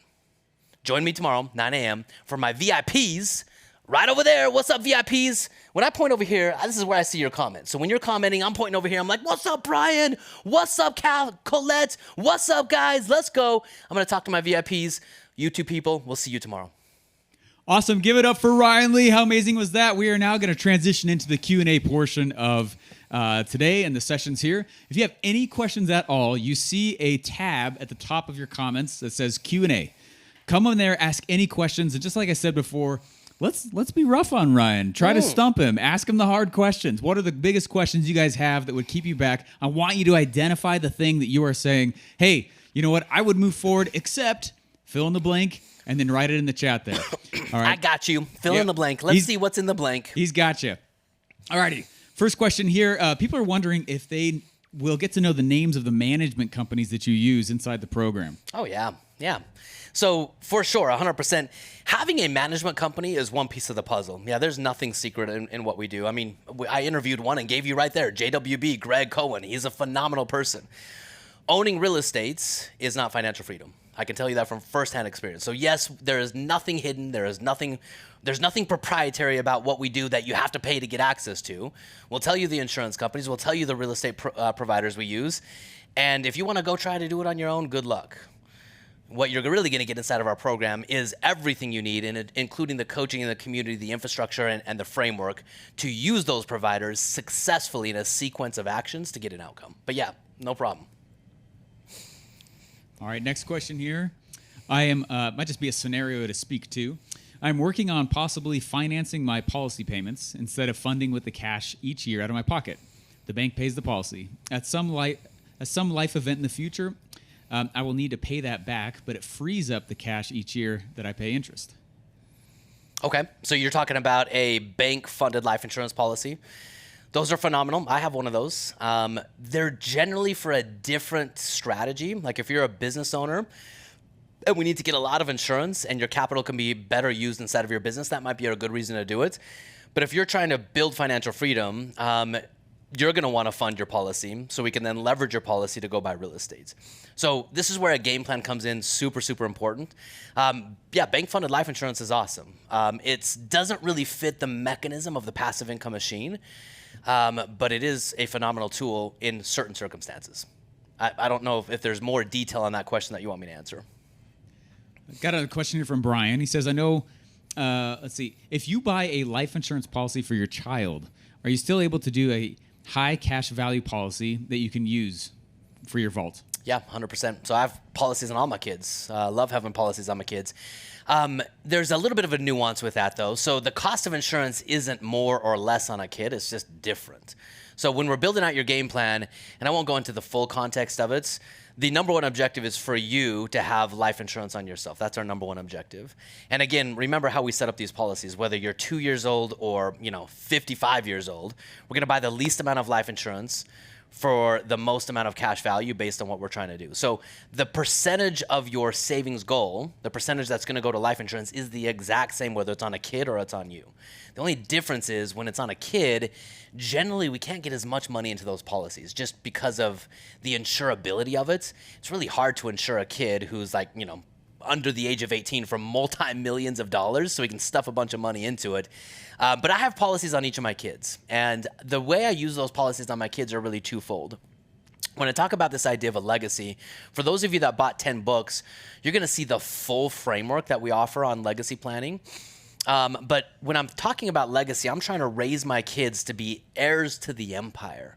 I don't want to give them money. In fact, I'm not going to give them any money. All of the money that's going to be passed on is passed on inside of a family office. And if they want to have access to that family office, they need to become stewards of the office.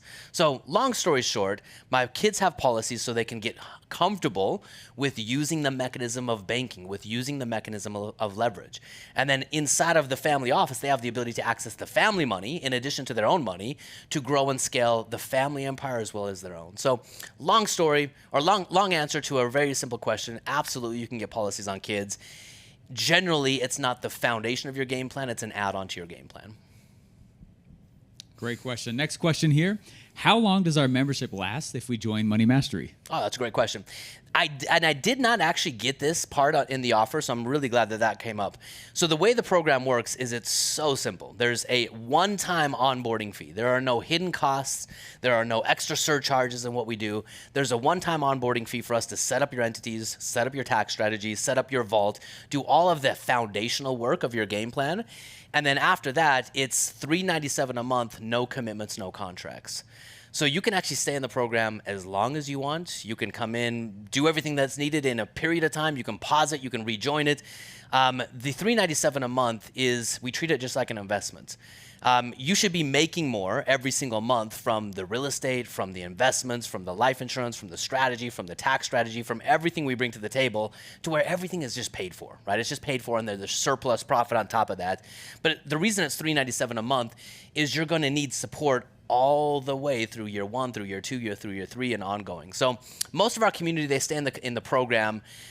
I mean, we have people in the program now that have been there for 10 years. And we do have a level, once you've got to a certain level in your game plan, or your achievement, we actually drop your membership price to $97 a month. But it usually takes people about two to 3 years to get to that point. Next two questions are in the similar, so I'm just going to kind of combine them here.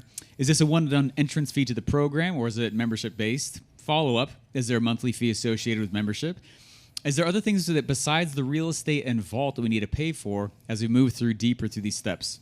Great questions. I think I answered them monthly, so it's there's no outside fees on that. Now, we do a one-time event. That's what we're doing in April of this year that all of you have access to. I saw the tickets this morning. We've already had 18 new people buy tickets to that.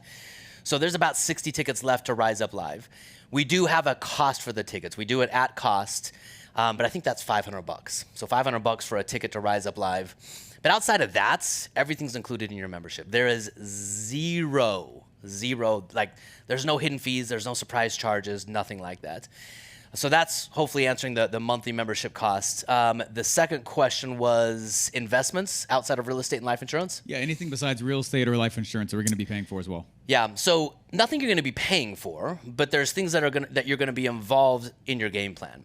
So in your game plan, there's really 3 things that we want to put together for you sequentially, depending on your resources and your timelines. There's the vaults. There are your base of assets, the real estate that you own, and there's your private pension. So people progress through those investments based on what they're trying to accomplish. So those are the 3 primary investments. And then once you get to phase 4 of our program, you've achieved financial freedom or on the track to do that, then we really start focusing on your estate and entities and legacy and all that kind of stuff. Great question. Next one here from Amy. How does it work with acquiring whole life insurance? Is there physical exclusions of pre-existing health conditions? If I do it on my own, I'm good to go. But my husband is in remission of stage 4 cancer over the last year. Yeah, that's unfortunate on that. That is the hardest part about the life insurance is it is life insurance. We have tremendous relationships with the carriers that we work with. We've been able to get super creative with people that can't be insured. We've been able to, help people get to a point where they can be insured, even if they're denied right now. What I will say is no matter where you're at, we're going to help you build a game plan that will help you succeed within your circumstances. So if your husband can't do it, or if there's a timeline that he has to be on to be able to do it, we have we've faced every imaginable scenario and putting that together. Next question from Jessica. I've been getting your emails, interested for a while, but I'm worried if I can convince my husband. Would the call mentioned in the VIP perks be somewhere he could participate and maybe try and convince a skeptic? I haven't exposed him to the content yet. I love it. And Jennifer, you are not alone. Okay, you are not alone. Almost every single person in our community, there's usually one driver in a financial game plan. There's usually one spouse that's trying to, bring the finances to another level. And the other spouse in the beginning is like, yeah, you take it until you come back to the spouse and they're like, hey, I'm putting all my money in life insurance. And then the spouse is like, what are you talking about? That's crazy. So you're not alone. Heck yeah, the call will 100% give your husband a chance to ask any of the skeptical questions that he has. Here's my number 1 recommendation for you though, Jennifer. I don't know what VIP program you bought. Yesterday when I was introducing the book bundles, the 1 book, the 3 books, and the 10 books. If you bought a 3-book bundle and you can participate in our virtual workshop, but even better, if you bought a 10-book bundle, if you just told your husband, hey, husband, I'm taking you on an all-expense-paid trip to Park City, Utah in November or sometime in 2026, come to the community. That's like, don't let us sell you on the phone. Come to the community, let your husband experience it. If you come to one of our events, I promise you, your husband will be 100% comfortable with what we do. Great question. Next one's from Justin. I'm still an employee and I'm reluctant to not take advantage of the match, which I think is his company is giving him, since it's an automatic gain on my investment versus saving for my foundation. Is it worth sacrificing the match to accelerate my game plan? That's such a fun question, Justin. That is such a good question. You have to look at it in two ways. That money isn't free. Money's not free. There is a cost to that money. The cost is you now have golden handcuffs on.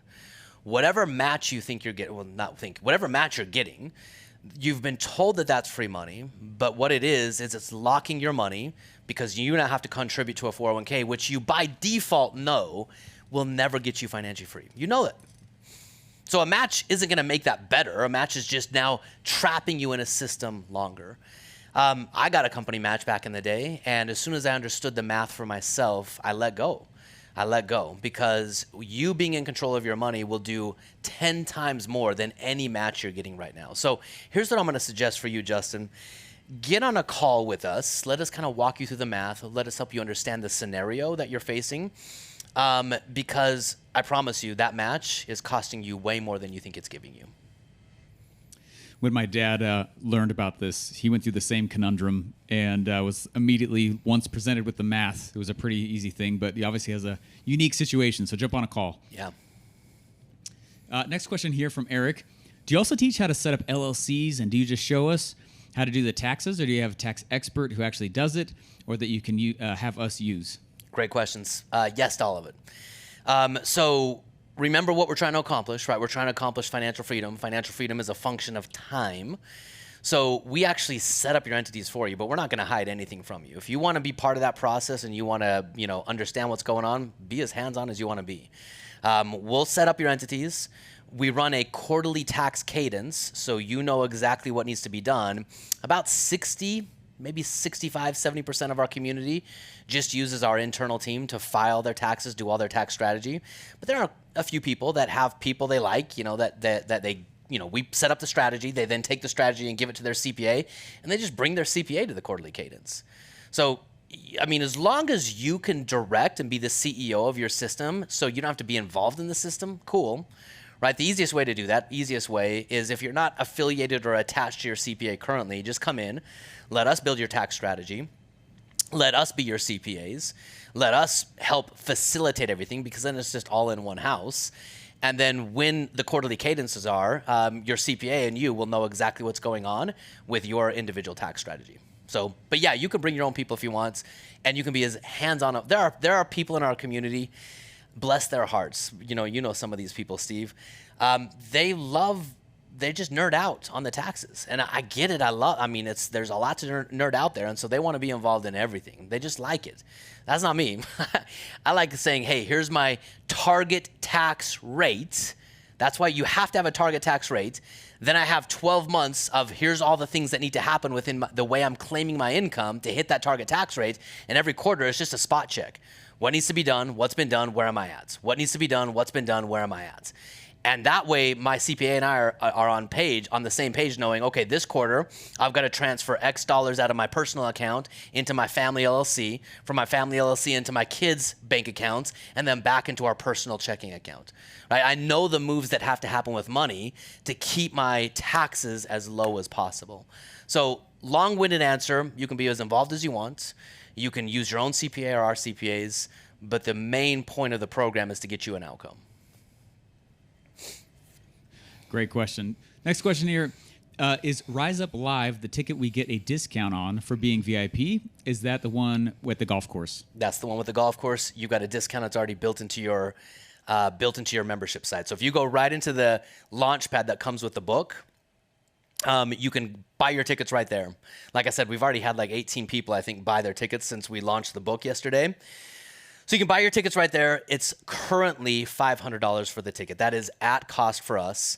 And then once I don't think we're going to have to go to the public, but if we go to the public, we're raising the price to $750. Next question. I was under the impression we got upgraded to the 10-book bundle if we bought the 3-book bundle as a VIP. Did I misunderstand that? That's a good question. Man, I don't know. If you bought the 3-book bundle, you got upgraded to the 10-book bundle. Was that the question? Yes. I don't think that's the case. If you are a VIP, you get these question and answers, right? That's everything we're doing right now. And then there was a workbook that came with. There was all the bonuses that came with being a VIP. And then when we launched the book, we had a 1 book offer, 3 book offer, 10 book offer. Now, being a VIP, you don't have to buy a book. We're sending all the VIPs a book. We ordered all of those books yesterday. And so all VIPs, we just send you a book. What I did offer you yesterday, though, is as a VIP, if you are willing to buy a book, because we're trying to hit book count, if you're willing to buy a book, then all you have to do is buy 1. You can buy 3 if you want, but all you have to do is buy 1 in addition to the one we're already sending you. Then I give you everything in the 10-book bundle. Hopefully that answered that question. Some of those details, like on the VIP stuff, we might have to get our marketing guy in here for that. And if not, just open up a new tab, go to retirein10years.com/MM and jump on the phone with us. There you go. That's even better. Yeah, next question here from Amy. How much time would you recommend spending on the program per week? In the beginning, I'll probably spend a little bit more. When you get in the program, and I don't want to overwhelm you, but when you get in the program, every single thing that you need, there is a video on. Some people, they just want to like upgrade their financial IQ really fast, and they'll go through all the videos. There were some things up here I took out, but we've had people watch all of our videos all at once. I had one person come back and tell me at our last event that she thinks she's watched every video I've ever produced. And I was like, if you've watched every video I've ever produced, then you have probably watched 1 billion hours of content. I don't know. So what I would really say is come in, get your game plan, Amy. The best part about your game plan is we're going to set you on the future. You're going to know exactly what success is. You're going to have the clarity. That clarity is the currency of a winner, of an empire builder. Then we're going to back in your 10-year outcome into 1-year objectives. We're going to tell you, hey, over the next 12 months, here's what we think you need to accomplish to be on track to get your 10-year outcome. But then what we're going to do is we're going to pull it in even further. We're just going to say, hey, over the next 90 days, here's the thing, right? This is all we got to do. And what I would say is just focus on that thing. Now, if you want to, because you want to learn faster, this is how I was when I first got going. I couldn't stop learning. I couldn't stop reading books. I couldn't stop getting coaching. I just wanted to know it all. So you can do as much as you want or as little as you want, but at least do your 90-day targets. That's really what will set you up for. You'll have a coach, and you have an accountability partner and a strategist in those first 90 days, setting up your strategy and holding you accountable. Then after those 90 days, once your strategy's set up, then it's just, hey, what's step number 1? What's step number 2? What's step number 3? And it's just one step after another. Great question.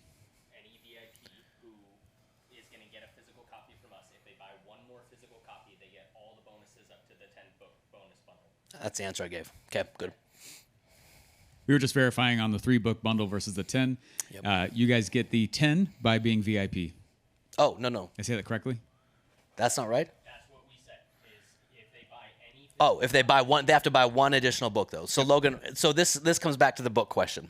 Logan, you take that. So any VIP who is a VIP will get 1 physical book from us as part of VIP. If you purchase 1 additional physical book or any quantity of physical books, you'll get all of the bonuses, the 10-book bonus and the 3-book bonus by buying 1 additional physical copy or 3 additional physical copies. Very good. Logan saving the day. All right, next question here. I've spoken with another group that uses an IUL for the vault concept versus whole life. What are your thoughts on this? Don't do it. Logan just laughed. Yeah. Well, I said don't do it. Yeah, and I could laugh too. Don't do it. Don't do it. Please don't do it. Please. Do you want to be financially free? So here's the problem. Let's go back to the vault concept that I gave you in our morning session. The vault is a tool. It's a very critical tool, a very, very critical tool. It's the tool that will generate all of your tax-free income. It's the tool that you will use to leverage to buy real estate. A universal life policy is not the right tool. It's not the right tool. I won't get into the reasons why. What I would invite you to consider is talk to go to retirein10years.com/MM and you can talk to someone there. But a universal life policy is set up to trick you. It's set up to trick you. And what I mean by that is you're told you're going to get market-based returns with 0 risk. And there's an element of truth to that, but just like Caleb talked about, I love the way Caleb said that in his interview. Caleb talked about a truth mixed with a lie is still a lie, right? So a universal life policy is a truth mixed with a lie. It's an insurance policy that will give you capped upside, but it's never going to give you zero risk. In fact, if you look at the universal life policy, it's so crazy that some of these insurance companies sell it. But look at your universal life policy, look what is estimated or projected on the universal policy, and look what's guaranteed. It's crazy. You are going to sign a contract with a universal life policy that is guaranteed to lapse. It's guaranteed you'll have no cash value. It's guaranteed you'll have no death benefit. It's guaranteed that everything you put into it, you'll lose. Guaranteed. That's what the insurance company is going to give you in a contract. Anything above losing everything is risk that you're now taking. The purpose of the vault is to eliminate all risk. The purpose of the vault is to have a warehouse where there is zero risk whatsoever. We're then going to use that zero risk as a foundation of certainty, and then we're going to take our risk in real estate. We're going to balance the foundation of certainty with the upside of real estate. I don't care, like stock market returns, that's not going to get you free. So that's just an irrelevant tool from someone who's trying to sell you an irrelevant policy. If you want to be financially free in 10 years or less, which I have to assume is what you want because you're here, use the right tools in the right strategy. Universal Life is not the tool for our strategy. It's a great question. Next one here from Dave. We own a small but growing business. Does the Money Mastery system include tax strategies and investment strategies for the business?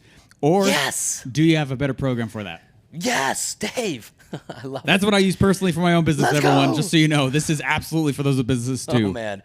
I tell you what, the challenge, we've got a lot of W-2s in here, so I don't want to dissuade any W-2s from the tax strategy. But a W-2's tax strategy is primarily on passive income. When you're W-2, there is very little that we can actually do. We can structurally reduce your taxes a little bit on W-2, but we are so limited on W-2. With a business owner, your entire playbook opens up. And so our objective with a business owner is to structurally put you in a position where you have a tax strategy to lower your taxable income. Maximize your earned income, lower your taxable income.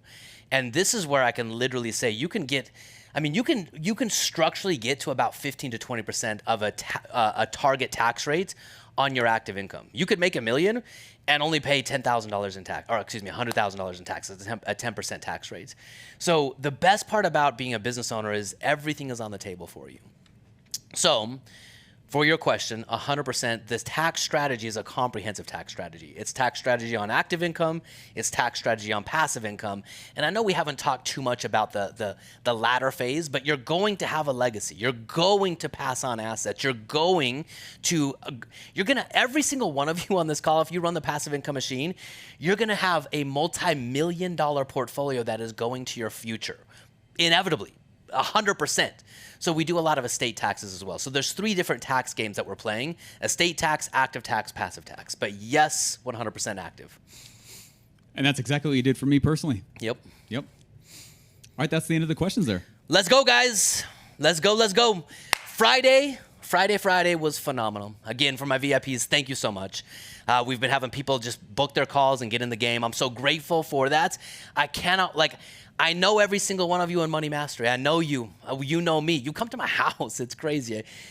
At some point, I might have to shut my house off. I don't know. But it's so fun getting you. You're going to know my family. You're going to know me. You're going to know my wife. You're going to know the community. So for those of you getting in the program, welcome. I am honored to have you here. For those of you on the fence, book your call now. $500 is the most minimal opportunity cost that you will ever face in your life. If $500 could get you on a pathway to becoming financially free in 10 years or less, it's the best $500 you will ever spend, ever. And I promise you it's possible for you. So with that being said, we'll be back on at 9. Saturday morning, we got a big lineup for you tomorrow. Steve, are you closing us out? Let's do it. All Give right. it up for Ryan Lee, everybody. $500. He had to pay his first person $10,000 and did not have all the answers that he has for you now. It's amazing, and I'm a walking, living testament of this as well. You guys, how was today? Let me know how today was. Today was absolutely incredible. We are very, very excited for tomorrow as well. The lineup's nuts. Robert Kiyosaki, come on. He's the gateway drug for most of us as entrepreneurs, and we're very excited to have him on and speak as well. We're going to start at 9 o'clock tomorrow morning. Come over to the side and just say 9. That way I know you got it. Jump on the league 5-10 minutes early. And we know that it's a Saturday.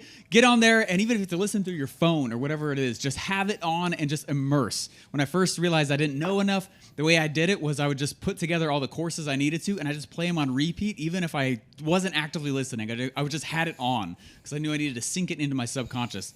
9 o'clock, 9 a.m. tomorrow morning. Guys, thank you so much. We are so excited to go on this journey with you of retiring in 10 years or less. For those of you guys who are still on the fence or thinking about it, just open up the tab and check out what we got there on the offer for you. retirein10years.com/MM. We will be emailing to you as well recaps, the exactly what Ryan pitched, as well as the offer that'll be coming to you in the next hour or two. So if you need to rewatch it or show that significant other in your life or other decision maker, it'll be there for you as well. So watch your email. We'll see you guys tomorrow. Get on the link 5 minutes early and see you guys at 9 o'clock tomorrow morning. Bye, guys.